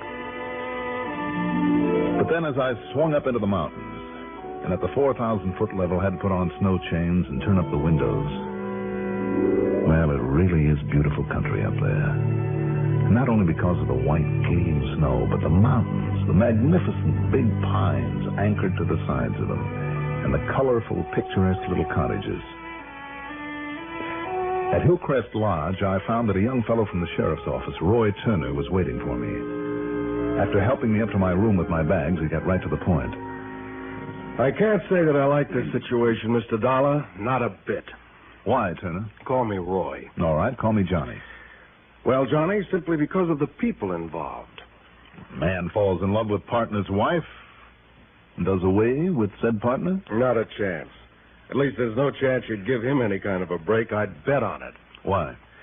Because Wrightson is the same kind of homely, pedantic, facts and figures little shrimp as her husband Bartley is. And there's no question but that she's had enough of him. Enough to want to get rid of him, Roy? Well, Harmon's worth a lot of money, I understand. A lot of insurance, too. Yeah, that's true.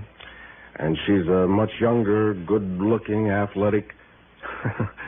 Well, where do you see her? I'd like to. You will.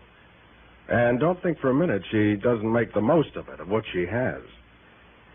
Johnny, for the few days they spend up here every year, she brings along enough expensive clothes to sink a battleship. In addition to snow and ski and skating outfits, I mean. She has a whole trunk full of shoes alone. Anyhow, we're making sure that she sticks around. Wrightson, too, for that matter. Roy, if they're all on such lousy terms, why do they come up here together? Only because she likes it so much. So Bartley tags along to keep an eye on her. And Mr. Wrightson? To keep an eye on him, I guess. I take it you've combed the hills around here pretty well. As thoroughly as we know how. Mm-hmm. What about all those little cabins that I've seen around? Been through them all. Apparently, Harmon headed over toward Old Ironside. That's just north of here. Has a sharp face on it where the snow doesn't stick. And beyond it, well, in order to save time, we have a helicopter out there looking over that big valley. Roy? Yes, Johnny? You know, over the years, I've investigated an awful lot of disappearances. Yeah? And you would be surprised at how many people disappear deliberately, just to get away from things once and for all. But leave behind that beautiful wife he's so jealous of? And his share of a prosperous business? It is a possibility, though, isn't it? Well... Oh, that may be for me. I told the operator I'd be here. Hello? Yeah. Yeah. Where?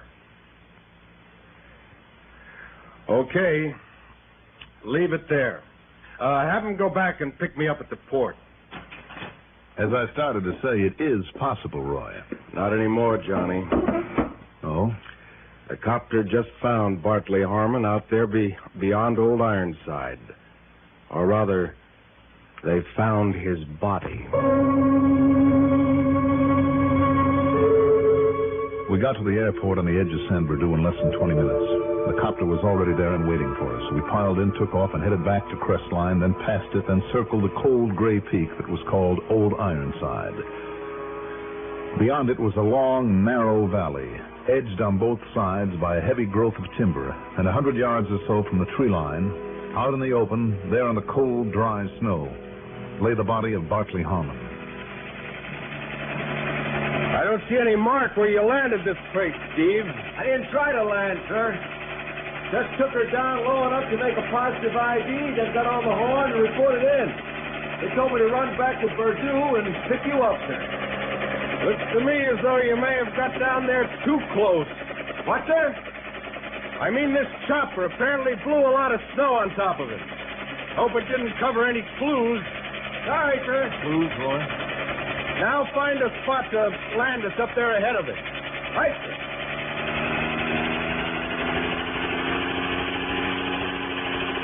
I can't help wondering what Harmon was doing way out here and alone.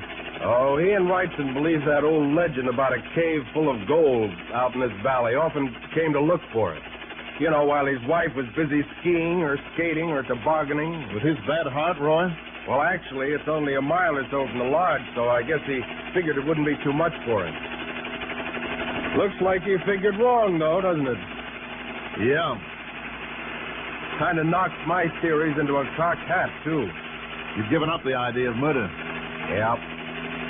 Set us down here anywhere, Steve. Right, sir. And we shall see what we shall see.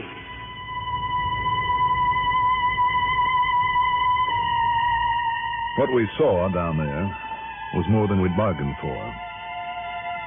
The body was that of Bartley Harmon, all right, and there wasn't a mark on it. It looked as though the old boy, overextending himself at that high altitude, had simply had his heart give out on him. Until we found two things. One, another set of footprints leading to the spot, much smaller prints that could have been made by a woman's snow boots. And second, beside them there in the snow, a cigarette butt with lipstick on it.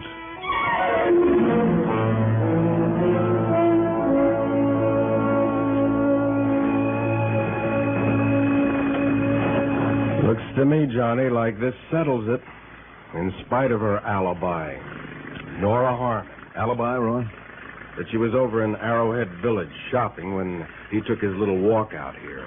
Anybody try to check up on it? Yeah, but nothing really definite either way. Well, then that doesn't prove that she did this, Roy, that she or anybody else did anything. You mean because of no marks on the body? That's right. And, Roy, there's something about this whole setup that... I don't know. I don't know. Let's face it, Johnny. Why'd she say she was in Arrowhead when she was really out here with him? Well, was she? And who else had such a motive? Did Elmer Wrightson have an alibi, too? Asleep in his room all that afternoon? And no reason to doubt him. I wonder. But Johnny, the footprints. And more important, this cigarette butt with a lipstick. If a lab test shows it to be the same kind that she uses... Steve. Yes, sir? When you and Mr. Dollar haul the body into San Bernardino for the autopsy, have Doc Hanley analyze the lipstick on this cigarette, too. Have him do that first. While we take the body in? I want to follow those two sets of footprints back to the lodge. I'll meet you there, okay? What's the matter, Johnny? Oh, nothing, Roy. It's just that... Well, if we've overlooked something out here... Yeah? Like what? No, forget it. Come on, Steve. Let's get the body aboard. Yes, sir.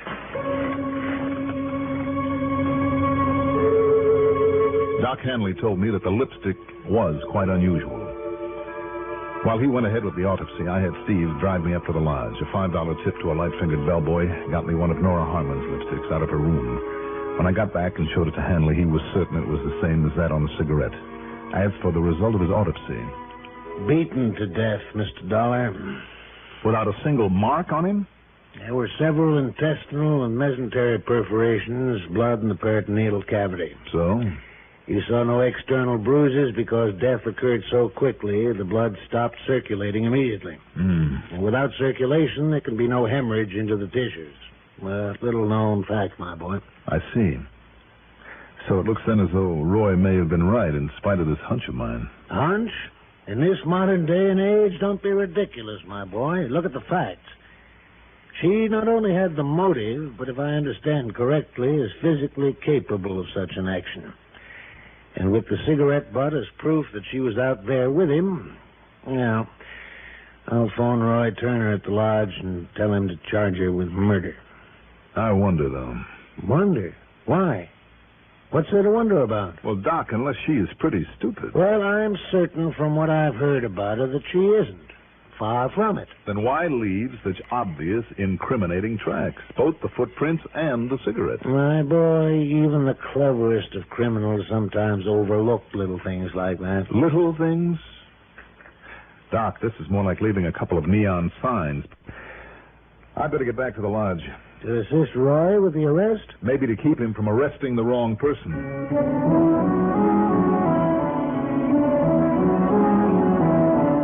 As I walked into my room at the lodge, Roy was just hanging up the phone. Okay. Okay, Doc.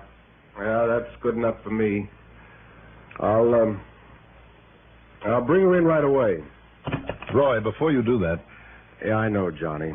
The doc told me what you said to him, and I agree with you. It was pretty foolish for her to leave such obvious signposts. Not at all like her. Okay, then. But following up those sets of tracks out there really clinched it. How do you mean? Oh, he went for his little walk in the snow alone, all right, but she followed him. And every time he stopped to rest, she also stopped, but a couple of 100 yards behind him and well hidden by the trees. And more important, Johnny. Yeah? Every time she stopped, she lit up and smoked one of those cigarettes. And they are the same brand she uses. I've checked on it. Then, when he took off again, she dropped the butt in the snow and followed him again. Until finally, when she had him far enough away to be safe, bango. Now, wait a minute. One other little thing, too, Johnny. Roy. While you were down there in San Bernardino, I compared those footprints with a pair of Nora's shoes. Same type and size. Wait a minute, will you? Well? Roy, it has finally got through this thick skull of mine. The butt, the cigarette butt we found by the body, before you picked it up. Yeah, what about it, Johnny? Listen, did you find some more out there? Several, just further proof. Did you leave any of them laying around out there? Well, sure. One or two are all I need for evidence. All right, come on. We're going out there and look at them. What? Yes. Unless you can visualize exactly what that first one looked like lying there beside the body. Well, I don't know. Because I can. And, Roy, before you do anything foolish like arresting Nora Harmon, you better have a look at some of those others. Now, come on. The first place she stopped is just ahead. Good. Glad it hasn't snowed for a while. But I still think this is a kind of silly waste of time, Johnny. And I tell you that both of us ought to be shot for not having been more observant. You still haven't told me what this miraculous inspiration is that... Oh, here we are. And you see? That butt lying there with that same lipstick on it. Here, I'll take it along. No, don't touch it. Huh? Just take a good look at it, Roy. Don't you see? It wasn't crushed out. It was simply dropped there on top of the snow. Well, sure, so what? Then what put it out? Well, the snow. What else? Did it? What do you mean? If that cigarette was still burning when it was dropped here on the snow, don't you see, Roy? Don't you see? It would have melted some of the snow while it was going out. Wait a minute, Johnny. You're right. Of course I am. All those butts you found were smoked and put out somewhere else. No doubt by Nora Harmon because of the lipstick. Then somebody else carefully picked them up and saved them. And for only one reason, Roy, to plant them out here beside these footprints. Wrightson? Right. Elmer Wrightson, the only other person with a motive. But the footprints from her shoes. Didn't you say that she's a big girl? And that Elmer is a little shrimp? Yeah. And if he wears a snow boot like hers, we've got him. But if he doesn't, Johnny? Didn't you also say that she has a whole trunk full with her? Yeah. Well, wouldn't she have at least a couple of pairs of snow boots? Sure, I've seen them myself. Any reason, then, why he couldn't have borrowed a pair of hers and then put them back? Yeah, but if he didn't, Johnny... Well, let's try it, Roy. Let's try the Cinderella bit on him, Only it'll be, Cinder Elmer. We'll make him put on a pair of her snow boots, and if they fit... Well, are you game to try it? Nothing to lose, Johnny. Let's go. Her snow boots fit him all right. And little old Cinder Elmer, the dumb jerk should have known better. He should have made us come up with some really concrete evidence. But luckily for us, Elmer just broke down and confessed to the whole bit.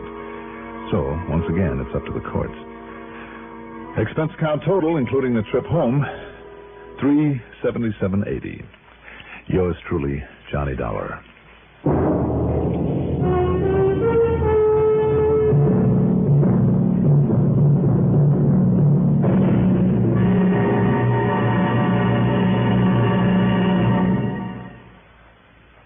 Now, here's our star to tell you about next week's story. Next week, one of the cleverest cover-ups for a firebug I've ever seen. And believe me, I've seen plenty. Join us, won't you? Yours truly, Johnny Dollar.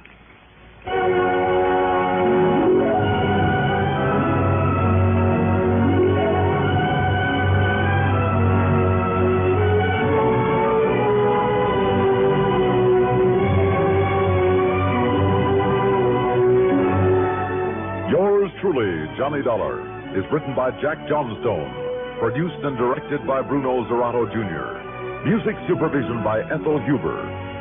Johnny Dollar is played by Mandel Kramer. Also featured in our cast were Cliff Carpenter as Sheriff Roy Turner, Eugene Francis as Charles Warren, Bob Dryden as Dr. Hanley, and Jim Stevens is the helicopter pilot. Be sure to join us next week, same time, same station, for another exciting story of yours truly, Johnny Dollar. This is Stuart Metz speaking. Enjoy the Gary Moore Show weekdays on the CBS Radio Network. At Rule 59 on your Tri-Cities dial, this is WROW Music in Albany, New York. A newcomer in town can feel mighty lonesome. Welcome Wagon hostesses make these newcomers feel wanted when they make their cordial Welcome Wagon visits. Their baskets contain useful gifts from civic-minded businessmen, invitations to participate in varied social and volunteer activities of the many civic agencies in the community. In addition, every Welcome Wagon call recipient in the greater Albany or Schenectady areas, as well as Delmar, Latham, or Scotia, is invited to attend the local Welcome Wagon Club. This is an organization of newcomers all anxious to make friends. Various Welcome Wagon clubs vary from 30 to 150 members who meet monthly. Their interests include bowling, golf, cars, handcraft, and dancing.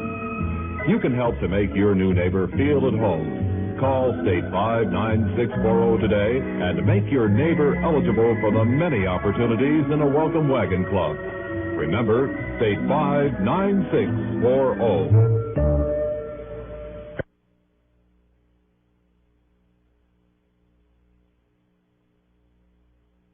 Johnny Dollar.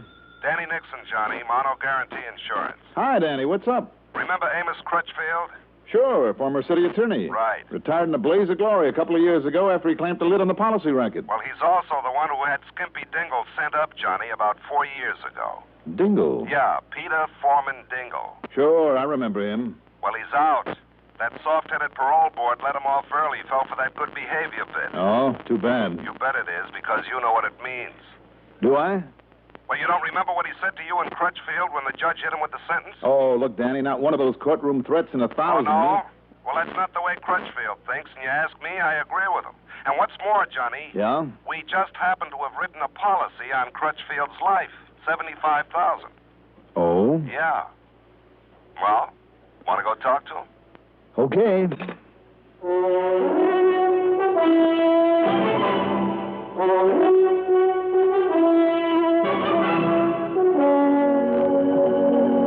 The CBS Radio Network brings you Mandel Kramer in the exciting adventures of the man with the action-packed expense account. America's fabulous freelance insurance investigator, yours truly, Johnny Dollar.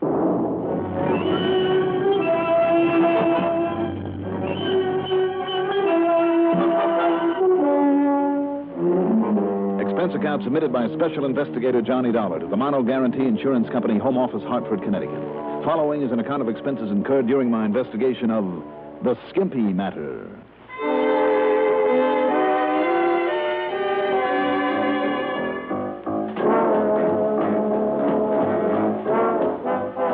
Expense account item 1. $4.80 for a tank full of gas from my car.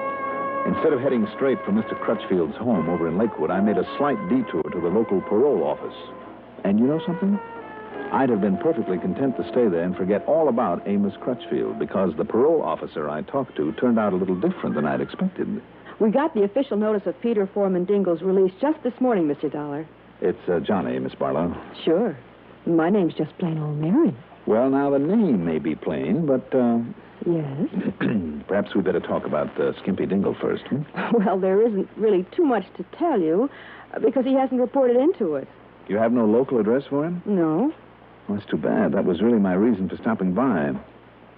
Speaking of addresses, though, Mary... Well, I'll be glad to let you know as soon as he does check in. Good. And meantime, Johnny? Yes? Be careful, huh? Why do you say that? Because of what he said in court. That could apply to you as much as to Mr. Crutchfield, you know. Oh, I doubt it. Would you like to act as my bodyguard? You know something, Johnny? You're pretty fresh. My mother... I know. But did she tell you how come a man like Skimpy Dingle got out so soon? I mean, after all, the parole board is a pretty intelligent group. His older brother, Johnny. Hmm? Percy Dingle. He's a psychologist of sorts, the bookworm type. Oh? It's Percy who kept Skimpy out of jail on a lot of earlier, lesser charges. I see. And you think he convinced the parole board? I'm sure of it. A man like that who can toss around 7-syllable technical terms can be pretty convincing. Apparently it's worked before. Maybe. Do you have his address? Yes, I think so. Let's see. Oh, yes, here it is. The Kingston Plaza on Walnut Avenue. Good. But why bother with him? You won't like him. A couple of reasons, Mary. If Skimpy is in these parts, Percy ought to know where. That's true. What's the second reason, Johnny? Well, if Percy, a psychologist, has any influence over him, and apparently he does, maybe together we can show him the light. Thanks, Mary. I'll see you again.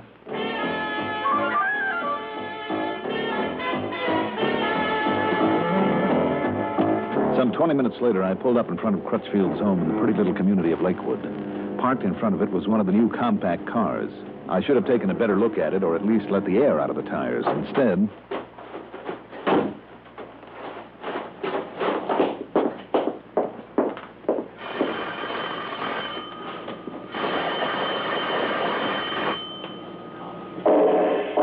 Hey.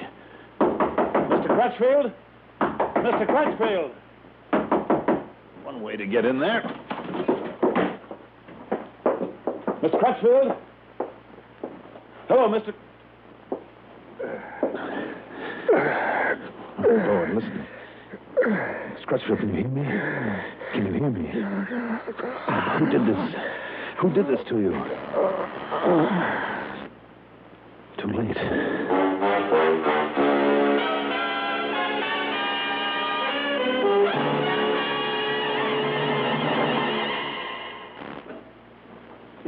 When you have to stay alert, don't let drowsiness slow you down. Perk up. Perk up with No-Dose. The safe way to stay alert without harmful stimulants. Remember, when you're driving, working, studying, and monotony makes you feel drowsy. Perk up. Perk up with No-Dose. No-Dose.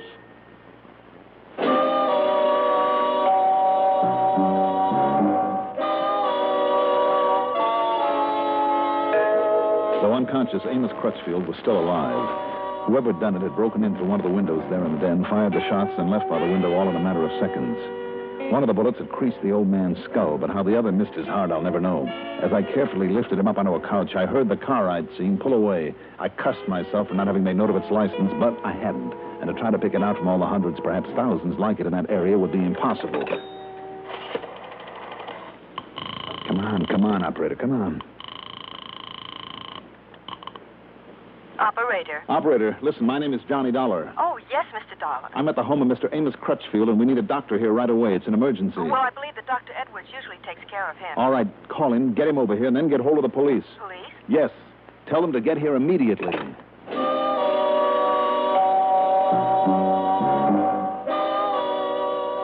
A few minutes later, Dr. Franklin Edwards arrived, looked over Mr. Crutchfield, bandaged him up, gave him a tetanus shot and a sedative while the old man remained unconscious. I feel confident he'll recover, Mr. Dollar. Good. Now, Dr. Edwards. I must say, though, he was very lucky. Another inch to the left, and that one bullet would have snuffed out his life. I don't doubt it. Now, listen, Doctor. Yes? I've told you exactly what happened. Yes? Would you stick around and tell the police when they get here? Well, yes, of course. I'll be glad to, but... Well, are you leaving now, Mr. Dollar? You bet I am.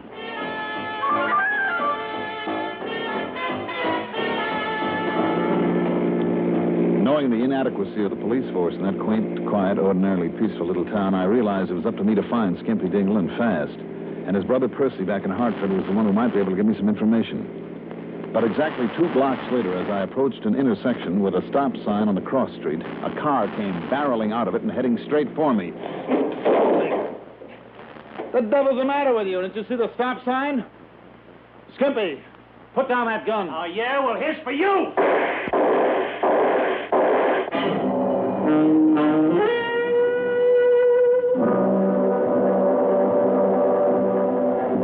You want to know what it felt like as Skimpy sent 4 shots at me at close range before I could even make a grab for my own gun? You ever see a magician that put somebody inside a basket and ran swords through it? By some miracle, only one of the slugs grazed me, took a bite out of my left arm, enough to draw blood. I tore a piece off my shirt, improvised a pad to stop the bleeding, then drove back to my apartment in Hartford. After a quick cleanup on the arm and a Boy Scout type dressing I hoped would stop any chance of infection, I put on a clean shirt and reached for the telephone. Just a minute. Be right there. As soon as I get this jacket on. Oh. Coming.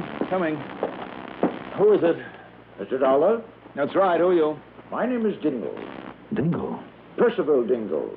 All I have to say is you better be alone, Mr. Dingle. Hey, what is this? Come inside. I beg your pardon. Okay, so you're Percy Dingle, hmm? Yes. I can see that my brother was right. Oh? That gun you're holding. You're a killer, aren't you? I am. Are you kidding? And this completely unnecessary strong-arm welcome into your apartment. Just take it easy, Mr. Dingle. Take it easy? After this sort of treatment? I had hoped you might be the sort of person with whom I could rationate. You'd be surprised at how reasonable I can be when the occasion warrants it. And I assure you this one does. All right, then sit down, Mr. Dingle. Sit right there. Thank you. But won't you put that gun away, please? Oh, sorry. Until I could be certain that you'd come here alone, Mr. Dingle. You were expecting someone with me? Well, I wasn't expecting you. Now, what's it all about? Well, when you speak gently as now, you do appear to be a man of intelligence. Well, I thank you. And I hope that I can reason with you, Mr. Dollar. Awaken some understanding in your heart. Some well-deserved sympathy for one who has been less fortunate than yourself. Like whom? As if I need to ask. Peter, my younger brother. Skimpy, hmm? Well, if you choose to call him by that rather disparaging sobriquet. I choose. And I'm afraid you're not going to get much sympathy out of me, Dingle. That brother of yours is riding for a fall, about as hard and as fast as he can.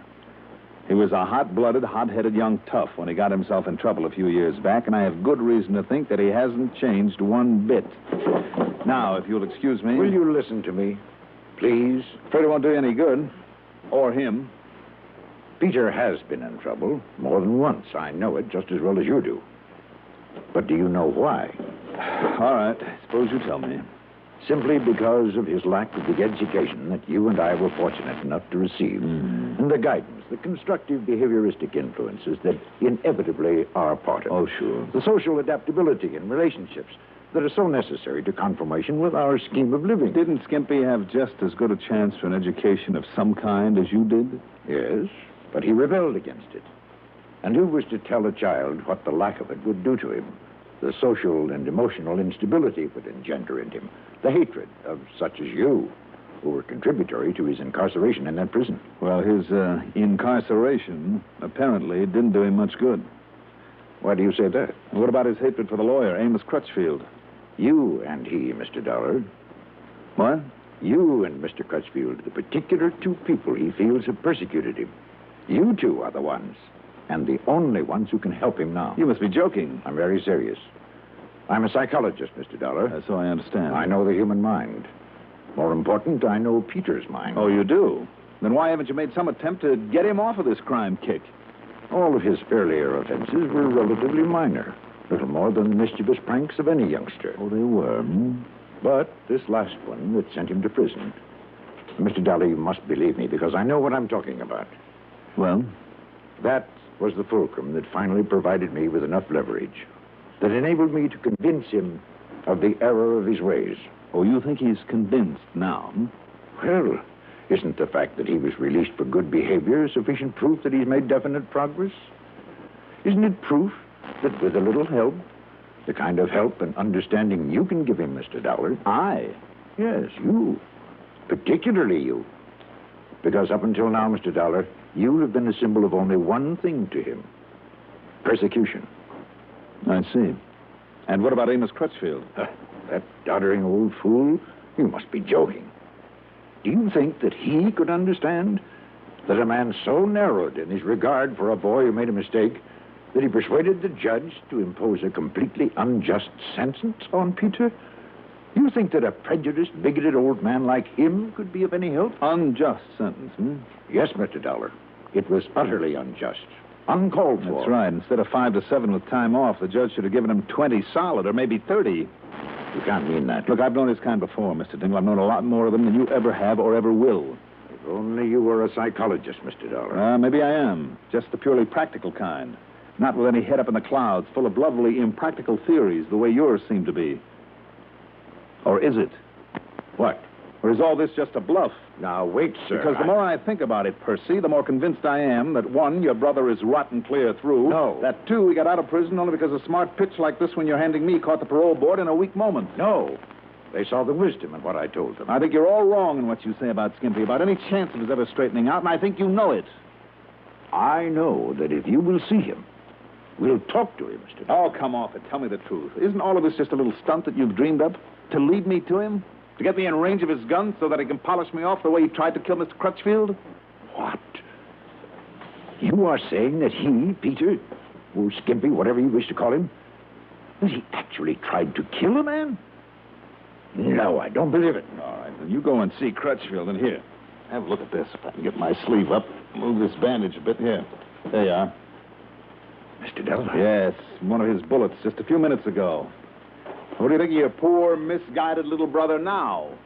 All right, all right. It happened simply because he feels that you not only have, but will continue to persecute him. Sure. But once he learns otherwise, finds out that you were on his side, are willing to help him, oh, please, Mr. Dowler, see him, talk with him. Believe me, sir, if you'll do that, will you? Please? You know where he is, where I can find him? Yes. And we'll do as I ask. I'll see him for only one reason, Mr. Dingle. Yes? To turn him over to the police. No. No, Mr. Dollar, I couldn't do that to him. So unless you agree to talk to him first, to at least try to understand him, I won't tell you where he is. All right, then we'll have to find him ourselves, and we will. Goodbye, Mr. Dingle. Mr. Dollar, let me do this. Yes? I'll go to him. I'll tell him that you're willing to see him. I'll tell him why. And then, if his reaction is the right, the proper one, I'll telephone you where he'll be, waiting for you, to listen to you. You really honestly believe there's a cure for him, don't you? Yes. All right, then go ahead and contact him. We'll see.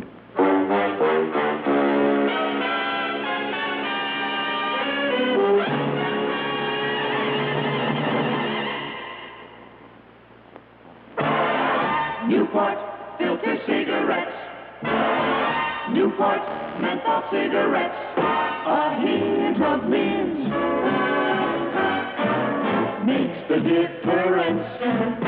So fresh that you know the difference. There's smoking with cool menthol. It's so refreshing while you're smoking Newport filter cigarettes. While you're smoking a Newport, remember this hint. Coolness of menthol, freshness of mint. Best of tobaccos, flavor that's bright. Smoking a Newport, smoking is right. So refreshing while you're smoking Newport filter cigarettes. Newport filter cigarettes. Newport.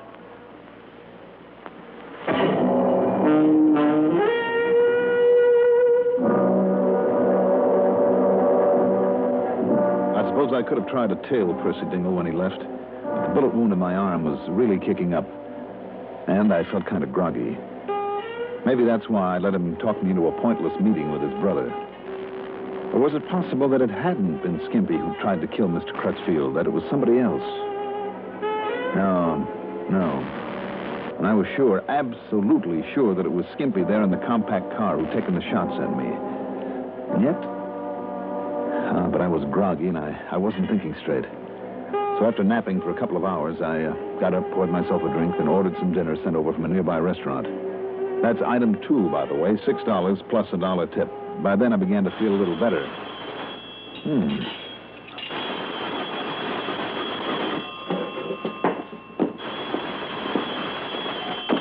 Johnny Dollar. This is Percy Dingle, Mr. Dollar. Well? I told you my faith in him is entirely warranted. You think so? I'm certain of it, more certain than ever. He's waiting for you now. I'll bet he is. You'll find him in room 4 on the ground floor of a rooming house at 1217 North Chala. Okay, Mr. Dingle. I'll run on over and see him. And Mr. Dollar. Yeah? Thank you.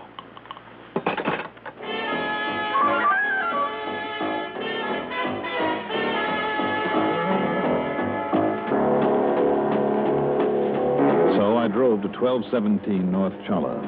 Apparently, Skimpy was the only one home in the rather decrepit-looking old boarding house. Through the open window of his room, I could see him slowly pacing the floor, his head down, thoughtfully, a finger to his lips, the perfect picture of a repentant man. Nonetheless, after entering the building, before knocking on his door, from well at one side of the door frame, I drew my gun.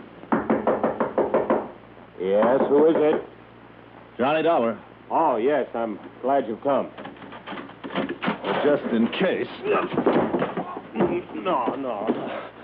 No, you didn't need to kick it open, Mr. Dollar. Can you blame me for taking no chances, Skimpy? No, sir, I guess I can after what I... Oh, look, you can put your gun away, too, honest. Sure, why not? But just remember that it'll still be handy. Look, you gotta believe me, you got no worries, Mr. Dollar. You see, my brother was here all afternoon, and he told me about talking to you. Well, then? Listen, Dollar, and I mean it. I was wrong, see? I was all wrong. I mean, when I tried to shoot you there in your car, and I'm awful glad I missed. Honest.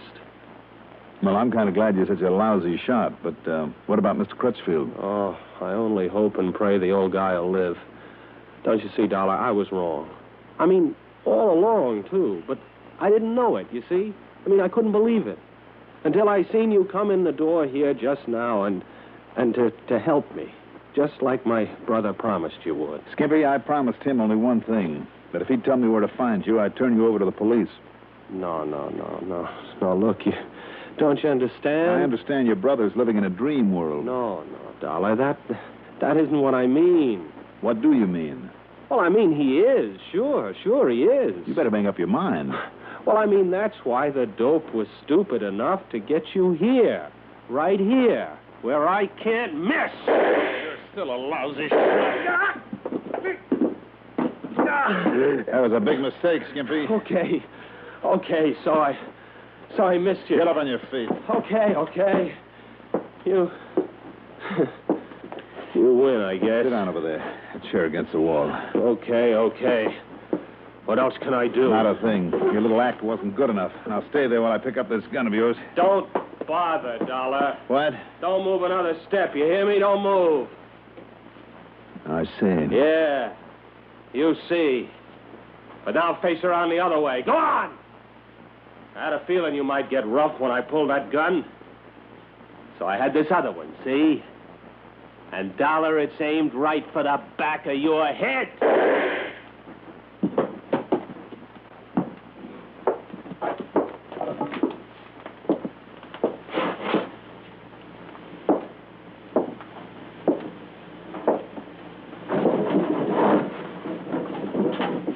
Thanks, Percy. Oh, Mr. Dollar, how did you... Oh, then you saw me outside this window. That's right. And you knew that I would pull this trigger before he could... After you'd seen what he was up to? After hearing what he said? Percy, I hoped you would. My own brother. Did I kill him, Mr. Dollar? No, Percy. Just like him, you're a pretty lousy shot.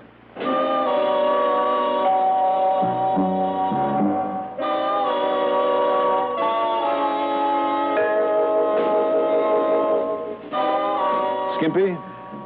And without his brother's support anymore, he'll be lucky if he ever gets out of the pen. Percy, well, I hope he never forgets his lesson in practical psychology. Expense account total, $10.80. Yours truly, Johnny Dollar.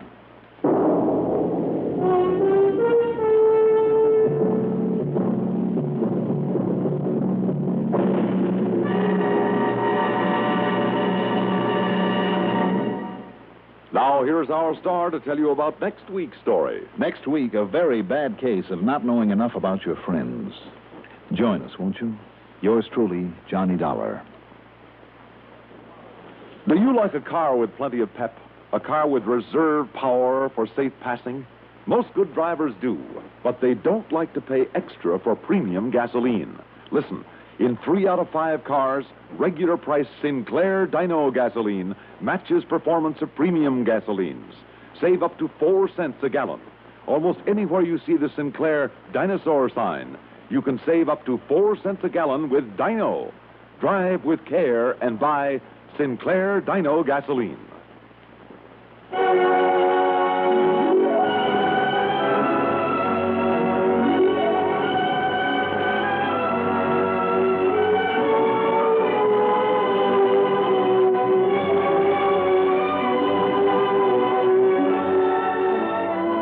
Yours truly, Johnny Dollar, is written by Jack Johnstone, produced and directed by Fred Hendrickson, music supervision by Ethel Huber.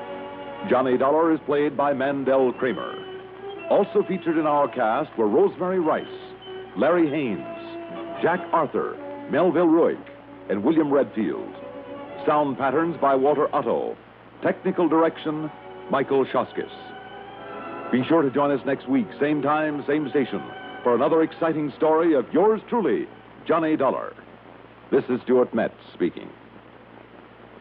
Get in the game with Phil Rizzuto's Sports Time every night but Sunday on the CBS. Johnny Dollar. I don't think you're going to like this, Johnny. No? No, sir. Oh, it can't be that bad. Can't, huh? What you don't know won't hurt you, they always say. Oh, they do? And since I don't know what you're talking about or even who you are... Huh? Oh, sorry. I kind of got ahead of myself. A little ahead of me, too. This is Tim Harrington, Johnny. Down in Knoxville, Tennessee? Yes, sir. Eternity Mutual Insurance Company. Well, how are you, Tim? What's this I'm supposed to start losing sleep over? Alpheus Brannigan. Brannigan? Now, don't tell me you've forgotten him. Oh, wait a minute. At least I hope you haven't. That hot-headed young kid who got 5 to 7 for embezzlement a while back. That's right. About 3 years ago. You yourself ran him down for us. Sure, I remember now. On a tip you got from that pretty young wife of his. Yes, Marilyn was her name. Nice girl and pretty, too. And do you remember what Alpha had to say when the judge tossed that sentence at him? Oh, the usual yak about getting even, wasn't it? That sort of thing? Getting even not only with you, Johnny, but with her. And that poor kid has been worried about the day he'd get out ever since the day he went in. Well, he still has a couple of years to go, hasn't he? So what's the big rush? He has not. What? Alfred Brannigan got out of the pen a couple of weeks ago. No kidding. Made a break? A smart kid like that? No, sir. He just made like an angel for a while, and they gave him all that time off for so-called good behavior. You ask me, Johnny, they were suckers. Because if you really remember that boy... Yeah, I see what you mean. And his wife is a client of ours. You mean he's already got to her? I don't know. Well, somebody better contact her and find out. That's why I'm calling you, Johnny. What do you mean? Haven't you been in touch with her? No, we can't find her. But if he does get to her before you do, Say no more, Timmy. I'm on my way.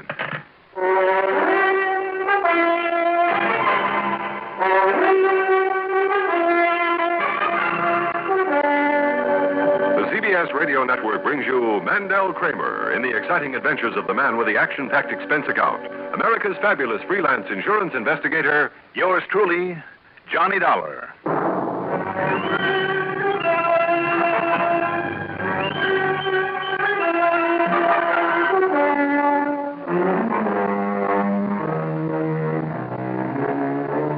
Expense account submitted by Special Investigator Johnny Dollar to Eternity Mutual Insurance Company, Knoxville, Tennessee office. Following is an account of expenses incurred during my investigation of the wrong idea matter.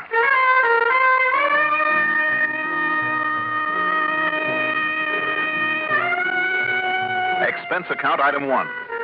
$6 for a cab to the airport and $58.36 for a plane ticket. 4.5 hours later, we set down at McGee Tyson Airport, some 12 miles southeast of Knoxville. So, item 2 is $1.35 for limousine service that dropped me off at Tim Harrington's front door. Hi, Johnny. Glad you could make it. Hi, Tim. Sit down. Sit down. I'll get right to this. All right. Now, Tim, let's get one thing straight. I know, Johnny. Marilyn Brannigan's policy has a face value of only $7,500. And on account of what happened with her husband, she's named her brother Charlie over in Memphis beneficiary. Well, that isn't what I was about. But a client's a client, and we got to protect her if we aren't too late. Too late for what? For what? Johnny. Now, listen, Tim. When you've heard as many of those wild courtroom threats as I have, well, after a while, you just don't pay too much attention to them anymore. Well, I do. I was right there in that courtroom. So was I. I not only heard what Alfred Brannigan said, but I saw the way that he said it. He was just a hot-headed kid. You know that, Tim. I can see it in my mind's eye right now. After the judge hit him with that sentence, he turned around real slow.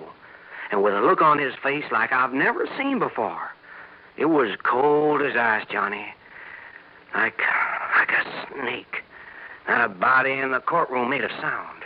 Tim. He looked across at that brand new little wife of his, Marilyn. She was sitting there in the front row with her head down. He just stared at her until she looked up at him. I know, Tim. And then without moving a muscle except in his mouth, he said... Now, look, Tim. He said, just remember one thing, Marilyn.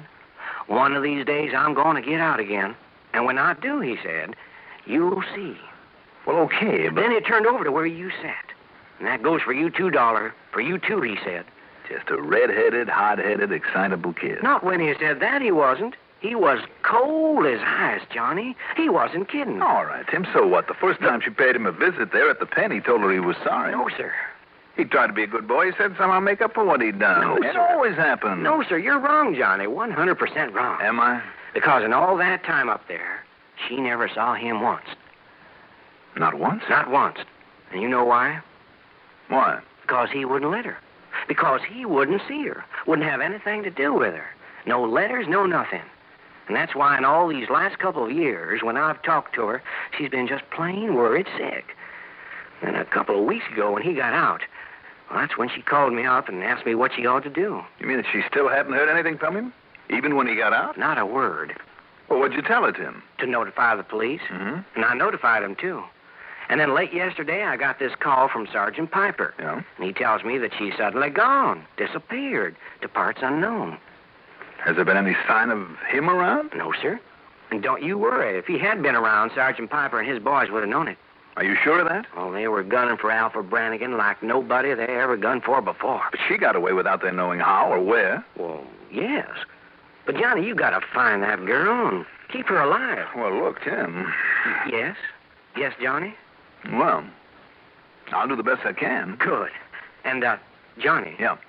Now, just you remember one thing. What's that? You better look out for yourself, too. Oh, sure.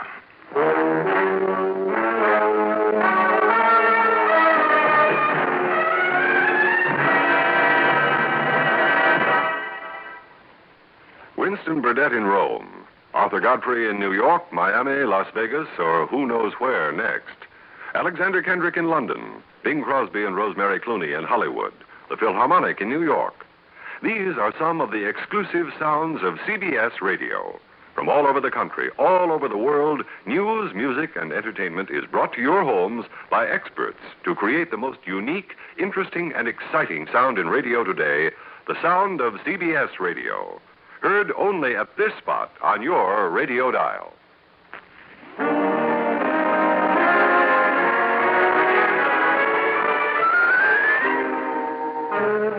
I walked over to the precinct headquarters where Tim said I could find Sergeant Seymour Jefferson Piper. Unlike any police officer I dealt with in the past there in Knoxville, Piper was a big, lazy, florid man of about 50 and 220 pounds who sat with his feet on the desk chewing a stale, unlighted cigar. Sure, Miss Dollar. I'm completely in charge of that Brannigan thing. And, you have found no trace at all of the girl? Now, I know, Miss Dollar, I know exactly what you're thinking, but just because she got out of town without our knowing it, don't mean that he could have gotten himself in without our knowing it. And I wondered. Well, I don't. I don't wonder at all. I'm sure of it. Mm-hmm.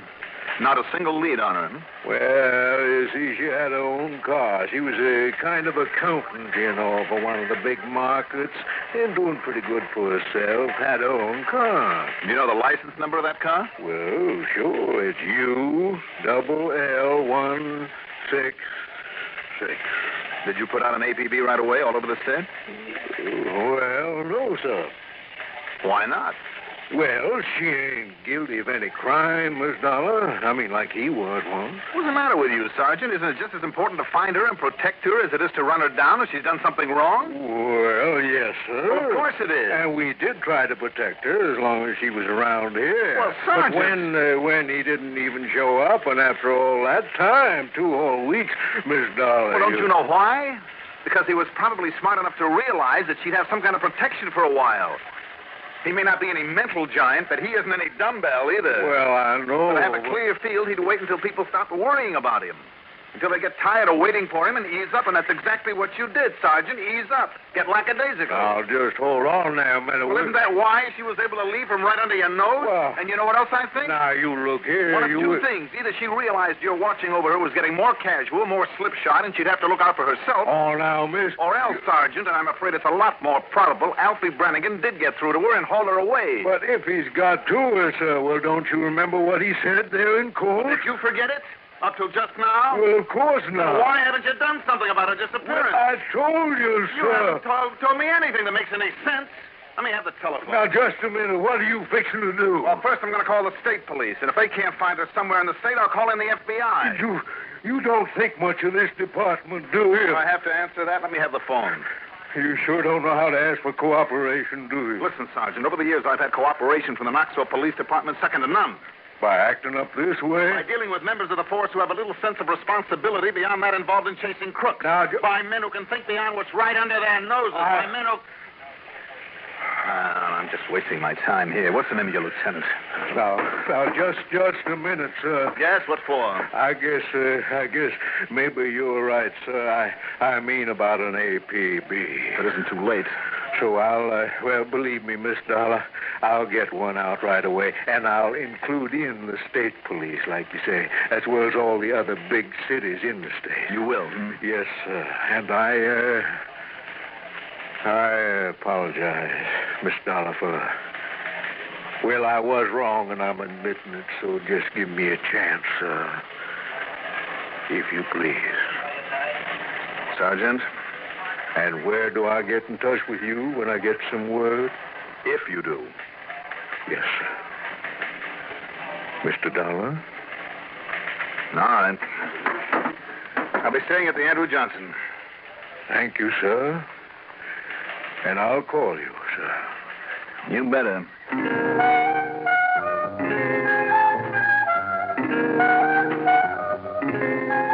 I don't know whether to kick myself for letting him go ahead again or for having nearly lost my own temper over his obvious bungling. Instead, I spent item 3, $5.80, smoothing my ruffled feathers with a dinner at the Rathskeller. Then I signed in at the Andrew Johnson. But before I could unpack my bags... Johnny Dollar. This is Sergeant Piper, sir. Oh, yes, Sergeant. You were sure right, sir. Miss Brannigan's license number did it. You know where she is? 21270 South Peachtree Street. And where's that? Over to Jefferson City. You've told the police over there to keep an eye on her, Sergeant? Well, no, I guess it didn't. Oh, brother. What, sir?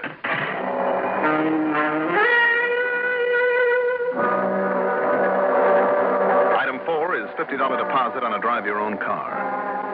In almost less time than it takes to tell about it, I covered the 29 miles to Jefferson City and, after inquiries at the gas station, went immediately to the address on South Peachtree. In front of the nondescript little rental cottage was her car.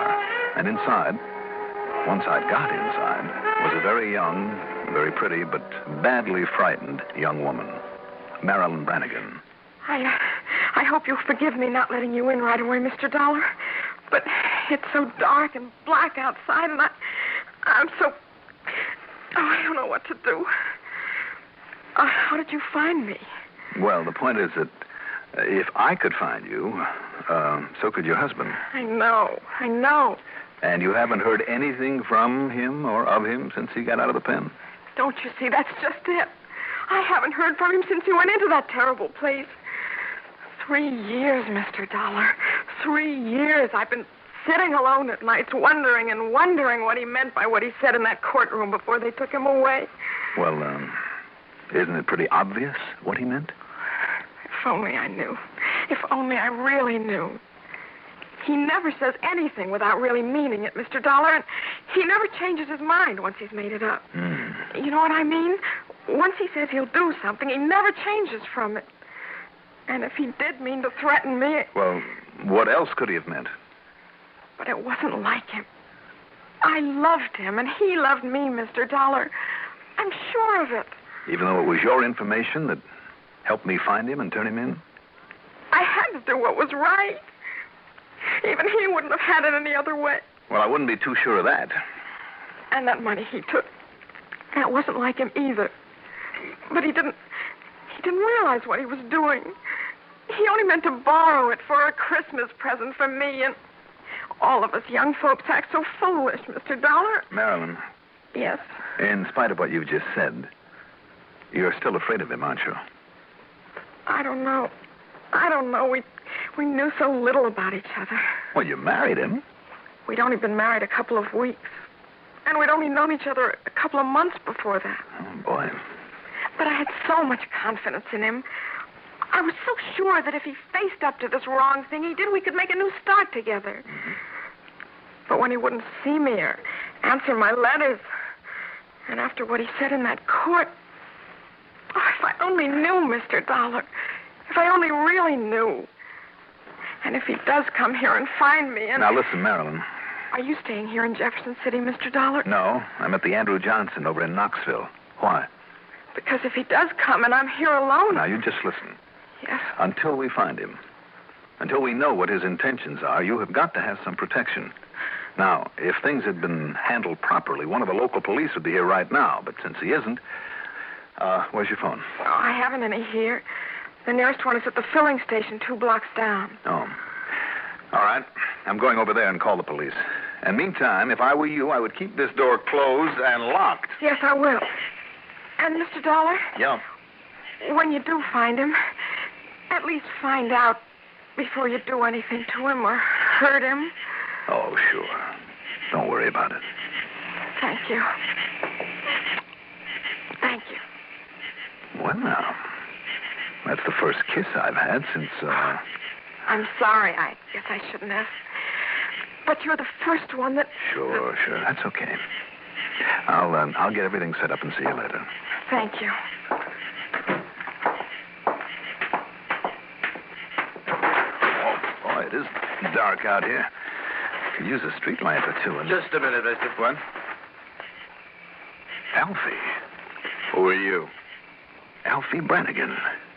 Yeah, that's right. It's me.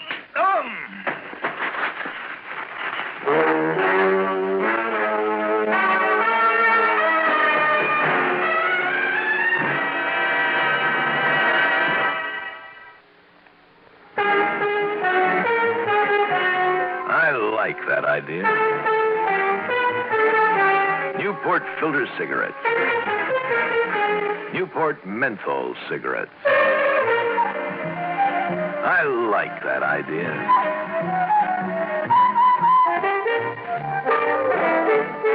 Good, rich tobacco flavor.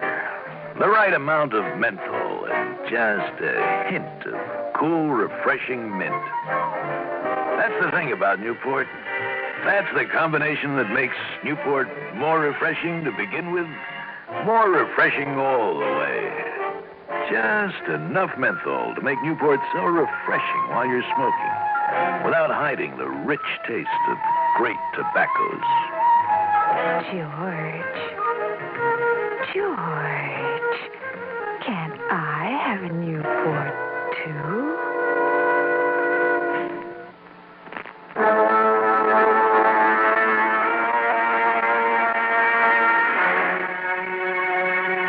I came to in the front seat of my rental car.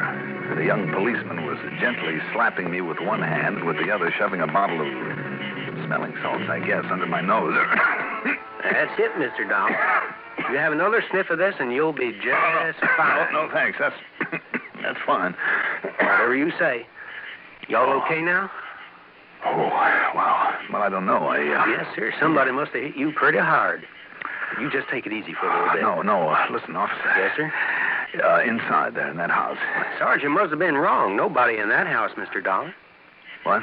Well, you see, Sergeant Piper over to Knoxville, he called me. Yeah? He said that Miss Marilyn Brannigan... And that he got her. He got to her. You mean Alfie, her husband? That's right. He's been here? Yes. Well, then I ought to shoot myself because the car pulled away when I come down the street. Must have been him. And he must have had her in it. All right, now look. Yes, sir? You have a radio in your car? Doggone transmitter blew out when I tried to call in about finding you here all beat up. All right, listen. Oh, here. What? Your wallet with your credentials was lying there beside you. Oh. Alfie must have taken it out of my pocket when he found out who I was. Thanks anyway. All right, look, get on back to headquarters, will you? And get on the horn and Oh, do you have a license number and description of that car? Oh, yes, sir. Good. And go to it and get the word out. I'll either be with Sergeant Piper at his precinct or at the Andrew Johnson Hotel over in Knoxville. Yes, sir.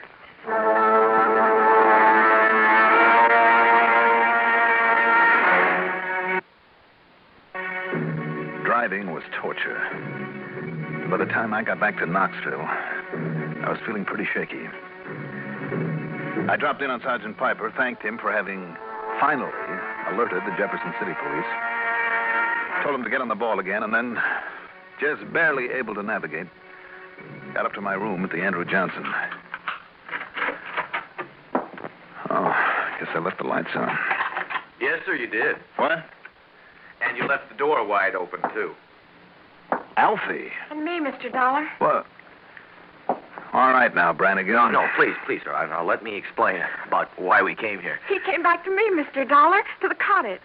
Oh, you're telling me. Well, I didn't know. I didn't know who you were when you came out of the cottage. And I'm sorry. You didn't know him? No, Mr. Dollar. No. But I saw you there in the doorway, and well, I saw her kiss you, and I heard you say you'd get everything all set and be back. And, well, after all I'd done for her, and thinking maybe she'd taken up with somebody else while I was gone. But I've explained to him now. After all you've done for her, Alfie? Oh, he's wonderful, Mr. Dollar. He's so wonderful. I knew he was. I knew it all the time. It just had to be that way. Don't you see, sir, it was the least I could do after the way I let her down by taking that money 3 years ago. Look, what do you say we try and make a little sense around here? Maybe I was wrong not seeing her and not answering her letters, but I had to do it alone. I had to work it out for myself. I had to prove I could be worthy of her all by myself. And he has, Mr. Dollar. Alfie. You see, I meant it, sir, what I said back there in court. That I'd show her and I'd show you, too. That I could make up for that crazy embezzling. Don't you understand? That's what he meant. And I did it, sir. I worked. I studied there in prison every day. I worked to improve myself. And when I got out, so I could prove to her I'd done right by her, I went to her brother over in Memphis. My brother Charlie. Mm-hmm. Because he'd always liked me, and I knew he'd help me, and without letting on to her until I was ready. You see, I knew he'd understand, and he did. And you know what Alfie's done in just these last 2 weeks? A steady job over there. A decent place for us to live the way we ought to. And away from all these memories. Now we can start out married all over again. The right way. Like I should have made it for us before. It's a whole new start, Mr. Dollar. And a clean start. And it's still only half of what a girl like Marilyn deserves. Isn't it wonderful, Mr. Dollar? Well, yes, Alfie? Sir? You want to be sure of keeping it that way? Oh, believe me, sir. I will keep it that way. All right. Then, one thing. Remember to keep that temper of yours in check, huh? Yes, sir. Even when you see your wife kissing another man. I will, sir. I promise. I hope so. And I'm sorry. I'm really terribly sorry for what I did. Well, that's all right. To have a case end like this for a change, maybe it was worth it. Thank you, sir. Yes, Mr. Dollar. Thank you. Now, how would you two like to help me over onto that bed?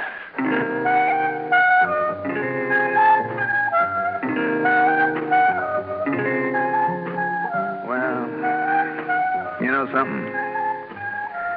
Sure, those two are even younger than they realize, but I think maybe those kids will do all right. I hope so. Anyway, expense account total, including a doctor who came in to make sure that I was all in one piece. Hotel, mileage on the car, and the trip back to Hartford. $229.57. Yours truly, Johnny Dollar.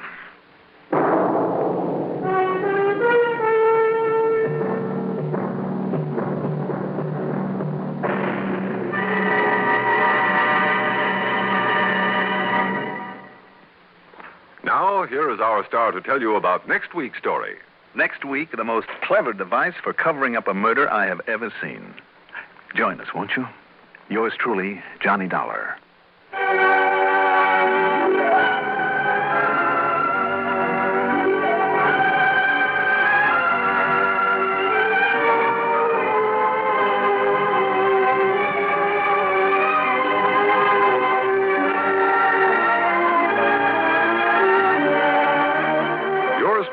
Johnny Dollar is written by Jack Johnstone, produced and directed by Bruno Serrato, Jr. Music supervision by Ethel Huber. Johnny Dollar is played by Mandel Kramer. Also featured in our cast were Jimsy Summers as Marilyn, Lawson Zerby as Sergeant Piper, Richard Holland as Alfie Brannigan, Herb Duncan as Tim Harrington, and Bill Lipton as the policeman. Be sure to join us next week, same time, same station, for another exciting story of yours truly, Johnny Dollar. This is Art Hanna speaking.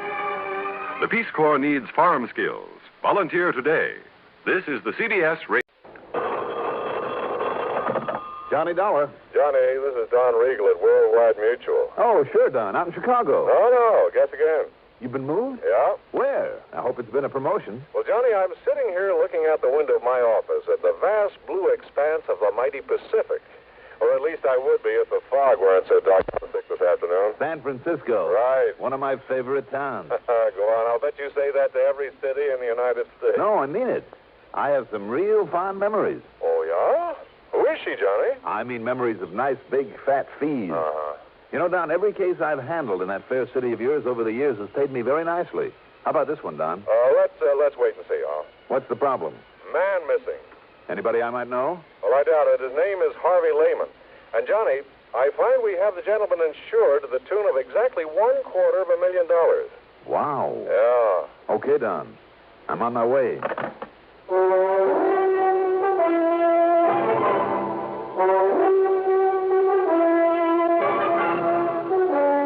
CBS Radio Network brings you Mandel Kramer in the exciting adventures of the man with the action-packed expense account. America's fabulous freelance insurance investigator, yours truly, Johnny Dollar.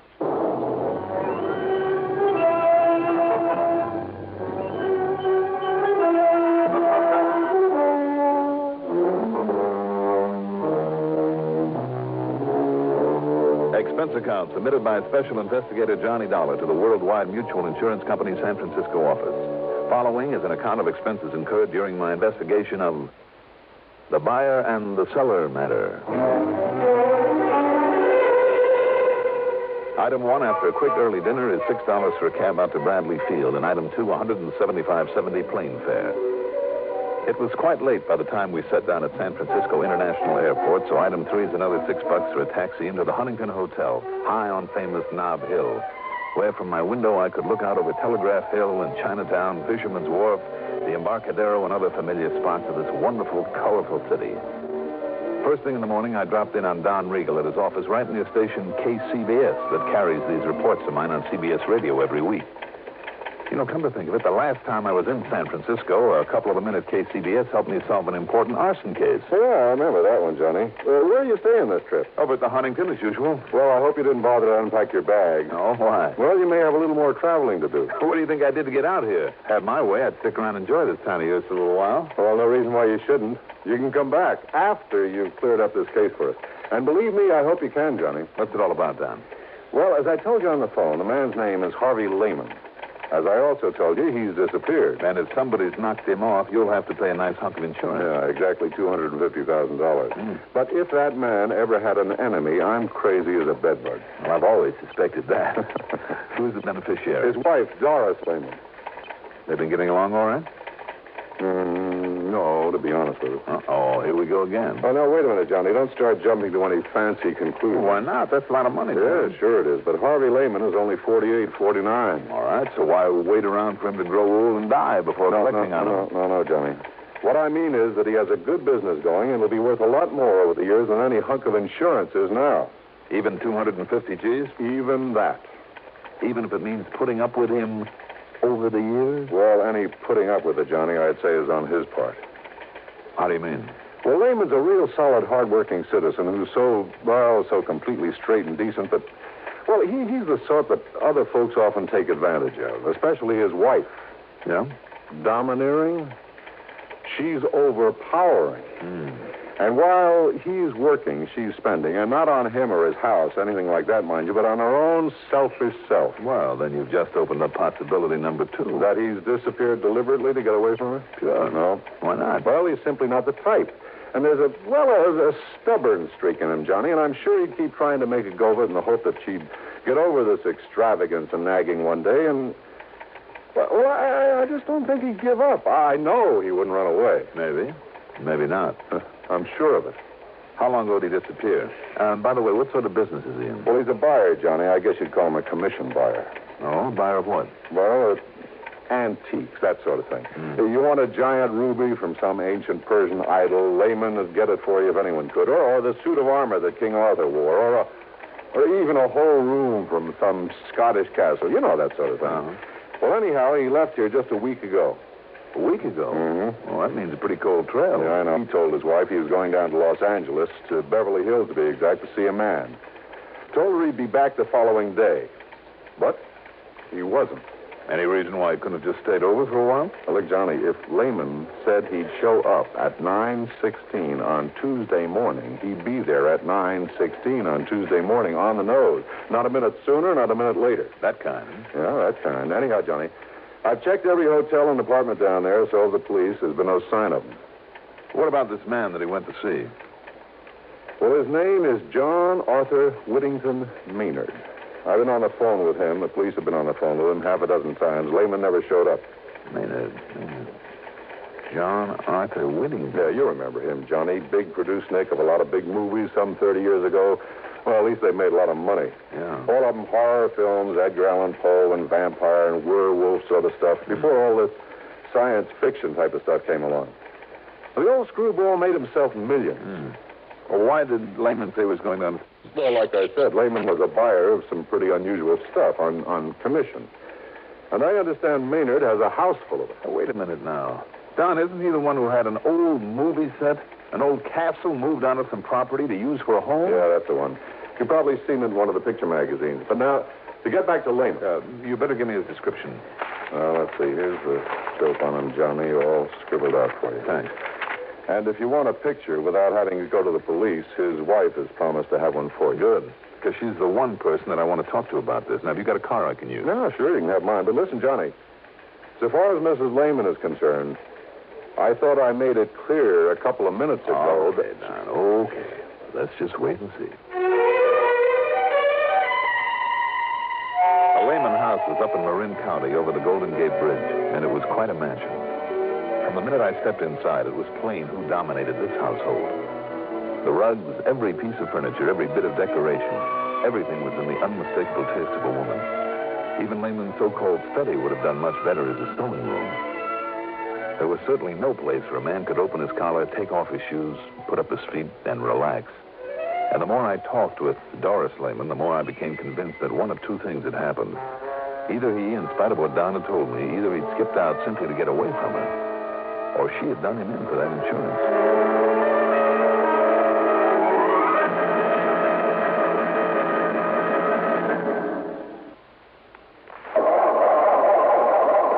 Four cars left out at night, or in unheated garages.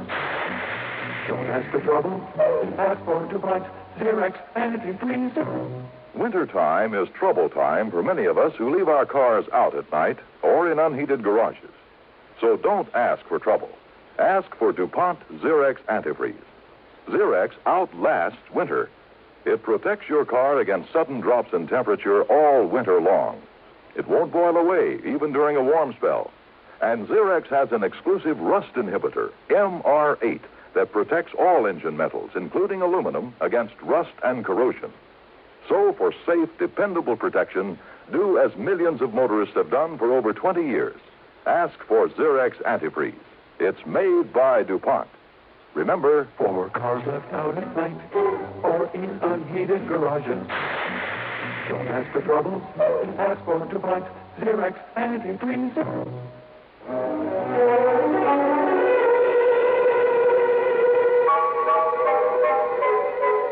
Now, just a minute, young man. If you came out here to insult me... I'm sorry, Mrs. Lehman. You very well should be. But in my job, we have to consider all the possibilities. Ridiculous. Do you think for 1 minute I'd dirty my hands with such a low act as murder? It's ridiculous. Even for $250,000? Make no mistake about it, Mr. Dollar. Harvey is worth a great deal more to me alive than he might ever be dead. He's done very well for me and will continue to. If you can find him and bring him back to me, I'm sure he will. Of course he will. Have you considered that he might have just wanted to get away from you for a while? I beg your pardon. Harvey just run off and leave me? Well? He wouldn't dare. I wondered. Well, you can stop wondering right here and now. Harvey would no more... He would no more... Yes? Go on, Mrs. Lehman, or if I hit a sore spot. Mr. Dollar, if I thought for 1 minute, if it were possible that you were right... No, I refuse to believe it. And if you have no better theory, I suggest you get out of here and forget the whole thing. If he's to be found, the police can do it. Have they accomplished anything as yet? No. Big, talking, do-nothing men. They haven't accomplished a thing. And those bumbling, movie-struck police down there in Beverly Hills are just as bad. Now, just a minute. It just happens that Beverly Hills is a mighty fine police department. I know. I've worked with them. Then why haven't they found him? That's where Harvey went. Well, how do you know? How do you know that he ever got there? Because he telephoned me from Mr. Maynard's home. If you can call that atrocity a home. He said that's where he was calling from? The night of the morning he left here. Harvey always calls me when he gets to a destination, wherever it is. I insist on it. And naturally, Harvey obeys. I'm sure he does. Did you tell that to the police? Of course I... Yes? No, I guess... I was so confused. These stupid police annoy me so with their endless questions and insinuations. They're even worse than you are. Thank you very much. What? Don't you realize they're only trying to do a job for you? Well, then why don't they?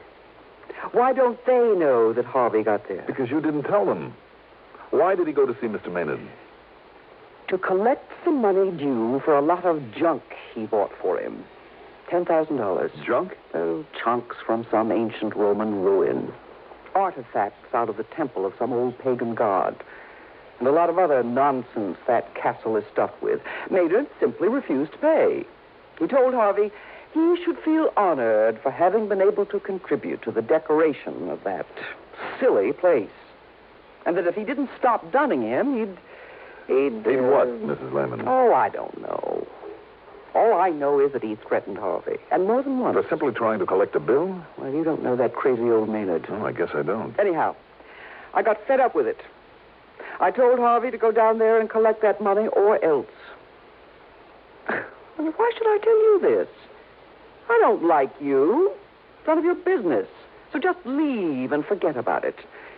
Goodbye, Mr. Dollar.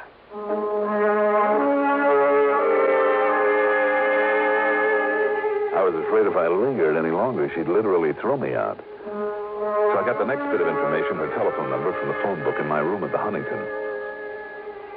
Then I put through a call, not to her, but to an old pal of mine.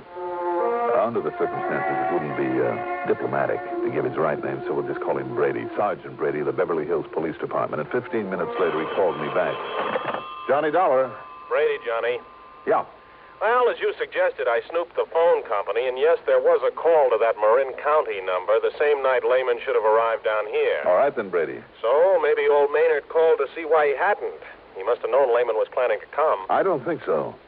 I don't think Maynard would have called because I don't believe he did know Lehman was heading your way. Oh, you don't, huh? What's more, it was Lehman himself who made that call. No, wait a minute. You're sure of that? Yes. At least that's what I was told by... Yeah, Johnny? Well, maybe I'm not sure. Well, if you're thinking that maybe Lehman did get here and that maybe they had a fight or something, well, Johnny, we thought of that, too. You see, we know that wacky old Maynard pretty well. He's a real nut. And if you don't believe me, just dig up some of those old horror pictures he used to make. Wow. I know what you mean. Made a lot of the props for him, too, with his own little hands. Anyhow, just in case, some of the boys and I went through that joint of his from stem to stern. And? Nothing. Zero. No sign of Lehman or anybody else. We even tapped on walls and took measurements, looking for hidden rooms or secret panels, that sort of thing. Nothing. But you did suspect him. Did? Yeah. But only because that crazy old man, just to be dramatic, might try most anything just for kicks. Even murder? Murder. So what's a murder to him? I mean, after all those he put on film? But you know something? No? If that ham ever did kill somebody, why, Johnny, he'd be the first one to ask us over. He'd probably lead us right to where he'd hidden the stiff after fixing it so we wouldn't see it. Just to show off? Yeah, sure. That's why we went over the place so carefully. Even poked around in all the old suits of armor that he kept pointing out to us. Brady, how long are you going to be on duty? Well, I'm off in half an hour, but now listen, Johnny, if you think you have some Well, idea... I'm not sure, but maybe I'll run on down there. If so, I'll holler. Yeah, you do that.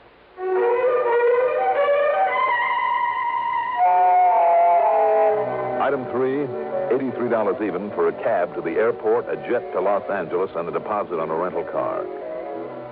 I drove into Beverly Hills to police headquarters. As I suspected, Brady wasn't there, nor did a phone call raise him at his home.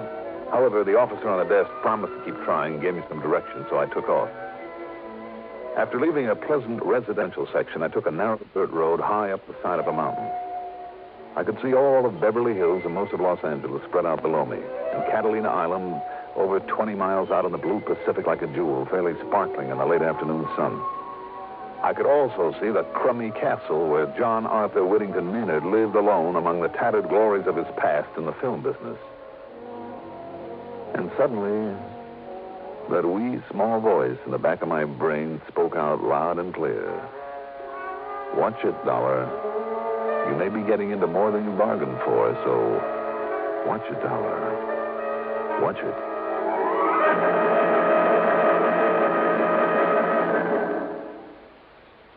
In thousands of communities throughout the nation, this is the time of year when we strive to help our less fortunate neighbors. Not that we don't try to help all year round. It's just that now many health, recreation, and welfare agencies band together in a common fundraising campaign. When you give just once to your United Fund or community chest, you help many people in your city, the sick, the needy, the aged, the serviceman, and veteran. So give the United Way, and please give generously.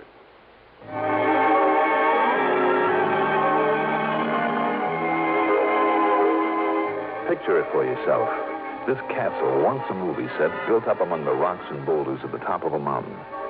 Complete with gray stone walls, battlements, a gallery between the towers, and believe it or not, even a moat with a heavy wooden drawbridge. I almost expected to see the bridge thumped down and a half a dozen fully armored knights come galloping out to challenge me with lances at the ready. Instead, as I drew up in front of it, the bridge was lowered slowly. There was something almost ominous about the creaking and clanking of its iron chains. And then standing there, the man. Or rather, the caricature of a man. He was short, heavy-set, and in a way almost grotesque. The ugly face, the eyes of a pig, the long, black, straggly hair and 3 or 4 day growth of beard, the heavy, beefy shoulders hunched forward. I thought of Quasimodo, the horrible hunchback of Notre Dame. Welcome, sir. Welcome to my castle. Oh, how do you do, Mr. Maynard, is it? That's right. Surely you heard of me. As a matter of fact... Come in. It's not often I have visitors. Someone to show my place to. So few people even know of my beautiful castle. My name is Dollar, Mr. Maynard. I'm an insurance investigator. Insurance? Not a salesman. I'll have none of it. Get out. Leave my place. No, I said I was an investigator, Mr. Maynard. I'm trying to find out what happened to a Mr. Harvey Lehman. Harvey? Oh, yes, of course. A very old and very dear friend of mine. Come. Let me show you some of the wonderful things he has brought me over the years. Well, I would like to ask... Magnificent suits of armor, regal pennants and banners, beautiful tapestries.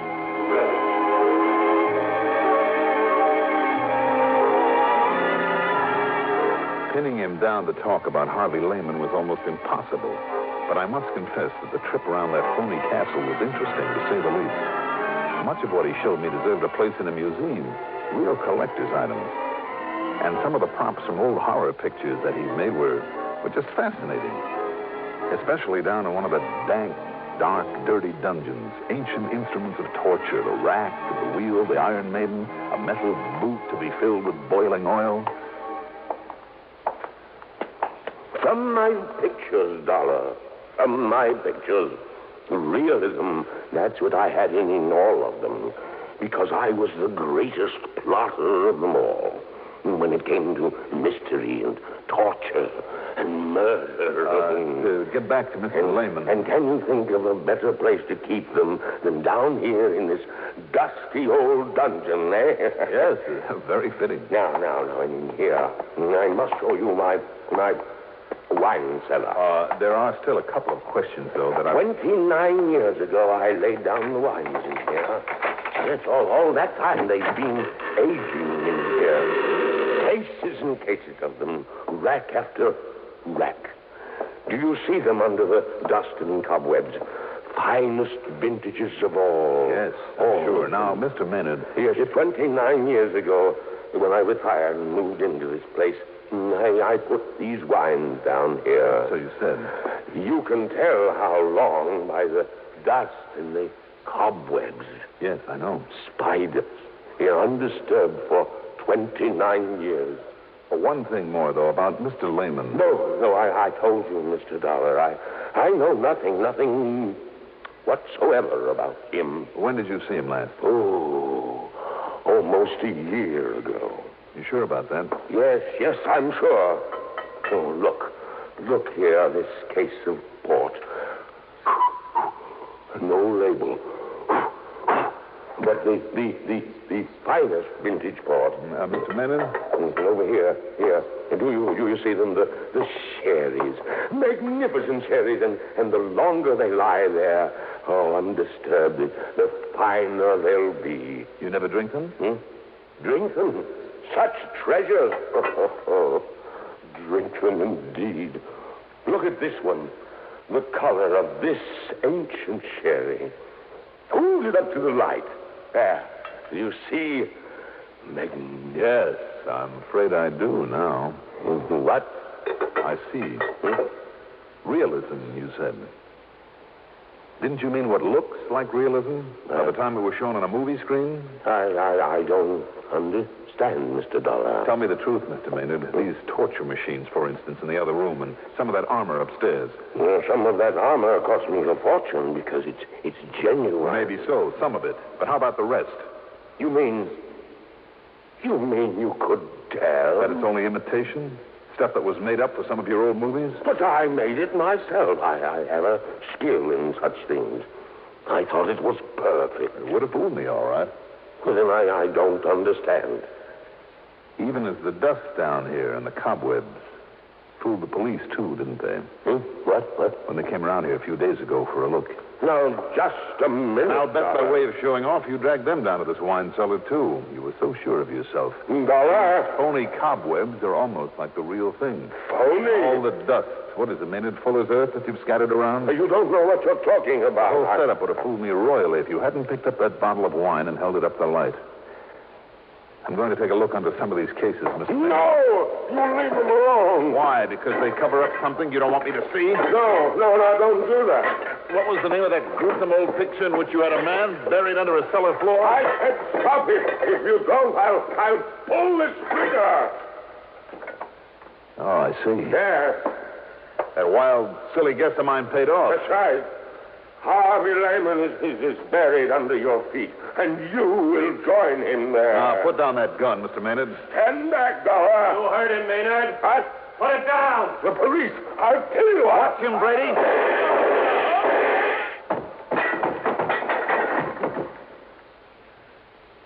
Thanks, Brady.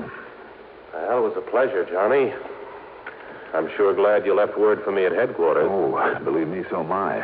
And he certainly fooled us when the boys and I went through here a couple of days ago. But how did you ever guess? A bottle of wine when he held it up to the light.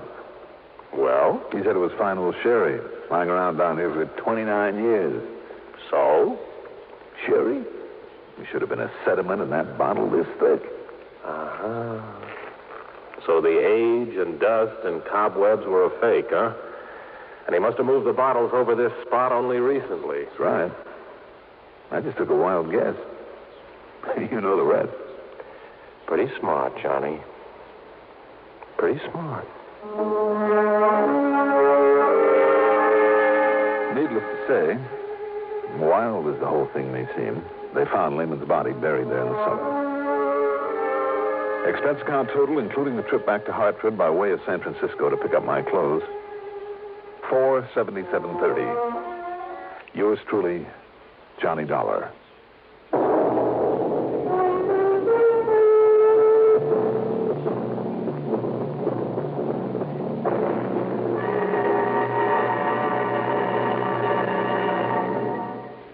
Now, here is our star to tell you about next week's story. Next week, Savannah, Georgia. After one of the cleverest crooks I've ever had to tangle with. Join us, won't you? Yours truly, Johnny Dollar.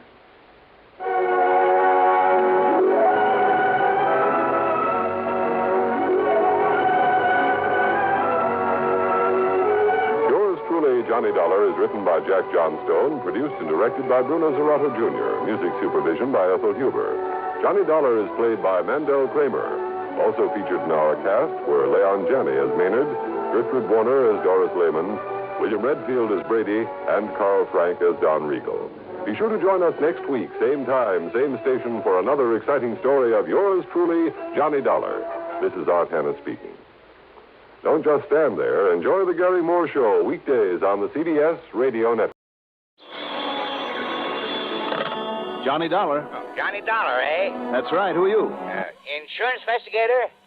Well, are you that Johnny Dollar? That's right. Freelance investigator. Oh, But now freelance. I want the man who works for the Star Mutual Insurance Company, not any freelance. Well, I work for Star Mutual. You what? On occasion, at least. On occasion, eh? Well, if one of their clients has some trouble, you have to get on the job for him, don't you? Well, that depends. Who are you, Depends. What are you talking about? Do you work for him or don't you? sir? On assignment, yes. Then get yourself an assignment, then get yourself over here right away. Over where?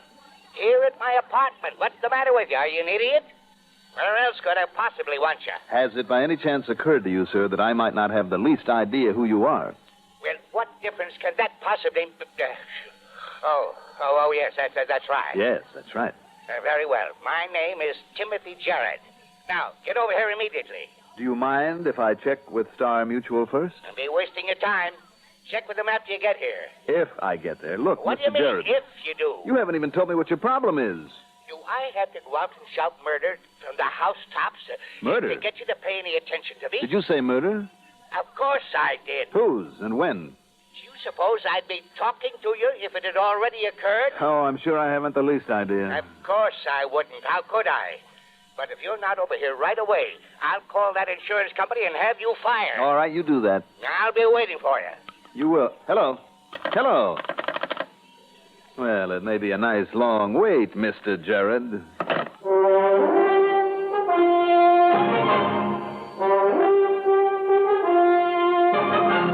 The CBS Radio Network brings you Mandel Kramer in the exciting adventures of the man with the action-packed expense account. America's fabulous freelance insurance investigator. Yours truly, Johnny Dollar.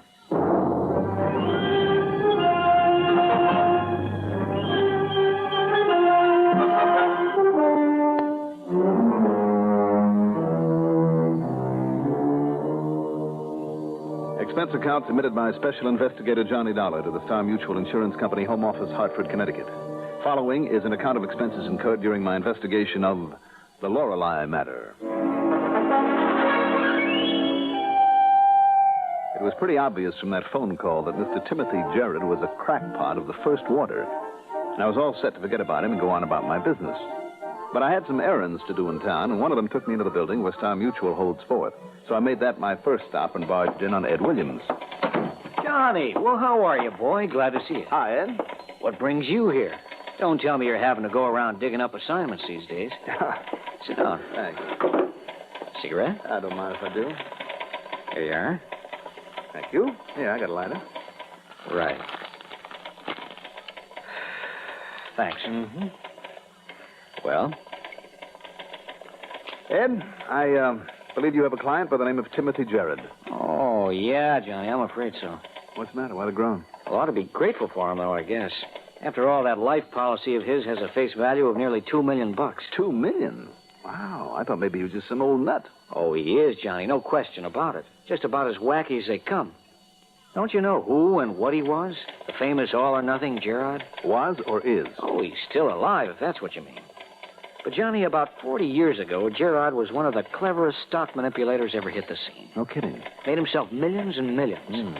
And in those days, you could keep what you made. Really loaded him? Well, he was. What do you mean by that? Oh, he still has enough to get along on, plenty.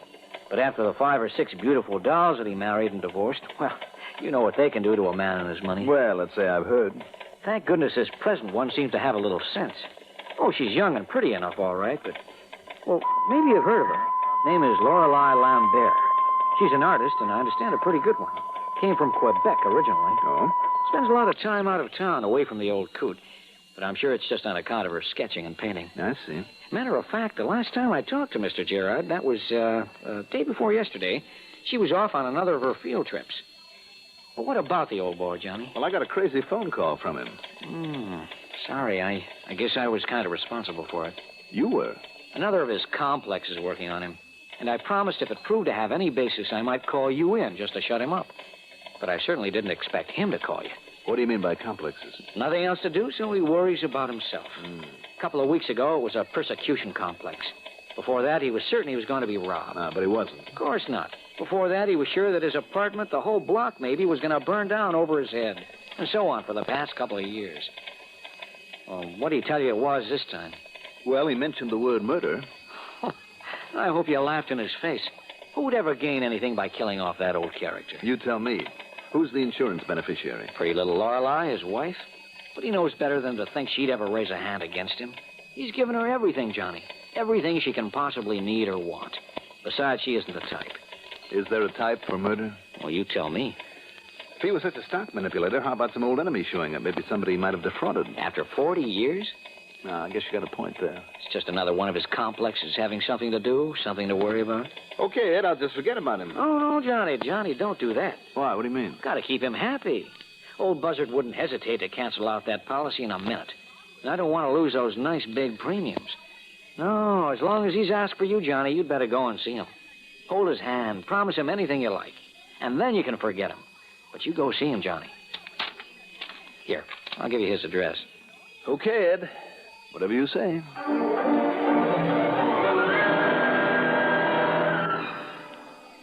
Democracy. Why should such a type of society and government be considered the best? For at least one very good and important reason. Because the people who choose to live in a democracy have decided that they want to be able to tell themselves how they want to work and live. People who have decided that a democratic society is the best one have taken a tip from nature. For the law of nature decrees that all men are born free and equal and are the best judges of how they wish to live. When men band together and form a society, it is their desire that the majority of them set the rules for all. This is democracy. And that is what makes democracy mankind's greatest gift, a legacy of freedom.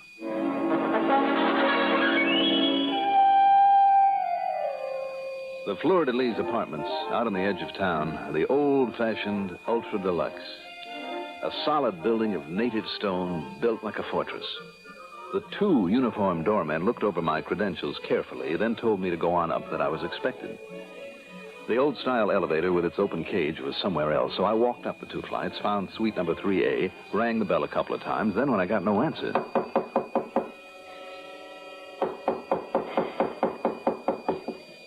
Mr. Gerard. Oh, now, please. Don't batter down the door. I beg your pardon. Wow. Standing there, just off the elevator, a purse and kind of an attaché case in one hand and a suitcase in the other, was one of the most beautiful girls I have ever seen. Not just pretty, but beautiful. In her mid-20s, I'd say. Petite, dark hair, dark brown eyes with an amused kind of a twinkle in them. She wore a dark blue suit, cute little pillbox hat to match, dark blue shoes, white gloves. Mm-hmm. Is there something wrong with me? I beg your pardon. Well, you said that.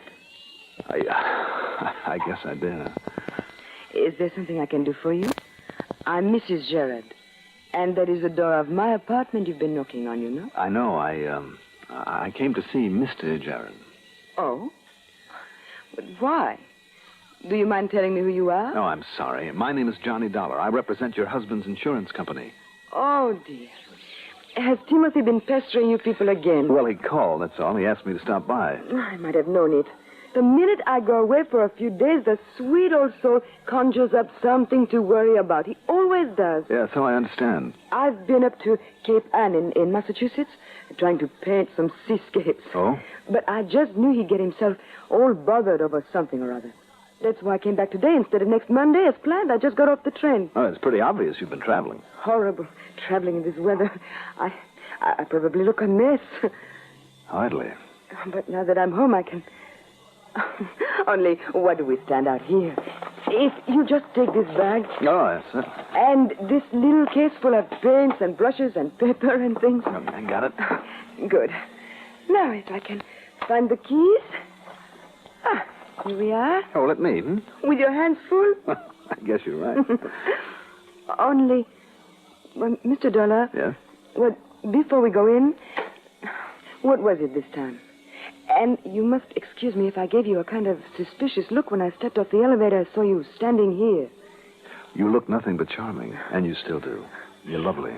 If I didn't know you knew I am married, I'd probably have to slap your face for that. Oh, you would you? Just to keep up with the propriety. Well, then I would blush and I would apologize and I would try to date you for the evening. Oh, méchant. But really, now, what was it this time, Mr. Dollar? Mr. Dollar?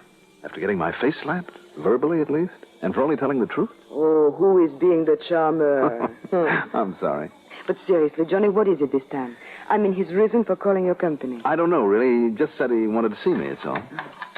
All right, if you want to be so mysterious about it, I'll ask him myself. Just put those things anywhere, Johnny. Sure. Timothy? I'm home with Timothy. His afternoon nap, I suppose. I hope so. Oh, now what's that supposed to mean? Shall we look for him? Of course. This way. Timothy? Timothy, dear. Maybe he stepped out for a minute. Oh, well, yes, I guess he must have. Timothy, are you... Oh, here you are, dear. Lorelei, don't go in there. But there he is, Johnny, asleep in his bed. Oh! Asleep? Oh, no. Oh, Johnny! Just one solid blow behind the right ear with the heavy crystal ashtray that lay at his feet. There wasn't the least sign of a struggle of any kind. Nor was there any look of fright or surprise on his face. Obviously, somebody had simply sneaked up behind him, aimed carefully, and struck just once. He was a rather frail old man, and the one blow had been enough. Lorelei, after that first scream of anguish, sank into a chair, facing away from the body, and sobbed pitifully but quietly. Her face was pale and drawn, but even in this moment of shock, she was still beautiful. I called the police then, and during the wait for them, looked around for some clue as to who might have done this. Nothing. Nor was one of the doormen any help when I had him come up. No, sir. You were the first one to come here to see him today. You're sure of that? Yup. First it was you, and while you was going up the stairs, the missus come in and went by the elevator. There's a back entrance to the apartment, to the kitchen. Yeah. But any delivery boy would have seen him, sir, as he come around the driveway up the side. Mm-hmm. Tell me, are there any relatively new tenants in the building? Well, of course, there's that Mr. Bascom, sir. Bascom? Yes, sir. He's the newest. Yes? Come here in 1937. Oh. But nobody came here to see Mr. Jared today. Not until you come in, sir. And Mrs. Jared came back from a trip right after. Well, the fact remains that somebody got to him. Oh, Sergeant, you made good time. Hi, Johnny. Come on in, Doc. Well, Private Eye, what have you got yourself involved in this time? Looks to me like a murder. Sergeant Barney Foster is one of the most able homicide men I know. After Doc Bennett, the coroner, examined the body and was satisfied death was due to that blow on the head, that it must have occurred only minutes before I got there, he left. Sergeant Foster and I went over that place with the proverbial fine-tooth comb, but the killer had apparently left no tracks whatsoever. The only fingerprints from the last few days were those of the dead man. And that means planning, Johnny. It was carefully planned. Have you talked with Mrs. Jared about any possible enemies he might have had? I tried, Barney. Look at her sitting out here. I'm afraid she's just too numb by this whole thing to make very much sense. Yeah, poor kid. You better get her out of here, Johnny, to a hotel or something, maybe to some friend's house. Even if she wants to stay? Yep. Is that an order? Mm-hmm. Well, we've been over every inch of this place. All we found is nothing. Not very much of that. Whoever did it must have been somebody the old man knew, let in here himself. Even the looks of his face, the relaxed position of the body, no signs of a struggle, all bear that out, right? Can't argue with you, Barney. So, as soon as I leave, I'm going to start a rundown on everybody that she and her husband have known or ever been seen with over the last 5 years. The lad down at headquarters is really great at that sort of stuff. Good idea. Because of the fact that apparently nobody could have come up here without being seen. But, well, now look. Yeah? You know, you could be the one suspect in this case, Johnny. Sure. Well, I'm not kidding. You're the only one known to have come up here before Mrs. Jared got back from her trip. Of course. And the motive? Put the old man out of the way to leave a free path to his beautiful wife. You think that isn't a common enough motive? It may have been somebody's, Johnny. Well, now that I've seen and talked with her, I'm inclined to agree with you. And yet... Yeah. Well? Oh, nothing, Barney. Building up another one of your wacky hunches, Johnny? I don't know. Well, anyhow, you get her out of here. Let her stay in a hotel or something so that nothing will be disturbed until I can come back for another look. Make sure we haven't slipped up somewhere. She can take along her luggage, can't she? Just exactly what you yourself saw with her when she stepped off that elevator. Okay? Okay. Nothing else is to be disturbed. I'll seal off the back service door and leave orders downstairs that nobody is to be admitted to the place. Okay? Okay. Okay. Except me. All right, Johnny. What is it? This hunch of yours. Barney, I kid you not. I don't know. But there is something cooking in that so-called brain of yours, isn't there? I told you, Barney. Okay. But when it gels, if it gels, instead of taking things into your own hands, you call me. Sure. Promise. Promise.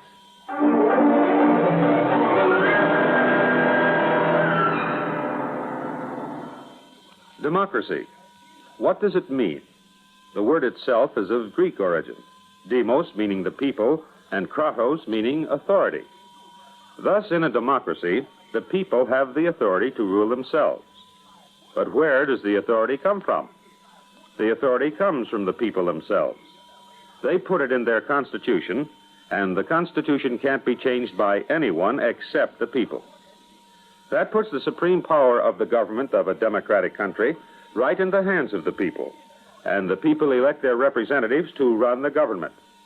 In that manner, democracy gives everyone equal representation in the government. Democracy provides mankind with its greatest legacy of freedom.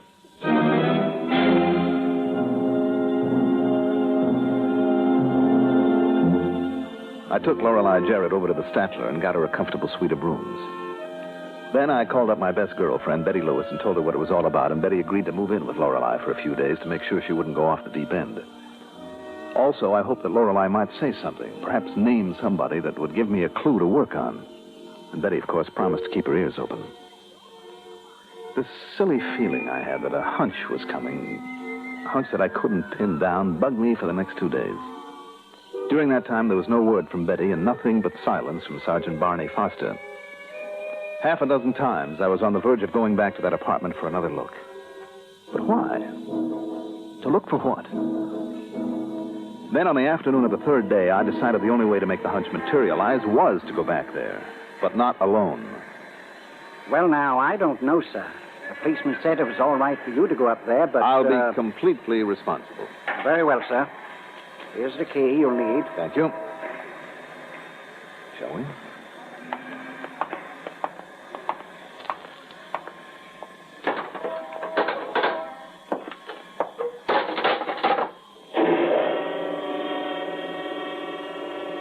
You've been terribly, terribly kind to me, Johnny. Don't you think you've deserved it, Lorelei? And Betty. Such a wonderful girl. She's been a wonderful comfort. I thought you two would get along. If you and Betty ever get married, I can only hope you'll be as happy as Timothy and I were before the... You sure you don't mind this coming back here this way? No. Anything I can possibly do to help, Johnny. You know that. I wish to heaven I knew what kind of help I need. Well, maybe if we just talk about most anything. You were up at Cape Ann, you said, hmm? Yes, sir. Sketching. Oh, it's a mighty beautiful country up there, isn't it? Oh, I'd never seen it before, only heard about it. It is beautiful. I hope I can go back again sometime and sketch and paint some more. If only Timothy had gone along with me. Yeah, this whole thing might not have happened. Yeah, but he knew the salt air wouldn't agree with him. So,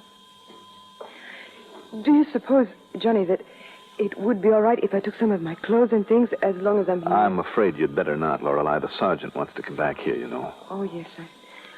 I vaguely remember him saying that. I'm afraid I wasn't aware of much that day. I don't blame you. Lorelei. What, Johnny? It's kind of a strange name for a nice, gentle person like you. Is it? Why? Weren't the legendary Lorelei the sirens who enticed men to their destruction? Good heavens, Johnny. Oh, I'm sorry. Tell me, did you make any sketches up there, Cape Ann? Oh, yes. Lots of them. Would you like to see some of them? Very much. I know that place pretty well. Well, here they are. Right here in this portfolio. Oh, you leave your masterpieces lying around here in the front hall? Oh, I wish they were masterpieces. Here, now, you recognize this? Oh, sure. That's the big bay on the west side of the Cape. Uh-huh. And surely you've seen this, the Bunny Cottage? Oh, yes. The two windows in front that look like eyes and the white chimneys that look like ears sticking up. Mm-hmm. Oh, it's wonderfully quaint, isn't it? And it does look like a bunny, a big white bunny. And you were never up there before? Oh, no, never. But I'll go again. Oh, no, Lorelei, I'm afraid not. What? Lorelei, destroyer of men. It's a fact, isn't it? What, Johnny, what makes you say a thing like that? You were the one person to benefit by your husband's death. Johnny. And the one person who could get in here with your own key in that back door without being seen by one of those doormen. Came in by the back way and killed him. Johnny, please, you don't know what you're saying. How you found out I was coming to make such a nice alibi for you, I don't know. Maybe you overheard him on the phone just before you killed him. Now, please listen to me. Don't talk this way. Then you left by the back door again. You waited when you saw me arrive, came in after me, this time by the front door. Johnny, no, I told you. You know it. I'd just come back from Cape Ann. You know that. You helped me with my luggage. I helped you with a suitcase and an attaché case. But you were not carrying this portfolio full of the sketches you made at Cape Ann. In other words, you had to have been in here before. Well? No, I tell you... All right. Listen to me carefully, Johnny. Yes, I did kill him. I killed him. Because he was an egotistical, self-centered, crazy old man. Because of the money. Millions, Johnny. Millions of dollars. To play with, to have fun with, enjoy life. And listen, Johnny. You and I, with all that wonderful money. Just the two of us, Johnny. Nice try, Lorelei. But not this time. Oh, why do they do it? Why don't they learn? Don't they know it won't work? That sooner or later they're bound to be found out. And why a lovely little thing like Lorelei? Lorelei, destroyer of men. Expense account total? Oh, who wants it? Who wants anything out of a case like this? Yours truly, Johnny Dollar.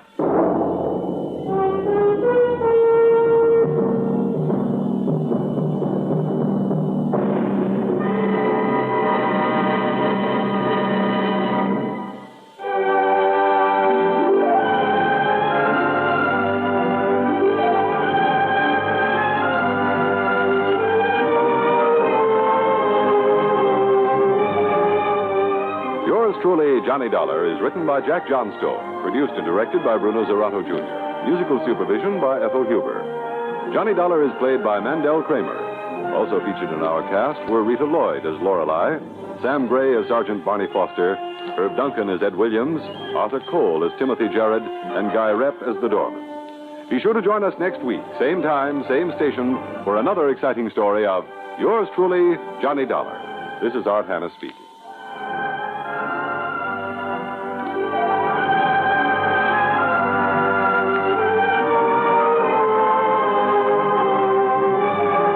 Johnny Dollar has come to you through the worldwide facilities of the United States Armed Forces Radio and Television Service.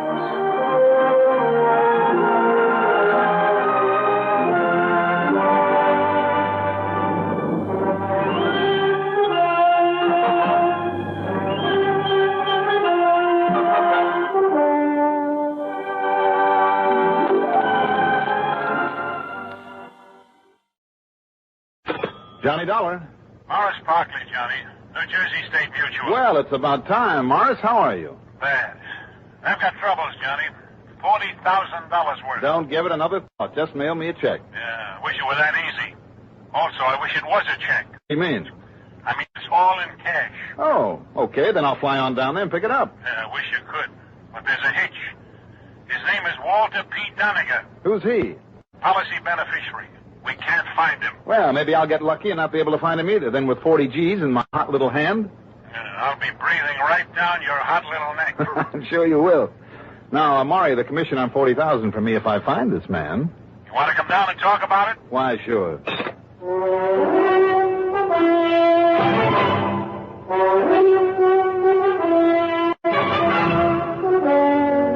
The CBS Radio Network brings you Mandel Kramer in the exciting adventures of the man with the action-packed expense account, America's fabulous freelance insurance investigator. Yours truly, Johnny Dollar.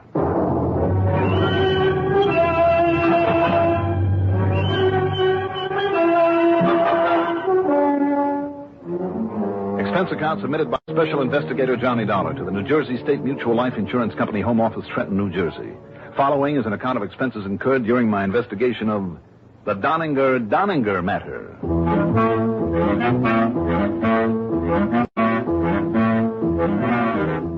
Expense account item 1, $26.90 for a cab to Bradley Field Airport, a plane to Trenton, then a taxi into Morris Parkley's office.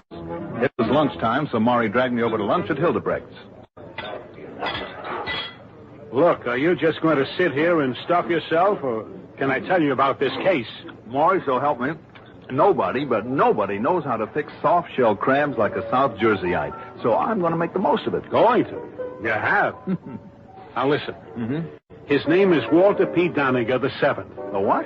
The whole family was a bunch of screwballs, bums, except for Walter P. the First, who cleaned up on gunpowder and cannonballs about the time Georgie Washington rode across the Delaware. Well, that's that, and it was delicious. But his descendants haven't done a lick of work since. And that makes them screwballs, huh, Maury? Sure. But nothing to do but loaf their lives away. Bums, crackpots. Will there be anything more, gentlemen? Well, no thanks, waiter. We've got to get out of here. Just a Yes, sir. Here you are. Anyhow, Johnny, this Walter P. the Seventh is the last of the line. Now that his sister Minnie has died. Here you are, waiter. Thank you. Well, thank you, sir. She left him this $40,000 insurance you mentioned. Right. So you've got to find him, Johnny, and pay it to him. But in cash? That's what the policy reads. In cash, in hand. Just like that $5 tip you just gave the waiter. Right, Johnny, that's it.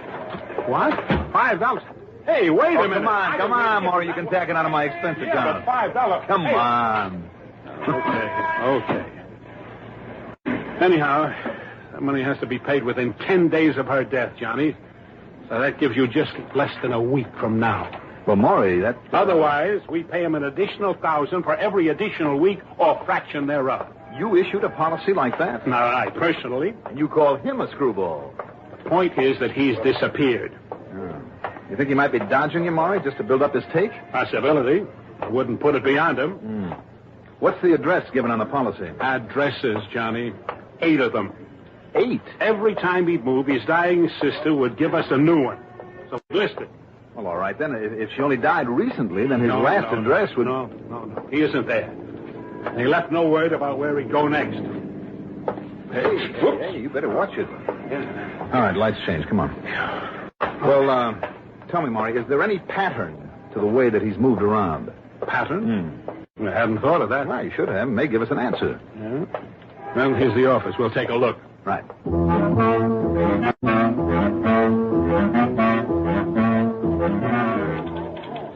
Here we are. Now, he started here in Trenton. Then he lived down in Atlantic City for a while. And Bloomfield, Cranford, Dumont, East Rutherford, Franklin, Gibbstown, and Highbridge. In other words, all over the state.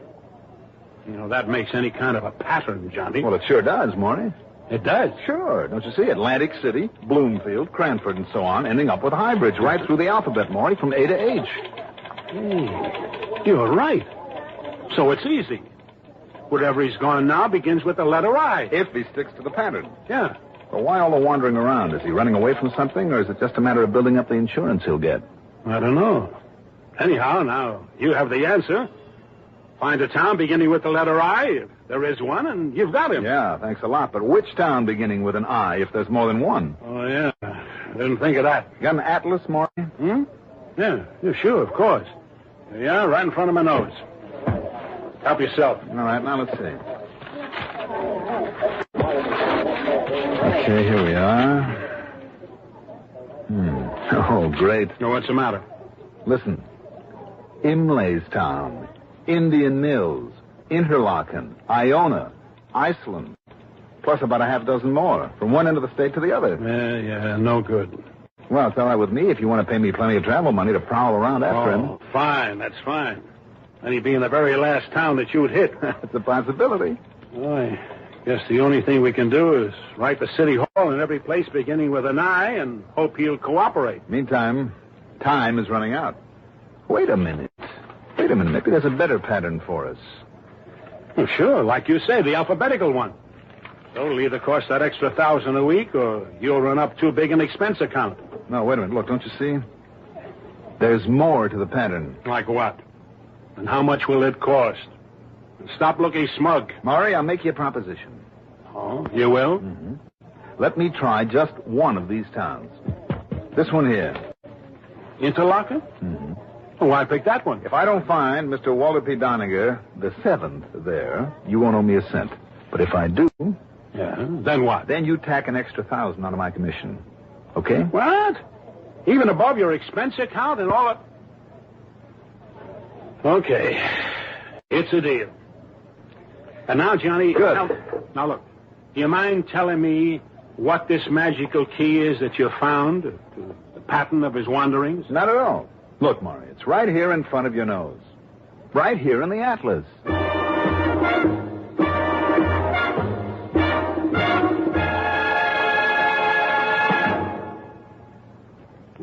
This ever happened to you? You're driving down a long highway or working late, and then monotony makes you feel drowsy. Perk up with No-Dose. No-Dose keeps you alert with the same safe refresher found in coffee. Yet No-Dose is faster, handier, more reliable, absolutely not habit-forming. The safe way to stay alert without harmful stimulants. No-Dose.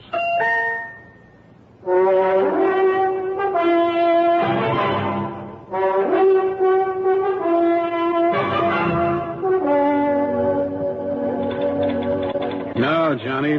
All I can see is the old nut is going through the alphabet in his wanderings. That leaves you with 11 towns beginning with the letter I to investigate. All right, look here at the population figures. The population? Mm-hmm. Huh? Now, first was Atlantic City with something over 60,000. Yeah. That's not including the annual summer vacation mob that always descends on the place. So? Then came Bloomfield, 49,000. Yeah. Less than Atlantic City. In spite of the fact that a couple of other towns beginning with B have more. Well? Then here we have Cranford, 17,500. Less again. Don't you see now, Maury? Oh, sure, Johnny. Heck, you're right. Great. Sure, each time he's moved up one notch in the alphabet, he has moved down one notch in population. What a caper. And see here, after Cranford, he was in Dumont. Sure thing. After Dumont, he could have gone to Elizabeth or East Orange or East Patterson. Yes, but they have more people than Dumont, so he picked East Rutherford with a population just under Dumont. Right. So on, all the way to the letter H for Highbridge, the last address you have on him. And if you carry on just one more step, here, it has to be Interlaken. He's got to be an Interlaken if he's stuck to this crazy pattern. Well, I'll be darned. Now, you think I'm still wrong about calling him a screwball? Well, unless he's running away from something, Maury. The law, maybe. Walter P. the 7th? Never. Well, then I'd say he's kind of cute. Cute? Huh? Mm-hmm. Sure, he knows that every week you fail to pick up his trail, he puts you on the spot for another grand. I think he's bats. Maybe. But at least he's got a sense of humor. Pretty expensive one for us. Just the sort of thing you'd expect of him. Maury, if the pattern holds, and it's his own gag, so he's got to play fair with it. Yeah. I will find him smugly sitting around in the town of Interlaken. Okay? Sounds fine. Great. But what if this Sherlock Holmes deduction of yours turns out to be all wrong? There's only one way to find out, Maury, isn't there? Yeah. Good luck. You'll need it.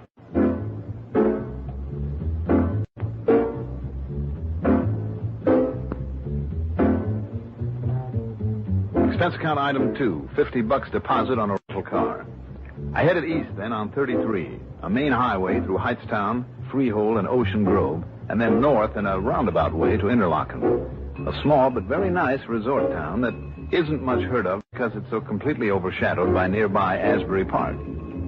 In trying to find a city hall, I ended up at the old New York and Long Branch Railroad Station. I pulled to a stop beside a group of men loading stuff onto a freight car. The most intelligent-looking of the lot was a character of, maybe 35, and badly in need of a shave. Hey, wait a minute. Say that again, buddy. I asked for directions to City Hall, that's all. I thought I'd recognize that voice of yours. Your name is Johnny Dollar, ain't it? That's right. Makes any difference. Yeah, how about that? Johnny Dollar, the big insurance investigator, huh? Well, I'm pleased to meet you, Johnny. Thank you. Now, what's a big shot like you doing around a place like this, huh? Well, does that make any difference? You want to know what I think? I'm betting you tailed somebody here, huh? Am I right? Well, possibly. But look, where Sure, I'm right.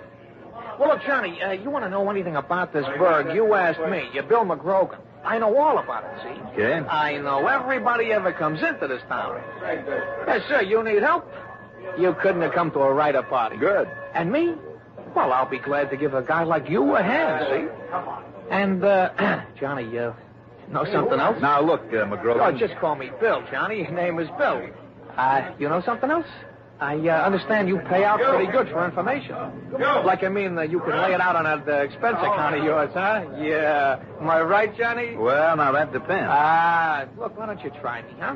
Anything you want to know about Interlaken or anybody in it, even just the summer people, to come here for the summer, all you got to do is ask me. So what do you want to know, huh? And what's it worth, huh? Well, come on, Johnny. You want my help, don't you? Who are you looking for, huh? Well, why'd you come here? Hey, you don't say much, do you? All right, Bill. Yeah?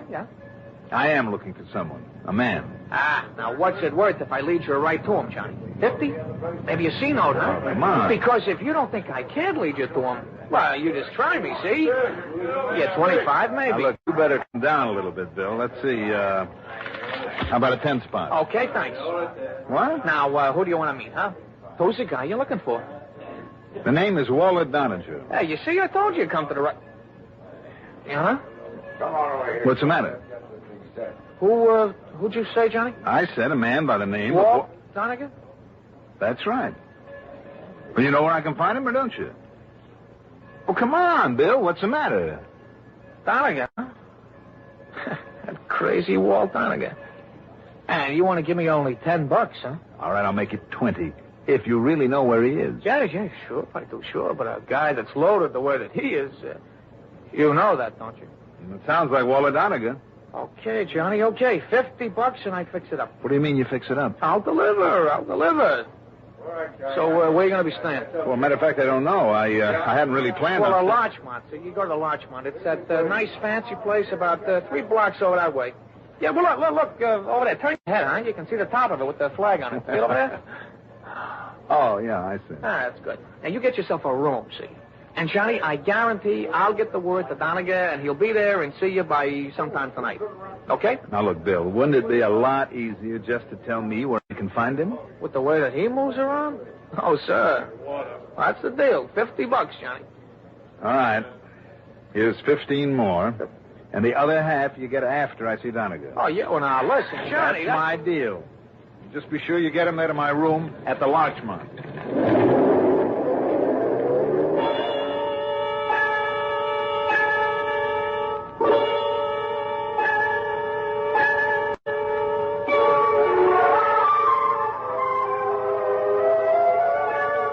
What if he shouldn't come through and bring me Donegan? Now, after all, it would go on the expense account. As soon as I'd registered at the Larchmont, I went to police headquarters and talked with a Sergeant Holloway. You know something? Maybe it was lucky that I had run into Bill McGrogan. Maybe. Well, sure, Dollar. I'll try to find that crazy old man for you. Be at the Larchmont, you say, huh? That's right. But the way he gets around, well, in the couple of weeks ever since he got the word of his sister passing away, he's lived in a half a dozen different rooming houses. Sometimes only 2 or 3 days in one place at a time. He is playing a cozy little game with the company. What's that? Oh, nothing. I certainly hope you can find him for me. Oh, sure. Maybe in a couple of days. Maybe in a half an hour. But I'll find him all right. I mean, sometime. Sometime, huh? Well, I'll be waiting.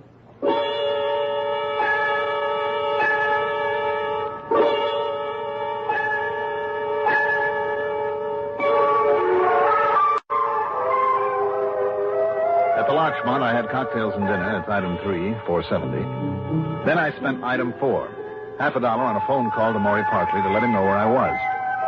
What if that policeman doesn't find them for you, Johnny? Or that railroad bum you talked to? And with time running out for us... Then I'll just have to prowl around myself and see what I can learn about Doniger. Oh, of course, the post office. Huh? Well, if he moves from place to place, Maury, the way the sergeant says he does, he may have himself a post office box. And you'll sit by it until he shows? That's right. But what if he's left to lock it? Well, then I'll dig me up an atlas and figure out his next destination. Maury, don't worry about it. We've proved the atlas theory works, and now it's just a matter of time before... Well... What? Looks like it's going to be a matter of no time at all. Well, Johnny... Maury, I'll be in touch. Coming. Yes? Inside, buddy, and shut up. Wait a minute, what? Well, I know they'd get you on me, Dollar, but I didn't think you'd show up this soon. Well, now, look. Don't move. The gun works. Ooh. Complete with silencer, huh? That's right. So I'm not as crazy as some people think. And you're Walter Doniger? That's right. Scrappy Doniger. I'll move over there, Dollar, next to the bed. So when you fall, it won't make any noise. What do you mean, fall, Doniger? I've taken no chances with you. So from here on, Dollar, you're gonna be dead.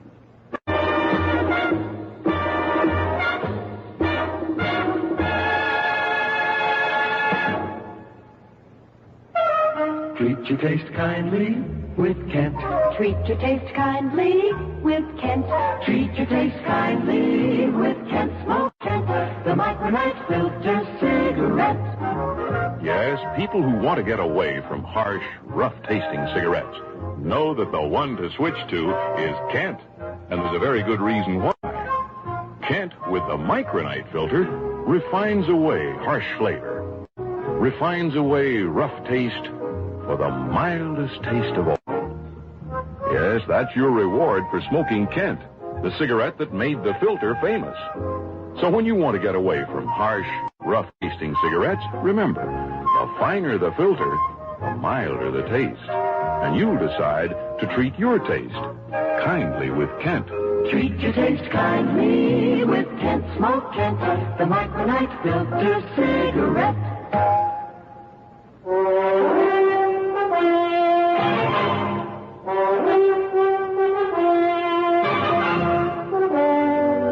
Wait a minute, Doniger. You haven't even got time to say a prayer, Dollar. You said you knew I'd be after you? Why not? Pull a heist up there in Hartford? Stuff's going to be insured, isn't it? A heist? So who else would they get to look for me? Only how you ever found out that I'd come down here to this little jerkwater summer resort. And I only been here for a day, too. Only you pulled a boo-boo coming here, Dollar. It looks like I've pulled a couple. Yeah, wise man, you sure picked the wrong guy to buy information from. You think that Bill McGrogan was on your side? When for $100 he let me set you up this way? I see. You do, huh? Well, you're not going to be seeing for long, or hearing either. Get over there next to the bed where you'll drop real easy when I pull this trigger. Huh? Who's that? Who is it? Who is it? The split second when he turned to the door was all I needed. I charged across the room, swinging, and caught him with a hard right to the face. Then I chopped across the back of his neck with the end of my hand, and I got him with everything I Collapsed in a heap. And he lay very still. All right, now, Mr. Scrappy Downinger, we'll take this gun of yours and... Yes, who is it? Who's there? Walter P. Downinger, the 7th, Mr. Dollar. Oh, now, wait a minute. Well, here I am. The police and you and the insurance company have finally found me. So, Mr. Oh, my goodness. Who's he? What happened to him? Your name is Walter P. Downinger, the 7th? Why, yes, of course it is. Would you like to see some identification, Mr. Dollar? Here. I have plenty of it. But I certainly didn't think even a clever man like you could trade me here to interlock so quickly. It's amazing, Mr. Dollar. Simply amazing. Sit down, Mr. Downinger. You see, I had hoped I could delay you a bit, therefore increase the insurance payment. But I was fair in my little game, now wasn't I? Just sit down there, Mr. Downinger. Well, surely, Mr. Dollar, anything you like. But this man here on the floor. Yes, this man. Just wait. Johnny Dollar. Johnny, this is Morris. Now listen very carefully. I told him I have you already tied up on a case. Maury. Tri-State Insurance up there in Hartford, I mean. But you'd never guess why they called, Johnny. Oh, wouldn't I? Why they want you. And right away. You'd never guess if you lived to be 1,000. Don't be too sure, Maury. There's been a big burglary job up there, Johnny. And now listen. I'm listening. Talk about coincidence. The man I mean the crook thereafter has the same name as this client of ours. Walter P. Downinger. Yeah. Only the P stands for something else. They call him Scrappy Downinger. And he has a record from here to there. Maury. There's a $10,000 reward on him, too. So as soon as you find our Mr. Downinger... Maury, would you listen to me? Yeah. I have him, Maury. Right here. Oh, yeah. Oh? Well, good. Fine. Good for you, Johnny. I knew you'd find him and save us that extra money.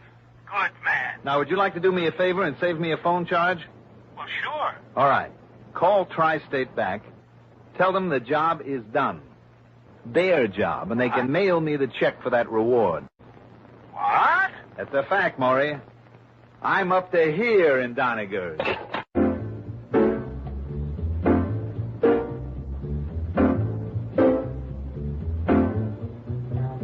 So for once, I got real lucky. And now you can see why I've called this report the Downinger matter. Expense account total, including the trip home with Scrappy Downinger in tow, $155.70 plus commission, of course. Plus the extra $1,000 on Walter the 7th. Oh, and I couldn't find Bill McGrogan again, so he'll never get that other $25. Maybe just a jail term someday for the kind of company that he keeps. Yours truly, Johnny Dollar.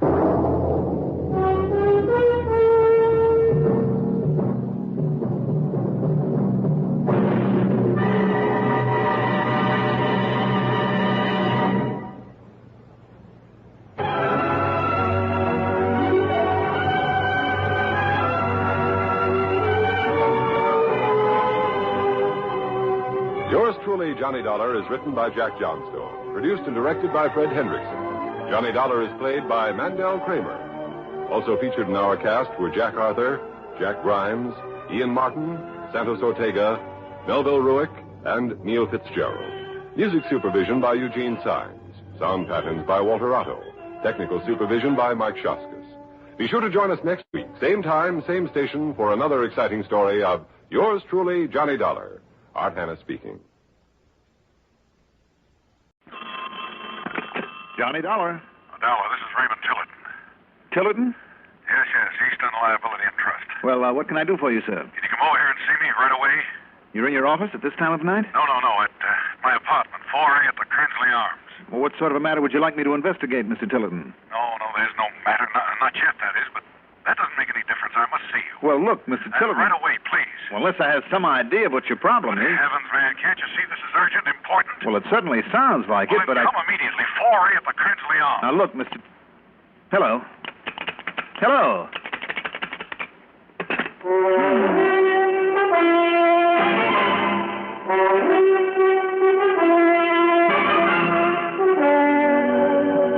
The CBS Radio Network brings you Mandel Kramer in the exciting adventures of the man with the action-packed expense account, America's fabulous freelance insurance investigator, Yours truly, Johnny Dollar.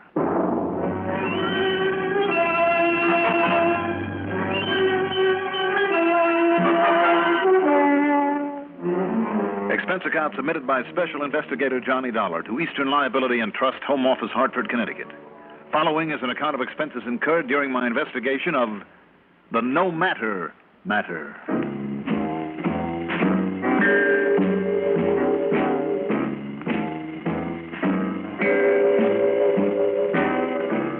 Raymond Tillotson was new to me. I'd never even heard of the man, but Eastern Liability and Trust was an old and generous client. So in spite of the fact that it was after 11 p.m., I put on a shirt and tie, spent item one, $4.70 for a tank full of gas, and drove across town to the Kernsley Arms. It's not the newest of apartment buildings, and after riding up a shaky old elevator, I landed on the 4th floor. It was lighted by a single fly-specked bulb at the far end of a dingy hallway. Now, let's see. Tillotson said 4A, and... Oh, here we are.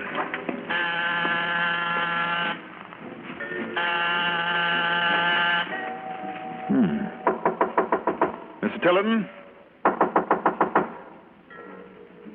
That's funny. Some kind of light on in there. Mr. Tillotson? If he was so badly worried about something, maybe I can slip this lock with a card. The lock of this vintage ought to be a lead pipe cinch. There we are. Mr. Tillotson, are you in here? Oh, excuse me, miss. I must have come to the wrong apartment. Miss.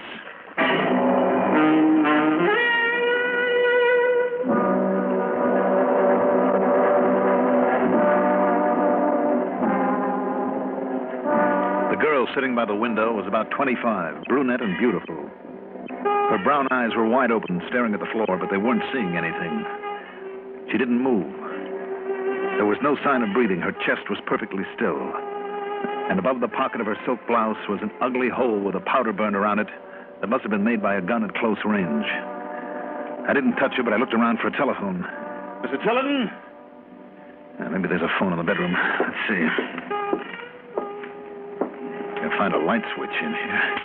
There we are. Good, there's a telephone. Hello? Don't bother. What? Don't turn around. I've got a gun. I'll take your word for it.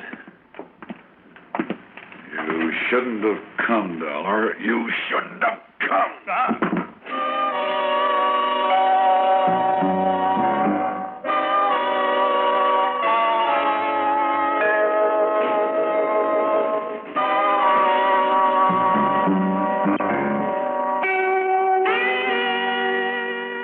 Must have been along about dawn when I finally came to.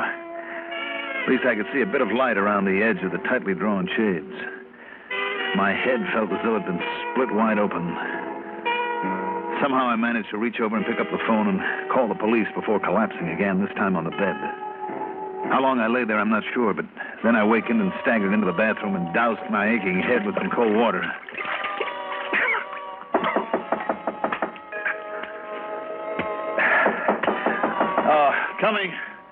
Coming. Listen to please. Open up in there. All right, I'm coming. Oh. Well, it's you, huh? Yeah, listen, officer. Now, don't tell me the great Johnny Dollar has to beg for help from us poor guys on the force. I said, listen, officer, there's been a murder here. No kidding. Murder? That's right. See for yourself. It's this girl right over here. What girl? She was here, I'm sure, but she was right here in this chair. Who? A girl, I tell you, a brunette, a good-looking young brunette. And she was dead, huh? Yes, she... Wait a minute, where is she now? Well, you tell me, Johnny. I tell you, she was lying there in that chair. When? Last night when I came here. Yeah? What time? I don't know, sometime after 11. Had a late date with her, huh? I don't know who she was. Oh, she was that kind, huh? Look, when I came in here, she... What's the matter with you? Don't you believe me? So what really happened, Dolly? You tie one on and dream it all up? No. You sure look it. You see any sign of her around here? No perfume, no cigarette butts with lipstick, no nothing? Sitting right here, huh? Yes. Then how come this lamp isn't on? I don't know. You didn't turn it off, Dollar? No. Wait a minute, I remember now. It wasn't on before. That's why I didn't notice her at first when I came in the door. Well, didn't she let you in? No. Then who did? Nobody. Oh, come off it, Dollar. I don't know what you're trying to pull off. Okay, how was she killed? You answer me that. There was a bullet just above her heart. You take it out and examine it, huh? So you can tell us what make and model it came from. And where's the smell of cordite you always get when a gun is fired? When me, I can smell that stuff for 2 days afterward. Listen to me, officer. Why don't you listen to me, huh? What kind of a gag is this? What are you trying to do, huh? What's this all about? Well? I wish I knew.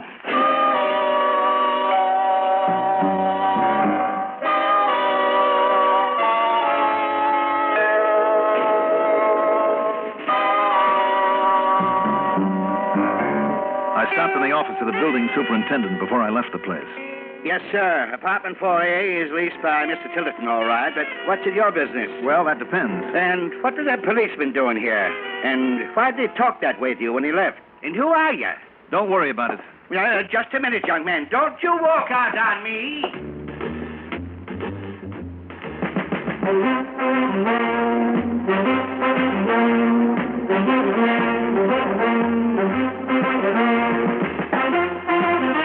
I climbed back into my car and drove to a drugstore where a kid behind the soda counter gave me a jolt of something to clear my head. Then on to the Spear building to the office of Mr. Raymond Tillerton, who had started all this. I'm Johnny Dollar. Dollar, did you say? That's right, Johnny Dollar, Mr. Tillerton. An insurance investigator, aren't you? Sure, when I'm not collecting funeral money for a brunette. When you're what? Don't play it so cool. Let's start with that phone call you made to me. Phone call?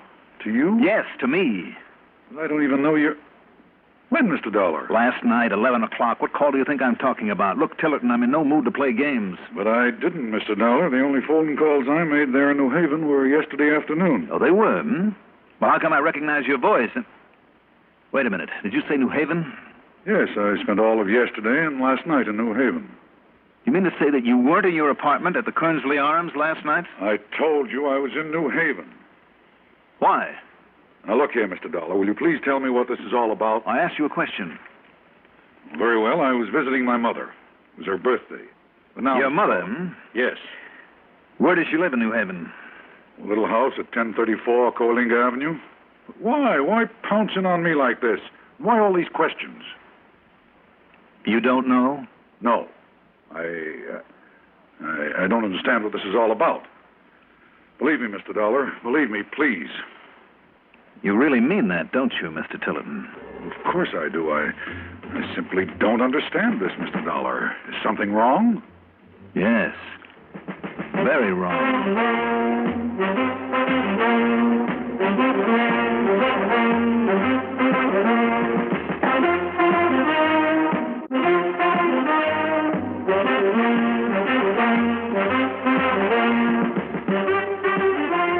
I was sure of that voice. It was the same one I'd heard on the phone, that I'd heard in his apartment just before the roof fell in on me. All right. Item 3 is $3 even, train fare to New Haven, then a taxi to the address on Coalinga Avenue.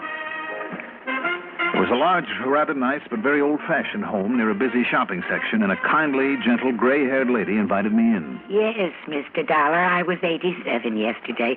Think of that, 87 years old. Mm-hmm. And it was so nice to have one of my boys with me all day to celebrate. Of course. Raymond's in the insurance business, you know, in Hartford. Yes. Doing very well, too, and just terribly busy all the time. But he took the whole day off just to come and be with me. Now, wasn't that nice? Yes, it was indeed. Tell me, when did he leave you, Mrs. Tillerton? Oh, he stayed here with me until after supper. Only it He was had plenty of time. dinner, really. You see, he brought me a lovely birthday cake. Wouldn't you like a piece of it? It's very delicious. Oh, no, thank you very much. Point is, he had time. Oh? For what? To get on back to Hartford to his apartment to call me, and then...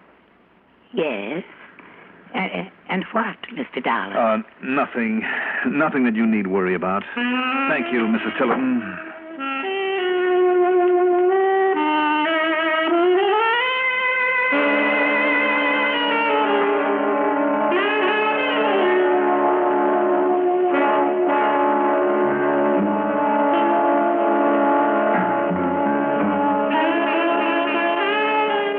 walked out to hail a taxi, a car pulled up at the curb. One look at the driver as she climbed out of it stopped me in my tracks. She was a dead ringer for the girl I'd found murdered in Ray Tillerton's apartment. Same age, height, figure, everything, except that this one was a blonde. Well, why the big eye, mister? Is my slip showing? Oh, no, miss, I'm sorry. It's just that, Yes? Are you going in to see Mrs. Tillerton? Well, I don't know that it's any business of yours, but yes. Yes, I am. I'm sort of an old friend of the family. Oh? My name's Clara. What's yours? Johnny Dollar. But tell me Johnny Dollar, the investigator? That's right. Oh, thank goodness. I want to talk to you, Johnny. Well, that makes us even then, because I'd like to talk to you. No, I mean about something very important, Johnny. So do I. Well, then, look. There's a little bar and grill just around the corner. Danny's place. Maybe over a drink, huh? Why not?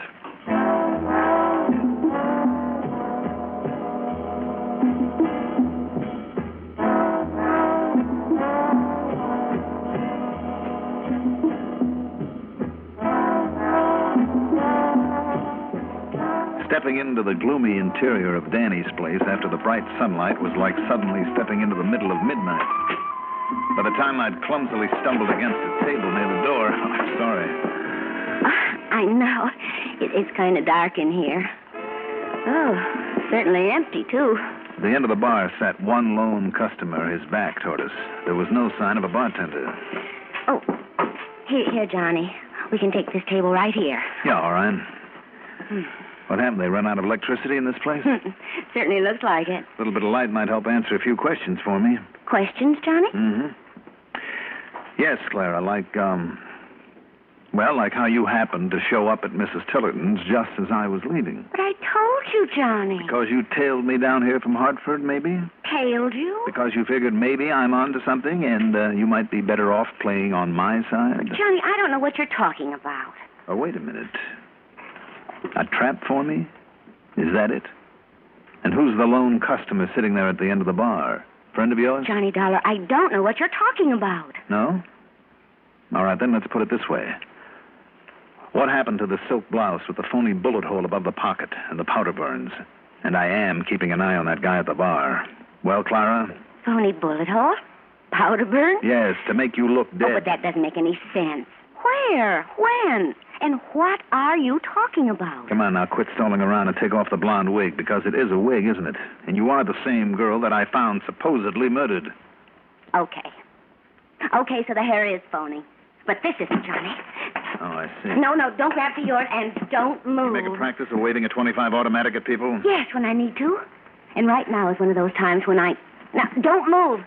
And don't turn around. The boyfriend, Okay, Tilly. It's okay now. You can come over and finish him off. Okay, Just keep the gun on him, Clara. Not if this table isn't glued to the floor. No. Give me that gun, Clara. Give it to me. Oh, no, you don't, fella.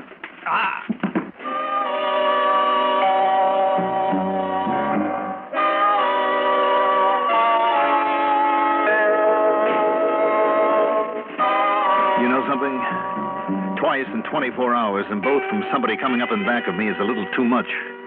But if I'd turned away from her to take care of him, I'd have ended up with a .25 caliber slug in me, so I'd chosen the lesser of two evils. Hey, Johnny. When I came to this time, Johnny the young Dollar, policeman was bending over me. Hey, Johnny. Oh, they really laid one on you, Dollar, huh? Oh, what? I looked through your pockets and found your ID. Johnny Dollar, investigator. Yeah. Oh, wow. Officer, did you see them? Did you see where they went? They? Two of them, a girl and a man. No. They must have seen me coming and skipped out the back. Back door's open. Oh. But I'd heard a shot from across the street knowing as Danny's place was supposed to be closed. Closed? Yeah, sure. Ever since we figured maybe Danny was partners with that guy Tillerton. Tillerton? That's right, Tilly. The punk that one day we're going to grab for pushing dope around here. I see. Anyhow, when I heard the shot, well, lucky for you, I'm always keeping an eye on this joint, but maybe it wasn't Tilly that slugged you. No, it was Tillerton, all right, officer. I could tell by his voice, and she called him Tilly. Okay. Now we got a charge against him. If we can find him. Just leave him to me. Hey, now wait, Dollar. I'll see you later.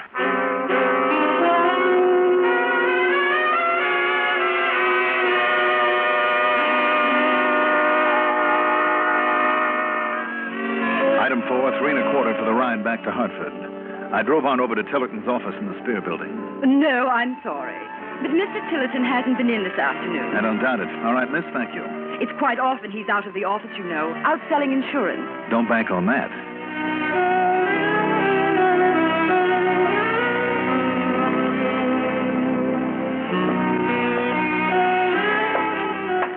Now we'll see if he's stupid enough to have holed up back here in the Kernsley Arms instead of getting out of town.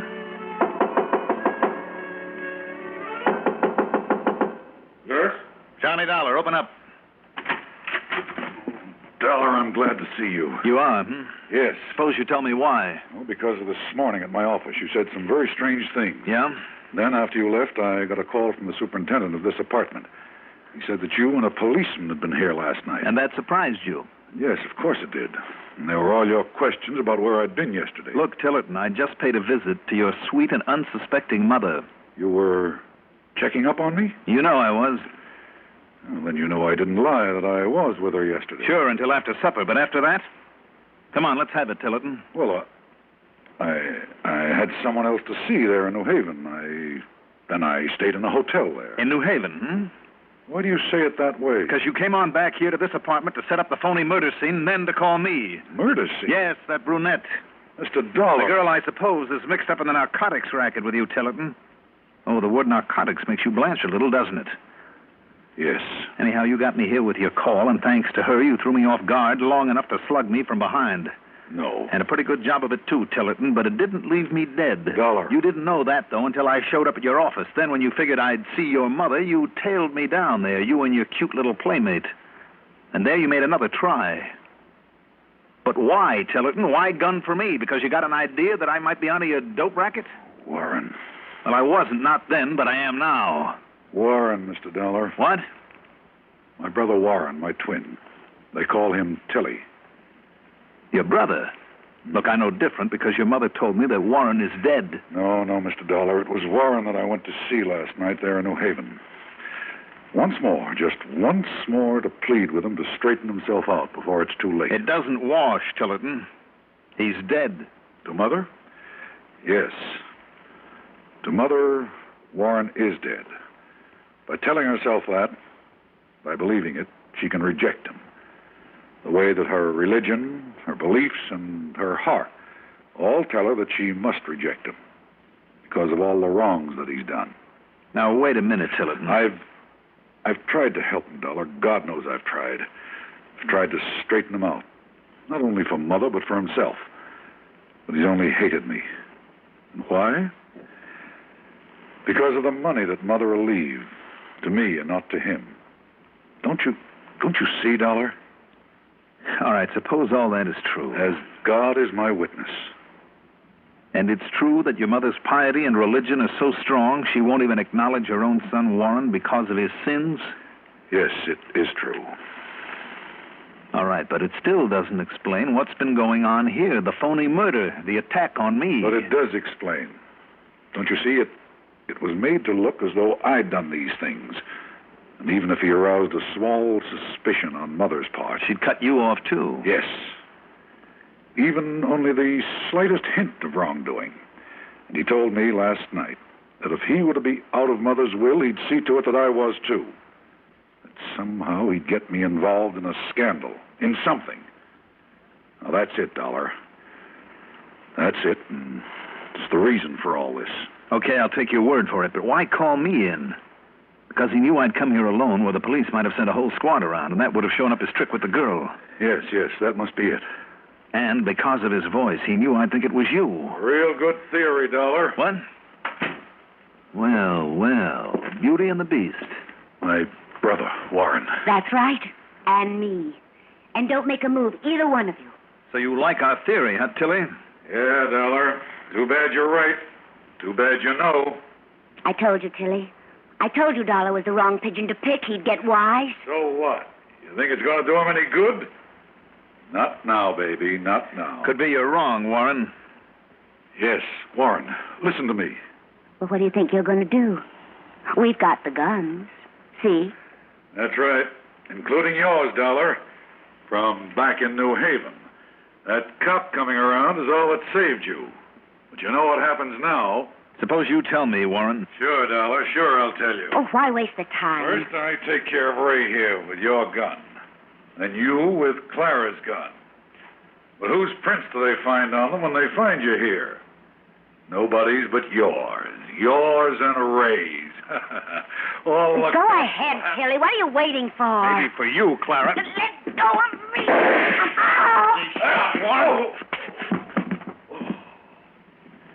Well, Mr. Tillotson, looks like you and I got lucky. Yes, and he killed her, Johnny, when you grabbed her, and he turned and fired. This time she really is dead. Well. But, Johnny, the chance you took. She had her gun on you when you rushed her. She might have killed you. I'll tell you something, Mr. Tillotson. I've never seen a girl who was really fast on the trigger. And I hope I never do.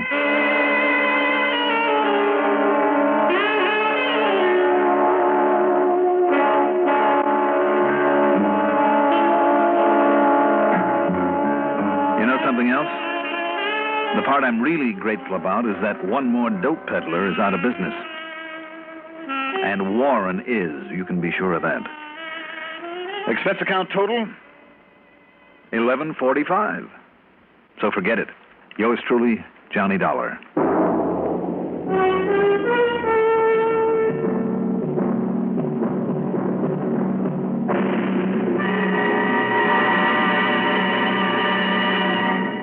Now, here is our star to tell you about next week's story.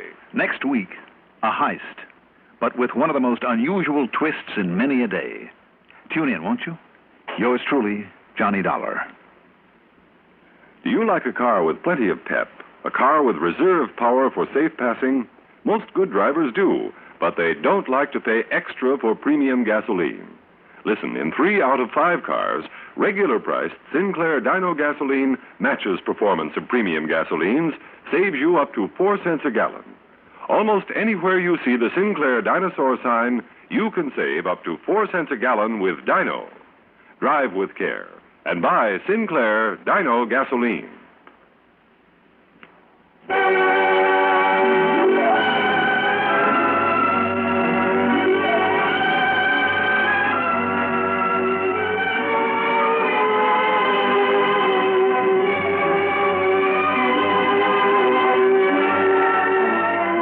Truly, Johnny Dollar is written by Jack Johnstone, produced and directed by Fred Hendrickson. Johnny Dollar is played by Mandel Kramer. Also featured in our cast were Richard Keith, Guy Rep, Arthur Cole, Ethel Everett, Evelyn Juster, Bill Lipton, and Constance Simons. Music supervision by Ethel Huber. Sound patterns by Walter Otto. Technical supervision by Mike Shostas. Be sure to join us next week. Same time, same station, for another exciting story of yours truly, Johnny Dollar. Johnny Dollar. Mr. Dollar, this is Herbert Lynn, State Unity Life, Denver, Colorado. Mr. Lynn? I wonder if you're free to come out here and see me right away. Well, now, let me see. I hope so. What's more, I can promise you a handsome fee, in addition to your expense account, of course, whether my fears are justified or not. Fears of what, Mr. Lynn? What seems to be the trouble? A murder, Mr. Dollar. Oh? That has not yet been committed. I see, but you think will be, hmm? I must confess that I alone anticipate it, or at least an attempt at it.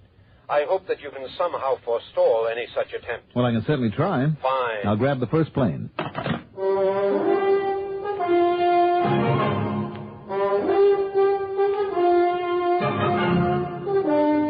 The CBS Radio Network brings you Mandel Kramer and the exciting adventures of the man with the action-packed expense account, America's fabulous freelance insurance investigator. Yours truly, Johnny Dollar.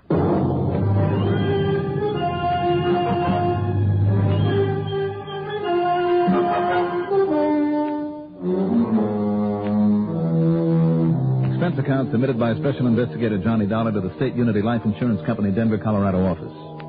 Following is an account of expenses incurred during my investigation of the old-fashioned murder matter.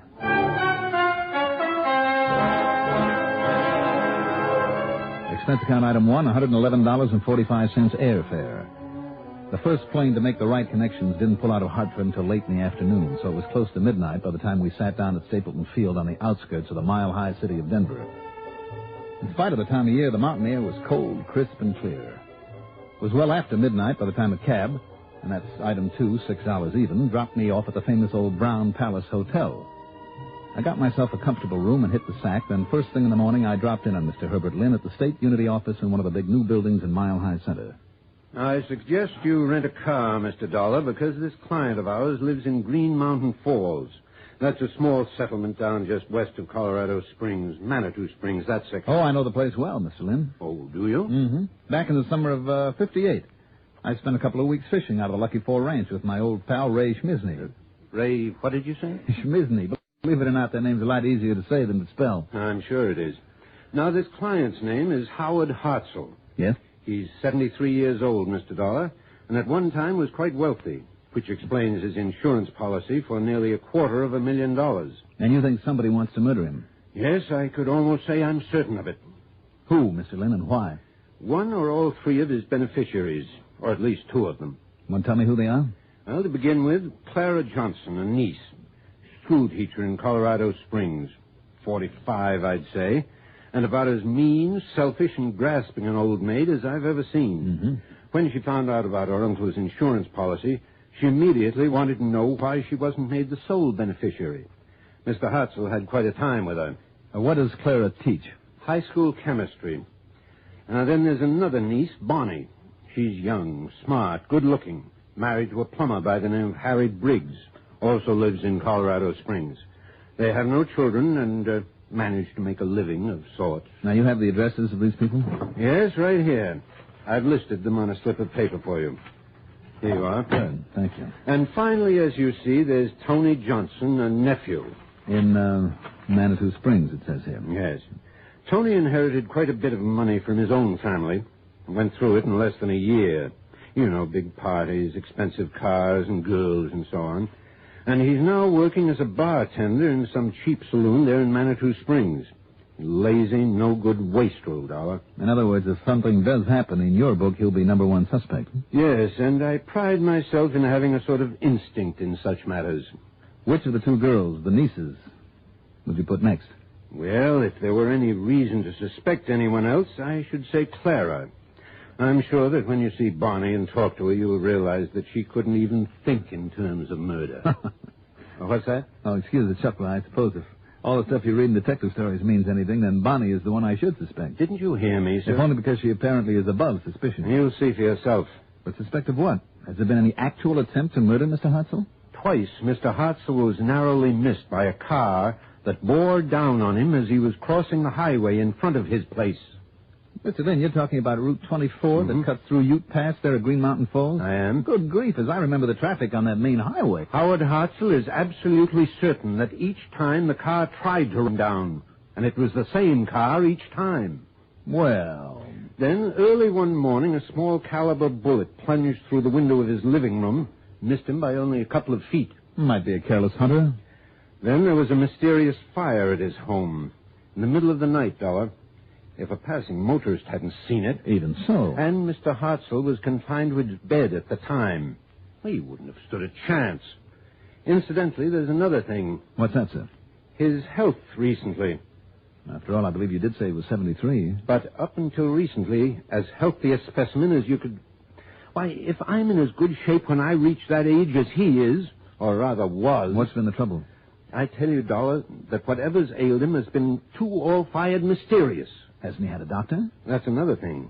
That ancient family doctor of his, Dr. Easterday. What about him? Well, if you ask me, his name ought to be Yesterday. He should have quit practice 20 years ago. But he's the only one that Hartzell will have.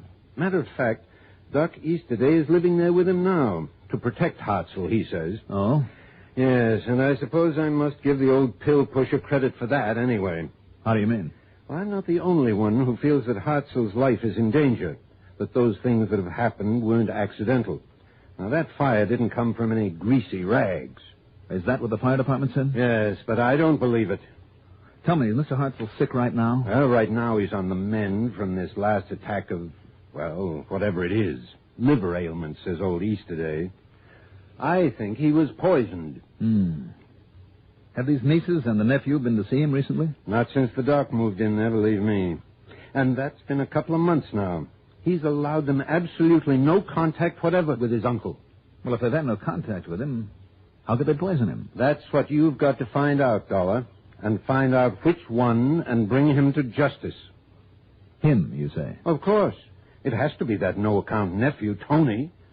But just because there's no reason to suspect her, I suppose you'll go to work on Bonnie. Mr. Lynn, I think you're making a couple of mountains or two out of a molehill. Oh, you do? But as long as I'm here, I'll look in on these folks you've mentioned.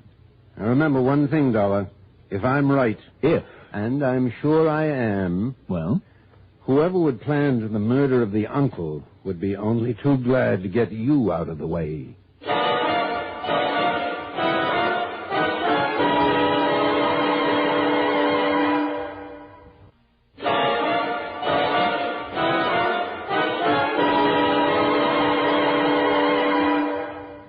Mr. Lynn had given me a good idea, possibly a dangerous one. It was simply to make no bones about who I was, why I'd come out here, why I wanted to see and talk with them. The nieces and nephew, I mean.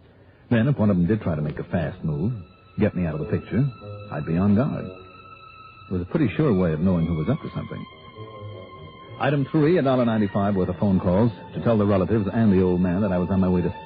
Item 4, $50 deposit on a rental car. I'd like to have stopped off at the U.S. Mint there in Denver, one of the largest in the country, to see if they were handing out any free samples, but instead I headed south on 87 past the big new Air Force Academy into Colorado Springs. Clara Johnson, the older niece, lived in a tiny 3 or 4 room house badly in need of repair on a side street off Cascade Avenue. Fortunately, for pretty obvious reasons, the interview was a short one. It's ridiculous, that's all. Utterly ridiculous. Now, Miss Johnson... I mean that Uncle Howard, the old fool, should have included those other two in his will, in his insurance. Positively indecent. Well, tell me, does your uncle have much of an estate besides the insurance? No, not anymore. But do you know how much that insurance is? I have a pretty good idea. Nearly $250,000. And do you know what that would mean to me? To me, who's worked and struggled along all these years alone. I could give up this miserable teaching of those nasty, unappreciative brats at the high school. I could travel, go abroad, enjoy myself for a change, the way I deserve to after all these years. Now, don't you think that Tony and Bonnie... Oh, look at Bonnie. She has that young husband to take care of her, give her everything she wants, or at least most everything. And she's pretty. She has a nice figure, and do you think that Tony deserves anything? Miss Johnson. After the way he went through the fortune that his father left him. He does not. Well, nonetheless... Saloon keeper, that's what he is. And always getting into scrapes for those gangsters that hang around that dive where he works. It's disgusting. Miss Johnson. I'm the one who deserves that money. All of it. Clara. If only that old miser would die before it's too late, before I get too old. But he keeps on living just to spite me. Too bad you can't help him along then, isn't it? I don't wish I could, Mr. Dollar. Believe me, if I could find some way to... Oh, no, I didn't mean that. Didn't you? No, I shouldn't have said such a thing. Well, I'm afraid you did. Thanks very much, Miss Johnson. Now, wait. I didn't mean that the way it sounded. Bye.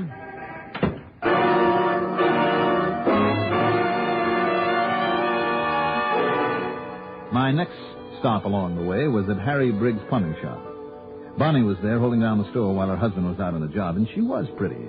Although it always kind of stops me a little when I see a girl working on her makeup over a business desk. And I was so glad when you phoned to say that you're here to kind of look out for Uncle Howard. Oh, I called Tony and told him you'd be seeing him, too. Here. I look better now? Oh, you look like a million. Well, thanks, Johnny. Gee, you're cute for a private eye. Oh, thank you, ma'am. No derby, no cigar in the corner of your mouth. Just a real good-looking guy. Only I shouldn't talk like that, should I? Well, I'm afraid flattery will get you nowhere. Oh, darn. Tell me, did you mean that you two have been worried about your uncle? Well, of course, after those cars that almost killed him and that fire at the posterior of his house and these sicknesses he's been having one after the other. Oh, I'm sure that Dr. Easterday is doing all he can for him, but much as Harry needs me around here, business isn't too good these days, and I feel I ought to be out there taking care of Uncle Howard, nursing him. It isn't as if I didn't know how. Would he have you? No. No, he wouldn't, Johnny. I'm afraid he thinks that all Clara and Tony and I keep hoping is that he'll die and leave us that insurance. And isn't that true? Should I lie and say no? Of course, we'll be glad to get that money, all of us, at the proper time.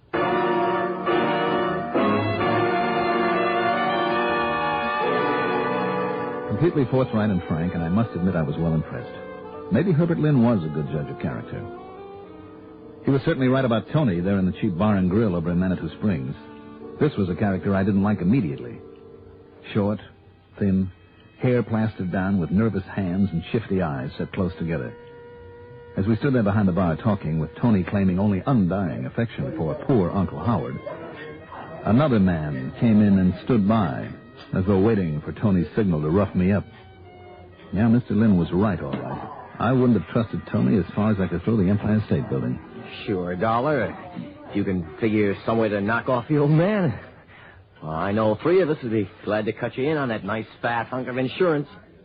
What good is he living out the rest of his days, sick half the time? Maybe you'd like to help him along, huh? You think I wouldn't, wise guy, if I thought I could get away with it? Don't pull any boo-boos, Tony. Don't worry, buddy. I'm too smart. Or all talk. Hey, Tony, give me a drink. Hey, look, I got to get ready for the afternoon train, huh? Go ahead. Maybe I'll see you later. Sure. Any old time. Usual, Eddie?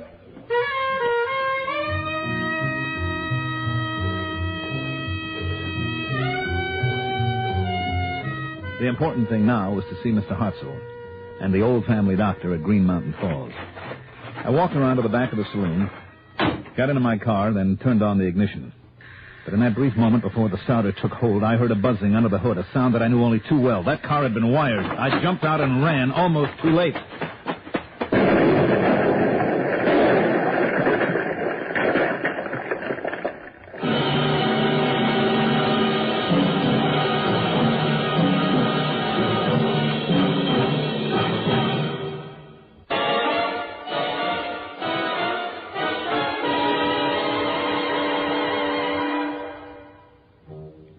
By the time the smoke cleared away from the carefully set explosion, I was blocks away at another car rental agency.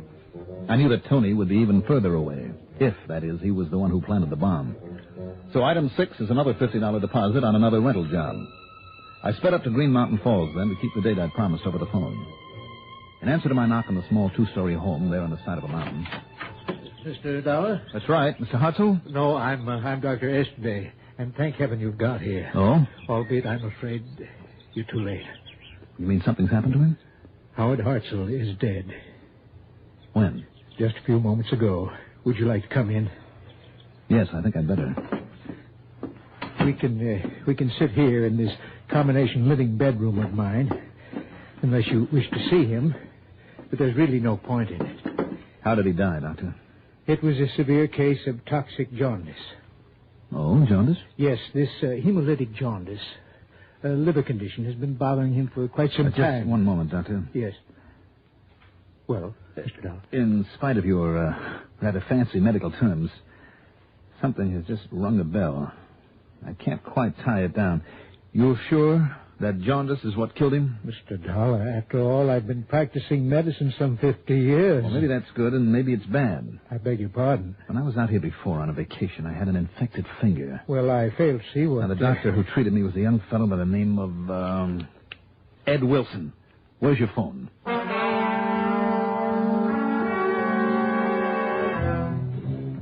What young Dr. Ed Wilson had to tell me was more than a little interesting. That's right, Johnny. If administered at repeated intervals, even minute quantities of arsenic compounds may produce a subacute type of poisoning. Go on, Ed. Well, the victim may develop a toxic degeneration of the liver. It may progress to an acute or subacute yellow atrophy that's accompanied by an intense toxic jaundice. I see. And that, in turn, can be followed by severe, even deadly gastroenteritis. And is that sort of poisoning something that might fool an old-time doctor who hasn't kept up with modern developments in medicine? Johnny, I wouldn't want to go so far as to... what is all this, anyway? Thanks, Ed. Thanks a lot. Do you mind telling me what that was all about, young man? Doctor, I want you to have an autopsy made immediately. But there was a physician in attendance at his death. I myself, it isn't necessary.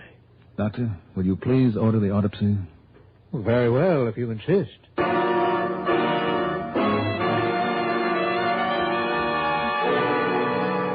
The result? Arsenic poisoning beyond the least shadow of a doubt. But then came the real problem. How and when was it given to him? More important, how it was given to him in small doses over a long period of time and by whom? I, Mr. Dollar? Well, apparently you're the only one who's been with him all this time. But to think that I might... Oh, that's ridiculous. Well, I hope so, Doctor. I said, yet. Yes? Well? Well, I suppose I can't blame you for wondering about me. Ever since I began to worry about him and he began to suspect his relatives of planning his death, I've permitted no one else to see him. As you can see, I have my room and bath here on the first floor. His are on the second. And there is no way anyone could have gotten to him up there without my knowing about it. You always ate the same food he did? Always, and I prepared it myself. The only time during his waking hours when I wasn't with him, watching over him, was when he was in the privacy of his little bathroom up there. Mm-hmm. And yet somehow... Did Clara ever come here to see him? No. As I told you, ever since I've been here. How about Tony? Well, Tony hasn't been here since the day he... And even then I didn't let him in the door, since the last time he delivered a bottle of whiskey. Whiskey? Yes. In the beginning, I had Mr. Hartzell take a small quantity of it each night as a stimulant. Well, all right, then. Well, that was stopped months ago. Oh. Where's the rest of the whiskey?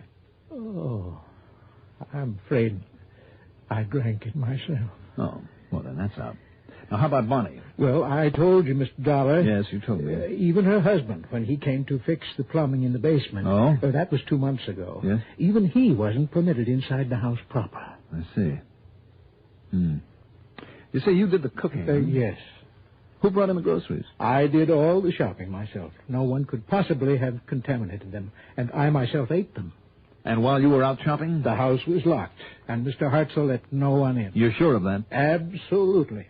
Because during the past month or so, he was upstairs, unable to come down here. Yet somehow, somebody... Wait a minute. Oh, yes. Posterior. A fire in the posterior of this house. What? That's the way it was told to me, and that's what's going to tie up this case. I'm afraid I don't Not the back of the house, Doctor, but the posterior. That's what you would have said. You, a doctor. So would a nurse, and a nurse would know all about arsenic, too. Well, of course, but I told me that she ought to have been here taking care of him, nursing him, that she knew how. Of course, she'd been a nurse. Mr. Dollar. And her husband is a plumber. Come on, Doctor, let's see if we can find the green telltale that arsenic would leave up there in his bathroom, say around the nozzle of a water spigot.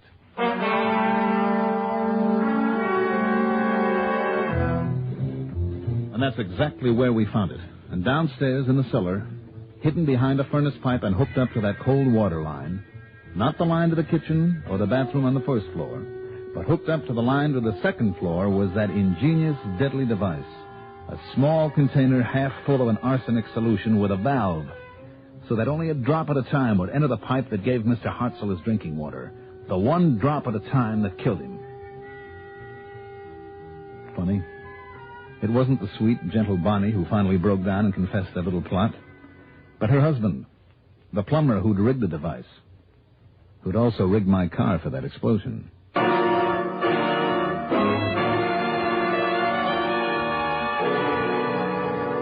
So, once more, it's up to the courts. My only regret is that worthless Tony and selfish Clara will share that nice hunk of insurance. Expense account total, including the trip home, $347.85.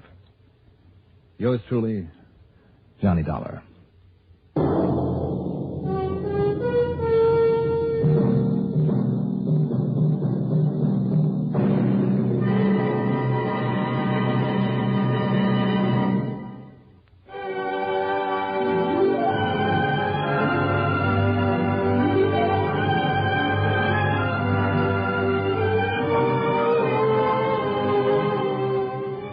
Truly, Johnny Dollar is written by Jack Johnstone, produced and directed by Bruno Zerato, Jr., musical supervision by Ethel Huber.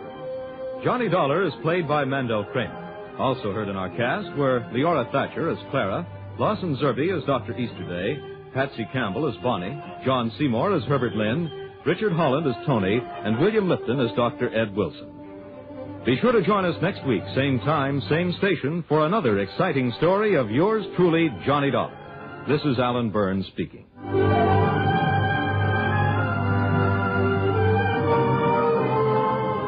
Johnny Dollar has come to you through the worldwide facilities of the United States Armed Forces Radio and Television Service.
Johnny Dollar. By golly, I knew you'd still be down there in San Diego.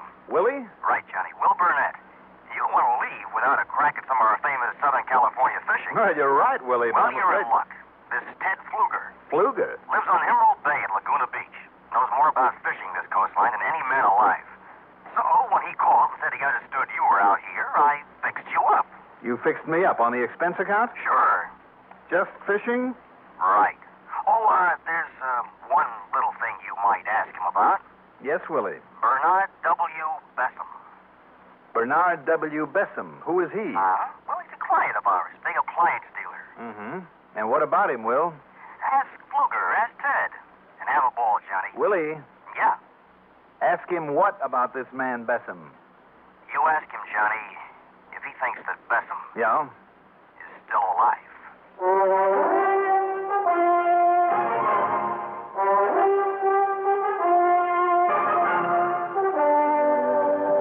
The CBS Radio Network brings you Mandel Kramer in the exciting adventures of the man with the action-packed expense account, America's fabulous freelance insurance investigator. Yours truly, Johnny Dollar.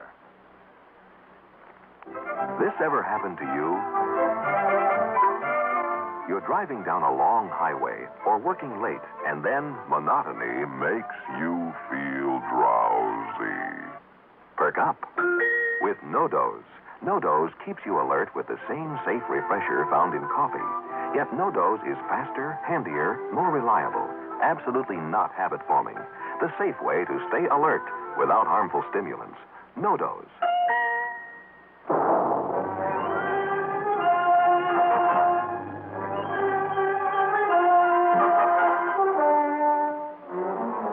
Expense account submitted by Special Investigator Johnny Dollar to Trinity Mutual Insurance Company, Los Angeles office. Following is an account of expenses incurred during my investigation of the Rildo matter.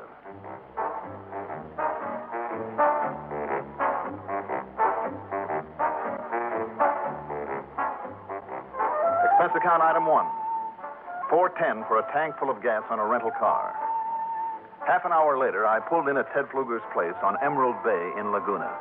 And what a spot that is. A semicircular, natural bay of clear, clean water, surrounded by fine homes, nice gardens, plenty of trees, and with a view over the Pacific second to none. Pfluger is in his late 50s, I'd say, and one of those outwardly gruff individuals with a heart of gold. Here now, Johnny. You think we can get all this stuff in the back of your car? Well, we can certainly try. Got enough tackle there for half a dozen fishermen. Maybe we'll need it. There. Now, shall we take off? Okay, by me. Now, as I said to you when I pulled in, Ted. Yeah? Will Burnett told me to ask you about this fellow Bessem. Just start her up, Johnny, and head north. Ted? Stick to the coast highway until we get to Balboa. My boat's ready and waiting. You're not talking, Okay. We'll play it your way for now. I'd appreciate that, Johnny. You know, Ted, knowing nothing about a case is somewhat of a handicap. But sooner or later, Ted, you'll have to open up.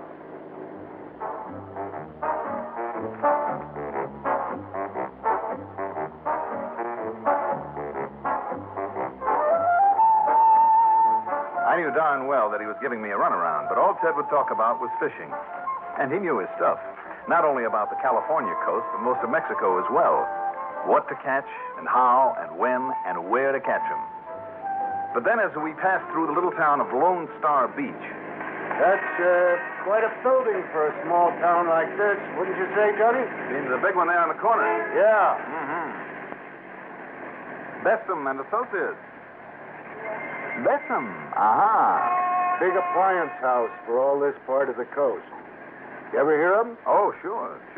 Bessem's the guy that Willie Burnett at Trinity Mutual mentioned. Bernard W. Bessem. Uh-oh. Red light. Well, look at that gorgeous doll. What gorgeous? Oh, the girl in the convertible? Her face is familiar. Sure it is, Ted. That's the kind of face that you see above the neck of every beautiful girl. What's she doing in front of Bessem Appliances? Shilling for the joint? Mister, you'd oblige me more if you'd stare at your watch a minute and tell me the right time. Oh, it's, 10 minutes to 3. Anything else you'd like to know?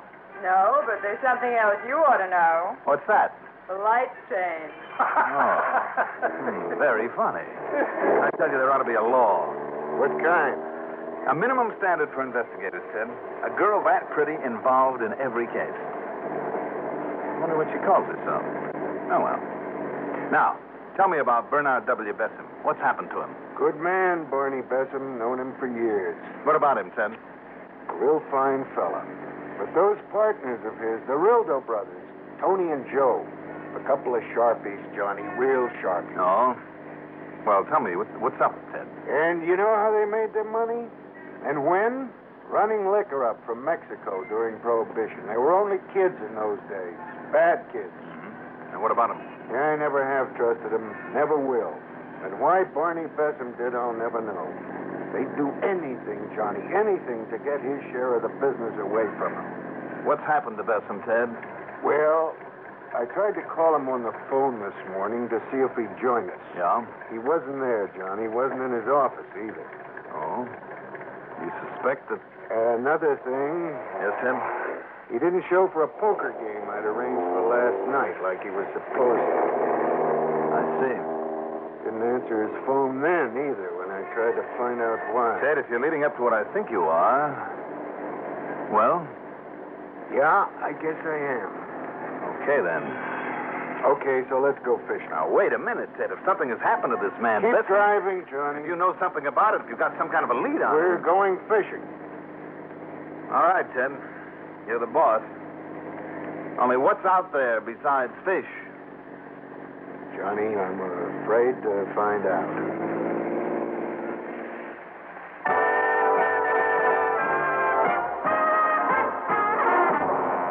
At a private dock on Balboa Bay, a Mexican dockhand helped us pile our stuff into one of the sweetest little fishing craft I ever saw. It was a 21-foot lapstrake job with a couple of 75-horse electromatic outboards, windshield, convertible top, the whole works. That's for comfort. Sometimes it gets pretty rough out there. When I saw the tackle that was already stowed aboard, I wondered why Ted had bothered bringing any more along. Never know what we may run into out there, Johnny. Besides, I like to show off my fancy tackle. Yeah? I also still wondered if we really were going out after fish.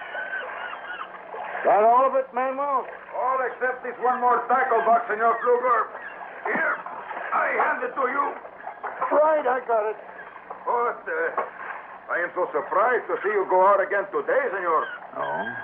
You are, huh? See? You come in so late last night. It was so long after dark. Well, I kind of got held up out there. Oh? A big fish, maybe, senor? Yeah, something like that.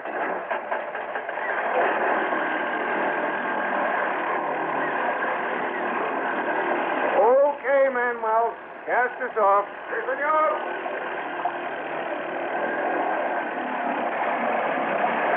So you were out yesterday, huh, Ted?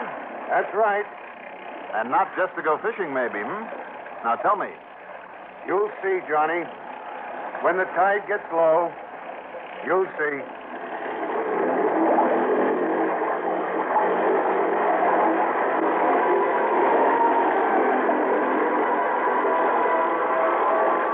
It was obvious Ted had some reason for being evasive.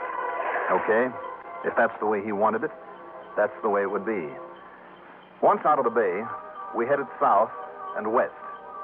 Believe me, that hull with those two motors was a real traveler.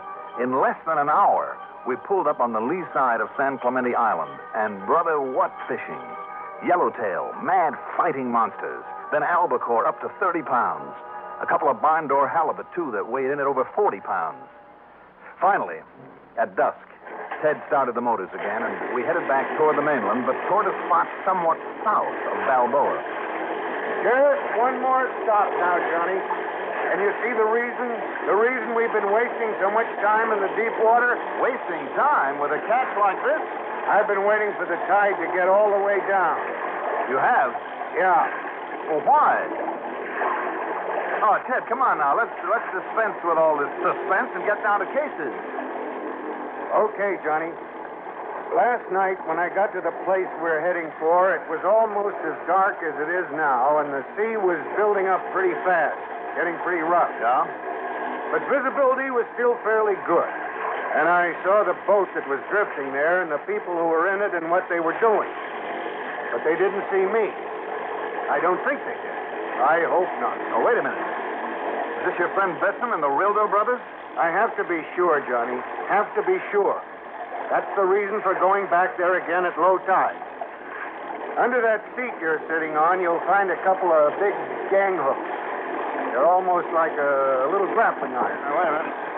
Yeah, I got them. Then rig one of them onto that heavy rod with a heavy line, the 100-pound test. And I hope it's strong enough. So that's it. Yeah, Johnny, that's it.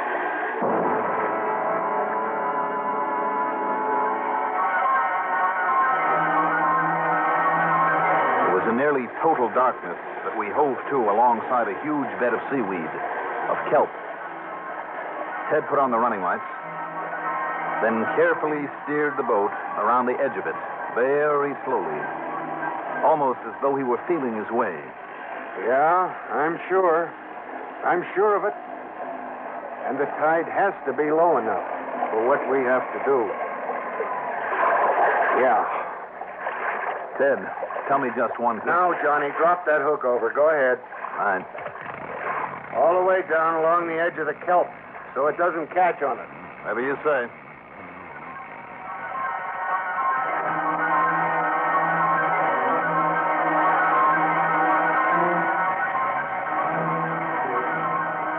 Once or twice, Ted kicked the motors over to keep us in close. With a waterproof electric lantern, he kept looking over the side, down into the water. By now, of course, it was perfectly obvious what we were fishing for. A couple of times, the gang hook snagged on a piece of kelp, and I had to clear it. Then it hung up again, this time for sure. Easy, Johnny, easy. Don't try to horse it in. Don't force it. Don't worry. Wait a minute. Now, here it comes. No, stuck again. I'm hung on. I think that... No. Wait a minute. Now it's coming. Gently, Johnny. Please. Yeah, it's coming up easily now. Oh. Then maybe it was only kelp. Only a piece of... Ted. Yeah. Cloth. Piece of a man's jacket. The one Barney was wearing. While Ted Pfluger threw an anchor over the side, then pulled the line up tight and gave it a turn around a cleat so we'd hold our position, I stripped to my shorts and went in over the side.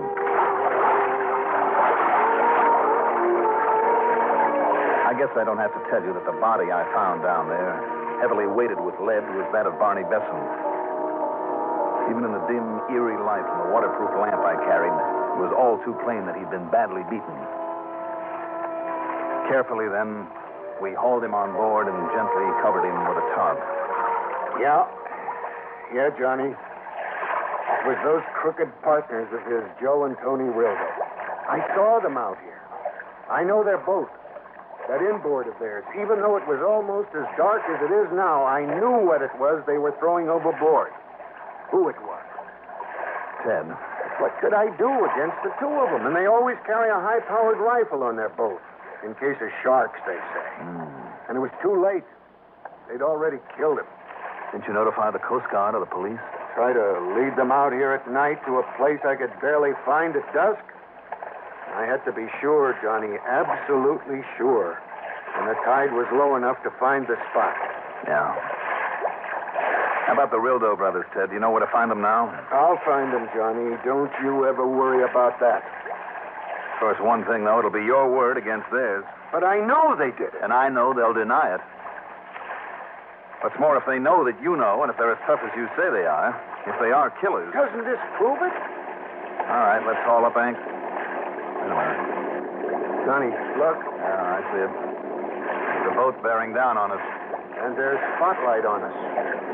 Then they do know that I know. Get up the anchor, quick. We don't have time for that, Ted. You got a gun on board? Only a 22. Where is it? Up forward. All right. If I can find it, police will be able to make some kind of a showing in case...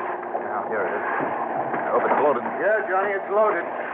But they're getting close. All right, kill the running lights. No use. With that spotlight of theirs, they can't miss.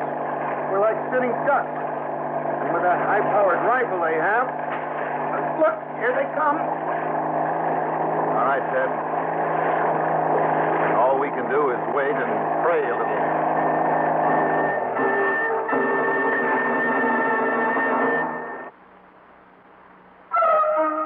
Want to give up strong-tasting cigarettes? Treat your taste kindly with Kent. Want to give up harsh-tasting cigarettes? Treat your taste kindly with Kent. Want to give up rough-tasting cigarettes? Treat your taste kindly with Kent. Smoke Kent, the micronite filter cigarette. Yes, Kent, the cigarette that made the filter famous, lets you get away from cigarettes that sometimes taste too strong, too harsh, too rough. Because Kent, with the micronite filter, refines away harsh flavor, refines away rough taste for the mildest taste of all. If you want to get away from strong, harsh-tasting cigarettes, change to Kent. Remember, the finer the filter, the milder the taste. Treat your taste kindly with Kent. Smoke Kent, the micronite filter cigarette.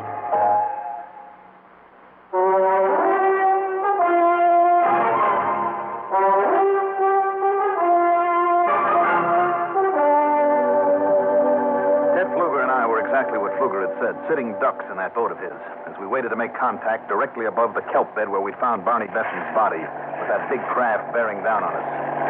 The big inboard roared up, cut its engine, and quickly drifted over to us, the powerful spotlight still full in our faces. This is it, Johnny. Hello there! It's the girl from downtown. Johnny, look, it's that girl from in front of Besson's. Having trouble, boys? Johnny, we're okay. It's not the real dose. That isn't their boat, are you sure? No, thank heaven. Hello, miss. Oh, aren't you two the same ones I saw in your car this morning? Don't tell me you're still fishing out here. Look, excuse me, I should have turned off this spotlight. There, is that better? I told you every case should have a beautiful woman's head. Much better, thank you. How come you suddenly appear out of the night? What's your name? Molly Boyle. So glad I saw your light. Is there any gas to spare? I know it's outboard leaks, but maybe it'll get me back to shore. Well, sure. Glad to give you some, Miss Boyle. Toss me a line, huh? Right you are. Here now. Good. Thanks. Now, let's see if I can pry loose this extra can of gas I always carry. I'll be glad to pour for you, Molly. Hey, who are you? You're cute even if you do stare. Thank you, ma'am. My name is Dollar. Johnny Dollar? That's right. Well, how exciting. Johnny Dollar, Ted Pfluger, I'd like you to meet a couple of boyfriends of mine. Boyfriends?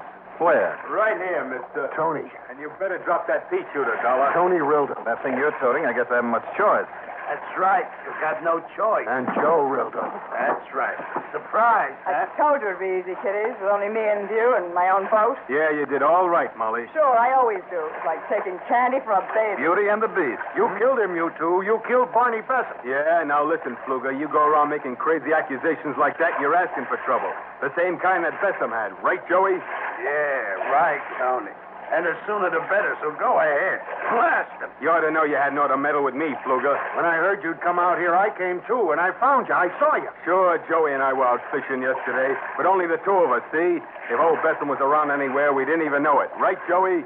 Sure. Did anybody see us taking him out on the boat with us? Like we saw you heading out of Balboa a while ago? No, maybe not because of the dirty little creek where you hide your boat away.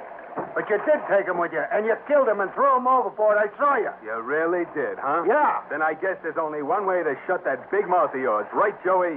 Yeah, Tony. Yeah, hurry up, Tony. It's blowing up. It's getting rough out here. As for you, Dolly, you got no case at all. You don't think so? You never did have any case against us. Only this crazy Pfluger's word. Come on, yeah, Tony. But after I put some lead in Pfluger, then maybe you will have a case, Dollar, but not for long, see? Because at the same time, I take care of you. Tony, do the job. You got those weights all ready so we don't have to hang around? Yeah. Go ahead and let him have it. Okay, it's going to be you first, Mr. Pfluger. Tony, listen to me. I don't think you can, Tony. Shut up. From over there with the boats rocking this way? Stand back, Dollar. So what? Not if I shove him overboard. Johnny, over you go. Johnny! Get back, you're right. Get back, Dollar, get back. Let's try this my way, huh? Hey, Molly. Molly, there's a gun under the... All right, I'll take care of you. All right, Ted, come on. Welcome aboard again. The least you could have done was give me a hand getting back in here. What happened to our friend Joey? When you pushed him over, I grabbed him, held him under. He's pretty wet by now. All right, let's haul him up topside before he gets too waterlogged, and Tony, too. Okay, I'll get a boat. Then Molly Boyle or Doyle or whatever your name is. Oh, listen. There is another gun aboard this boat. Yeah, Johnny. It's up there under the front. All right. See, I didn't get it when he told me, because I like you, Johnny, see? It wasn't any of my doing, Johnny. I mean, what they did to Bessel and what they tried to do to you and Pfluger. I understand, Johnny. Honest. Look, you can tell the police. They made me bring my boat out here from sea. How was I to know what they were up to? Understand, Johnny? Why would a nice girl like me be doing something like this? Understand, Johnny? What do you think? Look, maybe if I turn evidence against them. Help me, Johnny. Look, after setting up a party like this, Molly, you couldn't get help from your own mother. No, but Johnny, honey, listen, look at me. I could be good here for a nice guy like you, and I The only thing you can do is get your pretty hands dirty helping Ted pull those rats aboard. Now, go ahead. But, Johnny, listen, you gotta help me. I'll promise that if you don't get to work, I'll help you over the side. Now, go on.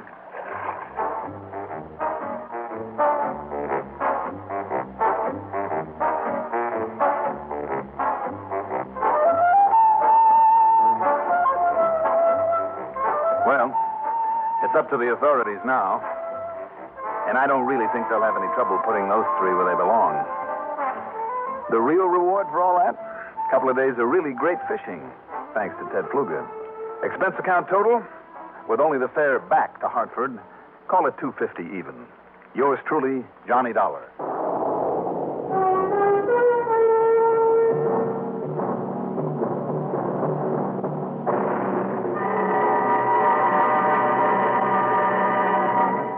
Now, here is our star to tell you about next week's story. Next week, a case I call the whether or not matter.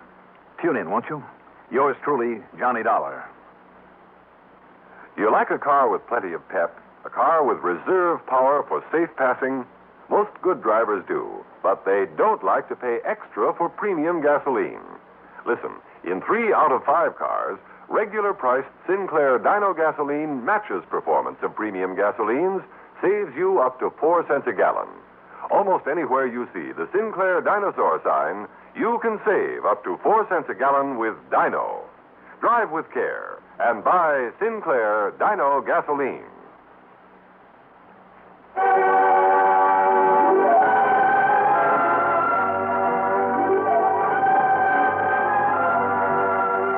Yours truly, Johnny Dollar, is written by Jack Johnstone, produced and directed by Fred Hendrickson.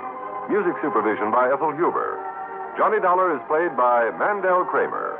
Also featured in our cast were John Gibson, Hetty Galen, Larry Robinson, Marty Green, Ralph Camargo, and Marty Myers. Be sure to join us next week, same time, same station, for another exciting story of yours truly, Johnny Dollar. Art Hanna speaking.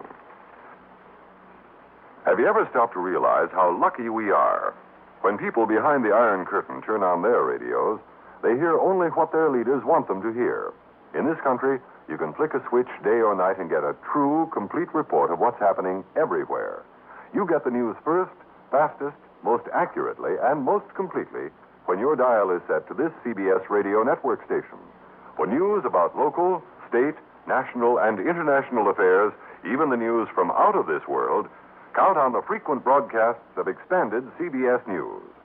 Hear CBS News every hour on the hour, every weekday. Chris Schenkel reports on worldwide sports each weeknight on the CBS Radio Network. This is KRLD AM. Johnny Dollar. Pat Fuller, Johnny, at Universal Adjustment Bureau. Oh, hi, Pat. Pat Fuller, did you say? That's right. Well, how come? What? Well, Pat McCracken's always been my contact over there at your place, 5 or 6 years now. Haven't you heard? Pat's retired. Retired? Yeah. At his age? Why, he's only about, 50 on the nose. Been here since he was 25. So now he's off and gone with a real nice pension from the company. Son of a gun. Well, I always did know I was in the wrong end of this business. You want a job as a company man? Come on over. Who knows? Maybe you can live long enough to earn a nice soft pension, too. If that is, you'll do the same thing he did that I'm doing. What do you mean? Well, instead of keeping your own hours, traveling around all over the country all the time, new places, new faces, lots of excitement, Well, you'd have to be tied down to a desk 9 to 5, day after day, month after month, year after year. Yeah. But think of the advantages. You'd have Christmas off and New Year's and the 4th of July. Well, now, let's, And all sorts of free life and health insurance and other benefits. A couple of weeks off with pay every Let's forget it, Pat. I think I'll stay freelance and free. Whatever you say, Johnny. Anyhow, with McCracken gone, I've taken over. Well, what's on your mind? And I hope it's something that'll get me really away for a change. Don't ask for it. Before this thing's over, you may find yourself having to cover the whole country, from stem to stern. Oh, it sounds intriguing. What is this thing? One of the oldest and simplest rackets that ever hit the insurance business, but one of the hardest to catch up with. Tell me all. Why don't you come on over here? I will. All right, I'm on my way.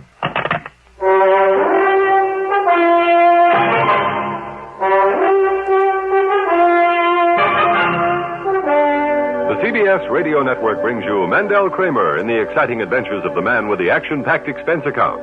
America's fabulous freelance insurance investigator, yours truly, Johnny Dollar.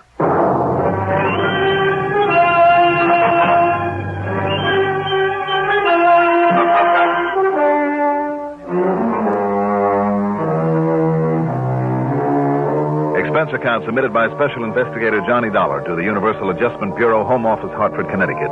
Following is an account of expenses incurred during my investigation of the be or not to be matter.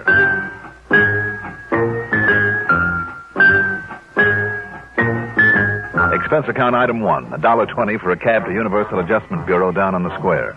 Pat Fuller was about 40, I'd say, and in spite of his easy, casual manner, it was obvious he didn't miss a trick. Very much like his predecessor, Pat McCracken. Wow, glad to see you, Johnny. How are you, Pat?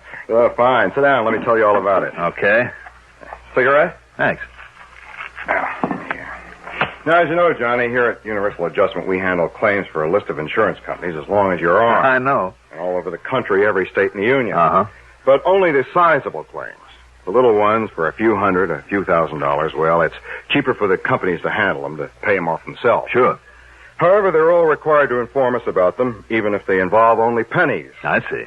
But unless there's something unusual about those small settlement reports, they're simply glanced at and then filed away. Well, now I take it you've run across something unusual. I sure have. You see them here? 13 reports and claims paid out by 13 different companies. The smallest for $250. The largest, thanks to an impulsive darn fool hotel manager, is for over $4,000. You said for one of the oldest rackets in the business. False injury. Ah. Like the one I busted out on the coast a while back with some old wino was carefully run down, his leg broken, then the insurance split with him. Something like that. These reported injuries were all the results of falls. Sounds like the hotel or department store caper, then. It is. Hotel. Yeah. Couple goes to a nice hotel, registers just for one night. The man carefully explains to the clerk that they have important business in some other town the following day. Sure. Just before checkup time, they casually walk across the lobby. Mm-hmm. And she suddenly trips on the edge of a rug or slips on the polished floor, lets out a yell of pain. pain. I know the rest. He yells for the manager, hauls her up to the room. By the time the manager gets there, she's putting on the agony act, and they threaten to sue the pants off the hotel and raise a big stink. Right. They usually demand around $100,000. Threaten to call in some local lawyer they just happen to know. Yes. And the manager, all excited and hoping to avoid a lot of adverse publicity, as well as a lawsuit, has them sign a release. Pays them something in cash, whatever they can talk them into, and they're on their merry way. Pat, why don't these hotel managers ever learn to hold on to people like that and make them undergo a medical examination? Oh, this pair's clever, Johnny. In more ways than one. How do you mean? Well, the woman usually slips on a spot of oil or grease. Who's to prove that they put it there themselves? After all, nobody's watching them every second, simply because nobody knows who they are and what they're up to. Yeah, I see what you mean. But Pat... Also, Johnny, in every one of these cases, some doctor has been called in, made a quick examination, and confirmed the fact that there was an injury. And insisted that they stay around for a while? No. Like I said, they've already established the fact that they have to be in some other city on business. Thousands of dollars at stake. That if they're made to stick around, then they'll really sue. Yeah. 13 in a row, you say? All over the country, and all within less than 4 months. Doggone it, Pat. If there really is an injury in each case, at least enough to fool a doctor. I know. That's puzzled me, too. Well, it doesn't sound like the same couple, then, does it? But it is. I'm sure of it now. Why? Well, Johnny, you know as well as I do that most crooks develop a sort of pattern, whether they themselves realize it or not. Well, you know that some of them set a pattern deliberately, leave a regular trademark just to show off. Right. Or just to make the cops look silly. Exactly. Now, they haven't used the same names each time. Oh, no. of course not. But what they have done... Now, what about their descriptions? Is it covered in these reports? Oh, yes. But they don't mean very much, because one time she's a blonde, the next time a brunette, and then a redhead, you know. And the same thing goes for him. Thick glasses one time, a mustache another, clean-shaven the next, and so on. Yeah. But, look, here. I have a picture of them. Oh? How'd you get this? Photographer in a hotel lobby in Chicago, taking pictures of a model, showing off some clothes. They happen to be in the background. You see? There they are. Yeah. Oh, fine. This will be of help. even if they fool around with a disguise or two. But now to get back to this pattern that you mentioned. Really the show-off element, as you call it. Yeah. The home address they give when they register. Fictitious one? I don't know, but it's always the same. What is it? 21st Street and Fairmount Avenue. Where? Philadelphia, PA. Well, if it isn't fictitious, it might give us... 21st and Fairmount? Yes. In Philadelphia? That's right. Oh, great. What? That's something to work on, all right. Pat, this case may be tougher than you think. Could even be dangerous. Oh? That is, if that address ever really was his. The man. Why, Johnny? What is it? A not too exclusive little place known as Eastern Penitentiary.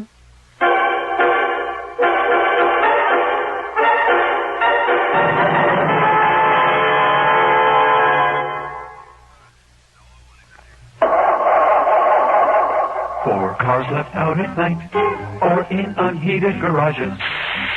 Don't ask for trouble. Ask for DuPont Xerox Antifreeze. Wintertime is trouble time for many of us who leave our cars out at night or in unheated garages. So don't ask for trouble. Ask for DuPont Xerox Antifreeze. Xerox outlasts winter. It protects your car against sudden drops in temperature all winter long. It won't boil away, even during a warm spell. And Xerox has an exclusive rust inhibitor, MR8, that protects all engine metals, including aluminum, against rust and corrosion. So, for safe, dependable protection, do as millions of motorists have done for over 20 years. Ask for Xerox Antifreeze. It's made by DuPont. Remember, for cars left out at night or in unheated garages. Don't ask for trouble. Ask for DuPont Xerox Antifreeze.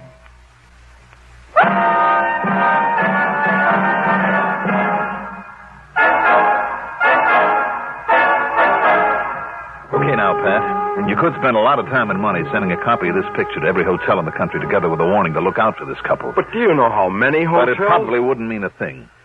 Because of the way they change their appearance somewhat each time. Mm-hmm. And because they're pros and they're smart. They'd get wind of the fact that they're being looked for and duck under cover, maybe even try some other caper until the heat died down. After all, if they're clever enough to stand a doctor's examination... Because I still don't get that part of it. I don't either. Anyhow, to really nail them down, it looks to me like they'll have to be caught in the act. But how can you possibly know where they'll operate next with this fake injury racket? Now, you said they've been all over the country. Look for yourself. Boston, Philadelphia, Houston, Albuquerque, Chicago, Miami, Portland, Oregon, Portland, Maine, Portland, Indiana. They seem to like that name. Part of a pattern? Who knows? Go ahead. Seattle, Wichita, Kansas City, and Minneapolis, Minnesota. And I'll be darned if I can see any pattern. That's pretty smart to move around so much. It'd be a lot easier to figure the next move if they covered one area, even one state at a time. There might be a chance of finding some plan in their movements, but there was only a relationship between these cities, or even some alphabetical order. Something to latch on to. A pattern? Yeah, some pattern aside from their method of operation. And, of course, that ridiculous address. A state penitentiary yet. Maybe there is. What? It's only a wild hunch, but sometimes those are the ones that pay off. What are you thinking of? Can I borrow this picture of them? Sure. And a list of the towns they've hit so far. Of course. And I take it there's no question about my being on expense account. Of course you are. All right. Where are you going, Johnny? What are you going to do? You think they'd like to see me in the state pen?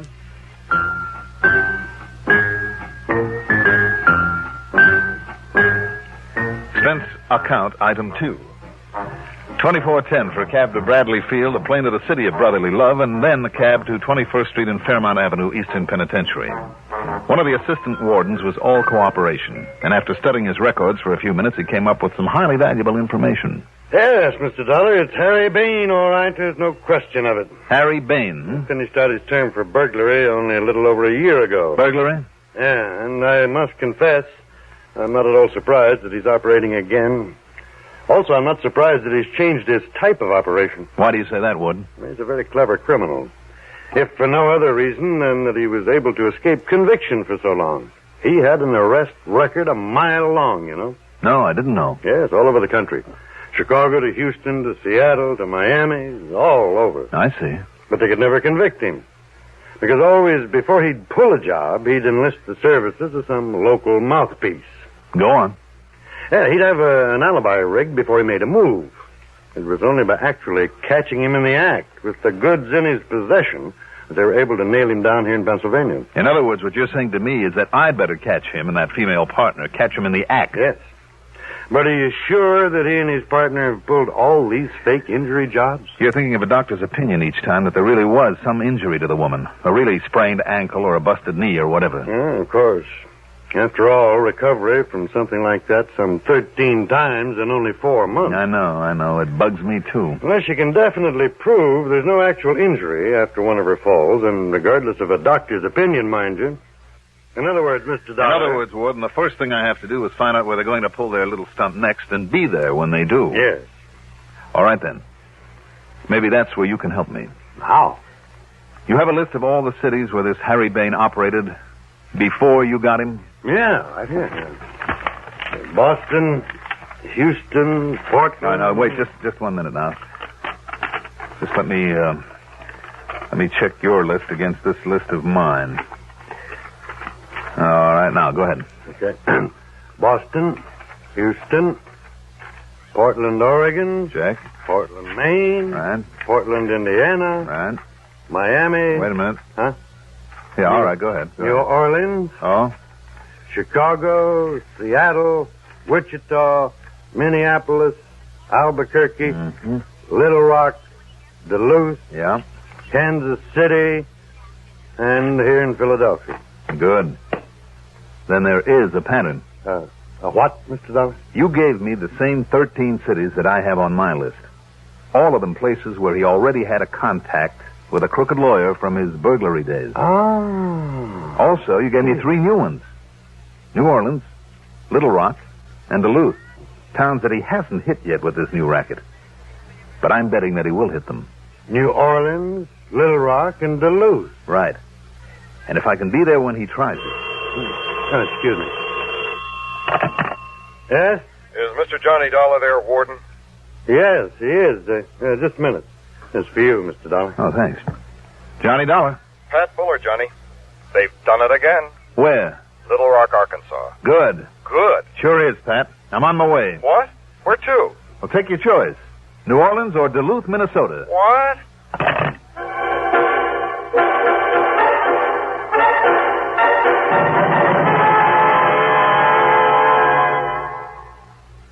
The most effective aid to needy families abroad is given each year through the religious organizations of America. They are so efficient that a single dollar will send more than 300 pounds of food to feed hungry mouths in lands overseas. But our religious groups go much further. Besides food, they send clothing, medicine, and bedding. They help support hospitals and clinics and develop self-help projects. Keep faith with those in need abroad. Give through your faith.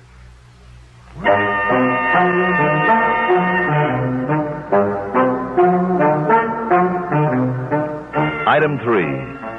2 1/4 for a cab to the Bellevue Stratford. And there I ran up item 4. $181.40 in phone calls to the manager of every sizable hotel in both Duluth and New Orleans.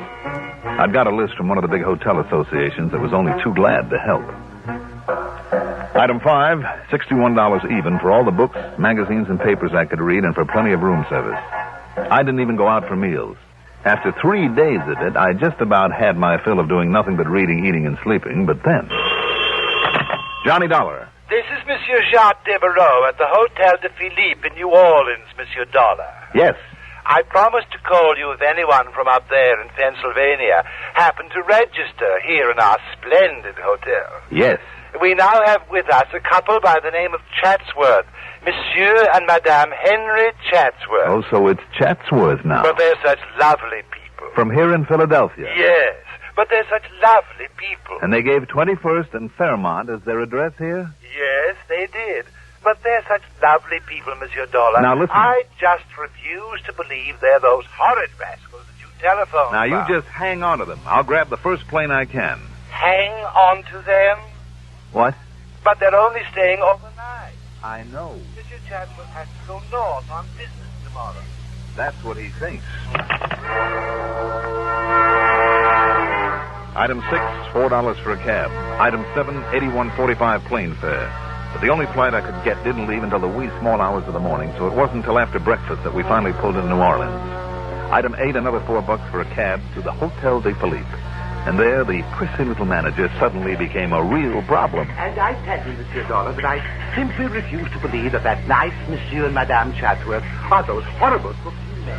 Why, they're lovely people. Mr. Devereaux, What's more, you're only a private investigator. You have no real I know authority. that only too well. And for that reason alone, sir, I must refuse you admittance to their... Will you please listen? If you wish to call in the police, have them station their men about half A bunch of police swarming all over this place? Harry Bain, who calls himself Chatsworth, would smell them a mile away. He and the Dame Whit would simply take a powder. At least that would save my hotel from any embarrassing situation, which is all I care about. Sure, and would let them scot-free again. And I simply refuse to believe that such lovely people... You said that. And I meant it too, sir. Now, if that's all, Monsieur Dollar... All right, Mr. Devereaux. You almost make me wish they would knock you over. I have told you. You simply refuse to believe. Yes. Now, must I order you off the premises? You mind if I stop at your bar long enough for a drink? I think I need one. Not at all. But I shall be watching you. Oh, I'm sure you shall. Oh, good morning, Mr. Chatsworth, Madame Chatsworth. You're up early this morning. I ducked behind a pillar and listened.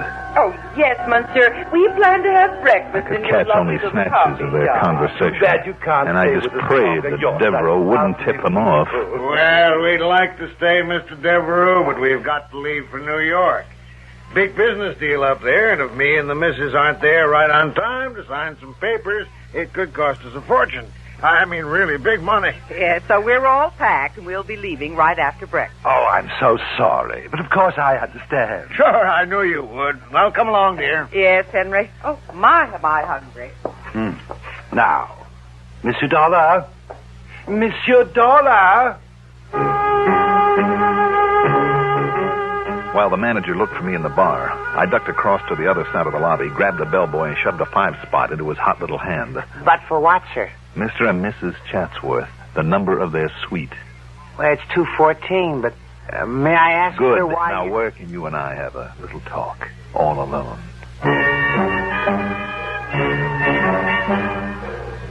But even a 10-spot wouldn't persuade him to part with his uniform for the rest of the morning, so I'm afraid I had to use other tactics. So I made sure he was comfortable in the linen closet where I tied him up, gagged, and left him.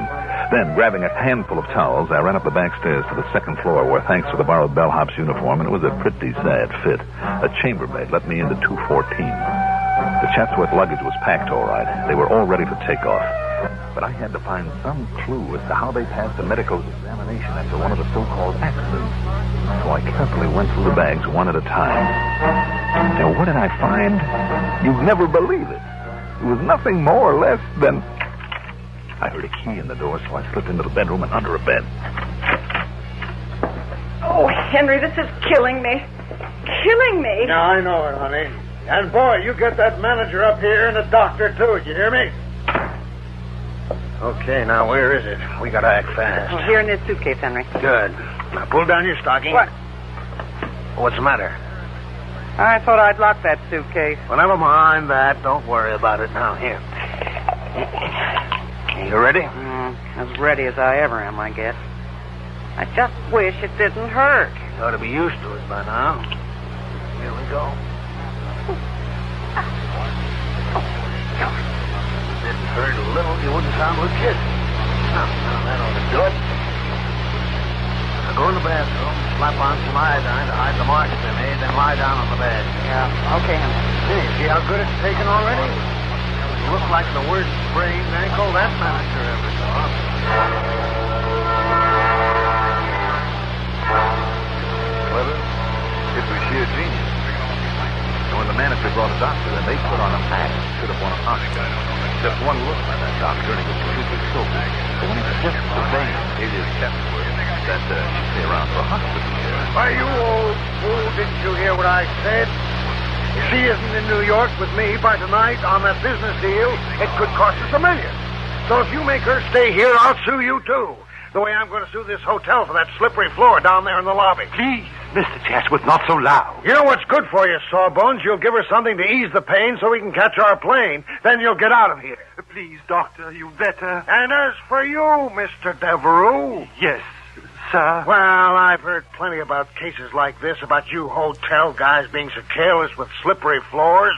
And I'm going to sue you for $50,000. Please, Mr. Chatsworth.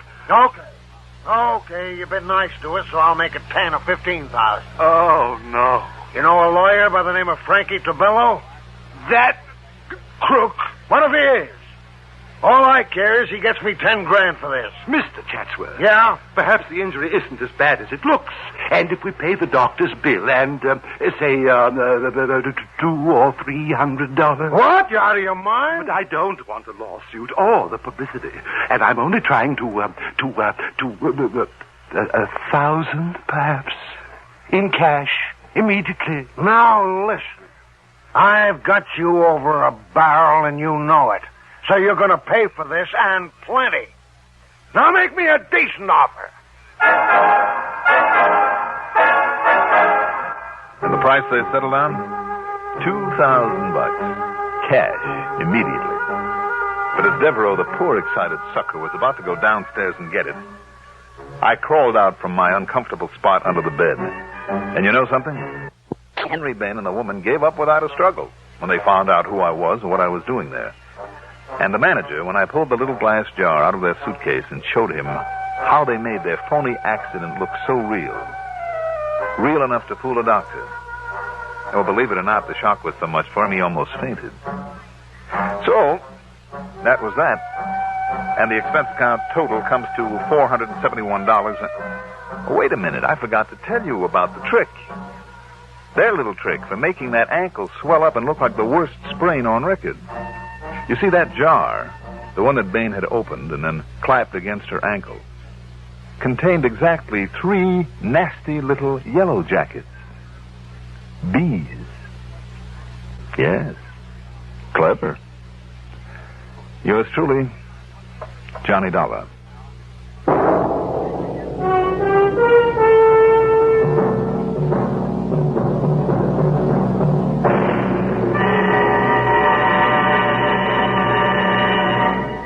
Now, here is our star to tell you about next week's story. Next week, one of the nicest killers I've ever met. Join us, won't you? Yours truly, Johnny Dollar. Yours truly, Johnny Dollar, is written by Jack Johnstone, produced and directed by Bruno Zerato Jr., music supervision by Ethel Huber. Johnny Dollar is played by Mandel Kramer. Also featured in our cast were John Thomas as Pat Fuller, Ivor Francis as the hotel manager, Robert Dryden as Harry Bain, alias Chatsworth, Gertrude Warner as Mrs. Chatsworth, and Bob Donnelly as the assistant warden. Be sure to join us next week, same time, same station, for another exciting story of yours truly, Johnny Dollar. Art Hanna.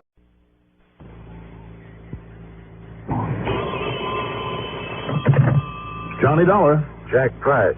Well, how come, Jackson? What do you mean? Things getting slow down there in Corpus Christi? I haven't heard from you in nearly a month. Well, that makes you mad? Sure it does, because you're one of the few insurance agents in this country who's sucker enough to pile a nice extra fee on top of my expense account whenever I handle a case for you. Oh, I am, huh? Sure, and I love you dearly for it. Not this time, Johnny. Oh? Why not? Well, brother, you don't need any extra fees. And speaking of brother... now, Jackson, you touched me to the quick. Speaking of brother, Johnny... Yes? Doug Johnstone. Doug Johnstone? Kid brother of the man who writes up those cases you handle for CBS Radio. Oh, sure. What about him? Well, it seems he has a little problem. Of course, if you won't come down here unless you can pick up some ridiculous extra fee, even though Doug has suffered considerable loss already. Jackson, what's it all about? Just don't worry about it, Johnny. We'll somehow... Jackson? Somehow, I'll get hold of somebody who really cares about the misfortunes of his old friends. I'll find somebody. You do, and I'll break your neck. And my faith in human nature is restored. What's the problem? I'll be waiting for you at the airport. Jackson! Now, according to this timetable on my desk, you can pull in here about noon. Hey, I asked a question. See you later, Johnny. Look, I said what's... Hello. Hello. Oh, okay, Stinky. I'll be there.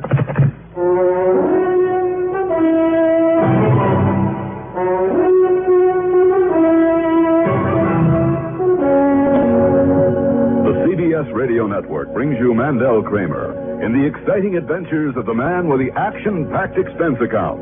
America's fabulous freelance insurance investigator, yours truly, Johnny Dollar.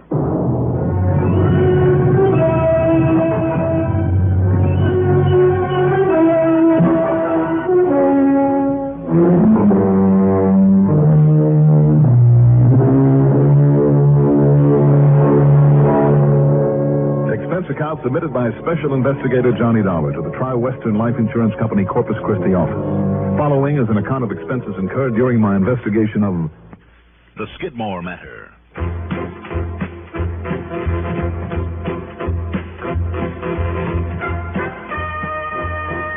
Expense account item 1, $10.12, plane fare to New York.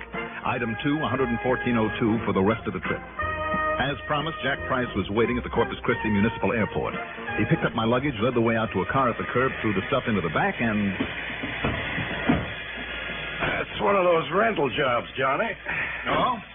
How come? Because you're going over to the little town of Skidmore. Hop in. That's where Doug Johnstone is? What's happened to him? To Doug? Nothing. Well, you told me over the phone. Well, he's happily running that home for old folks, the Hearth, doing a bang-up job of it. He said to give you his regards. He'll see you later. But as long as this problem's really ours, the insurance company... Now, wait 1 minute. You said over the phone... I said as little as possible to be sure you'd hike on down here. Jackson, you're a dog. Sure I am. But anyhow, here's what goes. Yeah. Doug has been pretty well in the stock market since he came here to Corpus. And some other investments.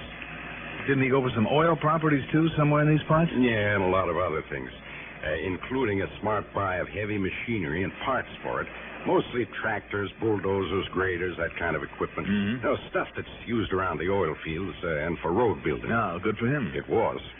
What? Until he began losing some of it. Losing it? Well, that is... I heard of a man losing a bass drum once, but isn't losing a bulldozer a little ridiculous? Oh, you know what I mean. Somebody's been stealing a lot of those big parts from out of the big, warehouse, I guess you'd call it, that he rents over by the little town of Skidmore. And because of the insurance, every piece of equipment gets taken, we have to pay for it. Where is Skidmore? North and west of here, about 60 miles. There's a map with the route